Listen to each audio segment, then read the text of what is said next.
Xing opened his computer and joked with the doctor in a chat room. Doctor, is it abnormal not to have awakened the Sharingan at 16? The doctor replied, Dear, what is the Sharingan? I suggest you have an eye examination. Suddenly, Xing's vision went black. Where is this? Ding obtained an unactivated system. Ding, the system needs a tailed beast to activate. Xing opened his bleary eyes and looked around. A huge fox was destroying the city ahead. Xing saw the entrance with the two large characters, Konoha. I've come to the Naruto world. At that moment a voice sounded in his mind, Konoha year 51. Xing excitedly stood up and prepared to walk toward the village when suddenly a chain appeared wrapped around his waist and lifted him away, disappearing instantly. What the hell? When Xing came to his senses again, he was thrown into a mountain, tongue sticking out. It seems I brought something along when using Kamui. A question mark appeared above the masked man's head. Xing looked up and saw a masked man in front of him. I think I've seen this episode. That man looks so familiar. Xing gritted his teeth and stood up. At that moment a flash of gold passed by and a blond man appeared. On the heroic back were the large characters, Yondaime Hokage. Who are you? The one who will take your life. The masked man charged directly. The fourth Hokage swung his kunai, but it passed through the masked man's body. After the weapon missed, the fourth was kicked away. The fourth narrowed his eyes directly through the kunai, then charged forward. The masked man also charged. The moment the kunai passed through the masked man's body, just as Obito was about to get close to the fourth disappeared and instantly appeared above his head. Success! Xing jumped up excitedly. Flying Thunder God's second step. Rasengan. The masked man was heavily slammed onto the ground by the Rasengan. So now what are you going to do with this Ninetales? Cough cough. The masked man's right eye released a vortex in space, and he sucked himself into it and disappeared. At this moment Xing did not know that his appearance had disrupted the order of the Naruto world. Naruto did not exist, meaning Minato Namikaze had not married. This Ninetales was only released by the masked man using special means. Next we have to seal the Ninetales right. It's a pity just met the fourth and I'm going to die. Xing sighed in regret. The fourth stared at the Ninetales, destroying Konoha, lost in thought. Suddenly he turned and stared intently at Xing behind him. Xing, what's your name? The fourth approached step by step. My name is Xing. Su as in Xing as in awake. Xing swallowed hard, watching the fourth getting closer. A drop of sweat trickled down his forehead. What are you going to do? To be honest, you look a lot like me. The fourth smiled and gently reached out his right hand to stroke Xing's head. However, the fourth suddenly turned and jumped onto a large pillar, his hands forming seals rapidly. Dead demon, consuming seal. A crack appeared in space and a bull-headed death god emerged. The death god's blade cut through the fourth's body. The fourth's sweat dripped as he persevered with the technique. Right. I haven't told you my name yet. Nice to meet you, I'm Minato Namikaze. Minato turned his head and forced a smile at Xing. But, I'm sorry. The death god's hands grabbed the Ninetales' tail and began to force it into Xing's body. Before Xing could react, the immense pain made tears flow uncontrollably. Ding! Ding! The system has detected a tailed beast. Ding! The system is initializing. Ding! System initialization 1. Ding! System initialization 35. As the sweet female voice became clearer, Xing felt his power rapidly exploding. I don't know why, but I feel a sense of closeness when I see you. Goodbye, Xing. The fourth smiled at Xing one last time, shouted, and sealed the entire half of the Ninetales into Xing's body. But Xing's body was like a vortex. Unsatisfied with half the tailed beast's power, it directly absorbed the entire Ninetales into his body, and a seal mark appeared on his abdomen. Ding! System initialization 100. Ding! Host Xing has successfully obtained a tailed beast. System activated. Ding! Ding! Check-in function unlocked. Ding! Your cheat has arrived. Xing knelt directly on the ground, looking at the fallen fourth Hokage in front of him, unable to hold back his tears. You leaving still gave a big gift. At this moment, a fiery seal mark appeared on Xing's abdomen, still radiating heat. I need to get out of here quickly, cough cough. Xing struggled to his feet and ran into the forest in the back mountain. 4 figures appeared. A man with bandages looked at the fallen fourth. What a pity. Lord Danzo, what should we do? The masked man behind suddenly asked. The Ninetales must be sealed somewhere. Search everywhere now. Be thorough. Just after giving orders, the 3 men dispersed and disappeared. At this moment, Xing felt his head getting heavier and heavier, as if he was about to fall asleep. Damn it, why am I so sleepy? With that, Su Xing had completely fainted. Master, I am your system assistant Ifei. At this moment, Su Xing entered a dark world. A beautiful girl floated in the air speaking sweetly to him. You can become stronger by checking in. Check in. You're my golden finger. This is ridiculous. Let me try. After Su Xing clicked check-in on the interface. Ding. First check-in obtained Ninjutsu Great Ball Rasengan. Ding. First check-in obtained Undying Body. Ding. First check-in obtained Infinite Money. Ding. First check-in obtained Ninjutsu Complete Susanoo. Ding. Ding.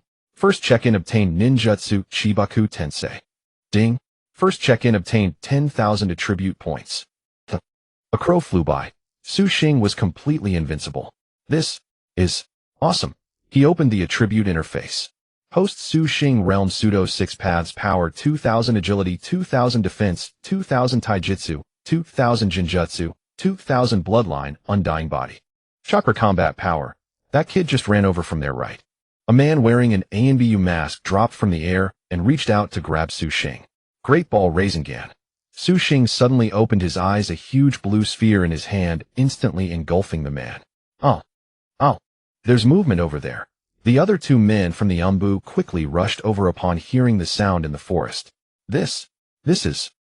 At this moment, the one who had awakened was no longer there. On the ground was an enormous pit, and at the center of the pit lay that Umbu man, his breath already gone. What a hassle! Awakening leaped through the jungle searching for a place to land. Before long, he spotted a river ahead. Let's wash my face first.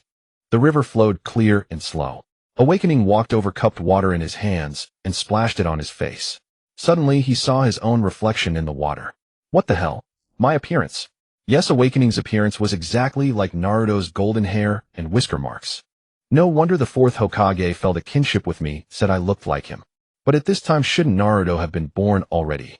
Awakening sat by the river puzzled.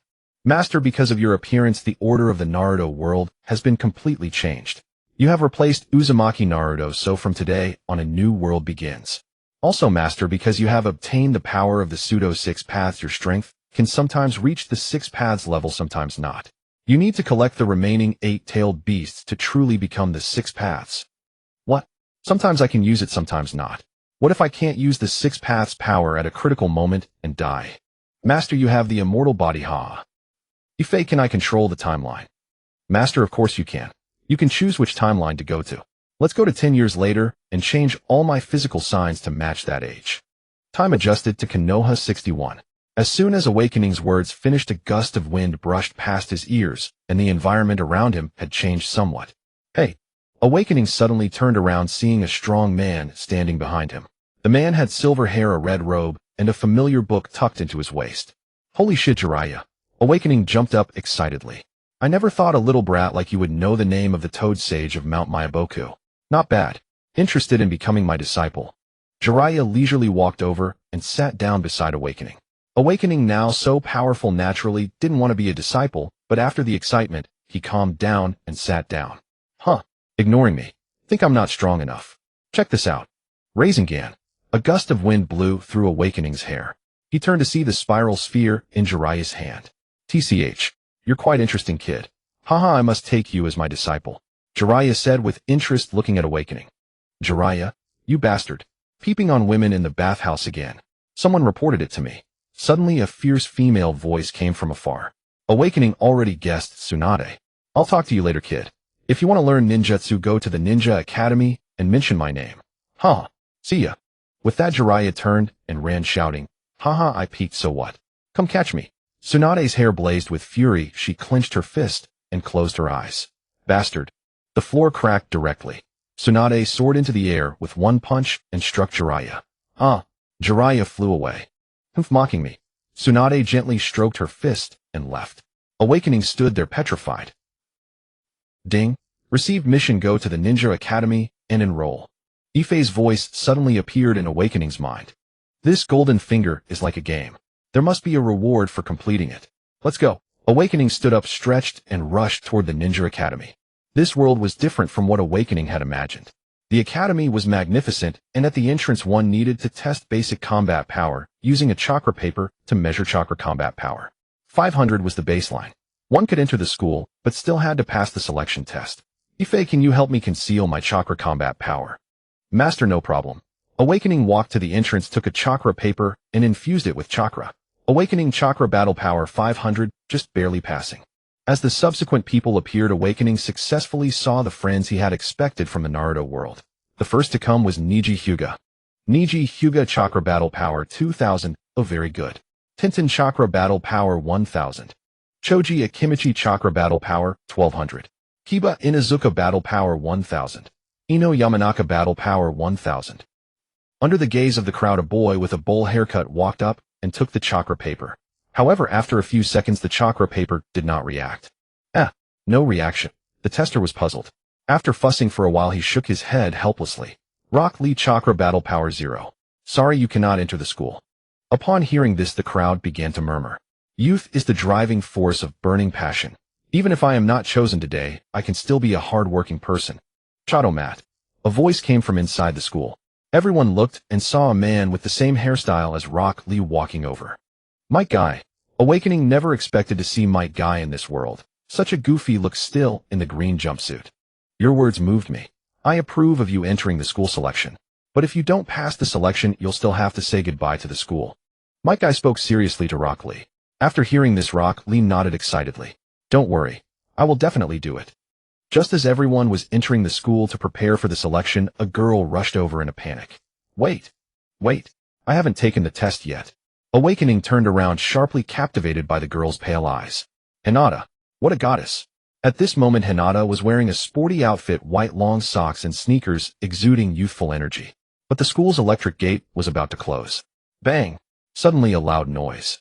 The electric gate got stuck and wouldn't move. Awakening's right hand had pulled the electric door out of its track. Come on in. Oh, okay. Thank you. Hinata's face instantly flushed hot. She shyly ran into the school. Hinata Hyuga chakra battle power 1500. Student, you broke the school's electric gate. You need to pay for it. A teacher approached and immediately started scolding Awakening. Awakening kept his eyes fixed on Hinata, his soul stolen away. He directly took a thick stack of bills from his system and threw it over. Damn. The teacher was stunned. After all the students passed the basic chakra combat power test, they gathered on the school's sports field. Suddenly 4 figures leaped in from all directions, appearing before the students. Hatake Kakashi, Sarutobi Asuma, Mato Guy, and Yuhi Kurenai. Mato Guy took a deep breath, the scent of youth. Hello everyone. I am the raging beast of Konoha, Mato Guy. The 3 behind me, and I represent the elite class. Each of us can take on 3 disciples, meaning out of all of you here, only 12 will enter the elite class. Next, let me see your strength. Your selection mission is to work as a team and defeat the 4 of us.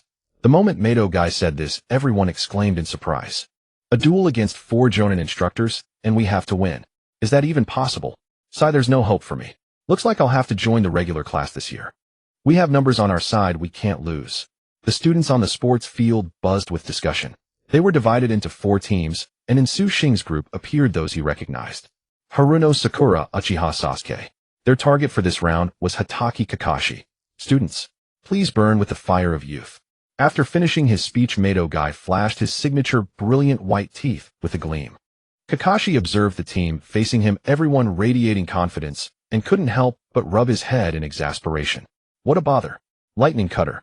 Suddenly blue lightning condensed in Kakashi's palm, radiating dazzling brilliance and overwhelming presence, leaving everyone momentarily frozen. This is he. Going all out. I'm out. Some students began dropping out one after another. In just 5 minutes, only Su Xing, Uchiha Sasuke, and Haruno Sakura remained. You 3 are quite stubborn, aren't you? Kakashi glanced at the trio before him and continued reading his Ika Paradise. Underestimate me. Uchiha Sasuke summoned lightning identical to Kakashi's from his right hand. Oh, impressive talent. You picked that up so quickly. Kakashi offered only a faint smile as Uchiha Sasuke charged forward with a shout. Reckless. Kakashi grabbed Sasuke's wrist and tossed him aside. That's Haruno Sakura. Have you heard? Her talent is equally formidable. She was reportedly Tsunade-sama's disciple before coming to the academy. The Tsunade of the Senju clan. Good heavens. The onlookers began murmuring amongst themselves. Haruno Sakura, with her pink short hair and baseball jersey paired with ultra-short denim shorts, tapped her fist and frowned slightly. Monster strength. In the same instant, her body grew as heavy as a massive mountain as she charged forward. Brute force. Kakashi lazily stretched and vanished from sight. He reappeared on a nearby tree. Can you even manage this? Large spiraling sphere.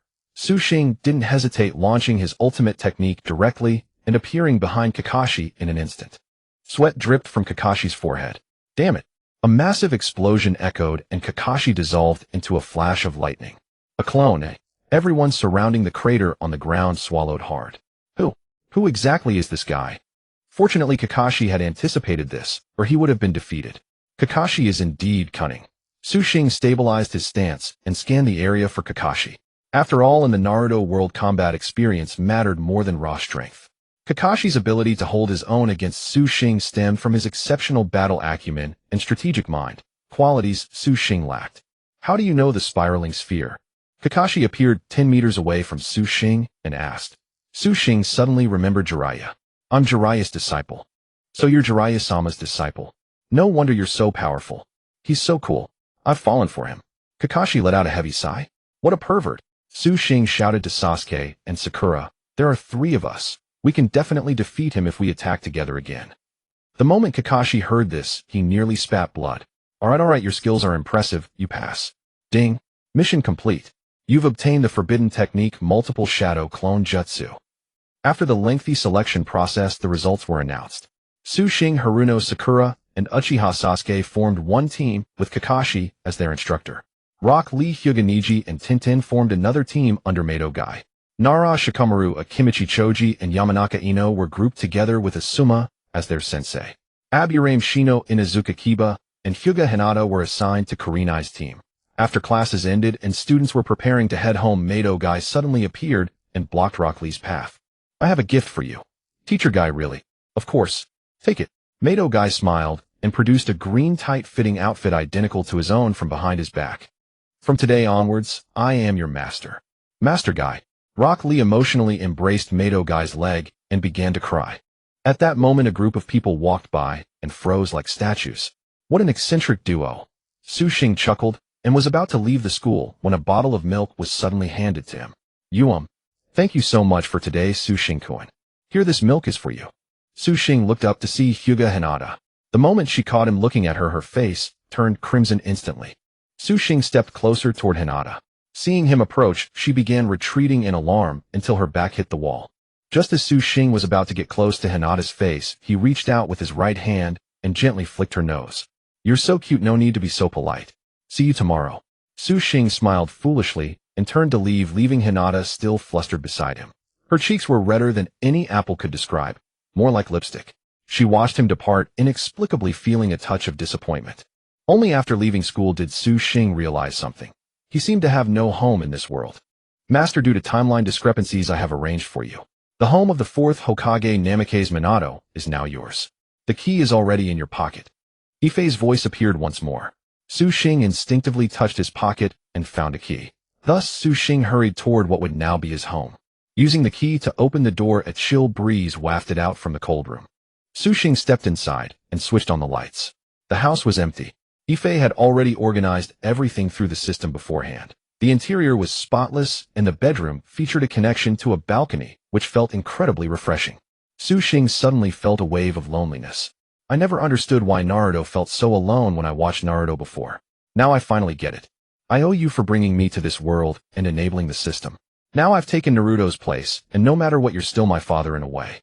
If there's a chance, if it's possible, I'll definitely bring you back. As he spoke, tears streamed down Xing's face. The Naruto world was cruel, and for someone with no family, loneliness was the best companion. In the room, Xing found a bucket of ramen and sat on the windowsill alone to eat. Bright sunlight streamed in as Su rubbed his eyes and sat up. It was already morning, and today he was to go to school and accompany teacher Kakashi on a mission. After washing up and dressing, Su headed out the door. Ding. Acquired ninja technique Rasen Shuriken. Ding. Acquired Rinnegan. Racing all the way to school, he found Kakashi, Haruno, Sakura, and Uchiha Sasuke already waiting for him. Su almost being late on the first day of school. Next time, come earlier. Let's go. Su scratched his head with a silly smile and followed. At the Hokage building's mission assignment desk, missions were classified by rank A, B, C, D, S, and Super S.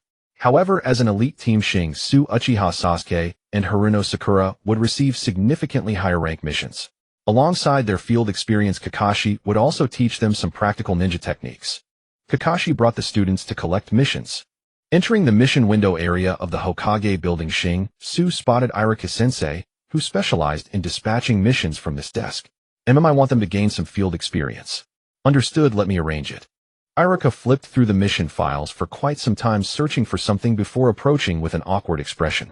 The mission requests from Minato Guy's team have all been claimed today. Kakashi, I'm sorry, but there is one C-rank mission remaining. What kind of mission? Kakashi took the request file with confusion.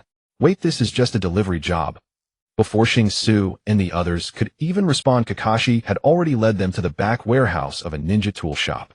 Before them stood a mountain of ninja tools piled high. The mission was literally about delivering goods. Teacher Kakashi, this counts as a mission. Xing Su sat down on the ground, his displeasure plain on his face. In truth, Kakashi was notoriously stingy. Even for a C-rank mission, the minimum reward was 300 Ryo, and Kakashi would surely claim his share first. Alright, consider this physical training for you. You work hard, and I'll take a rest. I'm so tired. Kakashi pulled out his beloved make-out paradise from his waist and strolled off. If my brother knew I was delivering ninja tools for someone, he'd stab Kakashi to death. Uchiha Sasuke sat haughtily on a nearby chair, crossing his legs. Only Haruno Sakura remained silent, crouching down to gather ninja tools and begin delivering them to the addresses on the list. Seeing the girls start working, Xing Su and Sasuke had no choice. No point lingering. Let's just do it. Golden sunset light bathed the lawns of Konoha as birds returned to their nests. At last the trio finished moving all the ninja tools and collapsed together on the ground, utterly exhausted. If Teacher Kakashi assigns this kind of mission again, I'm never coming along. Xing Su gasped for breath. Suddenly a commotion erupted from inside the shop. The three hurried outside and found a group of people causing a scene at the weapon shop's counter. Do you even have any stock or not? If you're out, how are we supposed to buy? Some began shouting in protest. Everyone, please bear with us. All the ninja tools have been delivered today. Please come back tomorrow. A young woman who bore a striking resemblance to Tintin addressed the crowd. No, I paid my deposit in advance. You owe me triple compensation, she demanded. Let's just shop elsewhere then. We're never coming back here. The ringleaders grew louder and more unruly. Xing Su sneaked a smile and made his way over. Andy, let me help. Walking to the back of the warehouse, he found a round wooden board, a stick, and a coil of iron wire. Taking a pen, he sketched something on the circular board and bound it to the stick. Once finished, Xing Su stepped outside. Everyone, please don't worry. Are you all here for ninja tools? Yes. Then listen up. The shop is launching a special promotion. Anyone who makes a purchase or has paid a deposit can spin the wheel once to win a discount. Furthermore, after spinning and selecting your discount, gather 5 friends to help you bargain for an even lower price. No way, seriously. This is amazing. I'll try. The crowd surged forward eagerly. Please note, delivery takes 1 week, calculated from the moment your bargaining succeeds, regardless of how many items you order. The moment he finished speaking, even more people crowded in. With that, Xing Su had successfully helped the ninja tool shop owner generate new profits and created an entirely novel business model. Who would have thought Xing Su had such a natural talent for business? Haruno Sakura looked at him somewhat puzzled. Today's ramen is on me. Kakashi suddenly appeared. Teacher Kakashi, finally something sensible you've said. Xing Su, nearly tears welled up. Kakashi was rendered speechless. Xing Su, Teacher Kakashi. Turning their heads, they saw Tintin approaching in traditional Chinese style, clothing her 2 adorable bouncy bobs bouncing playfully. What are you doing here? Oh, it's a long story, but we've got to go. See you. Xing Su waved goodbye, and the group departed. After the 4 left the young shopkeeper, Tintin's mother asked Tintin, that Xing Su, is he your classmate? Yes, he is. I think he seems quite nice. Mom, I'm still so young. Besides, he probably already has a girlfriend. Hearing this, Tintin's cheeks flushed a soft pink. I was just saying, can't I even comment? You girl. Tintin's mother shook her head helplessly. Having arrived in this world, Xing Su could finally enjoy a bowl of ramen he had long dreamed of. Passing through the narrow alleys of Konoha, the 4 arrived at the long-familiar Ichiraku ramen shop. Let's get one thing straight. Kakashi held up a finger with a sly grin. 1 bowl per person, no extras. The Hokage never mentioned Kakashi could be this stingy, Xing Su muttered, rolling his eyes as he walked inside. Welcome to Ichiraku Ramen. The moment Xing Su stepped in, he spotted old man Tucci and his daughter Ayam behind the counter. 4 bowls of ramen, right? And mine needs to be a large bowl. Xing Su rushed ahead, pointing excitedly at the ramen poster on the wall behind Tucci. Coming right up. The four sat down, and the atmosphere was simply perfect. Under the warm glow of the ramen shop's lights, Xing Su felt a wave of comfort wash over him. When the ramen was served, Xing Su eagerly picked up his chopsticks and took a bite. Magnificent. Hearing such praise, Tucci was instantly moved and placed an entire lobster in a Xing Su's bowl. Thank you for your support. It's on the house. Then I won't refuse. Xing Su dug in heartily.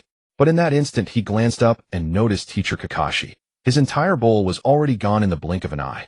That old fox probably didn't want us seeing his face while he eats. I'm full. Xing Su drained his broth in one gulp. Would you like another bowl? No thanks, teacher Kakashi. Suddenly Xing Su turned to Uchiha Sasuke. No way.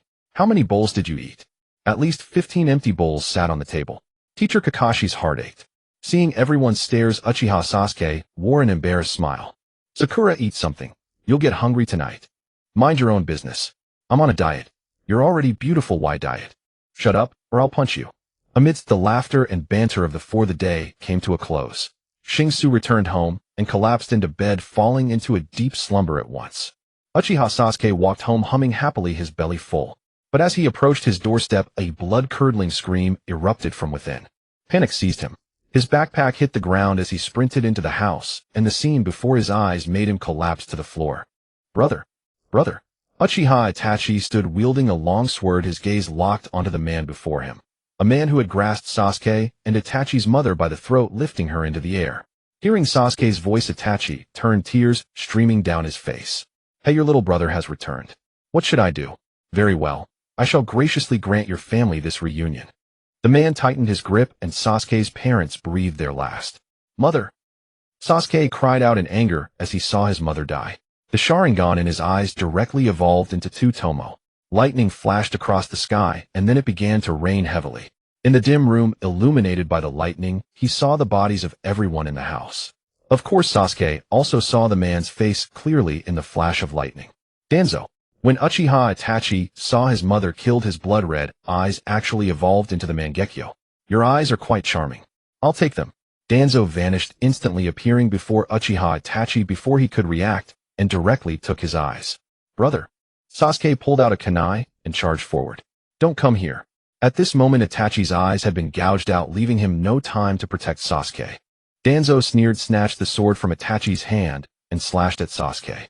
Just as Danzo was about to succeed, fire-style fireball technique. A figure quickly appeared in the air and released a ninjutsu aimed at Danzo. Danzo looked up alertly, then dodged. Taking advantage of this moment, Itachi and Sasuke were taken away by the person who had suddenly appeared. Then 5 ANBU members appeared behind Danzo. Root out the weeds. After Danzo gave the order, the 5 ANBU members pursued them. What fine eyes! Danzo directly pressed the Sharingan he had just taken into his own eye socket. The one who came to rescue Itachi and Sasuke was none other than the teleportation master of Konoha, Uchiha Shisui. Shisui, carrying Itachi on his back and leading Sasuke, quickly dashed through the jungle. Suddenly, Su Xing jolted awake from his bed, feeling a surge of malice in his mind. His abdomen began to burn. He pulled open his clothes and saw the seal of the 9 tails glowing red. Damn it, what's going on? Why do I feel an evil presence calling me to go there? At that moment, inside Su Xing's body, in a dark corner, a pair of evil eyes slowly opened. Su Xing put on his clothes, leaped directly onto the balcony, and jumped down under the moonlight, quickly running toward the back mountain of Konoha. Shisui, don't worry about me, just take care of my little brother. Uchiha Itachi, lying on Shisui's shoulder, didn't look well. What nonsense are you talking about? With me here today, I won't let them succeed. The sound of a kunai being thrown came from behind. Shisui grabbed Sasuke's hand and quickly dodged. They've caught up. Shisui steadied himself and then formed hand seals, fire-style great dragon fire technique. Several fire dragons appeared. The 5 ANBU members stopped, steadied themselves, and simultaneously released a jutsu, water-style water dragon bullet. The combined water release of the 5 was immensely powerful, directly canceling out Shisui's jutsu. The water technique smashed through the trees, and when the smoke cleared, Shisui and the 2 others were gone. How sly. Keep chasing. We'll set an ambush here. Lord Danzo is already waiting ahead. The 5 nodded silently, and then disappeared into the jungle. After escaping the jungle, Shisui and the others arrived at a riverbank. Seeing no one in pursuit, Shisui set Itachi down and walked to the stream to wash his face. 15 years ago, father sensed that members of the Uchiha clan were mysteriously disappearing. Danzo's plan has been in motion for a long time. Sasuke ran fearfully into Itachi's embrace. Itachi shook his head helplessly. I wasn't on guard just now. The moment I saw our parents die, I lost my composure and had my eyes taken. Shursui stood up, walked over, and patted Itachi's shoulder. Don't worry. You can still become a strong man without eyes. A true strong person perceives the world with his heart. Then how about handing over your eyes as well? The three of them suddenly turned around and saw Danzo standing calmly on the opposite bank of the river staring at them. Damn it. Shursui stood up to face Danzo. Who ordered you to massacre the Uchiha clan in the village? The Uchiha clan was destined to be exterminated. Two tigers cannot share one mountain. 100 years ago, Madara Uchiha of your clan set a perfect example. Come on. Shursui gritted his teeth and touched the short sword on his back. Shursui, take Sasuke and leave. I'll hold him off. Itachi stood up from the ground. Don't be foolish. Shursui drew his short sword. Teleportation jutsu. Dozens of Shursui's figures appeared before Danzo, all holding short swords. The continuation of the will of fire is for a better tomorrow for Konoha. I do this for Konoha as well. You must accept your fate. Wind-style vacuum wave. The blade-like wind style was released from Danzo's mouth. Countless Shursui figures charged at Danzo. The jutsu rushed toward all the illusions, but each one was dodged. Die. Shursui's figure appeared behind Danzo. Suddenly Danzo coldly smiled and countless talismans appeared on his body's surface, self-conjuration binding seal. Shursui was immobilized in midair. Shursui, Phoenix Sage Fire Technique. Itachi sensed the direction and directly released a jutsu. Wind-style vacuum bullet. Danzo unleashed a machine gun-like wind style. Itachi quickly ran to Sasuke and shielded him with his own body. Itachi was struck and began to bleed. Brother, I'll take your eyes. Just as Danzo turned to gouge out Shursui's eyes. Giant Rasengan. Under the moonlight, Su Xing leaped down from the air, a massive blue Rasengan forming in his hand, and smashed it toward Danzo. Danzo frowned and leaped away. Shursui's seal was released, and he teleported to Itachi's side. The falling Su Xing now had a somewhat ferocious expression, and the power around his body flickered.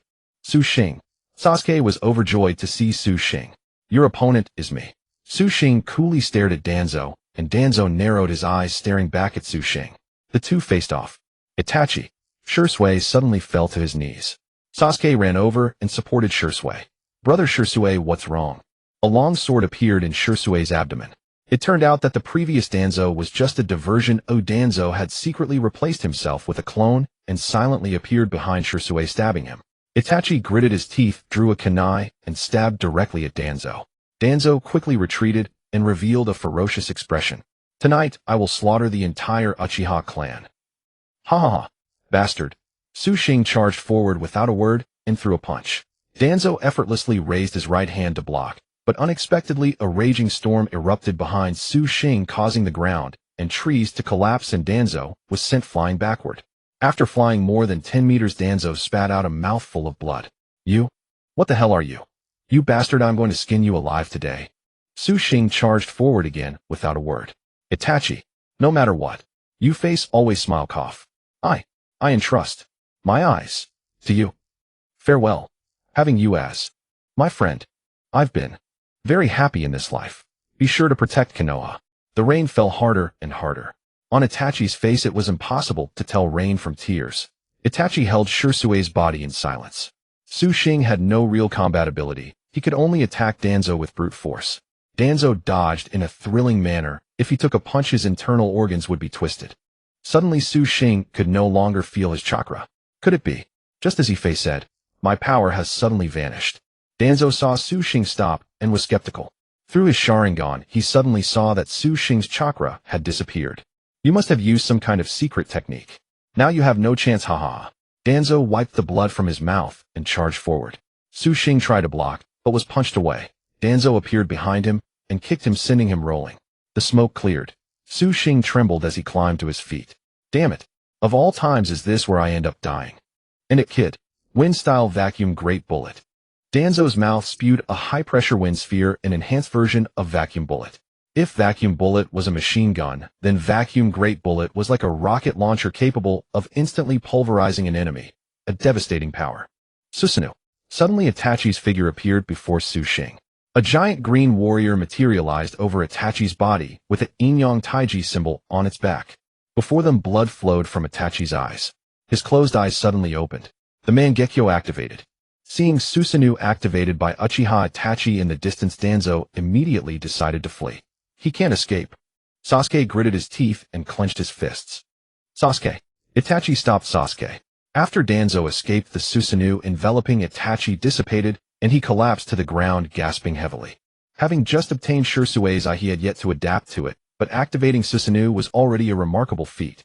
At that moment, the third Hokage arrived with a large number of ninjas from afar. Seeing Uchiha Itachi and Sasuke conscious, he chose to remain silent. Suddenly, Itachi hurled the long sword in his hand directly at Hiruzen Sarutobi. Be careful, protect the Hokage-sama. Brother. Sasuke was stunned, unable to understand why Itachi would do this. Sasuke remembered to eat on time.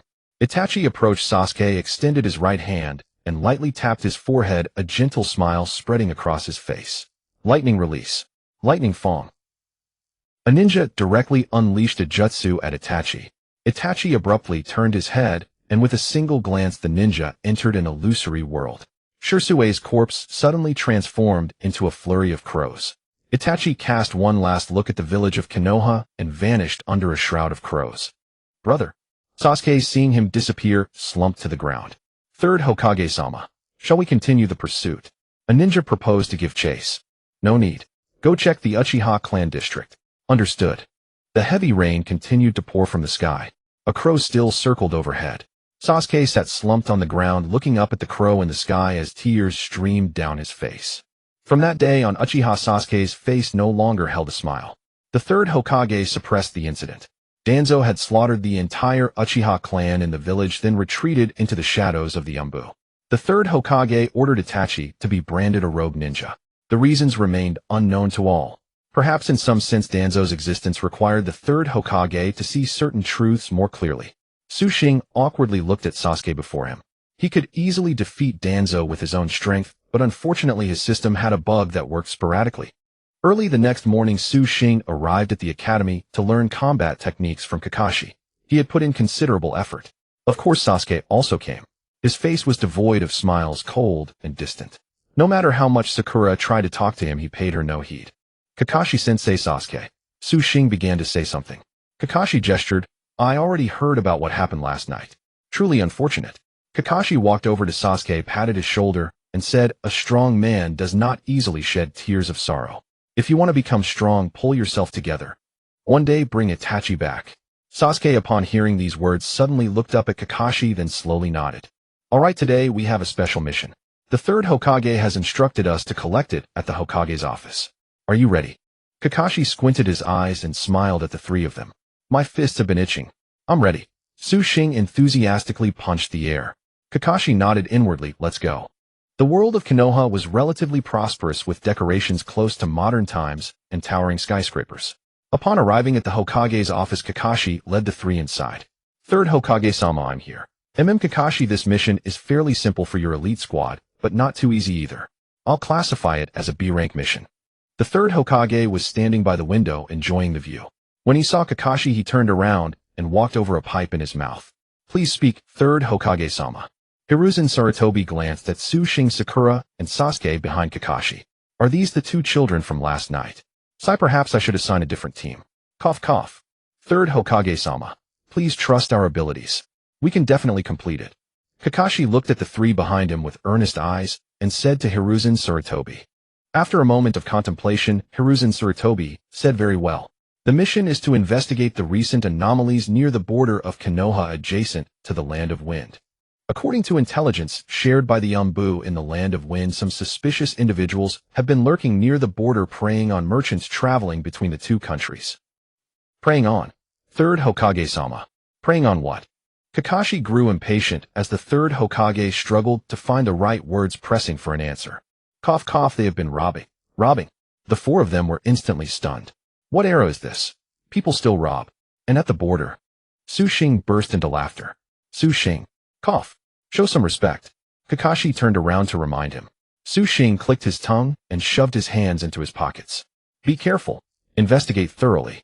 If it's Konoha ninjas, subdue them and bring them back. If it's from the Land of Wind, they will also be dealt with. I have already informed the Land of Wind, and they should have sent their people as well. Remember, do not provoke conflict between the two countries. Understood, Third Hokage-sama. We're off. After Kakashi spoke, the Third Hokage gestured for them to leave. Kakashi-sensei, what do you think of Jiraiya-sensei's new book? On the way to the border between Konoha and the Land of Wind, Xing suddenly asked Kakashi. How should I put it? Marvelous. Kakashi's expression seemed lingering in delight. That's all it takes to be marvelous. Xing thought contemptuously of Jiraiya's lecherous image. But Kakashi-sensei, I have something even more marvelous. Oh, what? Well, Xing whispered a few words into Kakashi's ear. Holy crap. Kakashi's nosebleed instantly spurted out. He grabbed Xing's shoulder. Quick. Share it with your teacher. Sakura Haruno watched an old pervert leading a young pervert ahead, shaking her head in resignation. As for Uchiha Sasuke, he walked calmly with his hands in his pockets. Thus the tedious journey was spent in the lecherous laughter of Xing and Kakashi. The four arrived at the border between the Land of Wind and Konoha, where a cliff separated the two sides. There were still a few residents living at the border with cornfields planted. Kakashi-sensei, this place is desolate. Where are we supposed to find the robbers? Xing was perplexed, looking at the barren wilderness around them, and sighed helplessly. Let's go. Kakashi suddenly said, leaving the three confused. Where to? The cornfield. In this place the only cover is the cornfield. If you stand out in the open, what robber would appear? Kakashi gave Xing a disdainful look. It was almost evening. Kakashi decided to take the three for some food nearby, before heading to the cornfield for an ambush. Kakashi-sensei, do we look like merchants in these clothes? Xing's remarks suddenly reminded Kakashi. Kakashi rested his chin on his right hand, deep in thought. I've got it. The four of them headed to a clothing store in a nearby town. Welcome, esteemed bosses. We have clothes made of premium materials. As the four entered the clothing store, the proprietress greeted them with a beaming smile. Ahem, just four similar ones, nothing too expensive. The three saw the various beautiful clothes inside, their eyes gleaming. Suddenly, they heard Kakashi cough, and their faces fell. Buy as much as you want. I'm treating. As soon as Xing said this, Kakashi's eyes sparkled, and he eagerly rushed in to pick out clothes. The clothes here were diverse. Casual wear suits, all sorts, leaving the four dazzled. Kakashi picked a white tracksuit and a pair of white leather shoes. Haruno Sakura chose a pink cherry blossom chipao and a pair of pink sneakers. Uchiha Sasuke selected a purple tang-style jacket with a black inner layer, jeans, and black sneakers. The three were happily admiring themselves in the mirror at the entrance. When Xing came out, they were stunned. He was wearing a shit yellow Pikachu costume, looking absolutely adorable. Wow, so cute. Haruno Sakura immediately grabbed Xing's ear. Ouch, ouch, miss, go easy, that hurts. Boss, check out. Total is 15,000 yuan. Here's 2,000, keep the change. Xing grandly pulled a stack of bills from his pocket, placed it on the table, flicked his hair stylishly, and walked out. Kakashi and the others were stunned. Thank you, boss. May you get rich. Boss is awesome. Boss 666. Xing saw several girls outside the door looking at him. A gentle breeze blew and he flicked his bangs, but suddenly they got stuck. Kakashi-sensei, you stepped on my tail. Oh, sorry. After eating some food nearby, it was already night. Kakashi led the three to sneak into a cornfield near the border. The night was dark and windy, with a moon casting its light over the land. Kakashi-sensei, there are so many mosquitoes. Shut up. Bear with it. Kakashi-sensei, I need to pee. Hold it. Just as Xing, Sasuke, and Sakura were about to fall asleep, two figures suddenly flashed past in the moonlight. Watch out. Something's up. Kakashi directly punched Xing and then covered his mouth, snickering.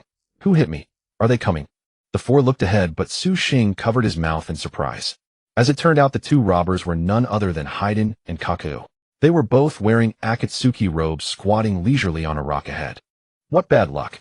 I joined Akatsuki hoping to start my cheat-like life, but I end up here robbing with you. Haiden put down his scythe and began complaining to Kaku. I follow whoever has money. That Afei tricked me into joining, promising a monthly salary of 1,000, but now it's been almost half a year of arrears, and I can barely afford food.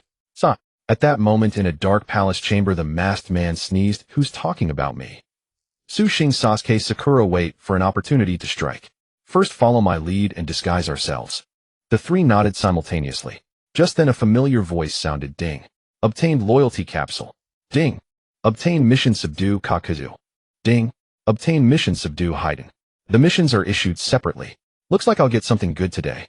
Xing smirked and followed Kakashi out. In the distance, Haiden and Kakazu saw Kakashi approaching with the four and were overjoyed. Goods are here. Someone's delivering takeout. Haiden and Kakuzu glanced at Kakashi's group. They looked like wealthy people. Then they looked at Xing. What the hell is that? Pikachu. As Kakashi and the others were about to walk past, Haiden grabbed his scythe from the ground and charged. If you want to pass, you must pay the toll. SS sir. I don't have any money. Kakashi looked at Haiden with a terrified expression trembling. Xing, Sasuke, and Sakura couldn't help laughing. Kakashi-sensei's acting is great. Haiden then turned his scythe towards Sakura. What about you? No. Next Sasuke, no. Then he turned and walked away. What the hell? Am I not a person? Xing felt a deep sense of humiliation. They have nothing. Haiden turned and walked over to Kakuzu saying helplessly, You idiot. How am I teamed up with you? Just because they said nothing you believe them. Kakuzu looked at Haiden with a face of disappointment and stomped over angrily. Leave all your wallets here. The sky is so dark, Sakura. Have you been having too much heat lately? You've got pimples on your face. Xing pointed at Sakura's cheek seriously. No, I just had hot pot recently. Sasuke, how's your Chidori practice? Not bad. The four completely ignored Kakuzu, who instantly flew into a rage. Earth release, earth spear. Damn, he's using ninjutsu without a word. Let's go. At Kakashi's command, the four quickly scattered. They're ninjas. Haiden exclaimed, grabbing his scythe and running over excitedly. It's been a long time since I saw a living ninja. Today I'm going to have some fun. Xing, Sakura, Sasuke, don't split up to fight. I'll hold one off. With that, Kakashi gathered powerful lightning in his right hand, Chidori. Without another word, he aimed for a one-hit kill and charged at Haiden. Over here things were much more interesting. Kakuzu coldly looked at the three and asked, Do you have money? Give me money and I won't hit you. Xing sneered and pulled out a small red gun from his pocket. It was printed with Supra. Xing pressed it toward Kakuzu and pieces flew out one by one. You're looking down on me. Kakuzu was furious. My mistake, let me try again. Xing pulled out dozens of gold cards from his pocket, but suddenly saw Kakuzu picking up the 1 yuan coins from the ground. Damn, stop picking those up. Come with me, and all this money is yours. Ife, take out a card machine from the system. Yes, master. In an instant, money shot out from the card machine into the sky everywhere. Kid, is that enough? Not enough. More? Not enough. Xing threw thousands of bills at Kakuzu. Enough. Enough. Enough. Dad. Enough, Dad. Kakuzu frantically picked up the money from the ground. Eat this, and from now on follow me. You'll have as much money as you want. Xing took out a white pill and tossed it to Kakuzu. Kakuzu caught it without a second glance and swallowed it directly. Ding. Mission complete. Successfully subdued Kaku. Obtained ninjutsu 8 gates. Ding. Successfully subdued Kakuzu, control mode activated. In Xing's mind, Kakuzu's full attributes appeared. Chakra combat power 5000. All stats were around 1000. There was a special bloodline plunder. It allows him to plunder others' hearts for his own use up to 3 hearts. Not bad at all. And so Kakuzu became Xing's subordinate. Sasuke and Sakura had no idea what just happened. That's it. On the other side, Kakashi was fighting Haiden. Using his agile mind and footwork, Kakashi dodged Haiden's attacks one after another. Kakashi-sensei, don't let him touch you, or it'll be a big problem. Xing sat on a rock, cracking sunflower seeds. Next to him, Kakuzu, Sakura, and Sasuke were also cracking seeds. The 4 of them watched Kakashi and Haiden fight. Nanny, what's going on with you guys? Kakashi was confused but couldn't afford to be distracted. After a long while, the two were still evenly matched. Actually, Kakashi gradually realized that no matter what ninjutsu he used to attack Haiden, Haiden would get injured but never die. Kakashi-sensei, let me try my new ninjutsu. Xing thought, since Haiden can't be killed no matter what, why not try a ninjutsu he had signed in but never used? What should I try? Planetary devastation. Chibaku Tensei. Oh right, there's also a Rasen Shuriken. Kakashi heard Xing shout and quickly dodged. At that moment, Xing was rapidly gathering chakra in his hand, wind speed accelerating and surging toward him. This is Xing's ninjutsu. Sasuke and Haruno Sakura were stunned. They knew Xing was strong, but this was absurdly strong. After 5 seconds, with a sound like a helicopter's high-speed rotation, a Rasengan shaped like a shuriken appeared in Xing's hand. Wind release Rasen Shuriken. At this moment, the Rasen Shuriken had 100 completion and could be thrown directly. Looking down on me. Haiden saw Xing about to unleash a ninjutsu on him and recklessly charged with his scythe. Xing coldly hurled the Rasen Shuriken, and in an instant Haiden was struck, a scream tearing through the air. Haiden was sent flying thousands of meters by the impact of the Rasen Shuriken. Then the Rasengan exploded, unleashing an overwhelming force that sucked in all trees within a radius of several kilometers. The colossal shockwave forced everyone to brace themselves. So amazing. Sakura's jaw nearly dropped in astonishment. As she gazed at the distant shockwave, sweat trickled down Kakashi's forehead. Is this Jiraiya-sama's technique? After the technique faded, Haiden lay helplessly in the massive crater, gritting his teeth as he glared at the five. Kakuzu, I can't believe you betrayed me. And I always gave you the money first when I got it. How heartbreaking. Kakuzu remained silent. Xing walked over, pried open Haiden's mouth, and tossed a white pill inside. Wait, what did you just feed me? Ding. Successfully recruited Haiden. Acquired technique Mount Mayaboku Sage Mode. Ding. Haiden's attribute panel unlocked. Haiden Jonin. Strength 1000, Agility 1000, Defense 5, Jinjutsu 0, Taijutsu 1000. Bloodline Immortal Body. Skills Cursed Ritual, Cursed Technique Designation. On the way back, Kakashi remained uneasy. Xing's abilities were an enigma, and his strength was no less than his own. How many secrets did he truly hold? And how had he subjugated Haiden and Kakuzu? That white pill? You two go change clothes and lie low near Konoha. I'll find you when I need you. After Xing finished his instructions, the two nodded and departed. I miss Ichiraku's ramen. Xing's stomach began to growl. The four hastened back to Konoha. Just as they reached the village gate, Jiraiya was striking a cool pose waiting for them. Jiraiya-sama. Kakashi felt a bit awkward at Jiraiya's stance. Kakashi, my new book is ready. It's packed with explosive, thrilling content. I must let you, my loyal fan, read it first. Oh, really? Kakashi's eyes lit up. Xing, Sasuke, and Sakura exchanged looks of disgust. Hey kid, you've successfully entered the Konoha Academy. Not bad. Did you tell everyone you're my disciple? Xing helplessly rubbed his head and nodded. Yash, once my book is sorted out, you'll train with me soon. Xing, who only wanted to eat, ignored Jiraiya entirely and trudged toward Ichiraku ramen. Suddenly Xing seemed to recall something. That book of yours isn't good at all. Hearing this, Jiraiya and Kakashi froze. What? You dare say my book is bad? Of course it's bad. I could do better. You write too. Jiraiya's interest peaked instantly upon hearing that Xing also wrote. Kakashi remembered what Xing had whispered in his ear on the way to the border and eagerly ran over. Xing, why don't you give Jiraiya-sama some pointers? Me? Give him pointers? Jiraiya lifted his head arrogantly. Xing snickered and leaned into Jiraiya. Come, I'll tell you. Jiraiya leaned in doubtfully. Kakashi itched to eavesdrop. Suddenly blood gushed from Jiraiya's nose. So Desu, that's brilliant. How is it? Exciting, right? Kakashi asked eagerly. Jiraiya nodded frantically. Then how about you call me master, become my disciple, and I'll supply you with content. Xing's words left Jiraiya deep in thought. Alright, I'll find you tomorrow noon. Jiraiya bared his teeth in an unpleasant grin. Jiraiya, you bastard. How many times have you peeked at girls bathing this month? Stop right there. It was Tsunade again. Xing shook his head helplessly. Everyone, I'm out of here. Huh. Jiraiya sprinted toward the back mountain. The four went straight to Ichiraku ramen for a hearty meal. Xing ate contentedly, but just as he was about to head home, trouble struck.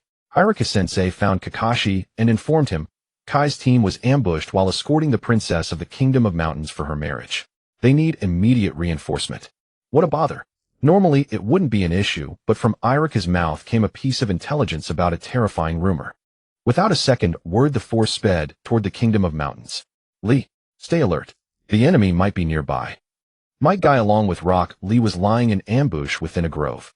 Neji and Tintin were on the other side, and beside Tintin stood a girl, the princess of the Kingdom of Mountains, Amaru. Ahead, warriors clad in golden armor, each wielding a long blade, were searching for the four. After nodding to his team, Guy charged out and leaped into the air, leaf great whirlwind. A fierce gale swirled around Guy as his right leg swept through, sending several warriors flying.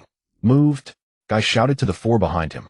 They all broke cover and Tintin pulled the princess as they sprinted toward Guy. Suddenly a massive boulder hurtled toward Tintin and Amaru. Rotation.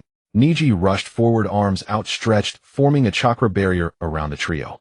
A colossal bear dropped from the sky, shaking the earth. What is this?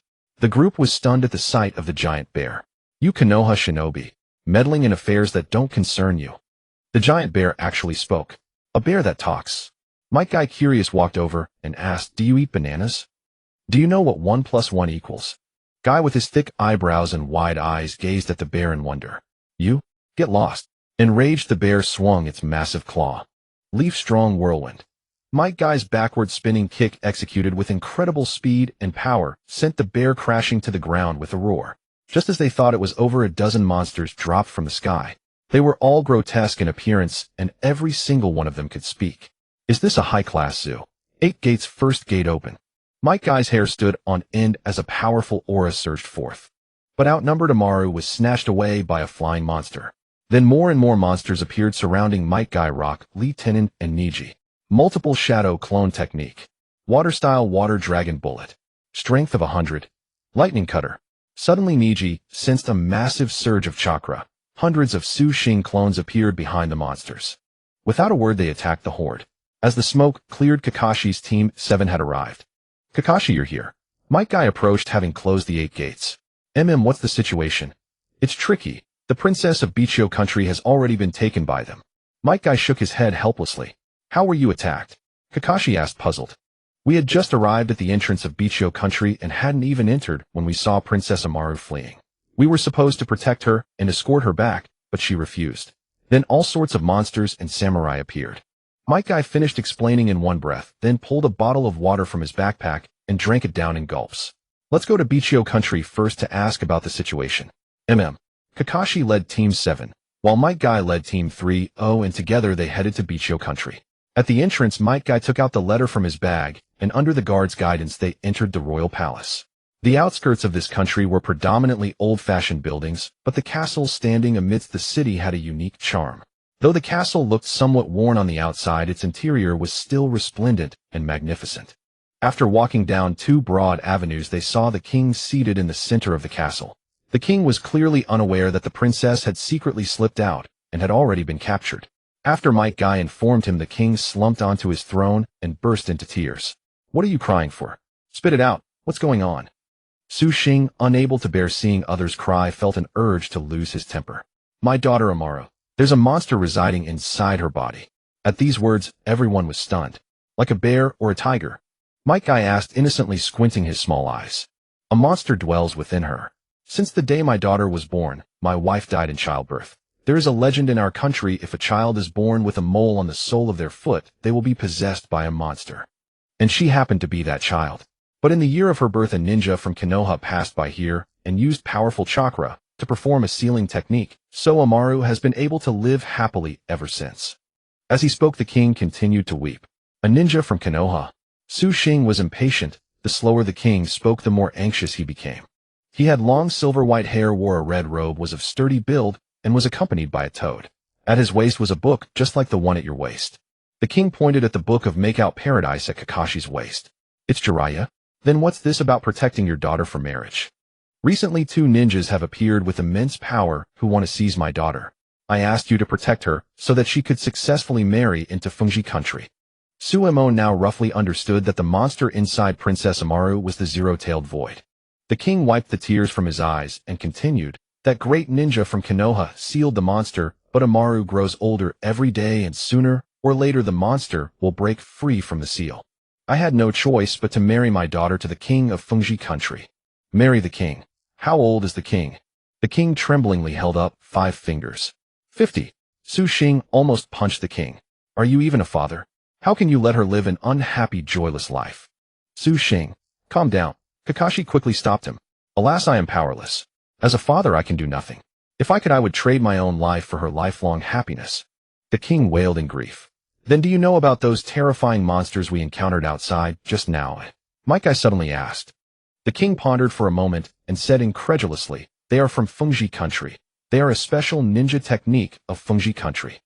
At these words, everyone understood the situation. Fengji country had a scheme.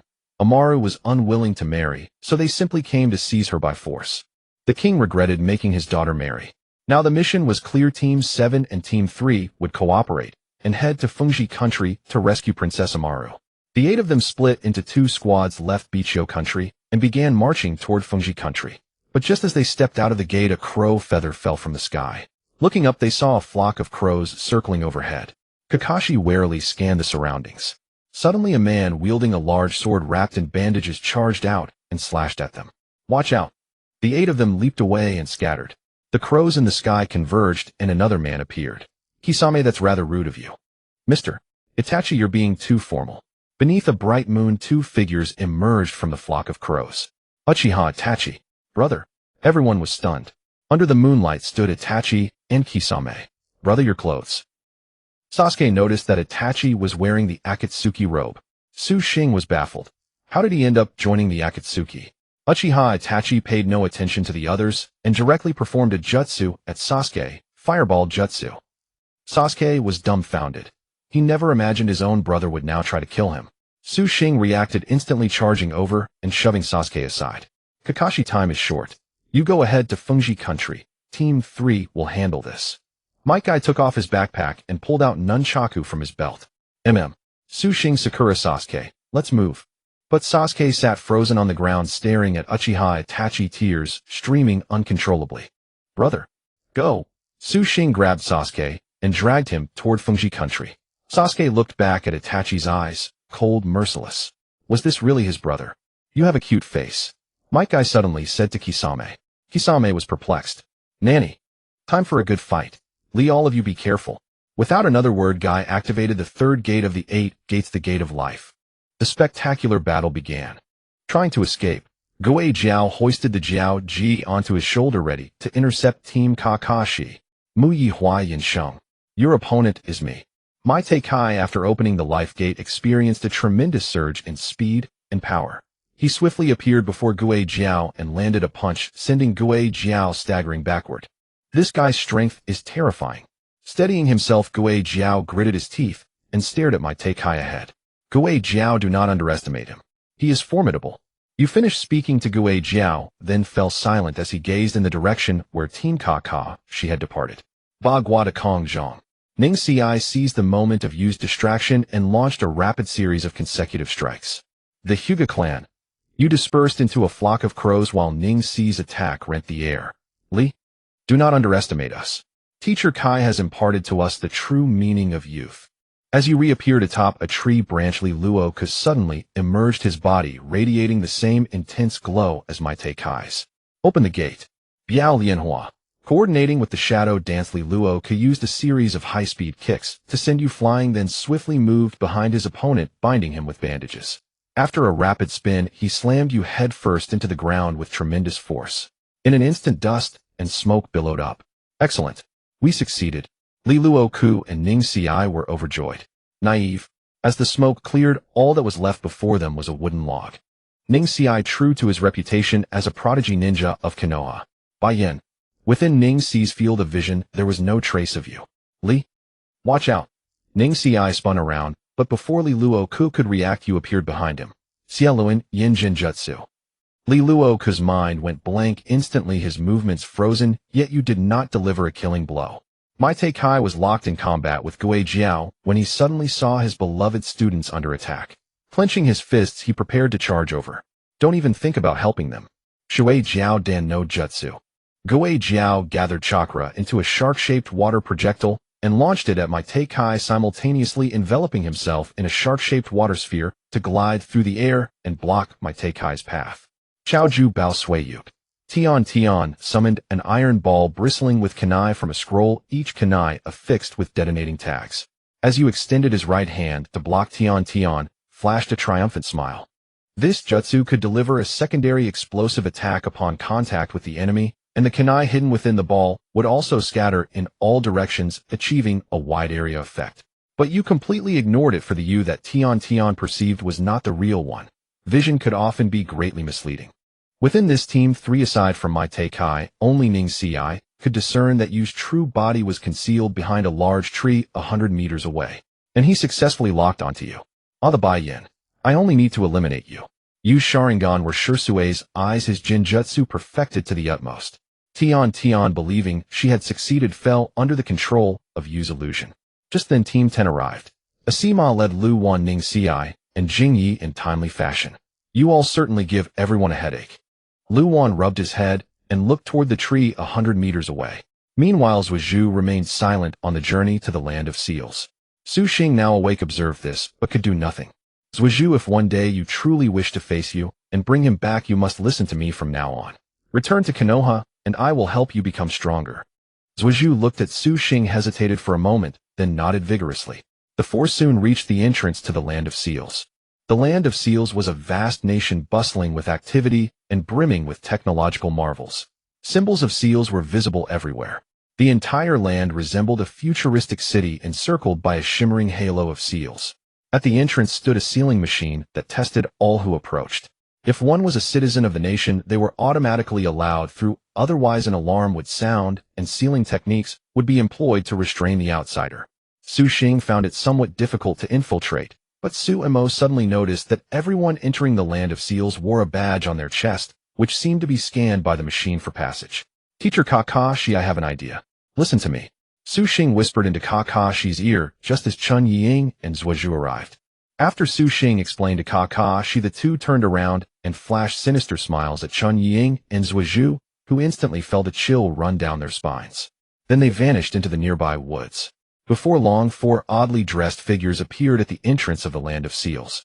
Su Xing wore glasses, a vest, and leather boots. Kakashi donned a black pirate eye patch over his left eye, a suit, and leather boots. Chun Ying had a fake beard attached, wore a white felt hat, and was dressed in casual clothes. When Zhuozhu appeared, the other three nearly burst out laughing. He was clad in a cheongsam, a half-veil, and high heels, walking with a clumsy swaying gait. All four now wore the badges that had been scanned earlier. Damn it, Su Xing. What a brilliant idea. What could I do? We only had a woman's outfit left. Ha ha ha.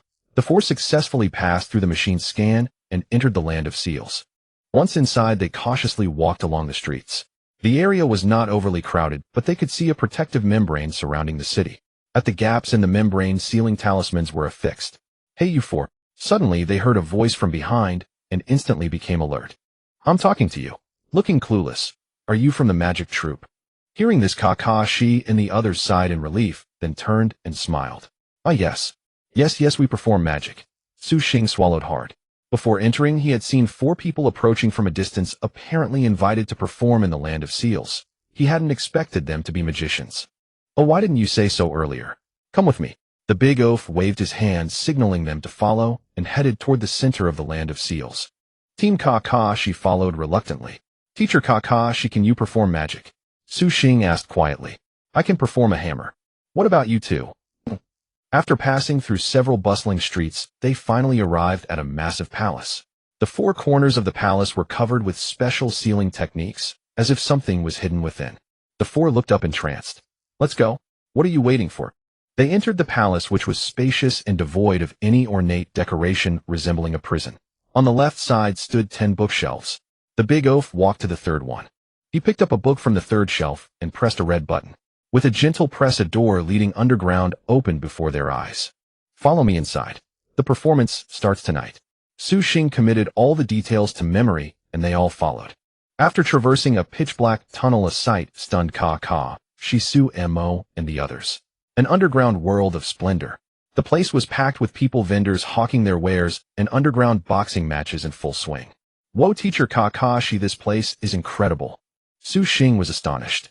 Oh, it's my first time seeing this too. It seems everyone in the Land of Seals lives underground. Kakashi felt the underground structure seemed oddly constructed. He was about to lift his eye patch to use his Sharingan when a group of elegantly dressed people appeared. They saw the big oaf with Kakashi and approached. Are they the ones performing magic tonight? Yes. Lord Takada, take them to the backstage to prepare. Make sure tonight's performance is spectacular. With that, they departed. Su Xing suddenly sensed a large amount of strange chakra scattered throughout the underground world. Teacher Kakashi, something is off about this place. I've noticed too, but don't act rashly. Let's see what happens. The four arrived at the backstage and began to wait. Can I change my clothes? My feet are killing me. Zhuozhu complained as he sat down and kicked off his high heels. Zhuozhu, you have to understand. We're in disguise. Getting caught would be troublesome. Su Xing couldn't help but chuckle. Bored in the backstage, Zhuozhu stepped out for some air. Nearby there was a drinking establishment. Thirsty, Zhuozhu entered and grabbed a bottle of sake.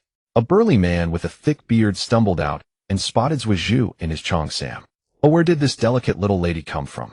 Come have a drink with me. The man jogged towards Zhuozhu, reaching out to grab him. Zhuozhu's eyes sharpened. He dodged swiftly, then kicked the man squarely, sending him stumbling back a few steps. Feisty, huh? I like it. Hearing the commotion, Kakashi, Su Xing, and Chun Ying rushed out and couldn't help but burst into laughter at the sight. Stop laughing. Shut up. Susanoo was starting to get angry. Oh Lord Xing, who dares to cause trouble here? A middle-aged man hurried out and steadied the burly man. Lord Xing. Xing snapped to attention and rushed over to stop the enraged Susanoo. Oh Lord Xing, we are newcomers here and didn't know the rules. Please forgive us. You like my friend, don't you? Then I'll have him accompany you for a drink. Susanoo was about to explode upon hearing Xing's words. Listen, he is a man of influence in this nation. You can extract secrets about the land of seals from him. If you want to become stronger, I can help you, but first you have to help me. Xing whispered these words into Susanoo's ear. Though Susanoo was burning with rage, he gritted his teeth and lowered his fists. That's more like it. Huh. Come, little lady. Drink with me to your heart's content today, and you'll be handsomely rewarded. Susanoo reluctantly followed the burly man into the tavern. Kakashi, Susanoo, and Chun Ying also entered. Kakashi and the others sat at a nearby table and ordered some food. Oh, still shy? Smile for me. The burly man, seeing Susanoo with his head down and silent, began to tease him. Susanoo gripped the fabric of his cheongsam tightly, enduring it all. Susanoo, listen. If you want immense power, I can absolutely help you. Prove yourself through your actions. Xing's voice echoed in Susanoo's mind again. Susanoo looked up at Xing, who gave a subtle nod. How did he do that? Susanoo's expression softened, and he bit his lip. To be fair, with his delicate, handsome face dressed in a cheongsam and makeup, he did look quite like a beautiful woman. I'll endure this one time. Susanoo suddenly forced a smile and raised his cup. That sight nearly made Xing, Kakashi, and Chun Ying vomit. Come on, sir, have a drink. Ugh. Susanoo spoke in a high-pitched, effeminate tone as he raised the cup, then turned away to retch. That's better, come on. After several cups, the burly man's face flushed.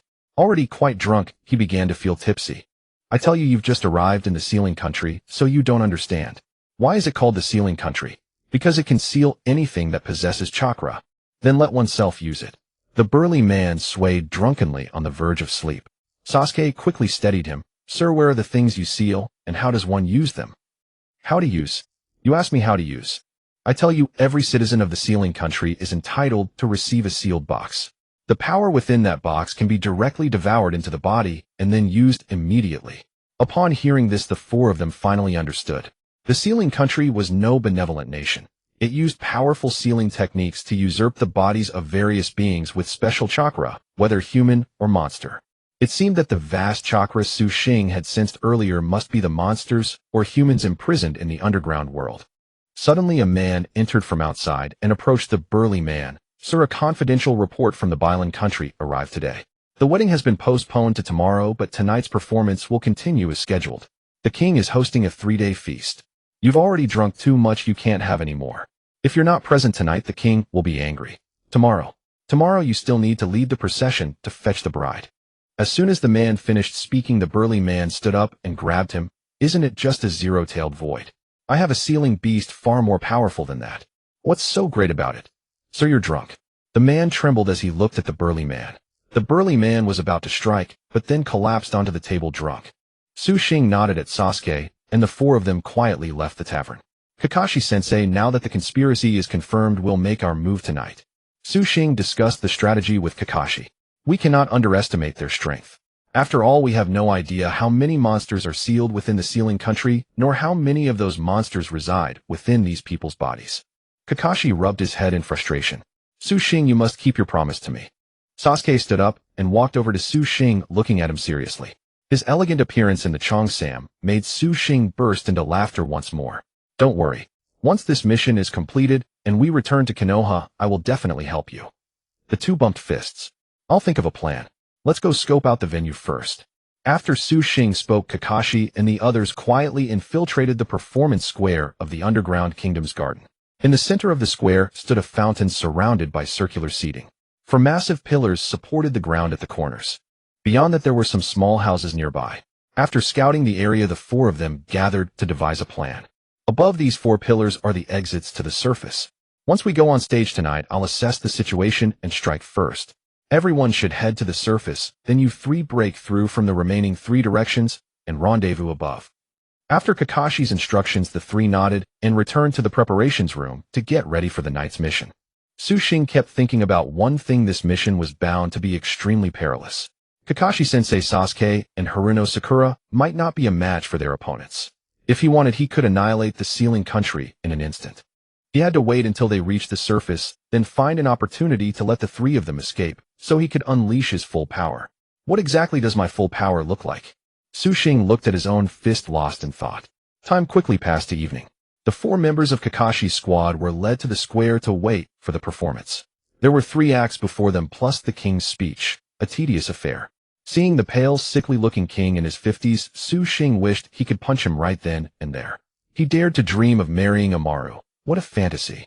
Next, please welcome the Magic Quartet to the stage. Suddenly, the king announced from the stage in the square. The 4 of them were startled, then slowly walked onto the stage. They exchanged glances and nodded covertly. Just then the king appeared, abruptly stopping the host on stage and signaling for them to pause. Kakashi gestured to Xing and the others behind him. Before their eyes, Amaru was brought up, bound to a cross. Seeing this, Xing clenched his teeth and was about to charge forward, but Kakashi quickly held him back. Ladies and gentlemen, today, I will show you the most powerful monster. It will become the sacrifice of the ceiling country. The king took out a scepter, approached Amaru, and extended his right hand, glowing with blue chakra, grabbing directly at Amaru's abdomen. Amaru let out a scream and passed out.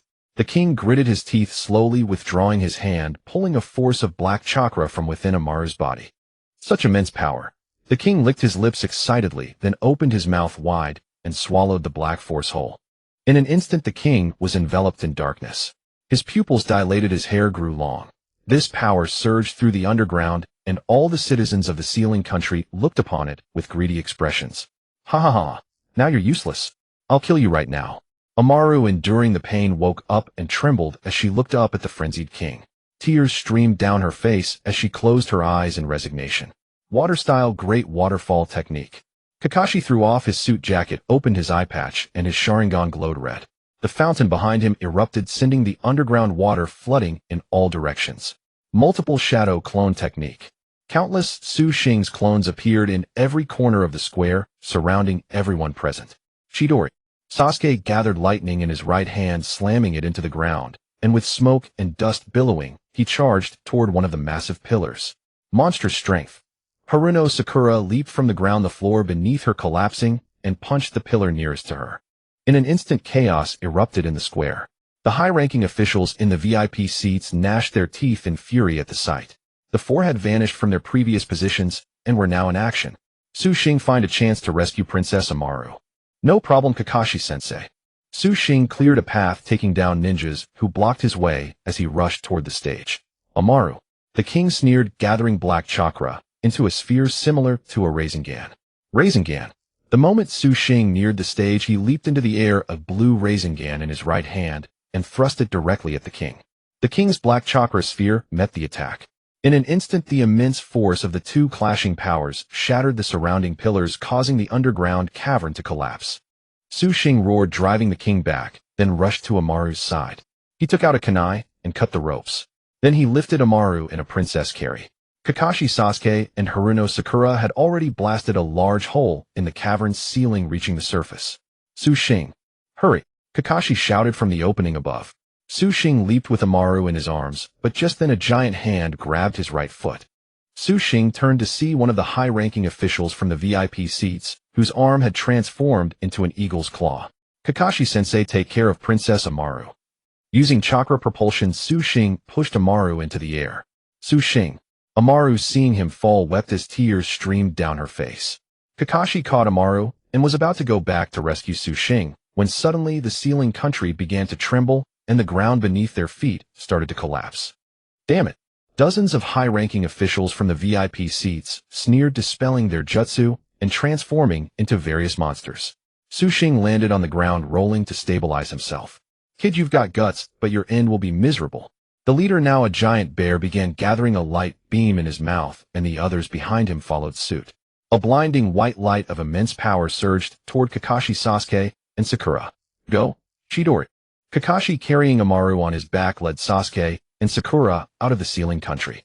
He used his right hand, crackling with lightning, to tear a large hole in the barrier and fled swiftly. Kakashi, carrying the 2, leaped beyond the territory and rushed toward the outside of the ceiling country. A massive explosion sounded and the underground square was reduced to rubble. The monster sneered, what a reckless fool. Suddenly a giant blue sword slashed through the smoke. What? The bear leader stared at his own waist, his eyes wide with disbelief as he saw himself cut in two. He died with his eyes open, unwilling. What's happening? Seeing their leader dead, the remaining monsters panicked. The smoke cleared, and Su Xing slowly rose from the ground, staggering. A layer of blue chakra enveloped his body. A massive warrior manifested around him. Full Susanoo. Su Xing looked at the group of monsters with a sinister smile. His eyes? How is that possible? The monsters saw Su Xing's eyes and revealed expressions of fear. Su Xing had awakened the Rasengan. Now it's my turn. The warrior above him flapped its wings, generating a powerful gale that sent the monsters flying backward, crashing into the distance. The giant sword slashed down, mountain-splitting strike. A deafening roar echoed, the ceiling country trembled, and various buildings collapsed. Countless monsters broke free from their seals, trying to escape. Just as Su Xing thought it was all over, the old king emerged, coughing weakly. I never expected someone so young to possess such power. I'm very interested in your eyes and body now. Perhaps you could become a fine monster. The king licked his lips perversely, his expression twisting into a snarl. A whirlwind on the surface of his body drew all the monsters of the ceiling country toward him, most notably the dark power of the zero-tailed void. Before long, he transformed into a colossal monster, a serpentine body, a masked face, and the symbol of a large zero on the mask. Su Xing looked at the king with disdain. With his current Pseudo-Six-Paths power, he could easily crush the king. He had nothing to fear. But just as Su Xing tried to use his power again, the Susanoo above him suddenly vanished. Panic struck him. Damn, is my chakra running out at a time like this? Ife, you useless system. Master, you'd better run for your life now. Ife said in Su Xing's mind, and then fell silent. The monster king spat a torrent of fire directly at Su Xing. Shit. Su Xing dodged, but then lightning struck. He couldn't evade in time, and was hit. With a cry, he collapsed to the ground. A puff of white smoke rose from his body. Su Xing, trembling, climbed to his feet. Damn it. Great Ball Rasengan. Although Su Xing's Pseudo-Six-Paths power had vanished, he could still release some basic chakra-based ninjutsu tied to his body. The king blew a fierce gale from his mouth, and Su Xing, holding the Great Ball Rasengan, was knocked down again. The king let out a chilling laugh as he looked at Su Xing. Boy, become the food of darkness. The king opened his mouth wide, and his tongue, entwined with dark power, shot out, wrapping around Su Xing. Su Xing was now completely powerless. He coughed up blood in agony. The darkness gradually enveloped him, pulling him toward the king's mouth. Is this the end? Su Xing closed his eyes in pain. Suddenly, an unfamiliar voice sounded in his mind. Boy, do you want to use my power? A pair of blood-red eyes slowly opened from the darkness. A surge of red chakra instantly enveloped Su Xing's body. The king, who had transformed into a monster, suddenly felt a searing pain on his tongue. As his body awakened, a crimson chakra gradually enveloped him, his visage twisting into a ferocious grimace. At that moment, the awakened mind was a blank slate, with only one thought dominating his consciousness. Kill. Kill. Kill. It seems your body holds even more secrets. The king grew even more frenzied toward the awakened body as dark power surged and erupted once more. With a roar, the awakened one grabbed the king's tongue and yanked it hard, tearing it clean off. The awakened one fell to the ground, his mind struggling to regain control. From 100 meters away, Kakashi and the other three gazed at the collapsed Foam country, lost in thought. Amalu leaped down from Kakashi's back and dashed toward the ruins of Foam country. Princess Amalu. Before Kakashi could stop her, Amalu jumped down the slope and rushed straight into the barrier of Foam country. Wind, lightning, water, fire, earth. The king opened his mouth wide, aimed at the awakened one, and unleashed a 5-element ninjutsu. Struggling to maintain his composure, the awakened one was finally provoked. The red chakra on his body began to bubble, and the tail behind him multiplied into 3. Then, raising his tails and opening his mouth, countless chakra droplets like blood began to coalesce into a sphere. This was the tailed beast ball. The moment the king's ninjutsu struck the tailed beast ball in the awakened one's mouth, like a rocket that had been building power erupted and shot forth. The overwhelming force of the tailed beast ball nullified the king's 5-element ninjutsu and then engulfed the king. How could this be? Amid a blinding flash, the king vanished into nothingness. At that moment, the crimson chakra cloak on the awakened one's body faded. Beneath the cavern, there was an expanse of sea leading to the ocean outside Foam country. The awakened one staggered amid the ruins as Foam country began to collapse entirely. His chakra was completely depleted. He closed his eyes and fell unconscious, plunging into the sea beneath the cavern as the nation crumbled around him. Su Xing. Ama Lu charged into the ruins. Amid the falling debris, she dodged frantically and saw Su Xing falling into the sea. Without hesitation, she leaped after him. During the fall toward the sea, Ama Lu rushed through the air towards Su Xing. The wind tore off the cloth that bound her hair, and her brown locks streamed freely, transforming her tomboyish appearance. Su Xing, dazed, looked at Ama Lu's descending figure. Biting her lip, Ama Lu rushed forward and embraced the unconscious Su Xing, and together they plunged into the sea. Underwater, since Su Xing was unconscious and unable to breathe, large amounts of seawater entered his mouth and nose. Seeing this, Ama Lu held him close and pressed her lips to his. "Teacher Kakashi, what should we do?" Susanoo looked at the now-vanished phone country, beginning to worry about Su Xing's safety. Kakashi peered down from above and saw a sea channel leading to the open ocean. "Don't worry. They're probably fine. Let's head to the beach and wait." Kakashi led Xiaoying and Susanoo away. After an unknown amount of time, Su Xing coughed violently, expelling large amounts of seawater. He struggled to his feet and looked around. He was on a sandy beach. Beside him lay Ama Lu, her face pale, as if she had stopped breathing. "Princess Ama Lu." Su Xing knelt down in panic, lifted Ama Lu, and shook her vigorously. Seeing no response, a sudden idea struck him. Mouth-to-mouth resuscitation. He laid Ama Lu flat, flared his nostrils, and his heart began to flutter nervously. Because he saw Ama Lu's drenched clothes clinging to her, revealing her alluring curves. Su Xing's face flushed crimson, and he quickly slapped himself. "What am I thinking at a time like this?" He wiped his mouth again, flared his nostrils, and puckered his lips to lean in. Suddenly, Ama Lu awoke and saw Su Xing about to kiss her. She slapped him hard. "Pervert." Dazed by the slap, Su Xing held his cheek and looked at her with grievance. "I was trying to save you." Clearly, mouth-to-mouth resuscitation was an unknown concept in this world. If you were saving me, why did you have to kiss me?" Ama Lu's face turned crimson as she stared at Su Xing. Now holding his cheek, Su Xing suddenly felt a nosebleed. His eyes fixed on Ama Lu, his face burning. Sensing his gaze, Ama Lu quickly looked down at her clothes. Su Xing. Kakashi and the two others strolled over leisurely, saw the two were safe, and sighed in relief. "Su Xing, how dare you bully another girl?"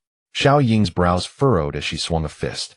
A lump appeared on Su Xing's head, and he could not plead his innocence. The sun was setting, casting the final shadows of the five on the sandy beach. Kakashi's team escorted Princess Ama Lu back to Bichio Country. Cherry blossoms bloomed again. In Bichio Country, all the people flooded the streets, and cherry blossoms drifted in the wind. Ama Lu emerged from the palace in a beautiful kimono, her lips painted a vivid red. Kakashi and the others were stunned. Ama Lu smiled gently. "Su Xing's was you shouting, it's time for us to go back." A dove landed on Kakashi's hand, then turned into a puff of white smoke, revealing a slip of paper. "What about Teacher Kai's team?" Su Xing asked quickly. "They have already returned early. Asama's team came to reinforce, and you and Gue Jiao retreated." Kakashi handed the paper over. Susanoo lowered his head, lost in thought. "It must be related to you." Su Xing ambled over casually and threw an arm around Susanoo's shoulder. "Let's go. Back to Muyi. I'm going to keep my promise and help you." Hearing this, Susanoo looked up into Su Xing's sunny smile, and his furrowed brow finally relaxed. The four bid farewell to the king and prepared to leave. Su Xing. Ama Lu ran out of the palace and caught up. Su Xing heard her call and turned around. Could you stay and help nurture the future of Bichio Country?" Her cheeks flushed with shyness. What do you mean?" Su Xing looked utterly bewildered. Kakashi turned, grabbed the tail of Su Xing's Pikachu-patterned clothes, and said with a smile, "Sorry, he has to return to Muyi. She wants you to stay and have children with her." Susanoo burst into laughter. Su Xing was overjoyed and nodded vigorously. Suddenly behind him, Xiaoying's eyes glowed white and flames surged up. "Bastard." With one punch, Su Xing cried out in pain. "Take this with you." Ama Lu took out a necklace from her bosom.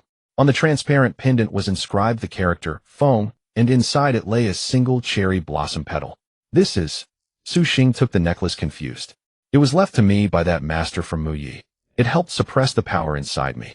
I thought you might be able to use it too." Ama Lu leaned and gently kissed Su Xing on the cheek and said goodbye. Su Xing. Su Xing stared at her blankly as Kakashi dragged him away. The moment Su Xing put on the necklace, the pair of eyes in the darkness within him closed again. The four left Bichio Country and set off on their journey home. Ama Lu stood on the mountain peak, watching the departing figures of the four. Tears flowed unbidden. "Su Xing, when the cherry blossoms bloom, next year will you come back to see me?" Su Xing. What does it feel like to be kissed? Susanoo followed behind Su Xing and pressed. Susanoo, have you also started to melt? Su Xing raised an eyebrow and looked at Susanoo beside him. I don't know either, it just feels light and floating. Really? Susanoo and Su Xing, both flushed, were whispering to each other. Xiaoling was ignored again. Kakashi was quite at ease reading his book Intimate Paradise along the way. The first thing after returning to Konoha was to get a good sleep. Su Xing practically crawled home, didn't even take off his clothes, and fell into a deep sleep immediately. At night, a flash of light appeared in the starry sky over Konoha. Susanoo lay on the grass, gazing at the stars in silence. Why aren't you back to sleep? At this moment, Kakashi quietly approached. Teacher Kakashi. Susanoo suddenly sat up, and Kakashi came over to sit beside him. Hey, tonight's sky is quite nice. Kakashi looked up at the stars and smiled. Teacher Kakashi, my brother. Susanoo's eyes were already moist. Don't be discouraged. Maybe he has some hidden reason he hasn't told you. Kakashi's eyes were also glazed as he said this. But I am his own brother. Does he not even have time to explain? Susanoo punched the ground.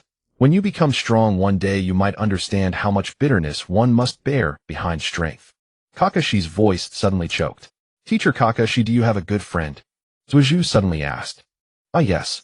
Is he from Konoha? Why doesn't he come to see you? The moment Susanoo said this, Kakashi fell silent. Then Kakashi smiled as Susanoo reached out his right hand and patted Susanoo's head.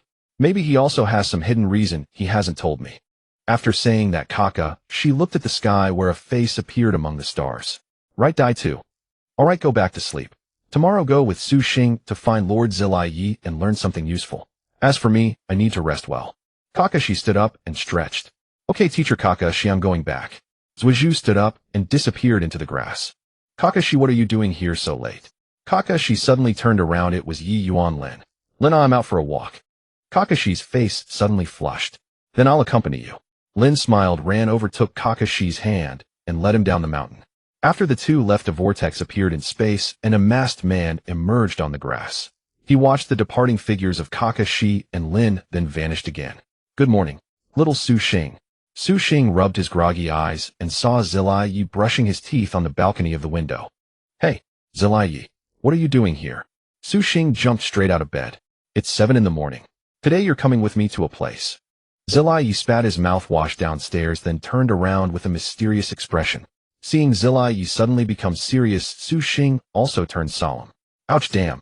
Suddenly a metal pan was thrown up from downstairs and hit Jiraiya on the head. Who the hell is pouring water? Shouts from an elderly woman came from downstairs. Jiraiya quickly hid. Su Xing looked at him with disgust, speechless. After the two got ready, they went downstairs and headed to Susanoo's house. Su Xing yawned, following behind Jiraiya with a sleepy face. This world is so troublesome. There's not even a cell phone. If there were cell phones. Wait, cell phone. Su Xing suddenly thought of something and quickly entered the system world with his consciousness. Fei, can I exchange things in the system? Master, yes, anything you want you can have. Hearing this, Su Xing was overjoyed. It seemed that bringing cell phones to this world was not impossible, but it was troublesome for now. He would wait a couple of days. The two arrived at the entrance of Susanoo's house. There was a beautiful cherry blossom tree blooming more vividly than any other cherry tree in Konoha. Susanoo tidied up and came out. Susanoo, your cherry blossom tree at the door is so beautiful. How did you plant it? Su Xing quickly asked. The Uchiha clan. Susanoo started, but suddenly stopped. The atmosphere became awkward. Seeing this, Jiraiya said, You two little ones, are you ready? I'll take you to a mysterious place. Before the two could react, Jiraiya bit his thumb and said, Summoning technique. A technique seal appeared on the ground, and the three turned into white smoke and vanished. Oh, damn. Susanoo and Su Xing clung tightly to each other, falling downward in a space-like tunnel. After a minute, the three successfully landed on the ground. Welcome. In front of them, a group of large toads with small toads were holding balloons, blowing trumpets, and beating drums to welcome them. So how is it? Beautiful. Jiraiya turned around. Damn, you too. Susanoo and Su Xing stood, dazed, their hair all standing on end. Alright, everyone can stop. Jiraiya waved his hand at the toads, welcoming them, signaling them to stop. The toads finally stopped. Suddenly, a dazed toad blew a trumpet. Slap. The large toad behind him slapped him. Lord Jiraiya told you to stop so many times, but you wouldn't listen. I'll slap you to death. The three showed awkward smiles. This is Meow Moo Mountain, the place where I once trained. Jiraiya took a deep breath and said proudly to the two behind him. So what are you bringing us here for today? Su Xing asked, puzzled. Jiraiya's eyes flashed. He turned around stylishly and struck a pose. Wentai. Here. A large toad, smoking a pipe, jumped out from behind, shaking the ground. Zuozhu and Su Xing were stunned by the sight of the giant toad. Wentai blew a thick smoke ring at them. See, this is my contracted summoning beast. By signing a contract you can summon it with the summoning technique to aid you in battle. Jiraiya said, taking a scroll from his bosom and spreading it on the ground. Su Xing, drop your blood on this spot on the scroll, and this frog will be yours. Jiraiya clapped his hands, and a toad the size of a palm Hama-Ji jumped onto Wentai's head. Are you kidding me? So small. Su Xing pointed angrily at Hama-Ji. What? You dare to doubt my son? Toad Wentai was about to explode in anger. Calm down, okay? Su Xing immediately changed his tune, hugging Wentai's leg and looking at him with puppy eyes. What about me? Zuozhu asked, puzzled. You have other arrangements. Su Xing signed the contract first. Su Xing nodded, walked to the scroll, bit his thumb, and dripped blood onto it. But a strange thing happened. The blood could not absorb into the scroll at all. What's going on? Did I do it wrong? Su Xing was completely baffled. Jiraiya stared seriously at Su Xing's bleeding finger. Su Xing, seeing Jiraiya's intense gaze, dared not move a muscle. Hurry up and wrap your finger. Did you bite an artery? Jiraiya pointed at Su Xing and shouted loudly. Jiraiya, this phenomenon might mean Su Xing already has a summoning beast. Toad Wentai suddenly said from behind Jiraiya. Oh, Su Xing, do you have a summoning beast? Jiraiya asked curiously. No, I don't have any summoning beast. Su Xing found it amusing. Try using the summoning technique. Jiraiya said to Su Xing. All right. Su Xing reluctantly removed the bandage from his finger, then imitated Jiraiya by making a hand seal and slapping the ground. Summoning technique. The technique seal instantly spread across the ground. Jiraiya squinted. It's coming.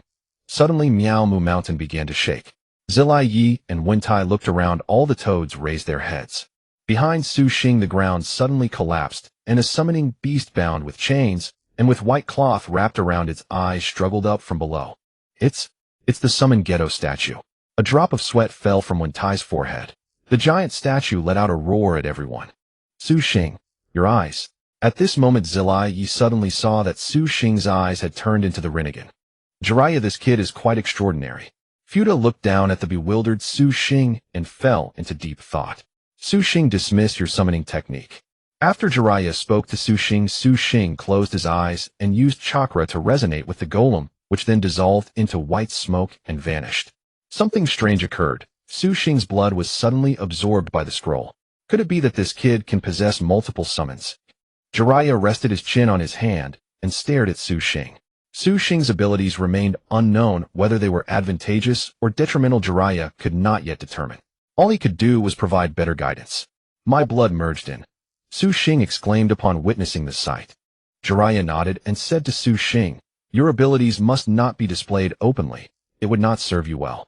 Now that the contract has been finalized, from today forward you will study here to master the power of chakra. Gamakichi. Train with Su Xing to develop coordination. Understood.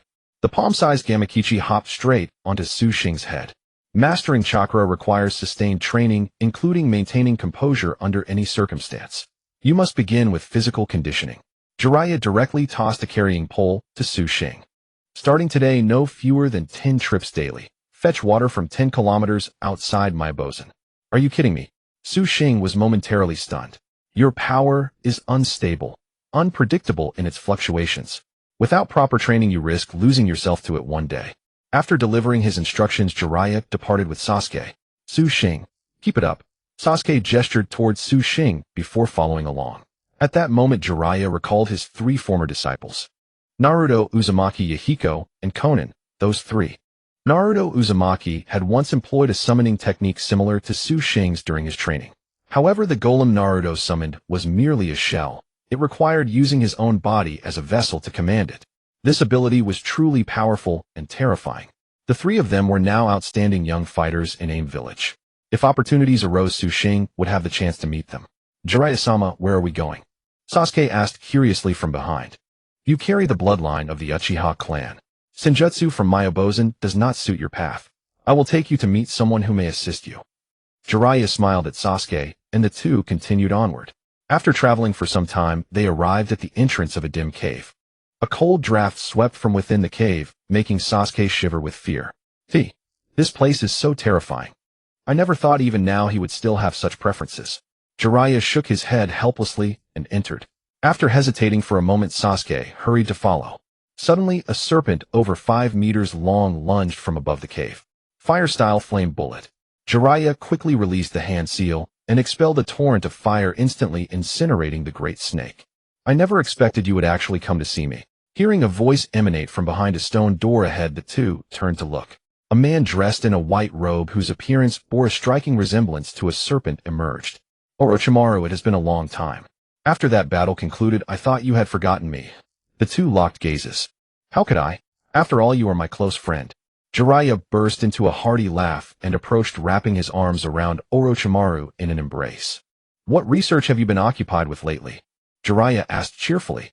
I have been conducting research on the fusion of the first Hokage's cells. The third Hokage issued orders, so I had no choice but to resume my former work. Otherwise, they might have entirely forgotten the scientific prowess of Orochimaru. Orochimaru chuckled in his raspy voice, then noticed Sasuke behind him. I neglected to introduce you. This is Sasuke, a descendant of the Uchiha clan. As you know, certain events recently unfolded within the Uchiha clan. Jiraiya continued recounting the recent events to Orochimaru while Orochimaru fixed his gaze intently on Sasuke, in complete silence. Sasuke began to tremble slightly under Orochimaru's unwavering stare. Why do this man's eyes look exactly like a snake's? Sasuke swallowed hard in fear, beads of sweat streaming down his forehead. When Orochimaru suddenly extended his serpent-like tongue, Sasuke let out a cry and collapsed to the ground, both eyes awakening into the Sharingan. Orochimaru gazed upon Sasuke's twin Tomo with a faint smile. Quite beautiful eyes. Hey, let me warn you, Orochimaru, do not cause trouble. He is my beloved disciple's closest friend, bound to us both. Jiraiya quickly interjected. Rest assured, I shall be an excellent teacher. Orochimaru licked his lips, sending shivers across Sasuke's body. He leapt up and clung to Jiraiya's leg. Let's go back, please. I want to see Xing. Ungrateful brat, come with me. Orochimaru seized Sasuke under his arm and told Jiraiya, return on your own. I will take care of Sasuke. Without another word, he walked through the stone doorway, which slammed shut behind him. Jiraiya stood dumbfounded, watching the sealed entrance, entrusting Sasuke to Orochimaru. Could this bastard turn Sasuke into a specimen? The mere thought sent a chill down Jiraiya's spine, and he departed. Under the cover of night in Konohagakure, a shadow slipped through dim moonlight, darting swiftly across rooftops. Kakashi, who had been reading inside, sensed movement on the roof above. Setting his book aside, he climbed out the window and gave chase. The pursuit led them to the hills behind Konoha. Halt! Kakashi pursued, launching 2 kunai. The cloaked man ahead effortlessly sidestepped them before coming to a stop. A person prowling through Konoha at midnight instead of sleeping isn't exactly a model citizen. Kakashi regarded him with a cold, unwavering stare. The cloaked man slowly turned around, and Kakashi's pupils dilated. Danzo. Kakashi, do you show me such disrespect? Not even a proper greeting, sir. Danzo revealed a sinister smile. I have certain matters I wish to ask you. Kakashi kept his hands in his pockets, gazing steadily at Danzo before him. Oh, do tell. Regarding the Uchiha clan. Before Kakashi could finish his question, a glint flashed in Danzo's eyes, and he lunged forward. Kakashi reacted with alarm, quickly retreating to steady himself. He dodged Danzo's right-hand strike and used the elder's shoulder as a springboard to leap clear. Speaking of which, I have collected quite a few eyes from the Uchiha clan, but yours are by far the most remarkable. Danzo's face contorted into a grotesque expression. He unwound the bandages from his left eye, revealing a malevolent grin. Both eyes began spinning, and the distinctive pattern of the Manjikyu Sharingan appeared. This is... Sweat dripped from Kakashi's forehead as he took 2 steps back, staring at Danzo before him. Kakashi, ordinary eyes may not see the sacrifices behind those events, but the Uchiha clan Sharingan can clearly perceive the direction of the future. While being watched by Konoha, I chose to flee. In the moment Kakashi was lost in thought, Danzo seized the opportunity and unleashed a jutsu at him. Wind release, vacuum wave. Kakashi leaped up, grabbing a branch overhead to evade the attack. Wind release, shuriken. Danzo hurled chakra-infused shuriken at Kakashi, severing the branch above his head.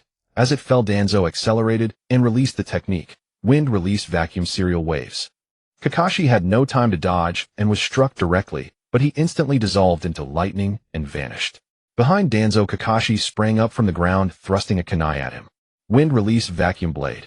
Danzo calmly produced a kunai, channeling chakra into it, transforming it into a sharp longsword. Clang. Danzo's weapon clashed with Kakashi's kunai, producing a crisp sound. Danzo swiftly swept the blade, aiming straight for Kakashi's throat. In that instant, Kakashi's Sharingan entered a crimson world. He clearly saw the weakness in Danzo's attack, and the Chidori in his right hand had already formed. Lightning released Chidori. With a single decisive strike, Kakashi pierced Danzo's chest. Danzo let out a scream and collapsed to the ground. Kakashi glanced at Danzo on the ground, then turned to leave. However, he failed to notice that the Sharingan in Danzo's left eye had vanished. Summoning technique Baku. Kakashi suddenly turned back, seeing Danzo standing unharmed, smiling at him. Beside him stood a massive summoning beast with a long trunk and brown fur, which unleashed a powerful wind release directly at Kakashi. Kakashi, this is my summoning beast Baku. It can use wind release to blow enemies toward it and then devour them. Become Baku's meal. Kakashi quickly threw a kunai attached to a white string, wrapped it around a large tree, and stabilized himself. But Baku's wind release was like blades slicing the tree in half. Kakashi was blown toward Baku's mouth. Kamui. Suddenly, Baku's body twisted violently in space, letting out a pained roar before dissipating into white smoke. Who is it? Danzo quickly looked around. Under the moonlight, a masked man clad in the Akatsuki robe sat on a boulder, watching the two. It's you. What are you doing here? Hearing this, Kakashi realized that Danzo and the masked man knew each other. You cannot touch him. The masked man suddenly spoke coldly to Danzo, then turned his gaze to Kakashi. Kakashi stared back, and they locked eyes for 10 seconds. The masked man's right eye warped space, and he vanished with himself. Kakashi, you're lucky. I'll spare you tonight. With that, Danzo turned and leaped into the jungle, disappearing. Why does he give me a familiar feeling? Kakashi stared at the spot where the masked man had vanished, unable to calm down for a long time. At the Hokage's office, Third Hokage Hiruzen Sarutobi was organizing documents late into the night. Suddenly, he felt a gust of wind. Looking up, the masked man was sitting in the chair before him. Who are you? Hiruzen asked calmly, looking at the masked man. As expected of the Third Hokage, you have extraordinary poise. The masked man leaned back comfortably in the rocking chair and spoke to Hiruzen. Business. I'm here to stop you. As soon as the masked man finished speaking, an explosion echoed from afar in Konoha. Hiruzen stood up, anxiously looking into the distance. Then he turned to the masked man and quickly formed hand seals. Fire release, great fireball technique. The massive fire passed straight through the masked man, ignoring the attack. It seems your technique can nullify any attack. Hiruzen frowned. You're right, but I won't let you leave. The masked man stood up and walked toward the window, looking into the distance. Danzo massacred the Uchiha clan. Knowing you were onto him, he chose to strike first rather than wait. So he decided to flee Konoha tonight. You may have your reasons for being fixated on Danzo, but it seems time has run out. Danzo, followed by 3 trusted Umbu, quickly crossed Konoha's defense line. Why betray Konoha? Ahead, Asuma, a cigarette dangling from his lips, and the Fire Country emblem on his waist appeared coldly. You think you can stop me? The 3 Umbu behind Danzo leaped out and engaged Asuma in combat. Danzo tried to escape, but suddenly felt his right foot heavy. Focusing too much on what's in front makes you lose vigilance. Shadow imitation technique. Danzo turned his head to see Nara Shikamaru kneeling on the ground, his shadow tightly connected to Danzo's. Danzo was immobilized. Choji! Shikamaru shouted. Suddenly, a massive ball of flesh appeared. Meet Tank. Choji tucked his head and limbs and expanded using the multiplication technique and charged at Danzo. A huge cloud of dust rose, and everyone coughed violently. Hiruzen stood in the Hokage's office, looking into the distance with a trace of melancholy on his face. Suddenly, 2 Root members appeared, kneeling. Third Hokage Danzo has left Konoha. Root personnel on the outskirts have spotted him. Should we pursue? No need. Hiruzen was lost in thought, and no one knew what he was thinking. Perhaps Danzo's departure was for the best. Danzo was branded a rogue ninja of Konoha, becoming an enemy of the village just like Uchiha Itachi. At Mount Miyaboku, Xing carried the last 2 buckets of water on his way back, grumbling. Damn pervy sage, said he'd take me to some great place, but I eat bugs 3 times a day and have to croak like a frog. After reaching the water storage spot, Xing collapsed under a large tree. Here, have a popsicle. Jiraiya appeared suddenly.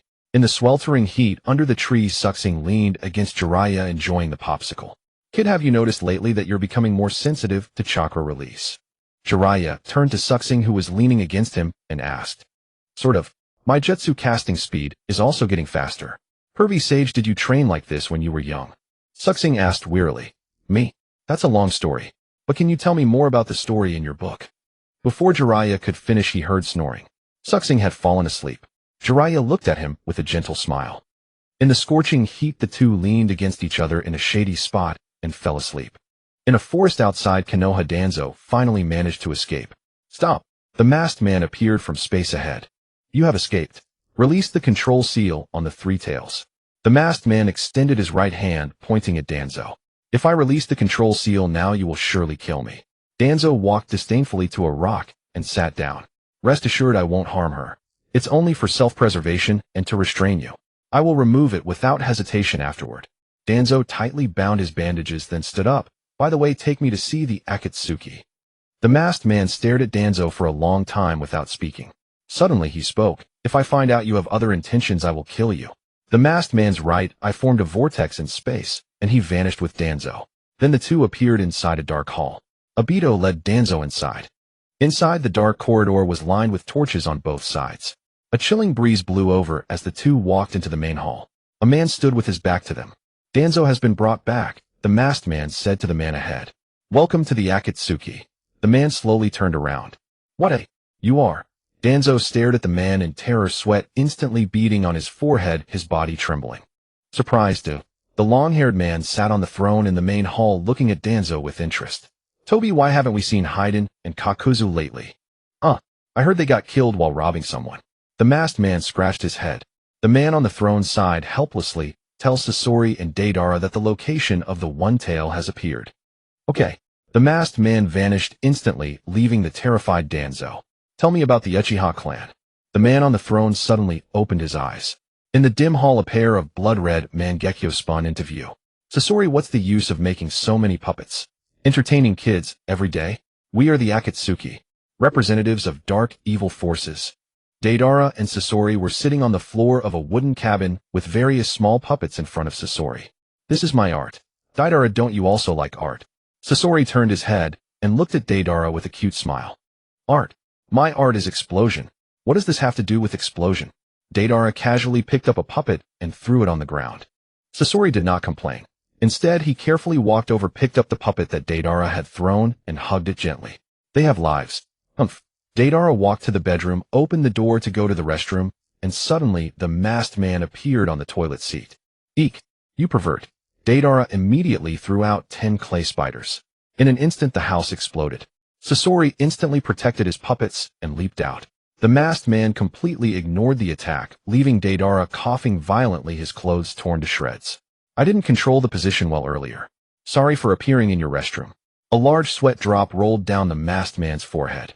You old pervert. Appearing in my restroom every time. Deidara recalled previous times when the masked man appeared when he was half asleep and opened his eyes. The masked man was right in front of him. When he went to the restroom, he appeared.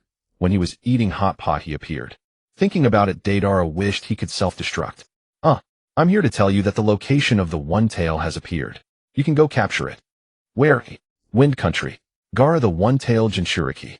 After saying that, the masked man vanished. Pay for my house. Bastard.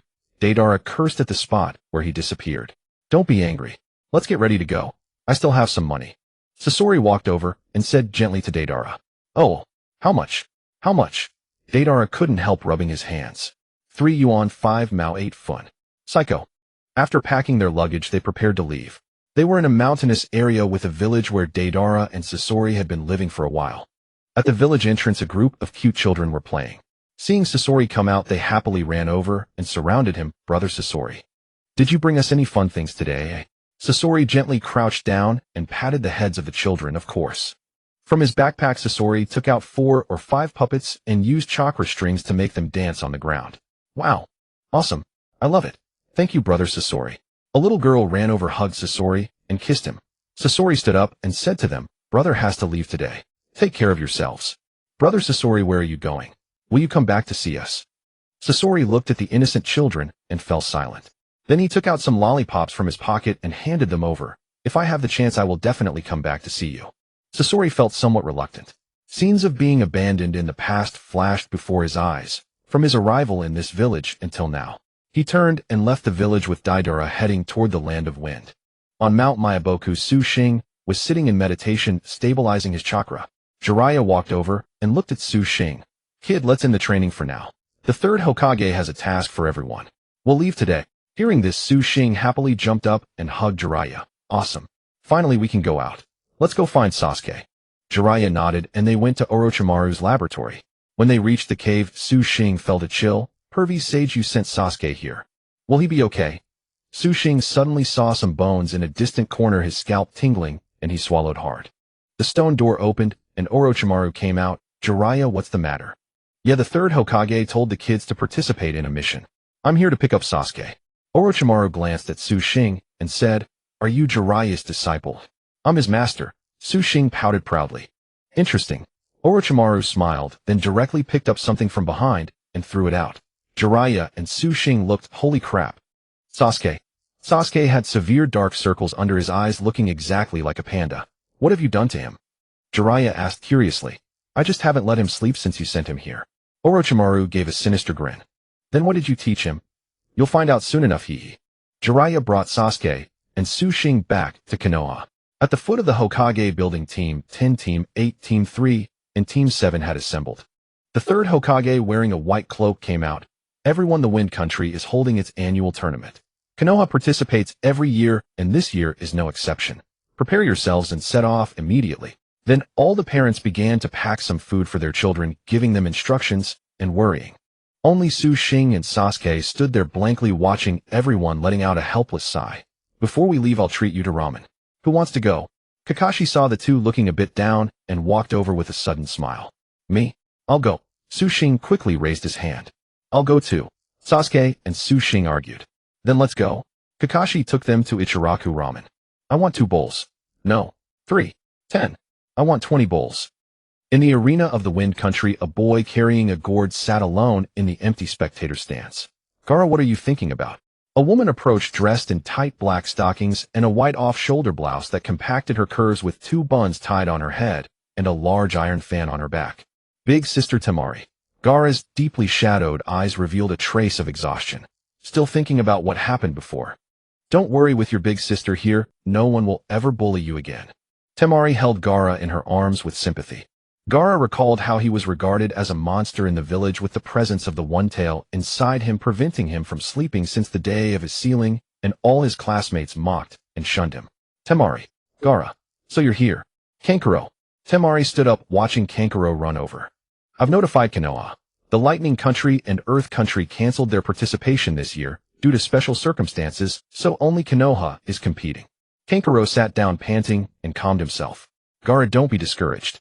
Show your confidence and defeat the Konoha ninja. Let everyone see your efforts and gain their recognition. Temari turned to Gaara and gave him a thumbs up. A faint resolve appeared on Gaara's young face, and he nodded firmly. The Konoha ninja are here. Suddenly a shout came from outside. The arena gates opened and Xing and his group entered together. Wow, this place is huge.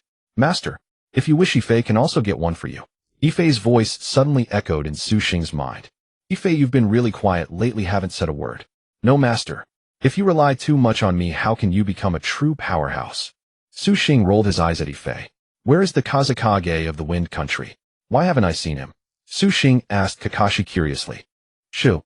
Kakashi made a quiet gesture. There was some trouble in the Wind Country, and currently there is no Kazekage. As Kakashi finished speaking, Temari led the Wind Country ninja over. I've long heard of the famous copy ninja Kakashi. Hello, I'm Temari. Temari extended her hand, but before Kakashi could grasp it, Xing stepped forward and responded. Hello, I'm Xing. Big Sister Temari, you're so beautiful.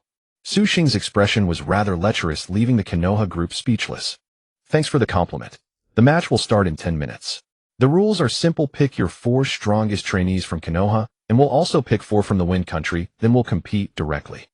Temari spoke with precision, force, and decisiveness. A sharp-minded woman of the mature type. She then led the Wind Country team to the other preparation area to assign members. Kakashi-sensei, let me participate this time. I can do it. Xing excitedly jumped up and grabbed Kakashi's arm. Kakashi recalled that before departure, Jiraiya had repeatedly instructed him not to let Xing fight unless absolutely necessary, as Xing's abilities were unknown and needed protection. Xing clung to Kakashi's arm like a worm, refusing to let go. This time you'll watch the tactical training from the sidelines and serve as a substitute. You can't fight for now. Kakashi smiled, lifted Xing, and set him aside. Xing looked reluctant. Team 7, Sasuke will fight. Team 3, Neji will fight. Team 8, Hinata will fight. Team 10, Shikamaru will fight. After the assignments, everyone entered the preparation area. The first fighter from the Wind Country was Pakura, a female ninja in a purple robe who appeared aloof. When her name was called, she stepped out slowly. Kakashi glanced at Sasuke, who nodded. Konoha's fighter Uchiha Sasuke. The two ninjas entered the arena, and the stands instantly filled with spectators. A brat from the Uchiha clan. Pakura sneered coldly. With just that noble bloodline, you can't defeat me. Sasuke arrogantly stretched his body and assumed an attacking stance. Fight! With a crisp bell sound, the match officially began. Sasuke charged first, throwing two kunai as he rushed toward Pakura. Pakura dodged them in slow motion, then flipped to stabilize herself and engaged in close combat with the approaching Sasuke. Go Sasuke! Xing, sitting in the stands, grabbed the cheerleaders' pom-poms and waved them wildly. Sasuke's multiple attacks were easily evaded by Pakura. Kakashi, sitting in the stands, analyzed her movements. This female ninja is no ordinary one. Her calmness and agility from her body movements and combat techniques show she's waiting for an opportunity. After failing to hit Pakura several times, Sasuke grew anxious and his attack patterns began to show flaws. The opportunity is here. As Sasuke dodged a punch, Pakura thrust out a kunai. Sasuke was startled, his Sharingan spun rapidly, and he barely evaded the attack. This woman is ruthless. Xing gritted his teeth and stood up. Although this is a sparring match, showing mercy to an opponent is cruelty to oneself on the battlefield. To become a true ninja, one must pay the price. Kakashi watched Sasuke on the platform, deep in thought. Since you show no mercy, why should I be kind? One move to end it. Chidori. Sasuke gathered lightning-release chakra in his palm, forming a high-intensity current. His hand became like a blade, notably similar to Kakashi's lightning cutter. The most striking thing was the sound of the technique, resembling the chirping of 1,000 birds. Seeing the Chidori in Sasuke's hand, everyone in the stands stood up. This kid's jutsu looks so unique. That sound is lethally intimidating. Sasuke, you've grown. Kakashi cast a approving glance towards Sasuke from the stands. Sasuke slammed the Chidori onto the ground and charged straight at Pakura in a linear attack. Scorch, release, steam, murder. Pakura quickly formed hand seals, enveloping her body in a powerful scorching heat. Kakashi sensed immediate danger just as the two were about to collide. He dashed down, and Temari also rushed down, intercepting them and separating the two. Where Sasuke had attacked, a massive hole appeared in the wall, and the wall collapsed. Sweat beaded on Pakura's forehead, and Sasuke was also sweating. This match is a draw. After the announcement, the two performed the reconciliation seal and returned to their respective preparation areas. Kakashi-sensei, if you hadn't stopped me, would I have killed her? Sasuke asked curiously. She is a Scorch Release user with a Kekkai Genkai. Pakura's Scorch Release would have evaporated all the water in your body. If I hadn't intervened, you would have died. Hearing this, Sasuke broke into a cold sweat and trembled, now feeling a deep sense of fear. Second match, Konoha's fighter Hyuga Neji. Wind Country's fighter Gaara. Gaara stood up when his name was called. Everyone in the Wind Country team fell silent, watching him coldly as he walked to the platform. During the minute it took Gaara to reach the platform, he felt the full weight of malice and sneering from everyone. He suddenly turned back and saw Temari in the preparation area. Go for it, Gaara. Temari made a gesture to him. Gaara nodded and walked up. Neji and Gaara stood on the platform and bowed to each other. At that moment, on the outskirts of the Wind Country, Deidara and Sasori appeared in the sky on a clay bird. Finally here. Sasori, your hometown. Sasori looked at the Wind Country, silent for a long time. Suddenly Deidara cursed, damn. Why did the clay bird suddenly lose control? After entering the Wind Country's defense line, a ceiling barrier appeared in the sky, blocking aerial ninjutsu. Deidara and Sasori screamed as they fell from the sky. Damn, damn. The two fell, embracing each other. Huh, what fell? A Wind Country sentry on the watchtower looked around. Probably a stupid bird. Neji stared at Gaara, slowly rubbing his right palm. It's him, what a nuisance. A middle-aged man in the audience suddenly spoke, and murmurs began to spread around. What a freak, isn't it embarrassing to let him go? Exactly, as if he's afraid others won't know he's a freak. Gaara listened to the jeers from the audience behind him, his head slowly lowering. All of you shut up. Xing suddenly stood up, pointing at the citizens of the Wind Country. He is still your kin, fighting for the honor of the Wind Country. Touch your conscience. Do you have the face to say such things? Stunned by Xing's sudden rebuke, the crowd fell silent. Temari smiled like an affectionate elder sister as she looked at Xing. Hey, the kid from the Wind Country on the stage. Do your best. Xing raised his thumb at Gaara. In that instant, Gaara felt the power of being praised from behind, and he perked up. You may be strong, but you won't break through my defense. Gaara assumed a stance, and a torrent of sand surged from the gourd on his back, swirling around him. We'll see. Niji bent his palms and exhaled. Niji was a close-range combat ninja possessing techniques like the 8 trigrams air palm, but their damage was far inferior to Gaara's defense. Find a chance to get close. Niji darted around Gaara, and the sand surrounding Gaara followed him, spinning rapidly to protect Gaara from all directions. Enough stalling. Gaara roared, launching an attack with his sand directly at Niji. Niji dodged the sand's assault, leaping back and forth across the arena, but Gaara's sand seemed to have eyes always tracking him. Niji gritted his teeth and accelerated. The moment the sand slowed, Niji unleashed his technique, Gentle Fist 8 trigrams air palm. An 8 trigrams diagram appeared on the stage. Niji struck Gaara with a chakra shockwave from his palm. Desert Wave. Gaara reacted instantly, forming a defensive wall of sand. Block. Niji sensed trouble. Suddenly a haze of sand particles appeared in the air, even engulfing the audience seats. Byakugan. Niji activated his Byakugan, clearly seeing Gaara charging toward him through the sand haze. Sand Shower. A rain of sand bullets fell from the sky, hurtling toward Niji. Gentle Fist 8 trigrams palms heavenly spin. Niji released a massive amount of chakra from his Tenketsu, then spun like a top, creating a blue chakra barrier that deflected all of Gaara's attacks. Barrage Sand Rain. Gaara persisted, unleashing more techniques, all of which Niji blocked. The moment Niji's heavenly spin dissipated, Gaara appeared right before him. Damn! Sand Burial Coffin. Sand Waterfall Funeral. Niji was enveloped by sand and instantly felt his body being crushed violently. The match is over. Gaara wins. Temari stood up with a smile. But at that moment, Niji suddenly turned into a log. Substitution technique?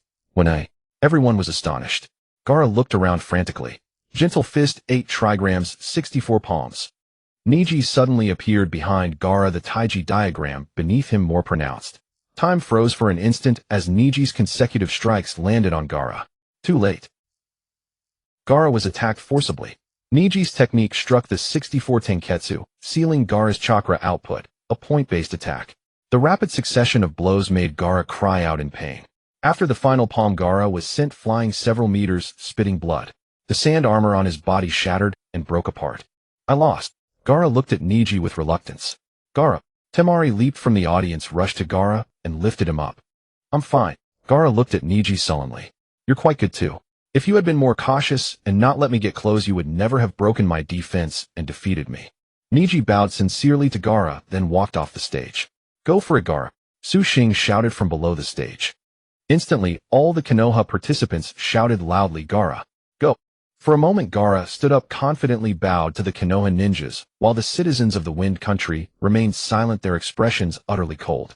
This kid is quite interesting. Temari felt a strong curiosity about Xing. Go rest Gaara. Just as Temari was helping Gaara off the stage, a string of clay spiders was thrown from the open skylight above the arena. Watch out. In an instant, all the Konoha ninjas shielded their students while the people of the Wind Country stared in horror as the clay spiders exploded violently. A deafening explosion erupted, filling the arena with thick smoke. As the smoke cleared, I'm fine. Me too. Really? How amazing. Look. What's that? The Wind Country ninjas looked up to see a colossal stone statue appearing above them. Sand Shield. After releasing the technique, Gaara's chakra was depleted and he collapsed. Instantly, the sand-formed statue crumbled entirely. Gaara. Temari hugged Gaara with deep affection. All the Wind Country citizens were stunned by this sight. They never imagined that Gaara, whom they had always called a freak, would protect them at a critical moment. They all lowered their heads in guilt. Who needs your protection, you freak? A young man stood up and hurled his soda can at Gaara. Instantly, some were incited and began throwing their cans as well. I said shut up. Xing suddenly appeared in front of Gaara, his expression ferocious as he roared at the people in the Wind Country audience.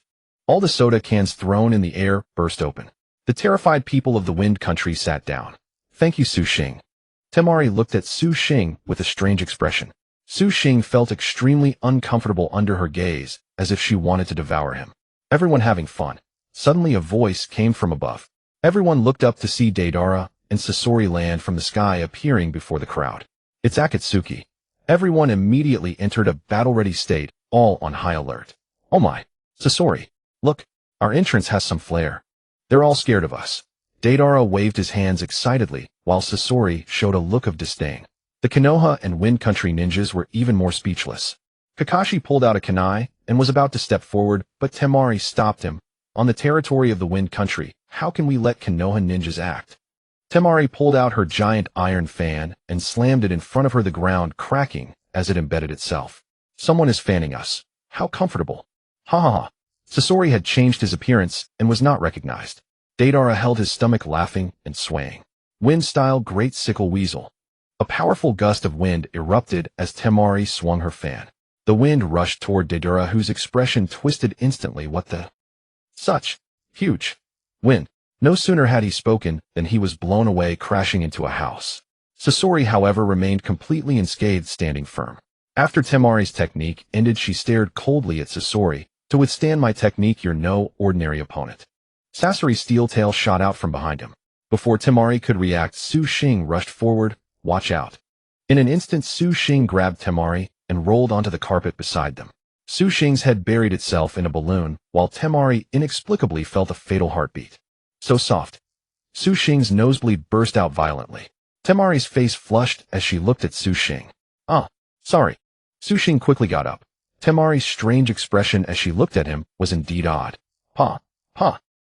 Deidara sat up from the collapsed house, dust flying everywhere. Women are terrifying when they're angry. After brushing off the dust, Deidara leaped out again and stood beside Scorpion. There are quite a few of them. Why don't you just explode and show off your art? Scorpion suddenly turned to look at Deidara. What the hell? You want me to explode now? You're so mean. At this moment, Scorpion saw Gaara lying nearby. He directly extended his right hand, and chakra threads appeared between his fingers, wrapping around Gaara's body, ready to pull him away. Puppet technique. Kakashi quickly dodged, spinning a kunai in his hand, cutting the chakra threads. Suddenly, countless poison needles from behind Scorpion shot toward everyone. Earth release, earth-style wall. Kakashi quickly formed hand seals, creating a massive earth wall in front of everyone to block the attack. Indeed, Kakashi is a meticulous man. He even added a dog head to the earth wall. The moment Scorpion released chakra threads to capture Gaara again, Kakashi appeared behind him. A flash of red light from the Sharingan, and the Chidori in his hand had been charged for a long time. With one strike, no one expected that Scorpion's body would shatter like a puppet being cut open, and a figure leaped out from within. Wearing a black cloak, his back to everyone. Is it a puppet? After activating Chidori, Kakashi steadied himself and looked ahead. Scorpion slowly turned his head. It's you. Everyone from the land of wind opened their mouths wide. Indeed, Scorpion's true face appeared before them. A young man of about 18 with brown hair and handsome features. He was the man named Yu, who had been listed as an A-rank wanted criminal 20 years ago. Why haven't you changed at all after all these years? Temari gritted her teeth as she looked at Scorpion. I also want to know why I was exiled from the land of wind back then. I only want revenge. Art is eternal beauty. When my parents were killed in my childhood, I felt that the world was meaningless. Scorpion looked at everyone calmly. Kakashi, it was because of your father that I fell into darkness. Upon hearing this, a bead of sweat dripped from Kakashi's forehead. The white fang of the leaf is your father, right? In the second shinobi world where your father killed my parents. I have always wanted revenge, but later I learned that your father died on a mission, so I redirected all my hatred to the land of wind. If it weren't for the third Kazekage back then, my parents would never have joined the war. In the end, they died without gaining any good reputation, and the third Kazekage seemed to forget them, never mentioning a word. Why? Scorpion suddenly twisted his face and glared fiercely at everyone in the training ground. Since you've been looking for me, I've come today. Let all regrets be fulfilled today. Scorpion closed his eyes. Behind him, Deidara's clay bombs had been charged for a long time, and just moments ago Deidara had placed many clay spiders that quietly crawled all over the training ground. Art is an explosion. The moment Deidara formed a single-handed seal, the training ground collapsed. Niji. The moment Might Guy shouted to Niji, all the leaf ninjas gathered together. 8 trigrams palms revolving heaven. The collapsing walls and falling stones were all deflected. Thick dust billowed. Temari released a gust of wind, and when the dust cleared, Gaara was gone. Damn it. They took Gaara. Without a word, Temari and Kankuro chased after them. Ding. Mission issued: rescue Gaara. Reward: one-tailed Shikaku soul form. As soon as the words were spoken, Su Xing's eyes lit up, and he immediately followed. Su Xing. Kakashi hurriedly followed, and Sasuke and Sakura also joined. So your parents were killed by leaf ninjas. I never heard you mention it. My birth is a mistake. If I could, I really wouldn't want to live. Deidara and Scorpion fled beyond the borders of the Land of Wind. They released a clay bird threw Gaara onto it, and then both boarded and took off. Stop! Temari and Kankuro ran out of the Land of Wind, watching helplessly as Deidara and Scorpion flew away, with Gaara grinding their teeth in anger. Ninja Art Super Beast Imitation Drawing. A voice suddenly came from behind. A leaf ninja stood behind the two with a smile. I'm Sai of the Leaf Umbu, here to protect the Leaf Team. I can use a ninja technique to fly. From a scroll, Sai drew a giant bird which leaped out. Wait for me. Su Xing stepped forward and rushed over. You're coming too. Temari's voice suddenly became very gentle when speaking to Su Xing, completely different from before. Kankuro got goosebumps all over. Of course, the four of them boarded the giant bird and chased after them. Gaara groggily opened his eyes, saw the two in Akatsuki robes, and was about to use a jutsu. But his chakra was exhausted and he had no strength. Kakashi, Sasuke, and Sakura, seeing that they had flown away, reluctantly informed the third Hokage. This capture went really smoothly, Scorpion. You're amazing, Deidara said excitedly to Scorpion. But Scorpion kept facing the direction of the Land of Wind, lost in thought, his face full of gloom. Wind release, great sickle weasel. Suddenly the four of them caught up on the bird. Temari stood on the bird and swung her giant fan. Deidara immediately threw several clay bombs. Temari infused her chakra into the wind, creating a storm that attacked like slashing blades with wide range, long duration, and strong destructive power. The fierce wind release was like blades in the air, and Deidara's clay bombs all failed. Damn, my art didn't explode. Temari's wind release, Great Sickle Weasel, not only deals physical damage to the enemy, but also reflects sound back, making it more powerful than the Sickle Weasel technique. It can also create a vacuum effect, rendering fire release sound bombs and other ninjutsu ineffective. The wind speed increased, and Deidara and Scorpion grabbed Gaara and jumped from the air into an open area. Su Xing and the others followed. Give Gaara back. Temari stared coldly at the two without changing expression. With such a temper, how will you ever get married? Scorpion looked at Temari with an amused expression. Unexpectedly, Temari blushed and looked at Su Xing. Su Xing, suddenly caught off guard, bristled and thought to himself, what are you looking at me for? That's none of your concern. Temari charged forward. Sister Temari, leave Deidara to me. Su Xing took a kunai from his leg pouch and rushed straight at Deidara. Temari and Kankuro fought Scorpion, while Su Xing took on Deidara alone. As for Sai, he took out a pack of melon seeds and sat down to watch the show. Kankuro was also a puppet master skilled in the art of manipulating puppets, but compared to Sasori, he seemed somewhat inferior. Puppet technique. Salamander. After Kankuro unrolled a scroll, he released his own puppet. Sand transformation. Kankuro covered the puppet with a layer of sand, altering the form of the salamander. The chakra threads in his hand directly connected to the puppet. Puppet technique. Crow. Sasori took out a scroll and released his own puppet. Temari and Kankuro exchanged a glance and charged forward. Explosive clay giant bird. On the other side, Deidara mounted his clay bird and flew low, with Su Xing chasing behind him. Damn it. Just because you have a plane. Ife, is there something in the system that can fly? Master, a fighter jet. Come on. Su Xing directly entered a fighter jet. The jet didn't need manual control, it could fly by his will. What the hell? Deidara was completely dumbfounded. He watched the fighter jet roar past overhead and swallowed hard. Su Xing's fighter jet flew side by side with Deidara, and Su Xing made the victory sign at him. Ultraman Tiga. Kid, don't be cocky. Deidara gritted his teeth. Explosive clay, explosive bomb. He rolled the clay into a ball and threw it directly. It was a medium-range attack, but fast, and it seemed about to hit Su Xing's fighter jet. The fighter jet banked to the side and dodged. Playing with bombs against me, eh? Su Xing sneered. Activate bombing mode. Beep. The fighter jet climbed high to create distance, and attack cannons emerged from both sides. Lock on. Fire. A deafening roar sounded as shell after shell flew towards Deidara. Damn, you little brat. Using cheats. Deidara dodged frantically. They flew through a narrow mountain range, and the bombs blasted the cliffs on both sides into craters. Deidara was terrified out of his wits. Escape was the priority, let alone counterattack. Finally reaching the end of the mountain range, he saw a dense forest ahead and dove in without a second thought. Su Xing pursued and found the man had vanished. He put away the fighter jet and jumped down. Playing hide and seek with me. Ife, a Gatling gun. A giant Gatling gun appeared in Su Xing's hands. He revealed a sinister smile. Today I'll play with you to your heart's content. Su Xing released the safety, pressed the trigger, and the Gatling's barrels began to spin rapidly, unleashing countless bullets that tore through the forest. Countless birds and animals in the forest screeched and fled. Come out! Come out!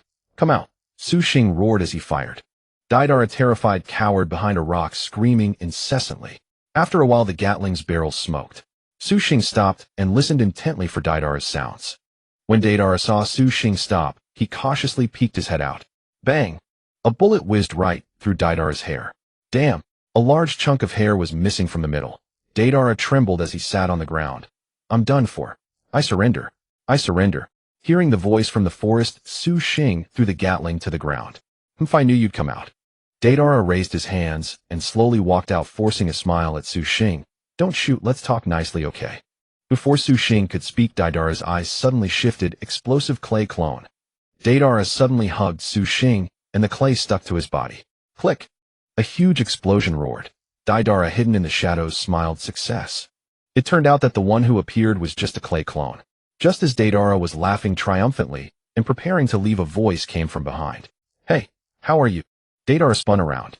Xing was standing there with a giant rocket launcher on his shoulder aimed at him. Fire! Damn!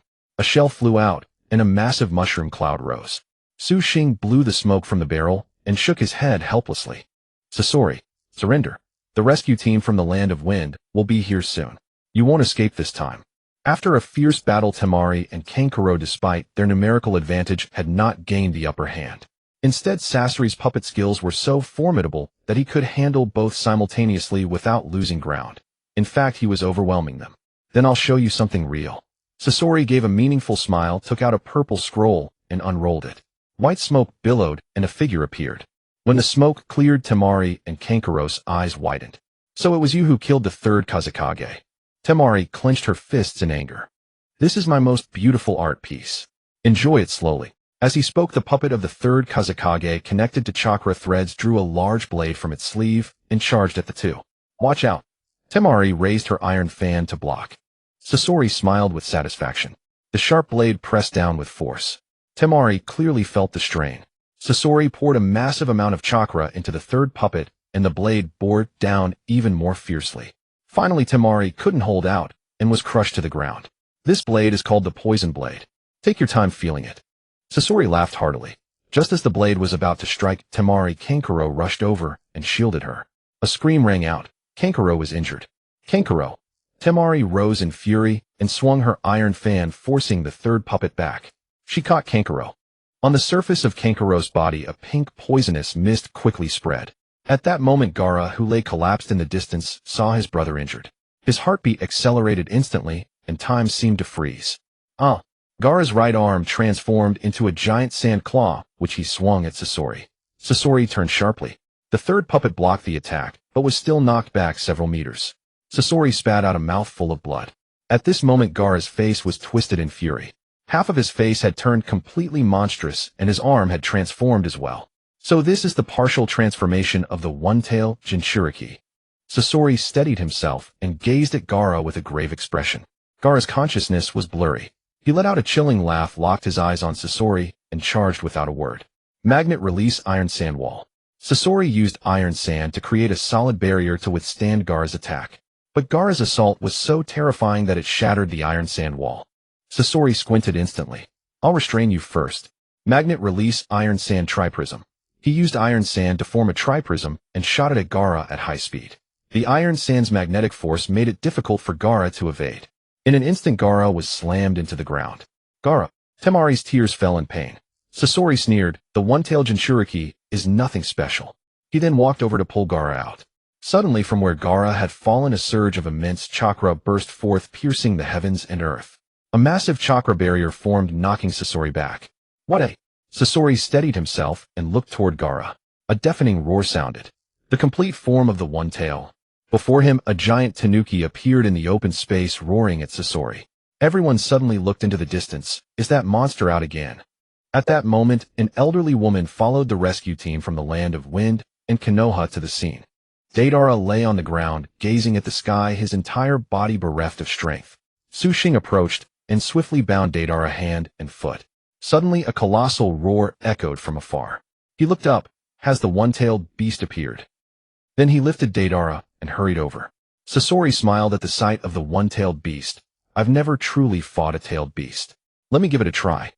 Shikaku clenched its fist and slammed down. Sasori dodged swiftly and manipulated the third Kazekage puppet to attack, but Shikaku's defense was formidable. Thousand Hands Manipulation. From the seal on the left arm of the third Kazekage human puppet, Sasori summoned 1,000 arms entangling Shikaku. The summoned arms also concealed poisonous mist and mechanisms. Shikaku cried out in pain as it was bound by the arms, simultaneously unleashing a jutsu at Sasori, wind-style breakthrough cannon. The third Kazekage puppet swiftly retracted its arms and defended before Sasori, a large blade emerging from its sleeve, spinning rapidly to deflect the jutsu. Humph! Sasori snorted coldly, then formed hand seals, magnet-style iron sand giant needle. He compressed the iron sand into high density, forming multiple sharp spears that pierced Shikaku. The magnetic nature of the iron sand made it difficult for Shikaku to evade. After being struck, Shikaku collapsed to the ground, wailing in agony. At that moment, all reinforcements from Konoha and the Wind Country arrived. Sasori sneered at the large force before him. I didn't expect you all to come. But no one will stop me from taking Gaara today. Just then an elderly figure slowly emerged from the crowd, and everyone parted to make way. The bloodthirsty Sasori, upon seeing the old woman, wore an expression of disbelief. It's been years. You haven't changed. The old woman removed her hat, gazing at Sasori with tender eyes. Granny Chiyo. Sasori was momentarily distracted. Might Guy charged in Konoha whirlwind. With a single kick, the third Kazekage puppet shattered into pieces. Well done, Guy. Kakashi observed Sasori calmly. I wonder what other tricks he has. Might Guy prepared to engage, but Kakashi stopped him. This is the Wind Country's affair. Let's watch for now. You come back with me. Chiyo extended her withered right hand, looking at Sasori with anticipation. Sasori's eyes suddenly hardened, a cryptic smile curling at his lips. His expression reverted to its former coldness. What are you talking about? Go back. The you speak of died long ago. What stands before you now is nothing but an empty shell. With that, he tore off the Akatsuki robe, revealing his body. A shocking sight unfolded before everyone except for his head, and the seal on his chest. His entire body had been turned into a puppet. You turned yourself into a puppet. Chiyo's expression darkened. Sasori, I taught you puppetry only to help you forget hatred and channel your grief. I never imagined you would become so obsessed. Granny Chiyo, you underestimate me. I am now the most perfect puppet because I am the embodiment of perfection itself. Chiyo said nothing, calmly observing Sasori. Finally, she closed her eyes. Then let me send you off myself. The 10 Chikamatsu puppets. Chiyo threw out 10 scrolls. White smoke rose before her, and 10 puppets materialized. So this is puppetry. Might Guy, seeing puppeteering for the first time, stared wide-eyed with curiosity. Among the 10 puppets, only one was female, wielding 2 large blades. The blue-faced puppet could extend countless sharp steel cables from its head to shred enemies. 2 puppets, one red-faced, one white-faced, could combine to form a weapon, a high-speed rotating 4-bladed chakra blade. 3 puppets could combine to unleash the 3 treasures vacuum devastation for large area attacks. The white-haired puppet could extend its arms, then grow spikes from the joints to trap enemies with bombs. The ox-headed puppet excelled in close combat and was tasked with guarding Granny Chiyo. I didn't expect your puppetry skills to be so refined, Granny Chiyo. Sasori, driven by a bloodthirsty urge, launched a chain from his back toward the female puppet. Under Granny Chiyo's control, the female puppet wielded its 2 large blades with ease, deflecting Sasori's attack. Granny Chiyo's eyes sharp, she quickly manipulated another white-haired puppet to bind Sasori. A hook emerged from the puppet's surface, securing him, while a bomb appeared on its chest. But after the explosion, Sasori turned into a pile of sand. Sand clone technique. This jutsu was known to all from the Wind Country, as Sasori had once been a member. Granny Chiyo's only objective was to use the puppets to immobilize Sasori, then deliver a fatal blow. However, Sasori's speed was too great. Puppetry art manipulation pierce. Granny Chiyo could control up to 3 puppets. In their hands, several sharp blades appeared, and they charged at Sasori. Meanwhile, Su Xing finally arrived with Daidara, Kakashi-sensei. Kakashi, hearing Su Xing's voice, turned his head sharply. You reckless kid. If you disobey orders again, I'll never take you out again. What's this, say? Kakashi, initially stern and scolding, suddenly noticed the tightly bound Daidara behind Su Xing, stunned. This is Daidara, codename Blue Dragon of the Akatsuki. As Su Xing finished speaking, Daidara gritted his teeth and snarled, Let me go right now, or I'll detonate myself here. I'll take you all down with me. Su Xing slapped him across the face. Shut up. You've been complaining all the way. Go ahead, blow yourself up. Let me see you do it. A seal with the character seal was affixed to Deidara temporarily, suppressing his chakra. After being disciplined by Su Xing, Deidara finally calmed down. Deidara is the grandson of the Tsuchikage of the Earth Country, right? I've heard he's a bit of a rogue. Asuma walked over, cigarette dangling from his lips, and blew a smoke ring. Hey, be careful. Move that cigarette away. Don't set off the bombs on my body. Deidara stared at Asuma in terror. Sensei, can't you smoke less? It's suffocating. Shikamaru approached, looking at Asuma with disdain, waving his hand to disperse the smoke. Alright, I promise to cut down a bit. Asuma smiled warmly at Shikamaru. I'll notify the Earth Country, then wait for them to take Deidara back. Kakashi said helplessly. Hearing that they intended to send him back, Deidara panicked and shouted, No. Don't send me back. That old man will punish me. He'll lock me in a tiny dark room, no food, no water, just a window the size of my palm. You can't understand this feeling. Deidara even squeezed out a few tears to gain sympathy. Say one more word, and I'll teach you another lesson. Su Xing shook his fist at Deidara. At that moment, the fallen Shikaku rose, a mixture of blood and chakra rapidly condensing in its mouth. I feel like I've seen this technique somewhere. Su Xing stared at Shikaku in bewilderment. Damn, I remember. I think I accidentally released it once before in the Foam Country.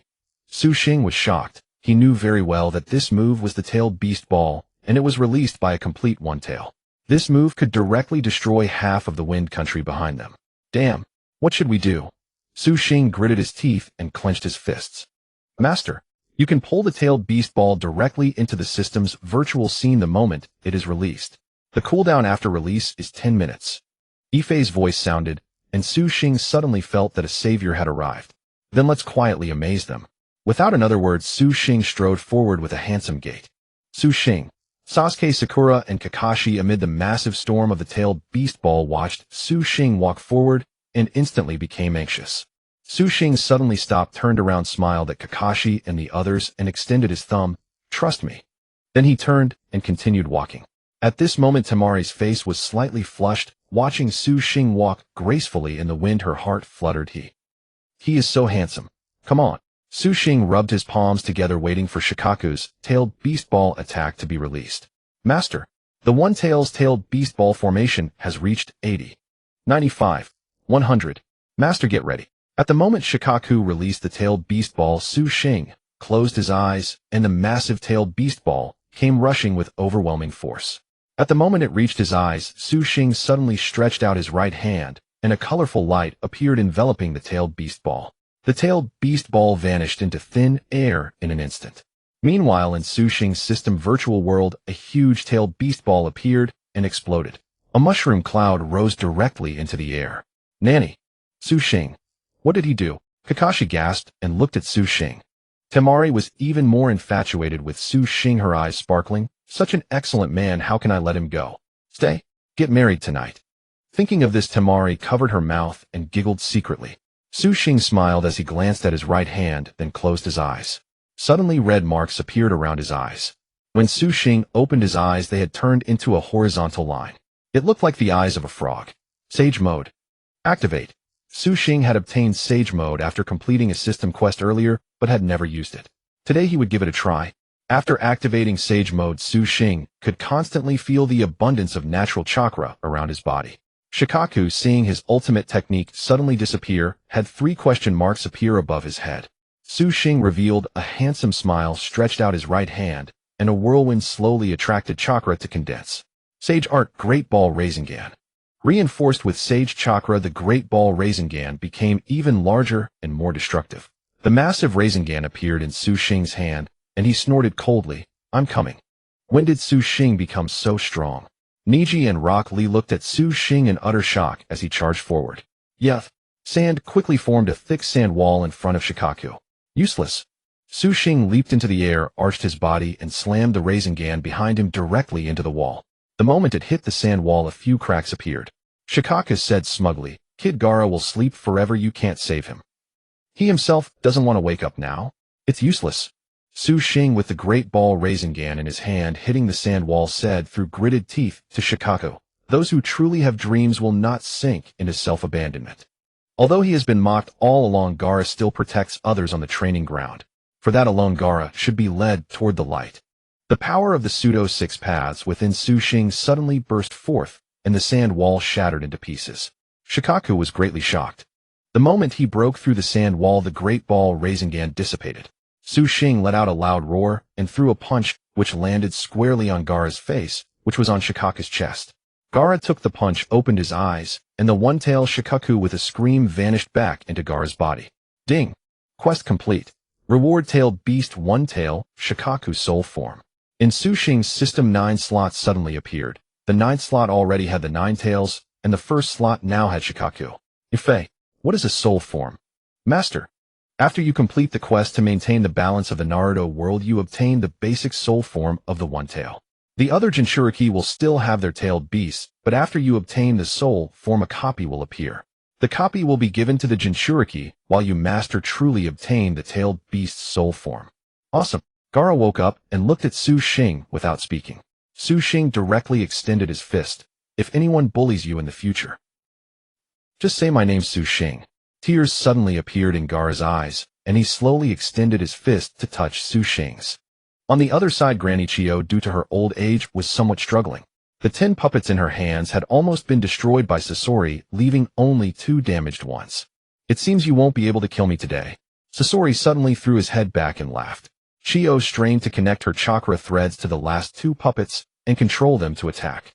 You've mobilized all the puppets protecting yourself, so you're not far from death. Sasori took out 2 scrolls and opened them. Scroll Fire Prison Morning Array. The scrolls sprayed flames with immense melting power and temperature from the pipes in Sasori's palms. Using the chakra generated by his core, he controlled the size of the fire pillars at will to attack the 2 puppets. The 2 puppets instantly turned into molten water, and even the surrounding stones were melted. Granny Chiyo, it seems I have won today. Ha ha ha. Chiyo didn't speak. In the wind, she looked at Sasori with a dazed expression, then tremblingly took out 2 scrolls from her bosom and spread them on the ground. I'm sorry. 2 puppets appeared before Sasori. The frantic Sasori suddenly froze upon seeing them, and tears flowed uncontrollably.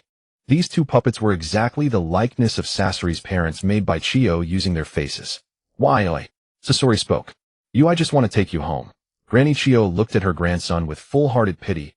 You must have experienced a lot of misfortune over the years. Don't look at me with that pitying gaze. You don't deserve it. Sasori roared and swung out 1,000 scrolls into the sky. After the scrolls opened in the air, countless puppets appeared instantly. The seal character on Sasori's chest suddenly opened and countless chakra threads connected to the thousands of puppets in the sky. I hate war, but only by killing you all can I vent the hatred in my heart. At this moment, Sasori controlled the 1,000 puppets above his head and charged at everyone. Puppet performance 1 heart and body. Chiyo directly manipulated the chakra threads to control the father and mother puppets, their palms merging together. Then she pulled out 5 steel wires, swiftly threading them through the puppets in the sky, instantly slicing countless puppets into pieces. Magnetic release Iron Sand World method. Sasori, while controlling the puppets in the sky, simultaneously unleashed his ninjutsu. Sasori used the iron sand to form a massive barrier of long spikes in the air for piercing attacks, while his own puppets could freely move within the barrier. Grandma Chiyo began to feel overwhelmed, exposing a flaw. Sasori instantly flashed a sinister smile, pulling down his mechanical arm with his right hand. In an instant, the white threads within the arm turned into 1,000, releasing countless kunai from the 1,000 arms, all hurtling toward Grandma Chiyo. Xing, witnessing this, was about to rush forward, but was stopped by Kakashi. This is their own affair. Outsiders cannot interfere. Xing, you must control your emotions. Xing could only grit his teeth in frustration. However, Grandma Chiyo calmly infused her chakra into the thread's puppet technique, mechanical light shield. Using the puppet mechanism as a medium, Grandma Chiyo transformed her chakra into an all-deflecting shield. Father and mother appeared before her, their hands stretched forward to form a chakra defensive barrier. Countless kunai fell to the ground under the chakra shield's resistance, but Sasori was not disappointed. He narrowed his eyes as several kunai with explosive tags suddenly mixed in and flew forward. The moment Grandma Chiyo looked up, the explosive tags detonated. Sasori laughed in satisfaction. As the smoke cleared, father and mother lay scattered on the ground, and Grandma Chiyo's right arm was blown off, revealing a puppet arm. You turned yourself into a puppet too. Sasori stared at Grandma Chiyo in shock. Grandma Chiyo's lips curled into a bitter smile as she shook her head. I never knew if I would find you again in my lifetime. As I grew old, many parts of my body have failed me. Tears streamed down Grandma Chiyo's face as she walked towards Sasori with trembling steps. When I lay in that dark room, my arm could no longer move, so I crafted a puppet arm, and also a leg. I thought as long as my heart still beats, I would one day find you. Grandma Chiyo was already sobbing uncontrollably, blood trickling from the corner of her mouth. She staggered forward, her body swaying. Sasori's eyes suddenly grew moist. He pointed at her angrily and shouted, "Don't come any closer. Take one more step, and I'll kill you." Yet Grandma Chiyo kept smiling, her arms open as she slowly approached. Sasori raised a kunai toward her with his right hand, but the hand that held it began to tremble. "Don't force me." Sasori's voice grew choked with tears. "You grandma is here." Grandma Chiyo finally embraced her grandson. The moment she held Sasori, he felt as if he had returned to his childhood, running across the grasslands of the Wind Country, falling and being picked up tenderly by Grandma Chiyo. Although Sasori's body was no longer flesh, the warmth of the embrace still reached his heart, shattering the ice within instantly. He remembered the nights Chiyo had made dolls to cheer him up, scene after scene flashing before his eyes. Sasori's arms trembled as they opened, then slowly wrapped around Grandma Chiyo. At that moment, 2 chakra threads suddenly shot out from Grandma Chiyo's right hand as she held Sasori, connecting to the broken pieces of the father and mother puppets. Xing saw this and instantly realized what was happening. He sprinted madly toward the puppets, hoping to stop it, but it was too late. 2 large blades appeared in the hands of father and mother. Grandma Chiyo whispered softly into Sasori's ear, "You, it's time to go home." The moment the chakra threads were pulled, father and mother charged from 2 directions, plunging the 2 blades directly into Sasori's heart and Grandma Chiyo's body. In an instant, Sasori cried out in pain. His face was drenched in tears as he looked at the Grandma Chiyo holding him. I'm sorry."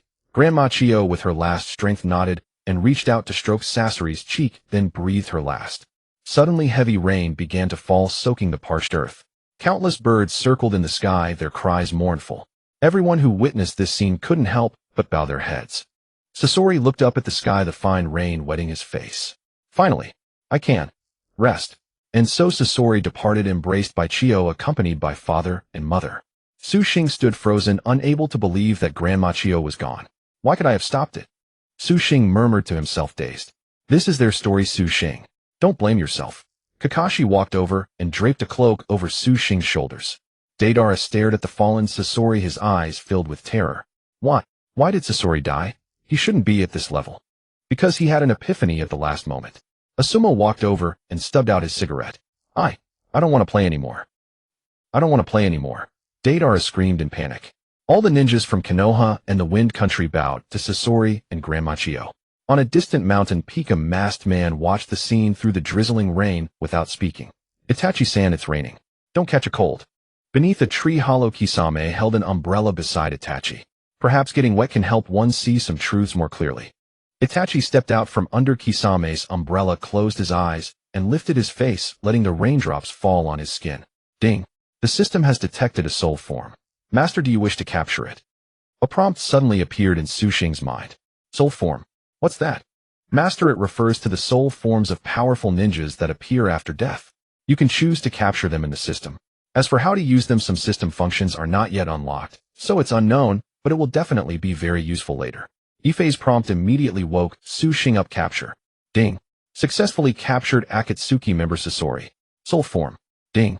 Successfully captured Wind Country Grandma Chiyo soul form. Ifei, is this soul form different from the tailed beast soul form? Master, they are certainly different for now. The system hasn't unlocked the relevant functions, so you can only keep them in your system. Xing returned to his senses, standing in the rain, and bowed to Chiyo and Sasori. Soon the Earth Country sent people to take Deidara away. The ones who came were Huang Tu and Hei Tu from the Earth Country. Thank you for helping us find our brother Deidara. We are deeply grateful. Hei Tu couldn't wait to see Deidara. Under Temari's guidance, they found Deidara in the Wind Country's prison. We finally found you. Hei Tu rushed in excitedly. Sis, why are you here? What about that old geezer? Deidara, who had been excited, pouted arrogantly at the mention of the 3rd Hokage. Grandpa didn't come this time, but he told us when we left that you won't be punished when you return. Hei Tu said gently. Really? Deidara's face lit up with joy. Then he suddenly changed his expression. I don't believe it. Hei Tu, who had been gentle, suddenly turned fierce, punching Deidara on the head. You're asking for it. You won't listen when I speak nicely. Get up. We're going home. Deidara, clutching his head in grievance, followed Hei Tu and Huang Tu out of the prison. Everyone, we're sorry, but we'll be taking our leave now. Thank you so much. No need, it's our duty. Temari saw off Hei Tu Huang Tu and Daidara, then began searching the crowd for Su Xing. Huh. Strange, where did that kid run off to? No matter what, I won't let him leave the Wind Country today. I'll make him my man. Temari blushed and started looking for Su Xing. Su Xing understood Temari's meaning perfectly. He concealed himself among the crowd, waiting for Konohagakure's main force to depart before following. Though Temari was alluring and beautiful, her overbearing nature made her impossible for him to handle. Su Xing recalled her commanding presence and swallowed hard. Su Xing, so you're here. Sasuke spotted Su Xing hiding behind a rock and shouted excitedly. Damn it. Shut up. Su Xing urgently shushed him, wishing he could strangle Naru right then and there. Su Xing, where? Temari heard this and burst through the crowd. He's over here. Naru shamelessly betrayed his companion. Naru, that was brilliant. Su Xing gritted his teeth as he spoke, barely containing his fury. Run. He turned and bolted immediately. Seeing Su Xing flee, Temari gave chase. Su Xing. Stop. Don't run. Sis, please let me go. I'm still young. I'm not your type. Su Xing sprinted with tears nearly in his eyes. It's not up to you to decide. Temari steadied herself, drew out her iron fan, and swept it fiercely at the ground beneath her. Launching into the air, she soared forward and blocked Su Xing's path. Am I really that terrifying? Su Xing dared not speak, staring at Temari in her black stockings. Beautiful as she was, she simply wasn't his type. Speak. Temari shook him mercilessly. Su Xing grew dizzy. Stop. Stop. Stop. Sis, I'll be honest with you. You're truly beautiful, but I already have someone I care for. Su Xing looked earnestly into Temari's eyes, speaking each word deliberately. Someone you care for? Who? Su Xing fell speechless at the sudden question. Upon hearing that Su Xing had someone he liked, the crowd immediately gathered around to eavesdrop. Hinata's cheeks flushed slightly. Su Xing-kun already has someone he likes. She lowered her head in disappointment. You're all such gossips. Su Xing shouted at the crowd, who quickly turned around and resumed their conversations. So you were lying to dodge my question? Temari pressed on. I'm sorry, Sister Temari. Su Xing's words struck deep at Temari's heart. Before he could finish, Temari violently lunged forward, grabbed his collar, and kissed him forcefully. Wow. So aggressive. I like it. Choji excitedly patted his belly. Su Xing was pinned against the wall by Temari's relentless kiss. Everyone watched Temari's passionate kiss and couldn't help but freeze in astonishment. All right, go now. I have no regrets. Temari turned around, a triumphant smile on her face. I got pinned against a wall. I actually got pinned against a wall. Su Xing hadn't even recovered when Naru rushed over. Damn it. Su Xing, you ruthless bastard. Last time you kissed a princess from the Bayou country, and now a lady from the Wind country. What a scoundrel. You've got the nerve to say that. It's all your fault. Su Xing chased after Naru, and they began fighting. Wait. I was wrong. The two ran through the twilight beneath the setting sun. This time I truly apologize. We shouldn't have bothered you with Wind Country's internal matters. Temari extended her hand to shake Kakashi's. No trouble at all. Farewell then. You're strong, but next time I'll definitely defeat you. Gaara extended his right hand toward Niji. I look forward to it. Niji stepped forward and the two clasped hands. Su Xing, thank you. If you ever get the chance, visit the Wind Country. I'll be your best friend. Gaara looked at Su Xing and pulled him into an embrace. Fearful of Temari's gaze, Su Xing awkwardly hugged Gaara back. All right. Su Xing, don't you dare die along the way, or I won't let you off. After saying this, Temari turned away. I promise. Su Xing smiled brightly and followed Konohagakure's main force out of the Wind Country. Sis, what exactly do you like about Su Xing? Gaara asked innocently. Excellence. After speaking, Temari departed directly. At that moment, I walked over. Gaara, what do you think of me and your sister? I treat you as a brother, and you want to pursue my sister? TCH. Gaara strutted confidently and followed in Temari's footsteps. The first thing upon returning to Konoha was a trip to Ichiraku Ramen. This time Mato Guy was treating, and everyone ate until their bellies were distended. I can't take it anymore. I'm stuffed. Su Xing supported his belly, sitting on a stool with his eyes comfortably closed. Kakashi, let's play cards. Mato Guy approached and patted Kakashi on the shoulder. Oh, you actually want to play cards with me? Kakashi looked utterly astonished, for Mato Guy had never played cards before. Of course not me. I've arranged for my student Niji to play against you. What do you think? Kakashi observed Mato Guy's innocent expression. Very well. Let's do it. Then I'll send Shikamaru into the fray. Asuma lit a cigarette and exhaled a smoke ring. Just one teacher for each side. That seems unfair to the students. Kakashi said proudly. No worries, no one will blame you. Mato Guy revealed a wicked grin. What shall we play? Draw the odd one out. Agreed. The three sat at the table and began dealing cards. Everyone gathered around to watch. Kakashi drew Shikamaru's cards first, though the odd one was actually in Kakashi's hand. After several rounds of drawing, Niji held only a single 3, just one more card to escape. Meanwhile, Kakashi held the odd 1 plus a 3. A cunning smile spread across Kakashi's face. Hesitating, Niji suddenly said, Byakugan. Come on. You can't play like that. Kakashi, don't move. Settle down. You're the one who broke the rules earlier. I quit. No way. Otherwise fight me. No. Then let me kick you. Mato Guy and Kakashi began bickering like children. A joyful day came to an end, and everyone returned home to rest. Meanwhile, in a snow-covered mountain range, four Konoha ninjas clad in cloaks were trekking toward the city at the summit. The lead man had a toothpick dangling from his mouth, and a sharp longsword strapped to his back. As the four crossed the mountains and reached the palace entrance at the peak, they noticed no guards at the door, eerily silent. The four approached the gate and pushed it open, revealing a vast city before their eyes with a grand palace standing in its center. This is too quiet. A Konoha Jonin whispered cautiously. This was the snow country, unervingly silent. Not a single sound could be heard anywhere. Be careful. Report to the third. The snow country has been reached, but no one is in sight.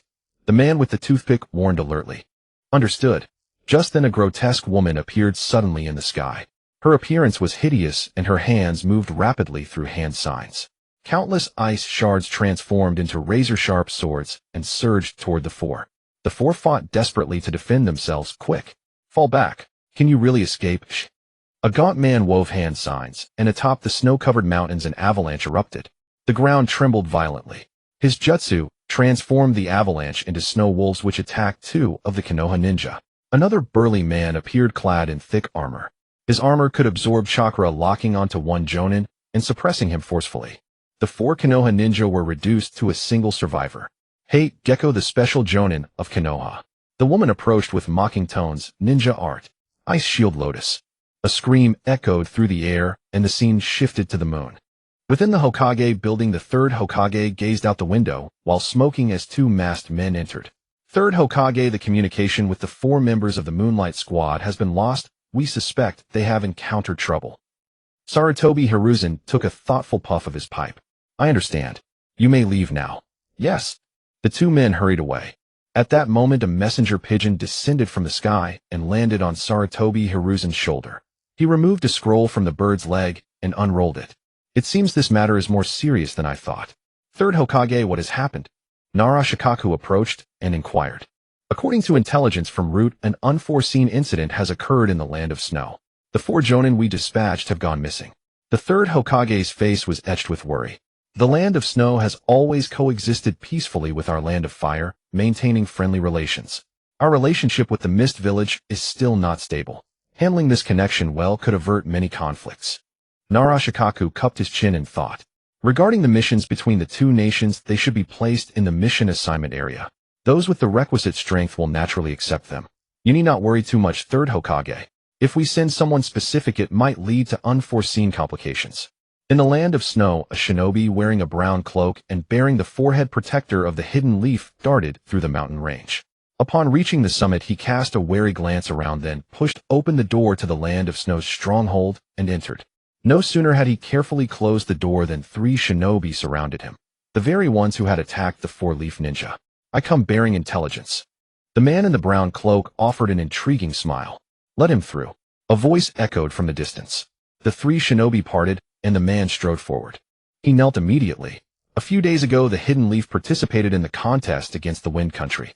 During the tournament, Deidara was sent back to the Earth Country, and Sasori was killed. You know I have no interest in such matters. The figure turned slowly, his face wrapped in bandages. Lord Danzo, there is something that will surely pique your interest. A glint of white light flashed beneath the brown cloak as the man adjusted his glasses. Awakening. Upon hearing that name, Danzo immediately grabbed the man by the collar. Kabuto, don't play games with me. Speak. Kabuto amusingly pushed aside Danzo's hand and brushed off his cloak. It was Awakening himself who captured Deidara. Moreover, according to my investigation during a mission with Kakashi's team, Awakening unleashed a tailed beast ball. At this, Danzo was visibly shocked. How do you know it was a tailed beast ball? After they went to the land of seals, Kakashi and the others barely escaped, but awakening stayed behind. From the shadows, I witnessed the aftermath of the land of seals' destruction and collected this from the air. Kabuto produced a transparent bottle from his pocket. Danzo snatched it and examined it closely. Inside floated a single red particle of chakra glimmering like a drop of blood. Could this be? Exactly. I analyzed it. It's the Nine-Tails chakra. Danzo nodded thoughtfully. So Minato did seal the Nine-Tails inside him. But why does he still show no signs of change? In fact, he seems even younger than before. Kabuto adjusted his glasses with a gesture of ignorance. I've finally found it. Kabuto, you've done well. Keep monitoring awakening. As Danzo turned to leave, Kabuto's expression soured. Sensing this, Danzo spun around and pressed a kunai against Kabuto's throat. You work for me.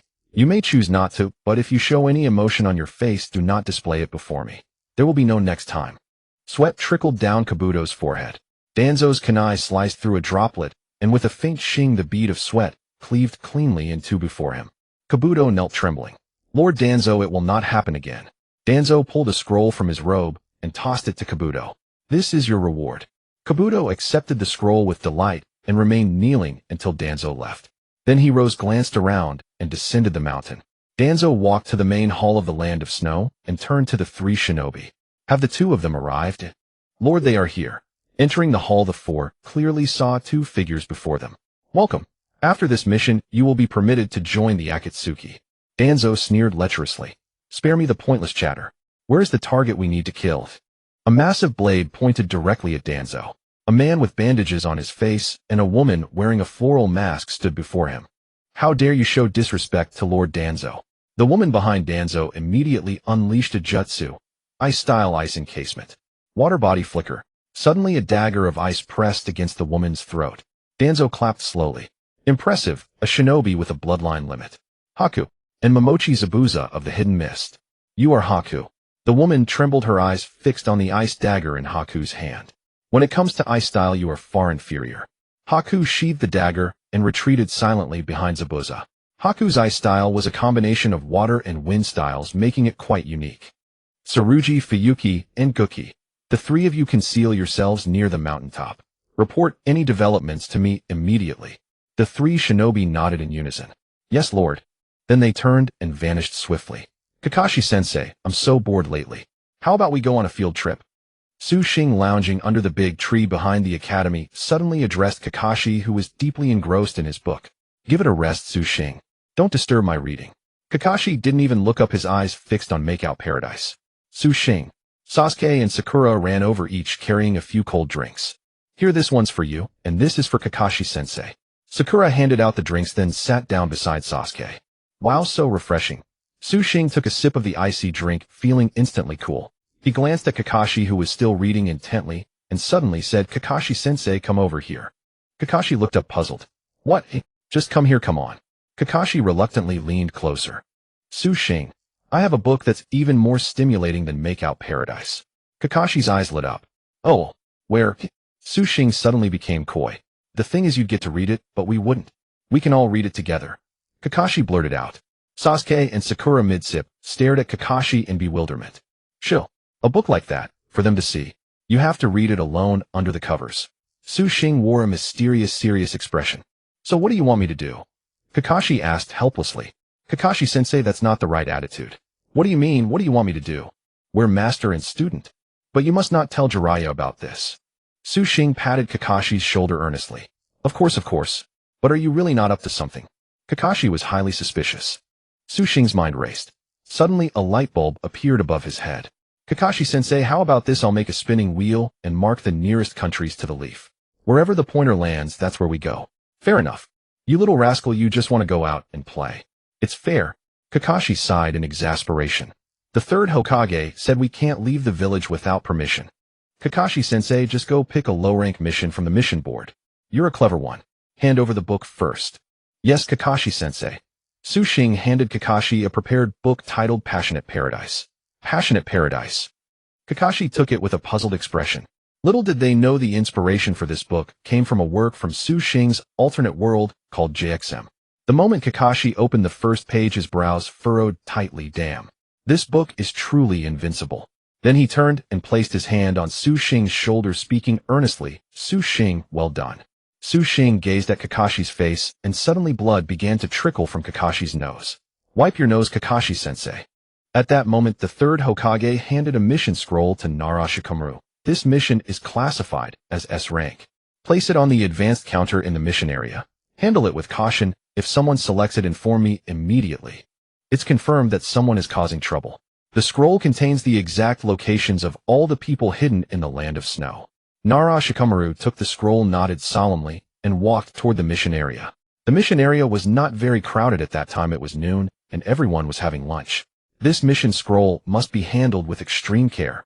Place it on the purple advanced counter. The ninja sitting at the desk in the mission area was eating heartily. Seeing Naruto, he quickly stood up and took the scroll with both hands. "Understood." Naruto nodded and left. Suddenly, the ninja who had taken the scroll choked on his food. He put down the scroll and hurried to the water station for a drink. "Ryojo, what's wrong?" Irika, who was about to take over the shift, saw the ninja dashing to the water room and was utterly bewildered.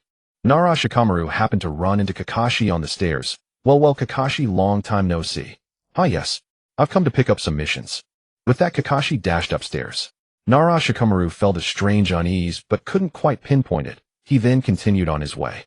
Kakashi reached the desk in the mission area and found no one there. He was puzzled. Spotting a scroll on the table, he picked it up directly. "This should do, I suppose." The scroll was green in color. Usually S-rank missions used yellow, but the third Hokage had changed the color to avoid troubling those who would take the mission. Though placed on the advanced counter, it was deliberately misleading. Just then Irika emerged from the water room. He had followed the ninja and patted his back because the latter had been choking. "Dear, what are you doing here?" The ninja, seeing a woman coming up the stairs, rushed over. "Did you forget? Today you promised to take me to buy a ring." "Oh, right. I almost forgot. Irika, I leave my bowl to you. I'm off." The ninja, throughout it all, had forgotten about the S-rank scroll from earlier. There was an unfinished C-rank mission record on the desk. Irika sat down and looked at Kakashi. "You've already taken the scroll, right? I'll fill in the mission claim log for you." Kakashi smiled at Irika, then "Thank you." He turned and left. Thus Kakashi, Su Xing, Sasuke, and Sakura sat around a table staring at a spinning wheel in bewilderment. "Is this it?" The wheel displayed 4 nearby locations: Land of Snow, Land of Wind, Land of Earth, and Ancient Mountain Range. "Kakashi-sensei, you go first." Su Xing snickered inwardly. No matter where it landed, it would be a trip outside, but he fervently hoped it wouldn't be the Land of Wind. The mere thought of Temari made him shudder. "All right, but we only have 3 days out. We must return and complete the scroll mission after that." With that, Kakashi spun the pointer on the wheel. The 4 of them watched intently as the pointer rotated. After 4 rotations, it began to slow down and finally stopped at the Land of Snow. Yes, the Land of Snow. Su Xing leaped into the air. Kakashi stared at him dumbfounded. "Why do I feel like I've been set up?" To travel to the Land of Snow, they needed thick clothing. Su Xing insisted on footing the bill, and the 4 of them went to a clothing store to purchase stylish down jackets. True to form, under the pretext of a mission, the 4 successfully left Konoha and set out on the road to the Land of Snow. The sky had been clear and the air scorching hot, but as they crossed the border of the Land of Earth and entered the Land of Snow, a bitter chill suddenly swept over them. Su Xing couldn't help but shiver. After putting on their heavy coats, the 4 stepped into the snow-covered Land of Snow. Suddenly, an injured man tumbled down a snowy slope. Kakashi sprang forward and caught him. The man was covered in wounds, trembling as he raised his right hand and pointed toward the summit. "Hell. Help." Before he could finish, he breathed his last. Kakashi examined the man's attire closely. The cuffs were embroidered with gold thread, and the chest bore fine quality gold and silver. From this, he deduced that the man might be a royal bodyguard. Kakashi looked up at the summit of the snowy mountain and fell into deep thought. Su Xing immediately dashed toward the peak ahead, staring intently at the mountain. His eyes shifted, and the Rasengan appeared. Through his vision, he sensed a familiar and powerful chakra at the summit. Su Xing withdrew his Rasengan, turned, and leaped down. "Kakashi-sensei, something bad might be happening at the summit." Indeed, that man might have come from the Land of Snow atop the mountain. Something terrible seems to be unfolding there. Kakashi took out the scroll. "Su Xing, we won't be able to go to the Land of Snow this time. The summit is perilous. Let's just complete the scroll's mission and return to Konoha." The moment Kakashi opened the scroll, he was utterly dumbfounded. "Take this." Su Xing, Sasuke, and Sakura curiously leaned in. On the scroll, an S-rank symbol was glaringly conspicuous: Mission: Rescue the citizens of the Land of Snow. Kakashi quickly rolled up the scroll, his forehead beaded with sweat. Kakashi-sensei, hee. Behind Kakashi, the three mischievous figures flashed sly grins. Since the scroll is already out and clearly marks everyone's locations, we just need to carry out the rescue. Kakashi-sensei, think of the S-rank mission reward. Xing tempted him. At that thought, Kakashi could already envision himself completing the mission, collecting the bounty, and surrounded by a bevy of beauties. Let's get one thing straight, no matter what happens, prioritize self-preservation. Kakashi spoke seriously to the three. Don't worry, Kakashi-sensei. Have you forgotten how I defeated the One-Tail? Xing puffed out his chest proudly. Then let's move out. Be extremely careful. The four swiftly dashed toward the summit of the land of snow. When Xing entered the system world to observe the captured souls, he unexpectedly discovered the soul of the Fourth Hokage, Minato Namikaze. Was it drawn in when the system was first activated? Xing was utterly bewildered. At that moment in his system, tailed beasts, nine-tailed demon fox, uncontrolled one-tailed Shikaku soul form, ninjutsu, multiple shadow clone technique, Chibaku, Tensei, Rasengan, Great Ball, Rasengan, Jinchuriki, 8 gates. Defense, Susanoo, complete body. Sage art, Mount Miyaboku, Sage mode. Eyes, Rinnegan. Ninja souls, Minato Namikaze, soul Sasori, soul Chio soul. Power level, Pseudo-Rikudo, 5 minutes. It was only then that Xing truly realized the duration of his Pseudo-Rikudo power, 5 minutes. After Xing and the others successfully reached the summit, 2 ninjas clad in thin clothing followed and hid in the surroundings. Kakuzu, I'm freezing. Why did the boss come here? Come on, let's hug for warmth. Get lost. You talk too much. Do you think I'm not cold? The two shivered in the blizzard. 3 ninjas stationed in the shadows detected the arrival of Kakashi's team. He Chue Shui, go inform Lord Danzo. I'll keep watch here with Dong Xiongdongyu. Lang Yishue Bong gave a signal, and He Chue Shui nodded and quietly left. After Xing arrived here, he instantly appeared behind Haiden and Kakazu. You idiots. I told you to stay around Konoha, what are you doing here? Xing communicated with the two through the master-servant bond. Big brother, I want to protect you. Achu, I'm freezing to death. Haiden hugged his shoulders tightly. I can't do anything about you. Kakashi's team saw no movement ahead, then signaled the three to split up.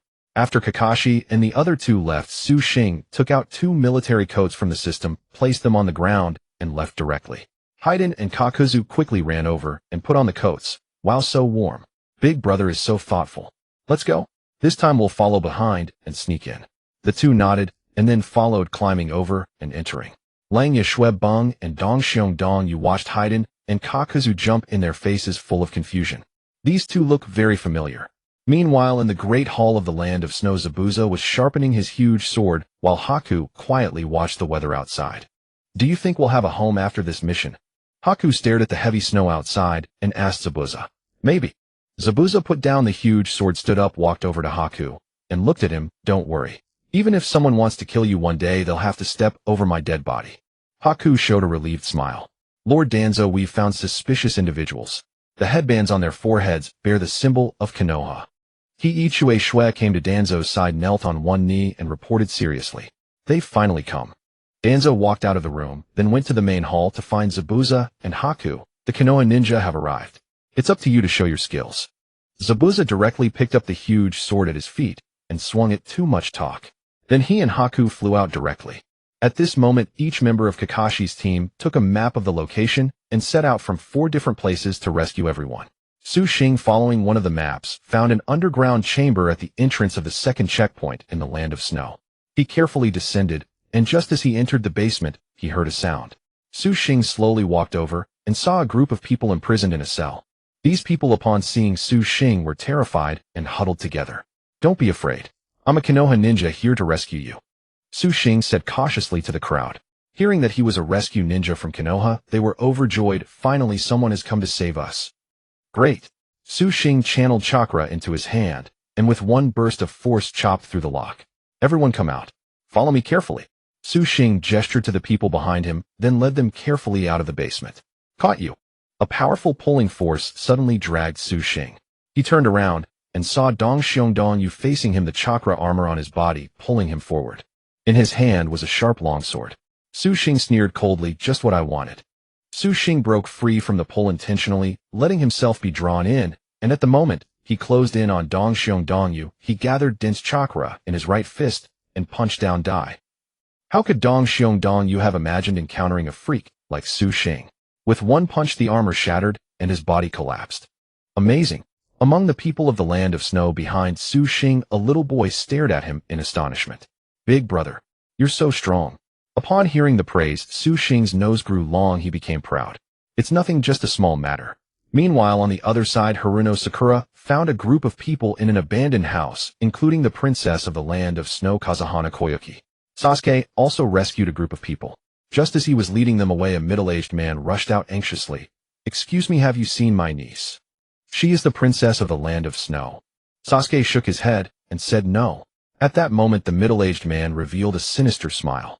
After Kakashi rescued the remaining group, everyone gathered at a hidden spot east of the city. Kakashi-sensei, I did a good job, didn't I? Su Xing walked over proudly. Then notify the third Hokage first and gather the people of the land of snow here.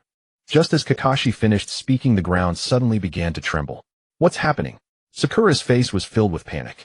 Suddenly, from all directions, snow avalanches and falling petals appeared, then transformed into countless snow wolves charging at them.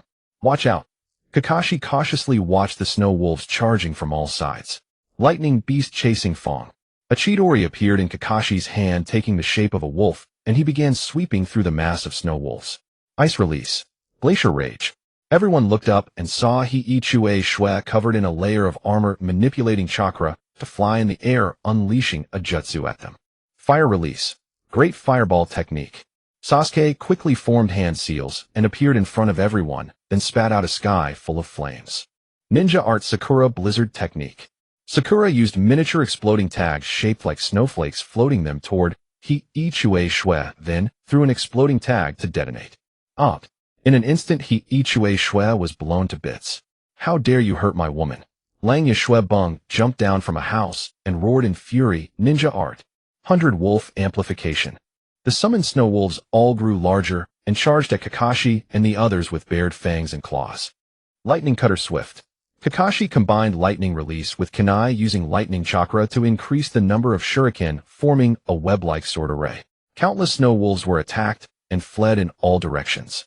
In the moment of Lang Yashue Bang's hesitation, Kakashi's Chidori instantly pierced through his body. Lang Yashue Bang fell to the ground with his eyes wide open. Kakashi-sensei is so cool. Meanwhile, among the crowd, the man who had claimed to be the uncle of the princess of the land of snow Kazahana Koyuki showed a hint of worry and clenched his fists. It seems we've eliminated the threat. Kakashi adjusted the headband on his forehead. Just then a flash of blade light passed by the headband. Kakashi reacted quickly and sidestepped, dodging the attack. Copy Ninja Kakashi, I finally meet you today. Kakashi and the others then saw clearly that the man carrying the huge sword was none other than Momochi Zabuza, beside him a woman wearing a mask. A missing nin from the Mist Village. Kakashi's gaze fell upon Zabuza's forehead protector, and understanding dawned instantly. He saw the line scratched through the mist symbol.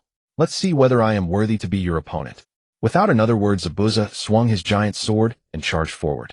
Kakashi skillfully twirled kunai between his palms before engaging. The two clashed almost immediately. Zabuza's strikes were lethal and ruthless, but Kakashi, a veteran of countless battles, was no pushover. Effortlessly dodging several of Zabuza's attacks, Zabuza realized that Kakashi maintained intense mental focus during combat, his strength far too formidable. His gaze drifted to White beside him. White nodded and glanced toward the trio, Su Xing, Sasuke, and Sakura. Water-style secret technique, 1000 water, swords descend. A vast quantity of water materialized around White, transforming into countless sunban that rained down in a near 360-degree barrage upon Su Xing and the others. Most remarkably, White could perform the hand seal with just one hand. Sakura charged forward, her brows furrowing. Strength of the 100. She slammed her fist into the ground, and a wall of ice erupted to block the assault. Sasuke vanished in an instant, reappearing behind White. Shadow Dance Leaf. This was a jutsu Sasuke had copied from Rock Lee using his Sharingan. The moment he delivered a lower section upperkick to White, an ice crystal manifested before her, and she simply walked into it, disappearing. Damn it! Where did she go? Even Sasuke's Sharingan could no longer track White's figure. At this moment, Su Xing calmly observed the three engaged in fierce combat, for he sensed an overwhelming chakra signature within the Great Hall not far away. The nine tails within his body began to stir once more. The whisker marks on Su Xing's face grew more pronounced, and a surge of malice rushed into his mind. Inside the Great Hall, Danzo sat with his eyes closed upon a chair before suddenly opening them. So it's the sensation of the Nine Tails, is it? Kakashi and Zabuza fought fiercely. When their weapons separated, Kakashi adjusted his forehead protector and revealed his Sharingan. So this is the Sharingan of the Uchiha clan. Zabuza let out a mocking sneer. Water-style Water Dragon Bullet Jutsu. Kakashi's Sharingan instantly replicated Zabuza's technique. Water-style Water Dragon Bullet Jutsu. The two water release techniques collided and canceled each other out. Truly an extraordinary ability. But the jutsu I'm about to unleash will be beyond even your Sharingan's perception. Zabuza positioned his giant sword behind his back and formed hand seals. Ninja Art Mist Concealment Jutsu. After Zabuza completed the hand seals, thick fog filled the air. Before long, the mist grew increasingly dense, and Kakashi eyed his surroundings warily. Zabuza vanished into the dense fog, so thoroughly concealed that even Kakashi's Sharingan could barely make out his figure. Kakashi fully understood that in such thick fog Zabuza himself could not see clearly either. He must be locating enemies by sound. With that thought, Kakashi quietly drew a kunai, spun it in his hand, and threw it toward the nearest tree. Zabuza in the fog heard the sound instantly. His executioner's blade swung forth, and the tree crumbled. Kakashi charged forward, but missed. The two engaged in a deadly game of hide and seek within the fog.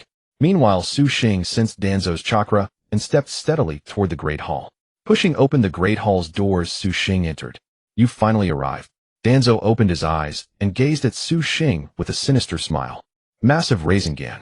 Without hesitation, Xing formed a giant sphere of spiraling chakra and launched it at Danzo. Danzo remained composed, forming hand seals. Inner four symbols seal. His blood sprayed outward, and the pre-inscribed inner four symbols seal on his body expanded spherically, sealing everything in its vicinity completely.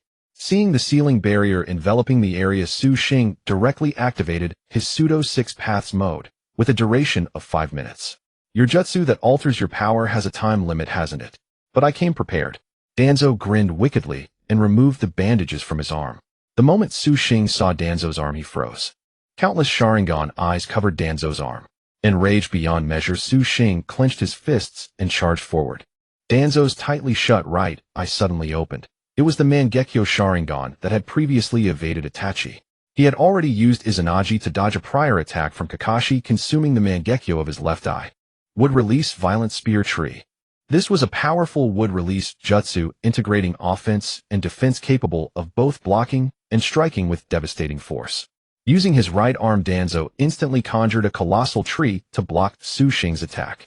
But Xing's strength was undeniable. His single punch shattered the tree in an instant, and the strike continued toward Danzo.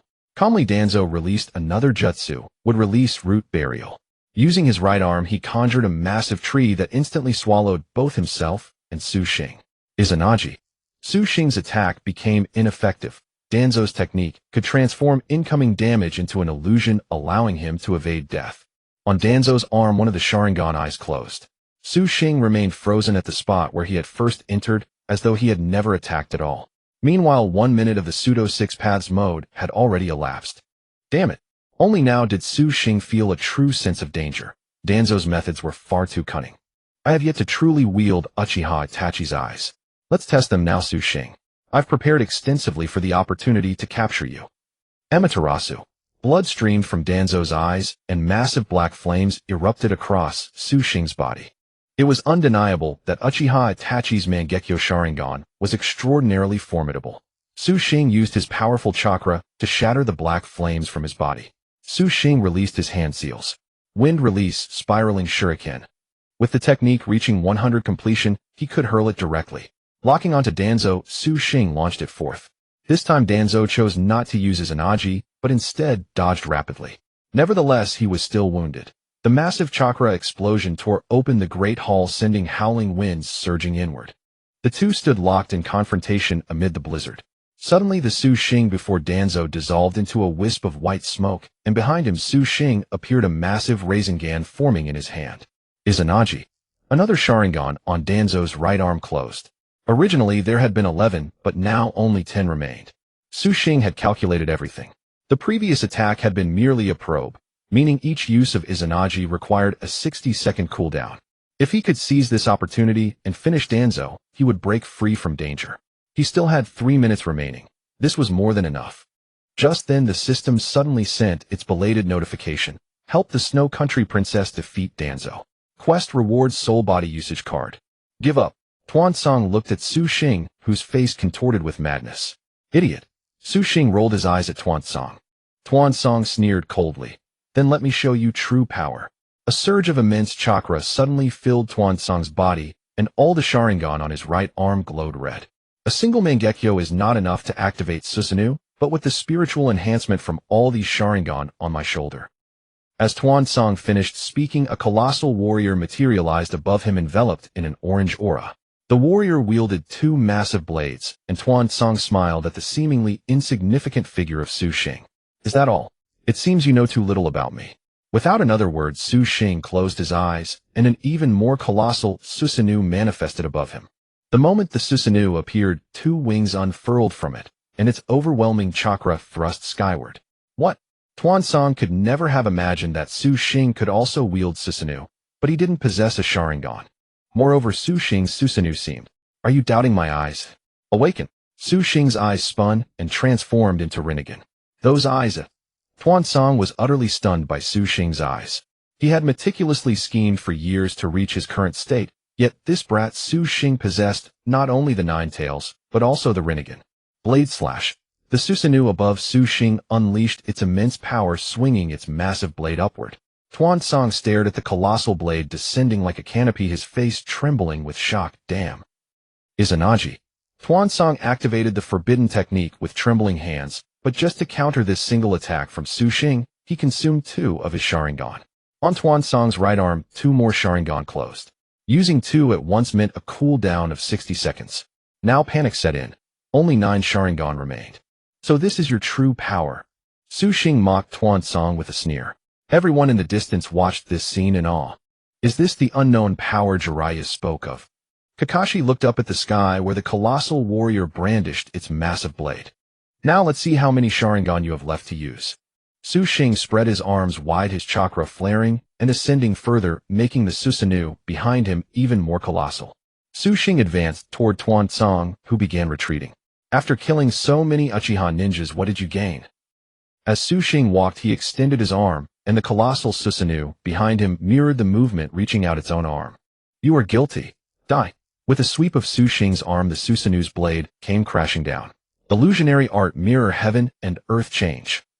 Su Xing abruptly halted but quickly regained his senses. Jinjutsu doesn't work on you. Do I need to explain my Jinjutsu level to you in detail? Su Xing's blade cleaved straight down, instantly blasting the snow on the ground in all directions, creating a vast mist of snowflakes.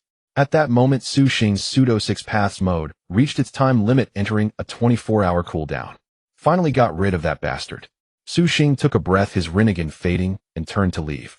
Just then, as the snow mist dispersed, Tuansong's figure reappeared. Sensing Tuansong behind him, Su Xing quickly spun around. All the Sharingan on Tuansong's arm had vanished, including the last Mangekyo in his right eye. But Su Xing could clearly see that in their place something like a tattoo had appeared on Tuansong's arm. Crucially, the tattoo pattern emitted a blood-red glow, spreading directly to Tuansong's right eye. Ha ha ha ha, you didn't kill me. Tuansong slowly lowered his arm, revealing a grotesque expression, and charged straight at Su Xing. His right arm blazed with crimson light. A single punch sent Su Xing flying backward.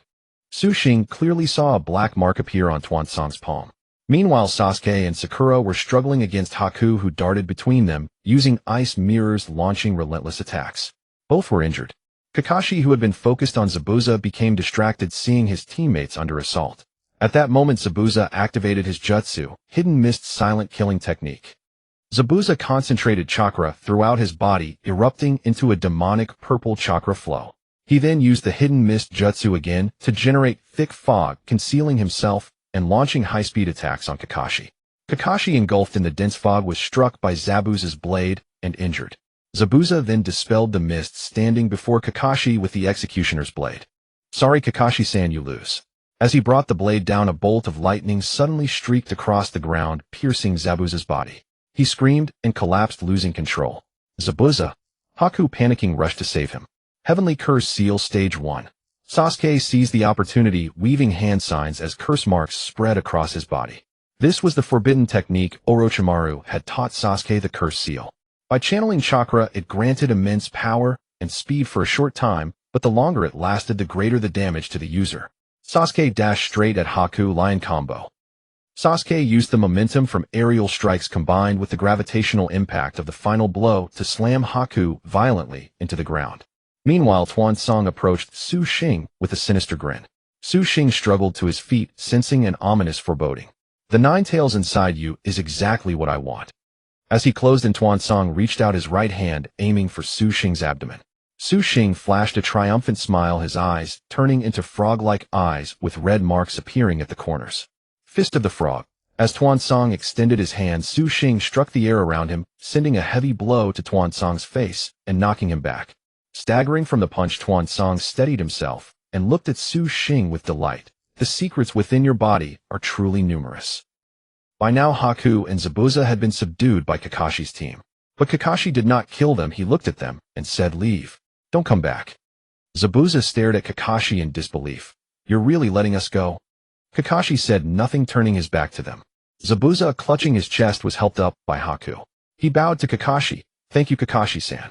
As your opponent, I know you've been holding back all along. I'm truly sorry." As they turned to leave, four figures suddenly leaped down from the sky, converging their attacks on Kakashi. "Kakashi-san, look out." Zabuza rushed forward to shield Kakashi, taking a blow that sent blood spraying as he collapsed in pain before him. "Zabuza!"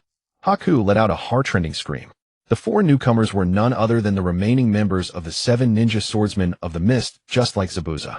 The two missing were Hoshigaki Kisame and Samahata, but they had been killed by Zabuza, and the executioner's blade had been taken from them. Samahata was killed by Kisame, who also stole the great sword Samahata. "You deserve that, traitor." These 5 were secretly deployed by Tuansong as a contingency plan. "Boys, they're worn out. Let's finish them together." Among the 4, Kushimaru Courier charged forward. "Hold on. Did you forget about us too?" 2 figures jumped down from the sky, landing in front of Kakashi's team. "Finally, it's our turn." The 2 who arrived were none other than Haiden and Kakuzu, who had been lurking in the shadows. Haiden hurled his scythe, which was attached to a chain. Kushimaru, wielding the long sword sewing needle, blocked all attacks, but was struck on the leg by Haiden's scythe. Retrieving his scythe, Haiden licked the blood on it with excitement. Then the ritual begins. At this critical moment, a middle-aged man in the crowd, Feng Hua Nuteo, uncle of Feng Hua Xiaoxue, took out a kunai and walked towards Feng Hua Xiaoxue. Immortal technique, Great Ball Rasengan. Su Xing charged forward. Danzo sneered coldly, extending his right hand, inscribed with a mark to absorb all the immortal arts Su Xing had unleashed. "What is this mark exactly?" Su Xing was somewhat frustrated. Just then his immortal art suddenly sensed the danger to Feng Hua Xiaoxue. He rushed directly in front of Feng Hua Xiaoxue, shielding her in his arms. The moment Feng Hua Nuteo swung his kunai, he was kicked away by Su Xing. "Are you okay?" I'm fine." Feng Hua Xiaoxue looked at Su Xing, holding her, a blush tinting her cheeks. At this moment, Zai Bujan was barely breathing. Kakashi supported Zai Bujan, and by while Zhuo and Xiaoying retreated to the front of the crowd. Fei Duan and Jiao Du were still fighting the remaining 4. "Kakashi-sensei, be careful. The mark on his hand can absorb chakra." Su Xing stared at Tuanzong warily. "Tuanzong, what exactly is your conspiracy?" Kakashi looked at Tuanzong, falling into deep thought. "For the sake of war, then, to reorganize Konoha. When I return, it will be my world." Then Tuanzong looked at the place where Feng Hua Nuteo had fallen. The Snow Country originally had a powerful chakra barrier wall that could not be destroyed normally. "But it's because of your uncle Feng Hua Nuteo that we were able to enter so easily." "Impossible. Uncle would never do that." In Feng Hua Xiaoxue's memory, Feng Hua Nuteo had always doted on her, letting her decide everything. How could he betray the Snow Country? "Do you know how your brother Feng Hua Xiaoxue died?" Tuanzong said, laughing heartily. "How could it be, uncle?" "You're lying." Feng Hua Xiaoxue's tears fell involuntarily, turning into crystal-clear ice droplets in the biting wind. At this moment, Feng Hua Nuteo stood up, brushed the snow off his body, and walked over. "I fought for the Snow Country for years, but your father always targeted me and avoided me. How could he leave the Snow Country to a little girl when he departed? I hate it. What do you, a little girl, know about governing a country? Can you do it? This country should have been given to me." Feng Hua Nuteo's face was filled with malice. "Cle." Feng Hua Xiaoxue looked at the Feng Hua Nuteo before her. The man who once loved and protected her had completely changed. Su Xing Xiaoying's was Zhu. Protect the people of the Snow Country and retreat to safety. The four of them led the people of the Snow Country to begin their retreat. Su Xing and Feng Huanuteo started fighting while at that moment Tuanzong suddenly felt a sharp pain in his palm. The pain originated from his very being. He spat out a mouthful of blood, struggled to raise his right hand, his expression infinitely pained. Su Xing's chakra was almost depleted and his sage mode had vanished. Fighting Feng Huanuteo was clearly beyond his capacity. Kid, mind your own business. Feng Huanuteo stood before Su Xing, shedding his robe to reveal a chakra armor on his chest. So the three earlier people were his subordinates. Tuanzong had exploited the relationship between the Snow Country and Konoha, using it to lure them in. You beast. You could even lay hands on your own niece and nephew. Today I will dispense justice for heaven. Multiple shadow clone technique. Hundreds of Su Xing appeared around Feng Huanuteo. Ice release black dragon blizzard. Feng Huanuteo gathered chakra in his hands, unleashing a black dragon formed of snow and frost that charged at all the shadow clones. In an instant, all the shadow clones vanished. Su Xing was hit and spat blood. Ice release twin dragon blizzard. The heavy snow suddenly accelerated in the wind. From Feng Huanuteo's hands, twin black dragons soared into the sky. The blizzard grew fiercer, and Su Xing's movements became sluggish. Feng Huanuteo seized the opportunity to charge at Su Xing. Just then Feng Huaxiaoxue rushed over shouting no. She directly shielded Su Xing, and the kunai in Feng Huanuteo's hand had already pierced into her body. Xiaoxue. Feng Huanuteo was instantly stunned. Red chakra flickered on Su Xing's body surface. He punched Feng Huanuteo, who immediately spat blood, rolled to the side, and lay still. Don't blame Uncle. He didn't mean. Before she could finish, Feng Huaxiaoxue breathed her last. Feng Huanuteo stood up trembling. Seeing the dead Xiaoxue, he crawled over shakily, crying, Xiaoxue. Xiaoxue.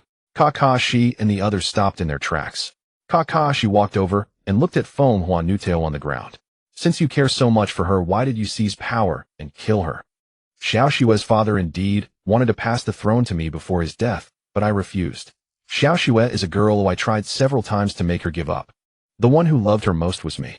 I should have wholeheartedly assisted her brother Feng Huaxiaoxue, but because of Xiaoxue's unyielding and uncompromising nature, I decided to let her try.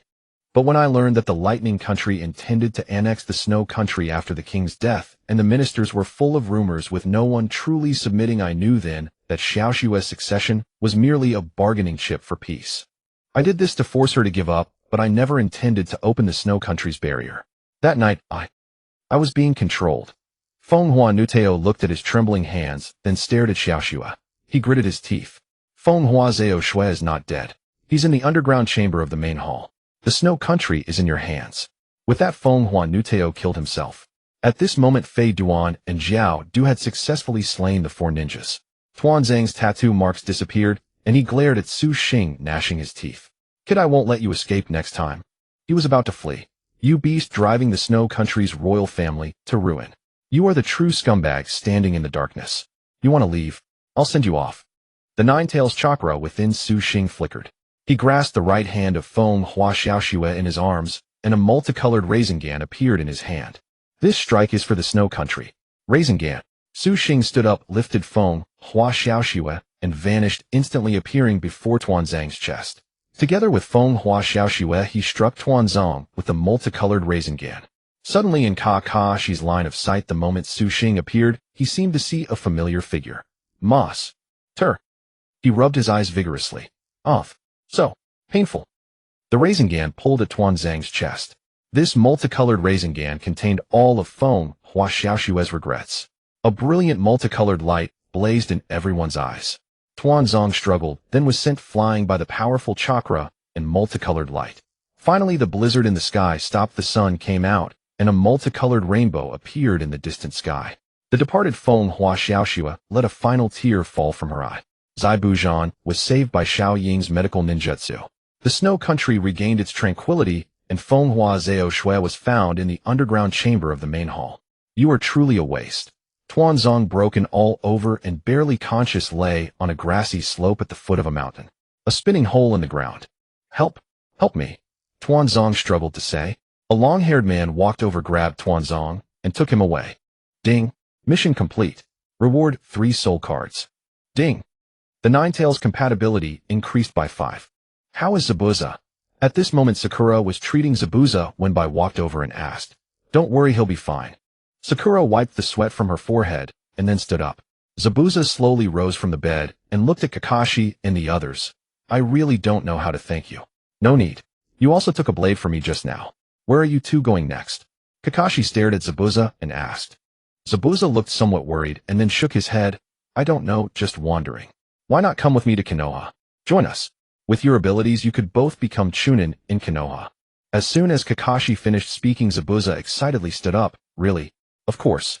Meanwhile, at the Hokage's office, Hiruzen Sarutobi was reading a book when Shikaka Nara rushed in anxiously. "Third Hokage.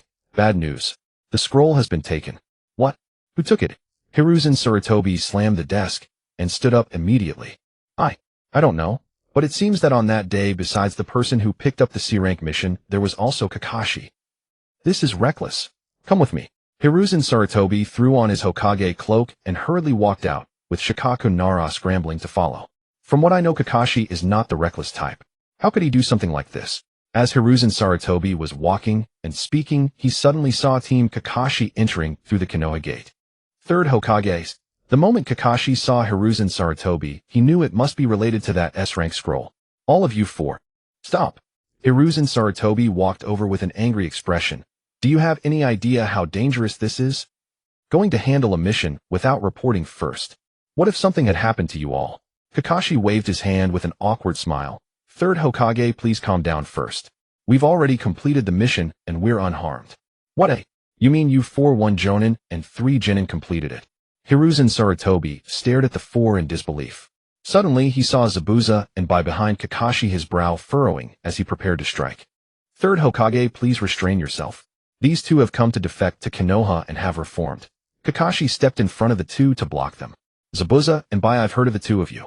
What guarantee do you have that they have fully pledged allegiance to Konoha?"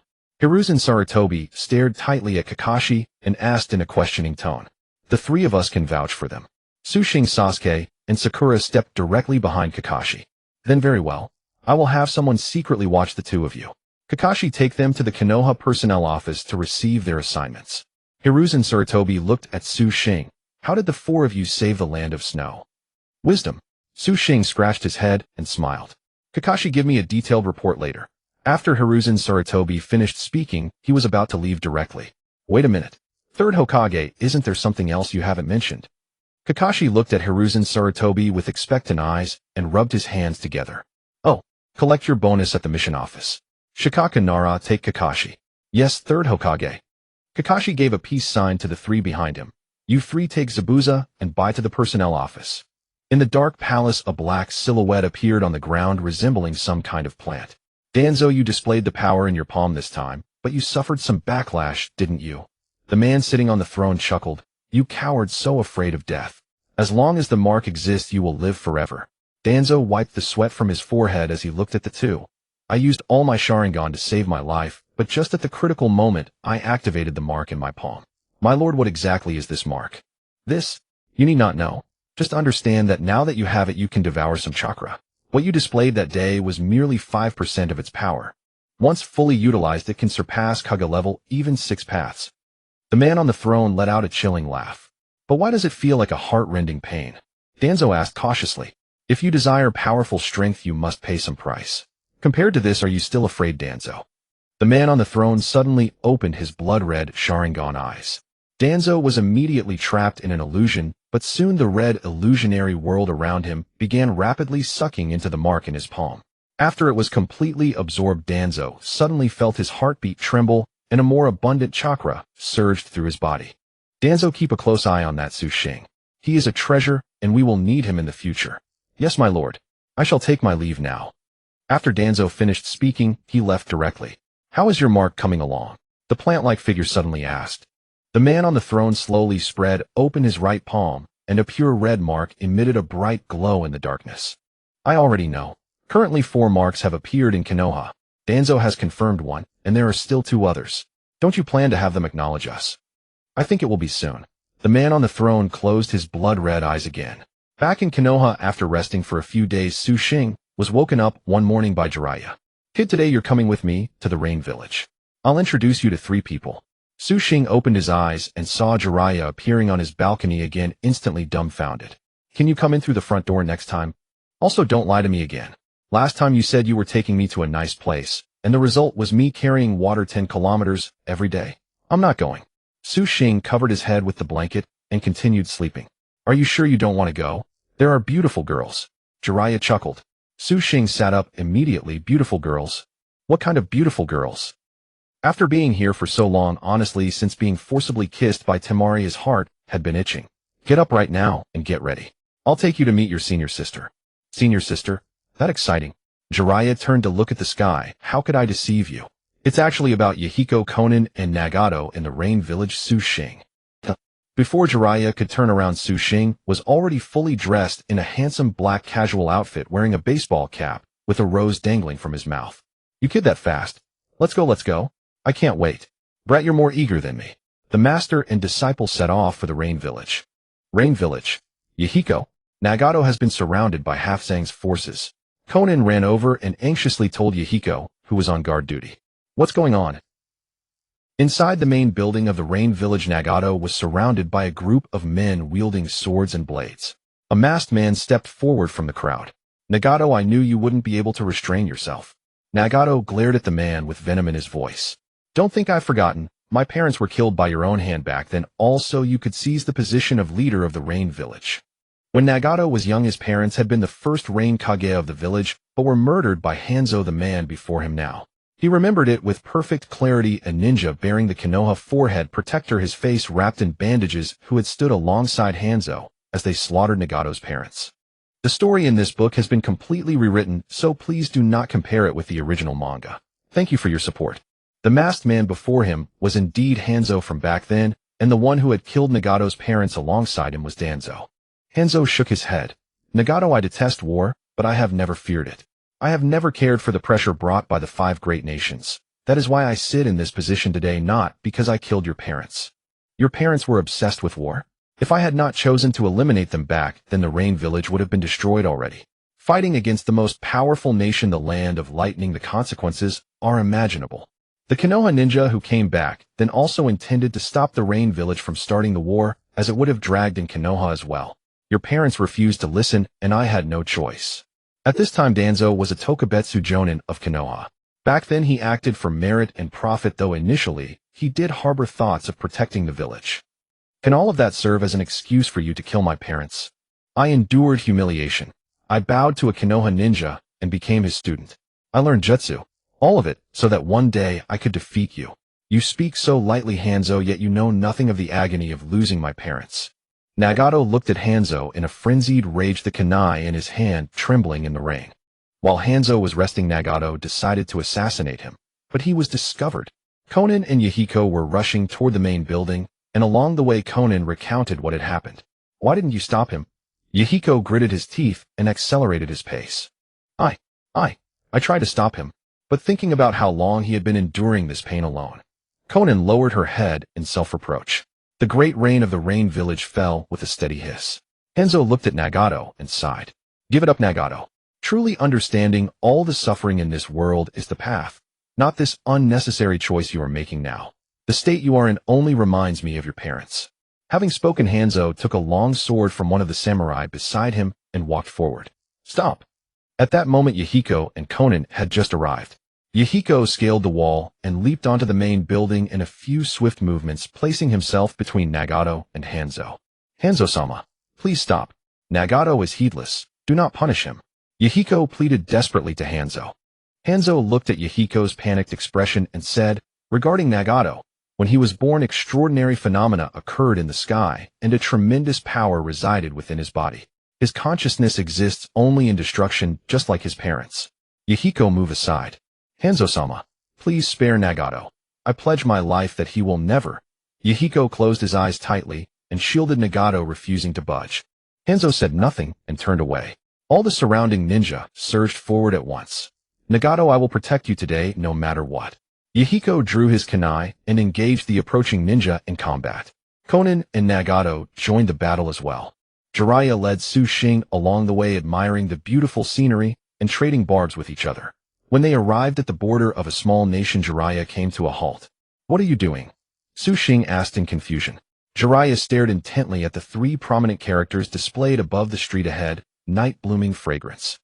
That name sounds rather awkward. A question mark appeared in Xing's mind. Something is wrong here. Jiraiya's gaze sharpened with suspicion. Hearing this, Xing also grew serious. "I'll go scout ahead." With that, Jiraiya walked forward. "Hey, wait for me." The two of them crept toward the entrance of the establishment like thieves.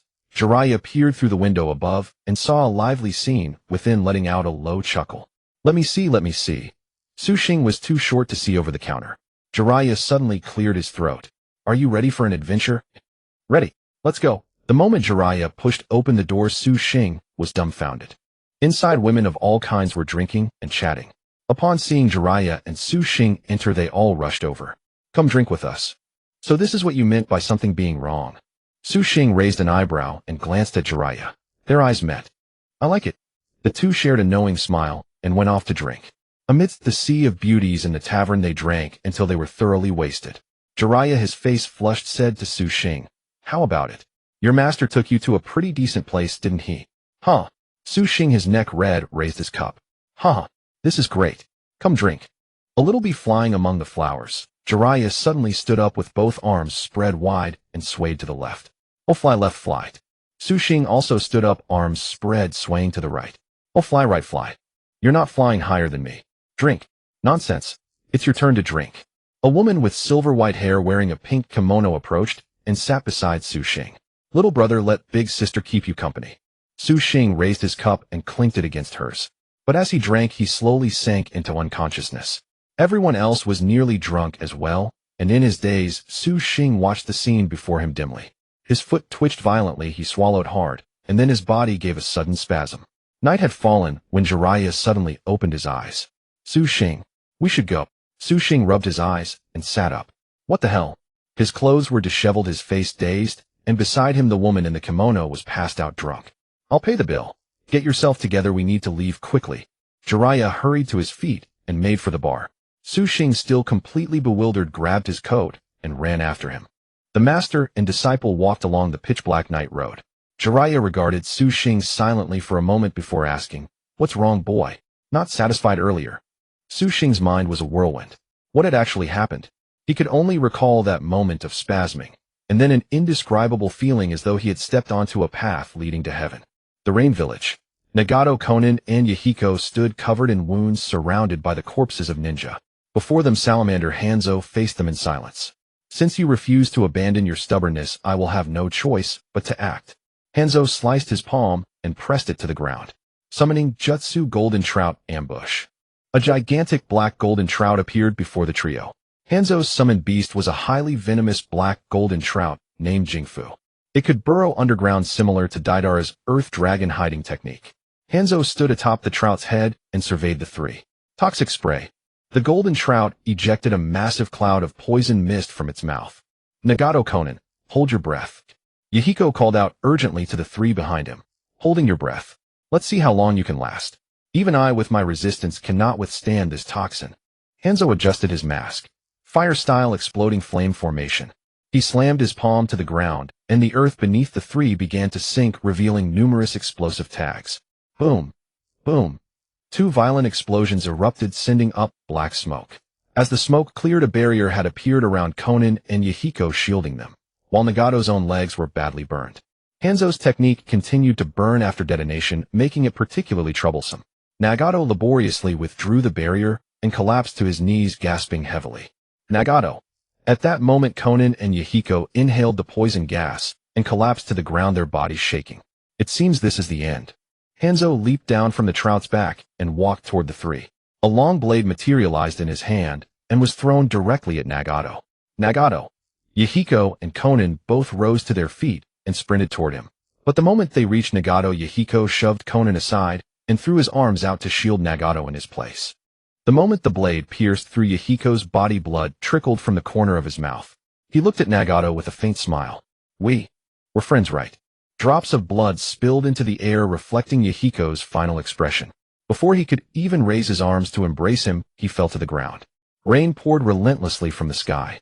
Yahiko lay fallen in the downpour and Konan, beside him, covered her mouth in grief. Nagato stood frozen. His pupils dilated sharply, his heart skipped a beat, and through the torrential rain, he let out a soul-rending roar. Summoning Outer Path, demonic statue of the Outer Path. A thunderous roar erupted. The colossal Geto statue appeared behind Nagato's 7 steel prongs impaling his back. Odd. Looking at Nagato again, he spat out a mouthful of blood, his eyes having transformed into the Rinnegan. Has he awakened the power within his body? Hanzo stared cautiously at the Geto statue behind Nagato. I will kill you all. Nagato let out a pained roar. The chakra of countless ninjas around was all being absorbed into the Geto statue behind him. Hanzo removed his upper garment, revealing his muscular physique, then drew his sickle from his waist and approached Nagato. Sword art flash. Hanzo's poison-coated sickle swiftly swept through the area to Nagato's right, then he pulled it back to strike Nagato. Shinra Tensei. Everything within 100 meters of Nagato was forcibly repelled. Bansho Tenin. Nagato extended his right hand toward Hanzo, whose body uncontrollably began to be pulled toward Nagato. Hanzo grew frantic in an instant. While being pulled, he saw a rock nearby and threw his sickle directly. Taijutsu Chain Sickle 2 Strike. Using the attack from the sickle to increase his momentum, he bounded to the rock, then pulled the chain to stabilize his stance. But under Nagato's powerful pull, Hanzo was still drawn and impaled on the iron rod in Nagato's hand. Jiraiya and Su Xing had also reached the border of the Hidden Rain village when they suddenly heard a huge roar ahead, and the guards at the village gate were gone. Something must have happened. Jiraiya hurriedly ran in. Wait for me.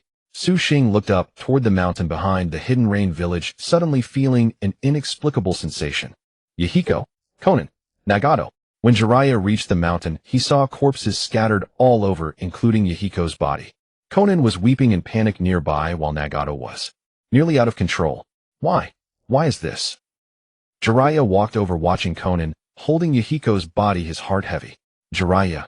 At this moment, Hanzo was already lying against a rock with a huge hole in his chest, clearly not long for this world. Hanzo. Jiraiya frowned, walked over, and crouched beside Hanzo. Stop. Nagato. I have opposed war all my life. I fear this child will bring disaster.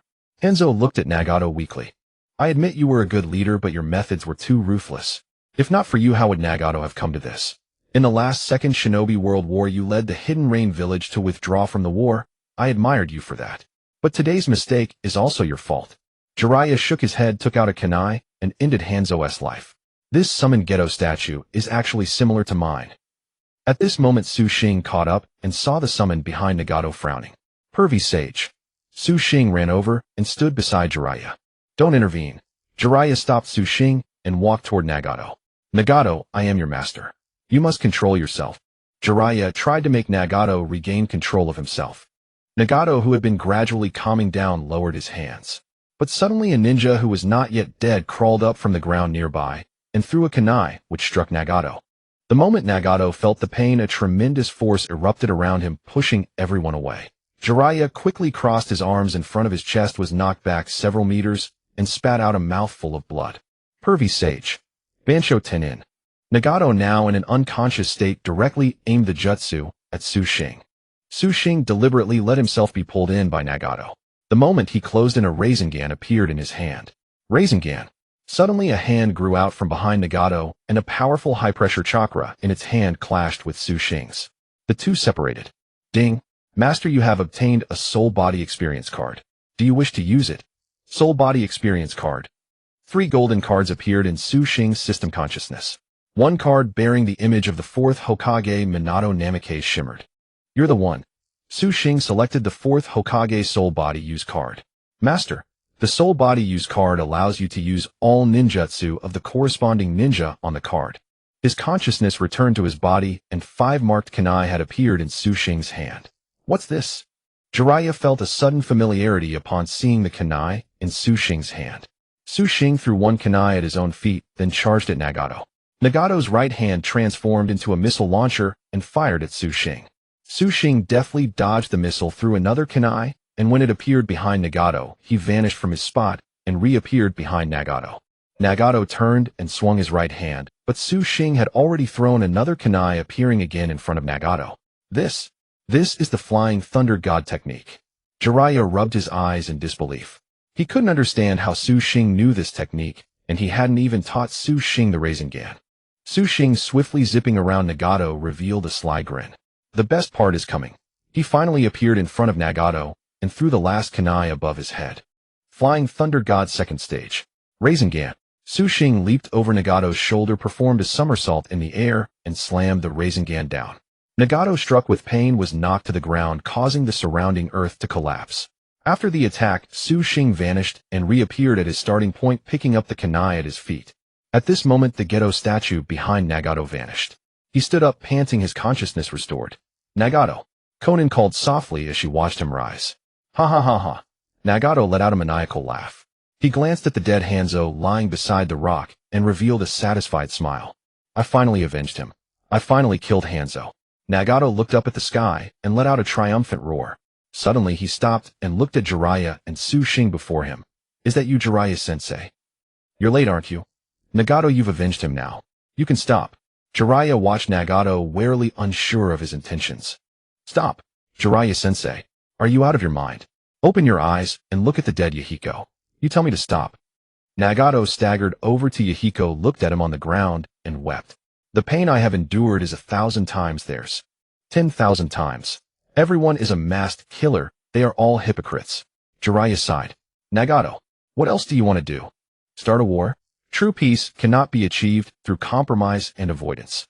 If we lay down our weapons, we truly become sheep.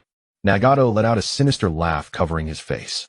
The ninja of Konoha also killed my parents back then. Jiraiya-sensei, do you know how much torment I endured becoming your disciple? I will definitely return with hatred back to Konoha. With that, Nagato hoisted Yahiko's body onto his shoulder and turned to leave. Stop. Su Xing moved to give chase, but Jiraiya stopped him. Jiraiya watched Nagato's retreating figure in the distance and chose to remain silent. Watching the direction where Changmin had departed, Xiao Nan couldn't help but weep bitterly. Xiao Nan, come back with your master. Zilai walked over, his heart aching for her. But Changmin. Xiao Nan hesitated, her words trailing off. Don't worry, it will be all right. Throughout this journey, Zilai's heart was shrouded in gloom. Of his 3 beloved disciples, one was dead, another harbored enmity toward him in Konoha, leaving only Xiao Nan. The only solace was Su Xing, the young apprentice who had remained by his side. Master, how was the Soul Entity experience card? Ife appeared in Su Xing's system, clad in black silk. Ife, you're getting more beautiful by the day. Su Xing's eyes lit up as he gazed at her. Oh master, you're so annoying. I was already beautiful. Su Xing shook his head vigorously. I'm actually attracted to a system. Ife approached and planted a kiss on Su Xing's cheek. My dear master, I know everything you're thinking. Su Xing's face flushed instantly. Can the experience card be used indefinitely? He asked, puzzled. Of course, master. The experience card only allows you to use 50% of the original soul entity's power. You'll need to upgrade the card to platinum to unleash its full potential. Ife gave Su Xing a playful wink. Is that all the soul entity is good for? Master, after some investigation, I've learned that once you collect all the tailed beasts, the soul entities can achieve the power of the 6 paths, and the system can even revive them. Revive? Really? Su Xing was overjoyed. Of course, master. And the one-tail soul entity has already become a complete form over time. So I have both the one-tail and the 9 tails inside me now. How do I tame them? Su Xing fell into thought. There is a compatibility and affinity level between the tailed beast and its host. You can check your stats in the system interface. To tame a tailed beast, you need to undertake specific quests. Quests? Yes, master. In the system's virtual world, you complete quests to enter the tailed beast's heart and tame it. Su Xing opened the system interface. 9 tails Kurama. Host Su Xing. Compatibility 5 reaching 10 allows you to use 10% of the 9 tails power. Affinity 10 reaching 50 allows you to enter 9 tails chakra mode directly. 1 tail Shikaku. Host Su Xing. Compatibility 0. Affinity 0. Su Xing felt perplexed. How long would it take to truly harness the power of the tailed beasts? Su Xing, what are you thinking about? Xiao Nan noticed him staring blankly ahead. Senior sister. I'm fine. Su Xing scratched his head and smiled. When did you become Master Zilai's disciple? Not too long ago. When we get to Konoha, you'll have to look out for me. Xiao Nan gave Su Xing a sweet smile. Su Xing was mesmerized. Such a beautiful senior sister. If I don't win her over, I'd be a fool. As the trio continued their journey, the ground suddenly trembled.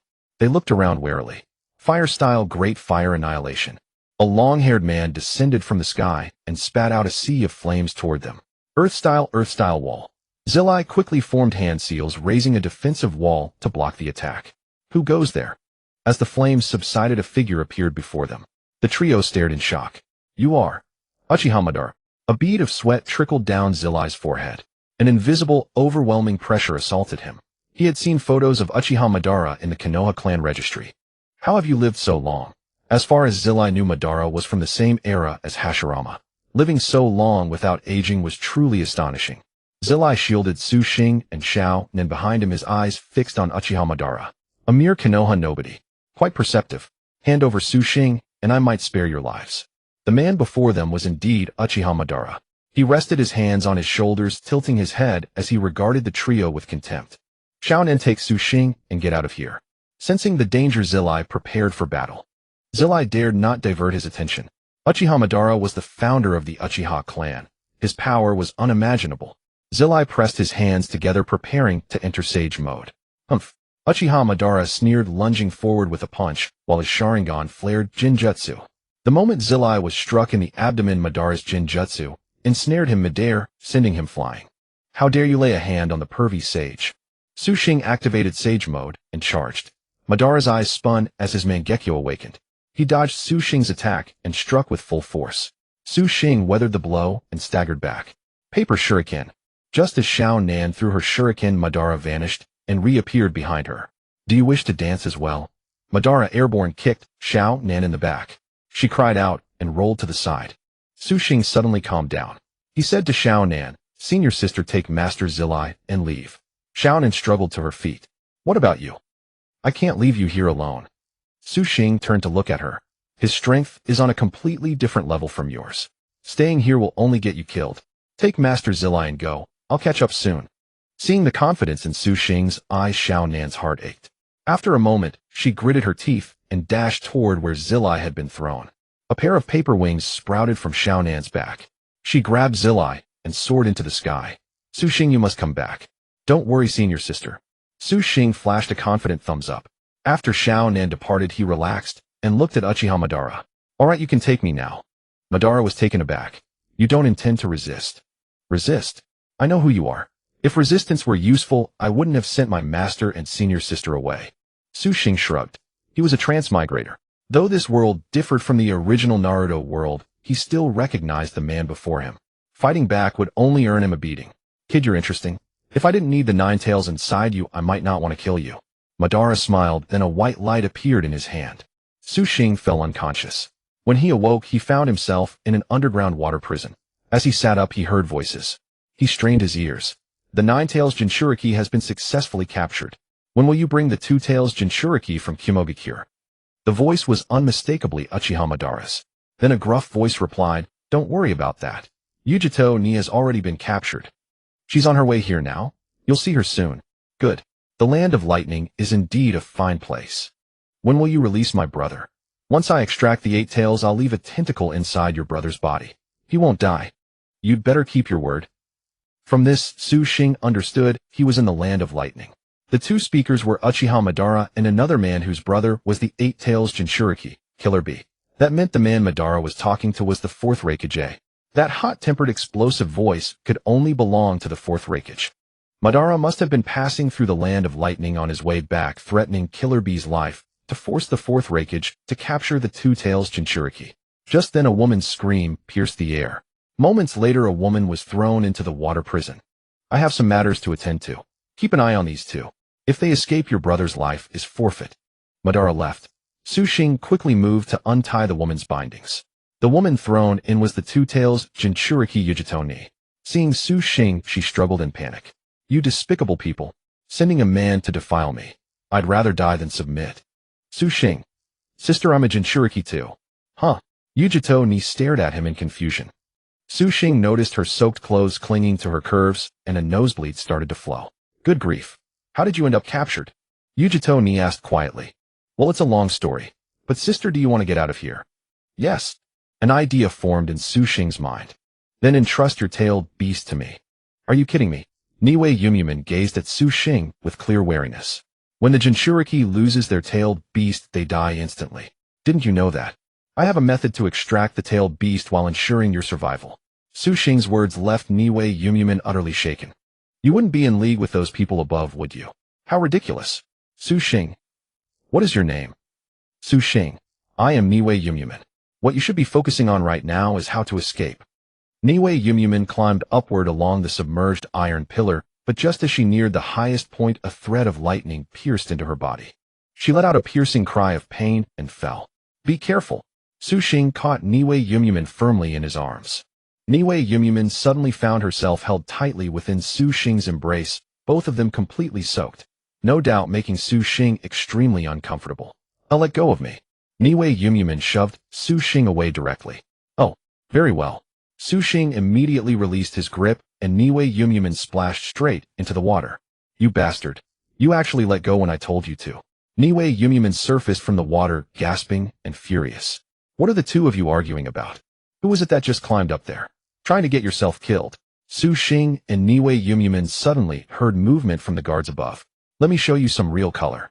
The two guards immediately formed hand seals, channeling lightning into the water. Su Xing stood before Niwei Yumyumin, intercepting all the lightning. To Su Xing, this lightning was barely more than a tickle, an electrotherapy session. But to please Niwei Yumyumin, he pretended to be in terrible pain. Ow, it's killing me. Su Xing writhed his body dramatically. Seeing this, Niwei Yumyumin suddenly felt a pang of sympathy and hurriedly said to Su Xing, Are you all right? You must hold on. Su Xing's mind raced with thoughts. Hold on. Please don't come over, he shouted to Niwei Yumyumin behind him. Hearing Su Xing's agonized screams from below, the two guards above left satisfied and continued their watch. Once the lightning jutsu ended, Niwei Yumyumin rushed over to support Su Xing. But Su Xing, shameless as ever, collapsed directly into her arms. Oh, I can't go on. It hurts so much. Hold me. Niwei Yumyumin was panicked and bewildered, but disregarding all that, she held Su Xing tightly. Meanwhile, Su Xing secretly grinned. By the way, do you have a boyfriend, Wani-san? No. I'm a kunoichi. How could I have something like that? Then what do you think of me? Hearing Su Xing's sudden question, Niwei Yumyumin's face flushed crimson. Su Xing could deeply feel the burning heat radiating from her body. Niwei Yumyumin was a girl of about 18 with a strikingly figure and long white-yellow hair. A truly exquisite beauty. You're joking with me, right? Niwei Yumyumin dared not meet Su Xing's gaze, her hands trembling slightly, which Su Xing could feel. I'm not. Regardless, even if you leave now, you'll be branded a missing mean. Why not come with me to Konoha? Su Xing's words deeply moved Niwei Yumyumin. She slowly looked at him, finding nothing but sincerity in his eyes. I won't promise you just yet, but you can't back out. The moment those words left Niwei Yumyumin's lips, it was already evident that she had developed feelings for Su Xing. Congratulations, little Yumoku. You've got yourself a boyfriend now. Suddenly, Su Xing heard a voice emanating from within Niwei Yumyumin's body. Who's talking? Su Xing looked completely bewildered. It's my tailed beast, Matatabi. Niwei Yumyumin smiled at Su Xing. You and your tailed beast are on such close terms. Su Xing was somewhat stunned. Yeah, isn't it normal? Don't you communicate with your tailed beast? Hearing Niwei Yumyumin's words, Su Xing thought of those eyes lurking in the darkness, sending shivers down his spine. Matatabi, what are you congratulating me for? You just love making fun of me. Niwei Yumyumin opened her right palm, and a palm-sized Matatabi appeared within it. Is that a cat? Su Xing pointed at Matatabi's small head with his finger. You bastard. How dare you poke this lady's head? Su Xing was suddenly startled to hear that Matatabi's voice was undeniably a cute, girlish tone.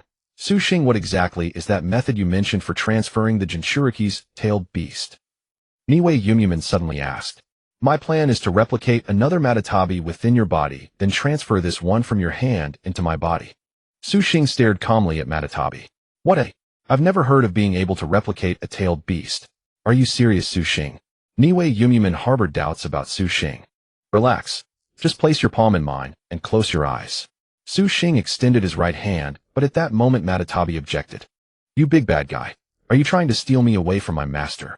Su Xing looked at the adorable Matatabi and smiled. It's not bad coming with me. Your master spends all her time with me anyway, and we need to get out of here. Only this way can we defeat that red-eyed monster outside. That group is currently collecting the tailed beasts, and their purpose remains unclear. Actually, the tailed beasts are safest with me. If it's for your own master or for the tailed beast itself, you too might want to consider it. Su Xing's words left both the girl and the beast deep in thought. If Su Xing wanted to flee, he could have done so at any moment, for upon entering, he had already established flying thunder god markers outside. But the beautiful woman before him was so captivating, and if the two tails were willing to follow him, that would be even better. Matatabi, it's your decision. Niue Yumumin seemed somewhat reluctant.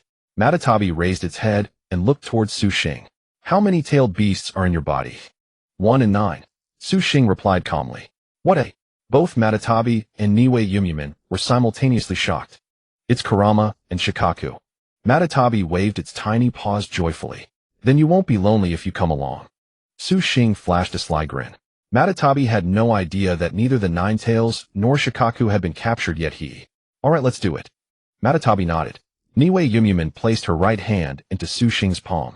Ife, directly replicate the two tails into Niue Yumumin's body and transfer the real two tails into my body. Yes, master.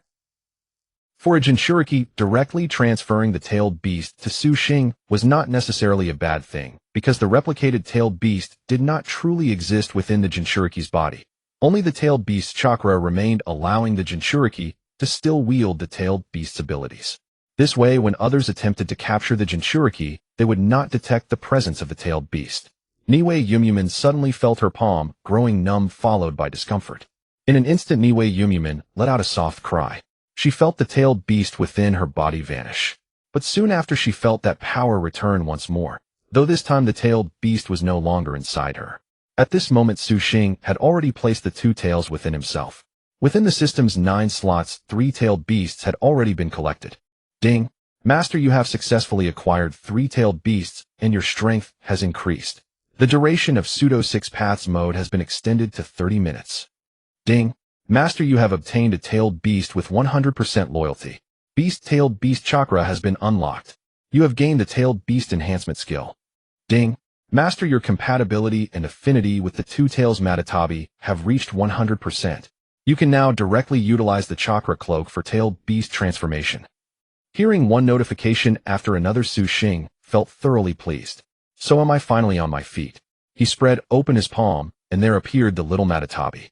Hey, Niue Yumumin. Matatabi. Niue Yumumin was in high spirits upon seeing that Su Xing had successfully obtained the two tails, and that she herself had not died from having her tailed beast taken away, while also gaining all of the two tails abilities. Without a second thought, she threw her arms around Su Xing and kissed him passionately. Feeling Niue Yumumin's heartfelt embrace and kiss, Su Xing's body filled with the power of love. Open the water prison gate. I want to take the Jinchuriki and leave. Madara Uchiha's voice came from above. It's time for us to go. Su Xing, holding Niue Yumumin, revealed a sinister smile. Su Xing vanished into the water prison, clutching Yumumin in his arms. Meanwhile, above, Uchiha Madara distinctly sensed the complete absence of chakra within the prison. He intercepted the guards who were about to open the water prison, then dashed outward at lightning speed. 10 kilometers from the prison, Su Xing appeared with Yumumin in his arms. Did we really just escape like that? Yumumin gazed at her surroundings, utterly bewildered. What do you think? Su Xing set her down, then suddenly fixed his gaze on the water prison. He's coming. Who? Uchiha Madara. Yumumin gasped and covered her mouth in shock. She had been captured without ever seeing Madara, but she knew of this legendary man, and now he was the one who wanted her. A suffocating aura of power pressed down upon them. Terrified Yumumin hid behind Su Xing. That's more like it. If you'd just surrendered, I'd have been disappointed. Uchiha Madara leaped down from the sky, landing before Su Xing and Yumumin. You're so confident, but today I'm afraid you'll be disappointed. Suddenly, patterned chakra surfaced on Su Xing's body. In an instant, a blue flame of chakra engulfed him. Yumumin gave you the two tails. How did you ensure she didn't die? Madara's eyes widened in surprise. That's none of your concern. Su Xing's movements became swift, and two tails emerged behind him. After drawing on the two tails chakra, his eyes turned white. Before Madara could react, Su Xing flashed before him, their fists colliding with a thunderous boom. Gritting his teeth, Su Xing pushed his power to the limit. The ground beneath Madara's feet shattered and sank. Suddenly, a colossal blue warrior materialized around Madara, swinging a massive blade in an instant. Su Xing ducked to evade the strike, but Madara seized the chance to land a punch. Su Xing blocked it and retreated, widening the gap between them. You're quite impressive, reminding me of Hashirama. Madara rolled his shoulders, and a gigantic Susanoo enveloped him. He stood like a god, looking down upon Su Xing with disdain. Su Xing smirked coldly and withdrew the two tails chakra. I heard your taijutsu is formidable. I'd like to test it. Oh, you're well versed in taijutsu too. Madara canceled his Susanoo, gazing at Su Xing with interest. Su Xing sighed. Just a little. 8 gates. Sixth gate of the scenery open. A colossal force erupted, sweeping everything aside. Erwei Yumyumin crossed her arms, defensively knocked back several meters by the blast. So strong. Was Su Xing always this powerful? The memory of her kiss in the water prison made her cheeks flush crimson. Madara stared at Su Xing, a mad grin spreading across his face. Excellent. I've heard of the 8 gates technique, but today I'm honored to witness it. Su Xing, you never cease to surprise me. Ha! Come fight. Madara rubbed his palms together and charged. Su Xing assumed a diving stance, the ground beneath him collapsing, and he too surged forward. The two clashed in a fierce battle, evenly matched. Su Xing had not yet unleashed his Pseudo-Six-Paths power. If he combined the Two Tails chakra with that strength, Madara would surely be defeated, but Su Xing merely wanted to warm up. This was also Su Xing's first time using the 8 gates. Since acquiring this forbidden technique on a previous mission, he had never tested it. Now with the gates open, an endless surge of power flooded his body. Su Xing grew fiercer with each strike, and Madara's heart trembled. How is this kid getting stronger? Morning Peacock. Su Xing leaped over Madara, delivering a kick that sent him crashing to the ground, then used the momentum to soar into the air. His fist struck the air so rapidly that friction ignited them, producing flames. The devastating chain of blows forced Madara to activate his Susanoo in defense. Erwei Yumyumin watched the flames scattering from Su Xing's fists, painting the sky crimson. It was as bright as the rising sun, as dazzling as a peacock's tail. Having completed the technique, Su Xing descended from the heavens, delivering a final blow onto Madara's Susanoo. Kid, do you think you can break through my Susanoo's defense?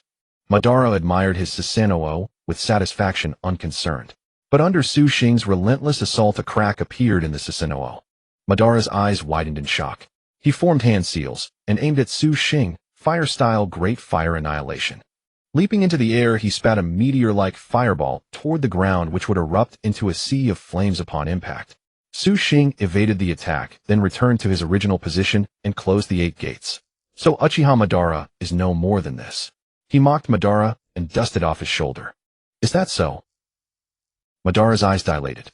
A red mark appeared in his hand. The moment Su Xing saw it, he lunged toward Erwei Yumyumin. A tremendous explosion rocked the forest, obliterating all trees within a 10-kilometer radius. Madara smiled, glanced at the mark in his hand, and blew away the rising smoke. Su Xing shielded Erwei Yumyumin, his back severely burned. This mark. It's somehow similar to Danzo's. Su Xing struggled to his feet. Erwei Yumyumin's heart ached at the sight of his back, tears streaming down her face. Don't worry about me. I have the tailed beast's regeneration. Su Xing smiled at her. Under the influence of the Two Tails chakra, his back began to heal rapidly. The mark in Madara's hand was so powerful. A casual strike had such devastating force. Su Xing drew a sharp breath. Su Xing stood up and looked at Uchiha Madara. The red mark was slowly spreading, then adhered to the right side of his face and eye. Have you ever witnessed such power? This is the real me. Uchiha Madara's right hand suddenly erupted with immense power. A barrier enclosed the three of them, and Su Xing and Erwei Yumyumin felt their chakra draining away at an alarming rate. Give up. Konoha will face destruction too. Let me tell you, I was the one who manipulated Nagato, and he's about to attack Konoha for revenge. Madara dropped the revelation bluntly. What? Su Xing was stunned. He hadn't expected Nagato to strike Konoha so soon. No one in the village could match Nagato, and Konoha was in peril. Without a second thought, Su Xing activated his Pseudo-Six-Paths power. Sensing the surge of overwhelming strength within Su Xing, Uchiha Madara grew alert. Su Xing shot across the sky and punched the barrier. Cracks appeared, and after 3 consecutive blows the barrier shattered. Trying to run, Uchiha Madara charged forward. Wind-style Rasen Shuriken. From a distance, Su Xing hurled the spiraling shuriken. Madara cried out in alarm and dodged. The massive chakra-formed Rasen Shuriken exploded. When he searched for them again, Su Xing had vanished with Erwei Yumyumin. Uchiha Madara did not continue pursuing Su Xing and Ni Yujito. From the ground emerged the plant-like creature from before. Kisame and Uchiha Itachi have gone to capture the 4 Tails. What about the 1 Tails? They did not know at this moment that the real 1 Tails was already inside Su Xing. Hey Ju, this task is yours. Uchiha Madara glanced at the mark on his palm. The power had been withdrawn, and he fell into contemplation. Regarding the 3 Tails, do you think he will personally capture it? Heiju looked at Uchiha Madara before leaving. Uchiha Madara hesitated for a moment. If he is unwilling to act, then Danzo holds the lifeline of the Three Tails and Noara Rin. There is no need to worry. A man wearing a withered yellow mask and the Akatsuki robe crouched beside a rock, gazing at the location of Konoha. At this moment Su Xing was rushing towards Konoha with Ni Yujito at great speed. Everyone please don't be in danger. Su Xing was uneasy, sweat dripping from his forehead as he dashed anxiously towards Konoha. In a cave, dim sunlight filtered in. A villager passing by noticed a faint light inside. Could there be a treasure? Curious, the villager put down his hoe and slowly walked in. The cave was extremely damp, and even the sound of dripping water could be heard. When he reached the depths, he struck a match to illuminate the surroundings. Oh my God! The villager fell to the ground trembling. Before the villager, 6 men with the same face stared at him. Behind the 6 men, a gaunt figure appeared, gasping for breath. The villager scrambled out of the cave. 6 figures slowly walked out of the cave into the sunlight. Universal pull. The man in front extended his right hand, and the villager was directly drawn over. Soul extraction. Another man stepped forward and grabbed the pulled villager. Behind him, a gigantic Yama head appeared, opening its huge mouth. The villager's soul was extracted and thrown directly into the Yama head's mouth. The originally clear sky began to be covered by dark clouds. Let's go to Konoha. That's right, these 6 men were the 6 corpses controlled by Nagato. And Nagato was a person born with extraordinary phenomena. The powerful force within him was the power of the 6 paths.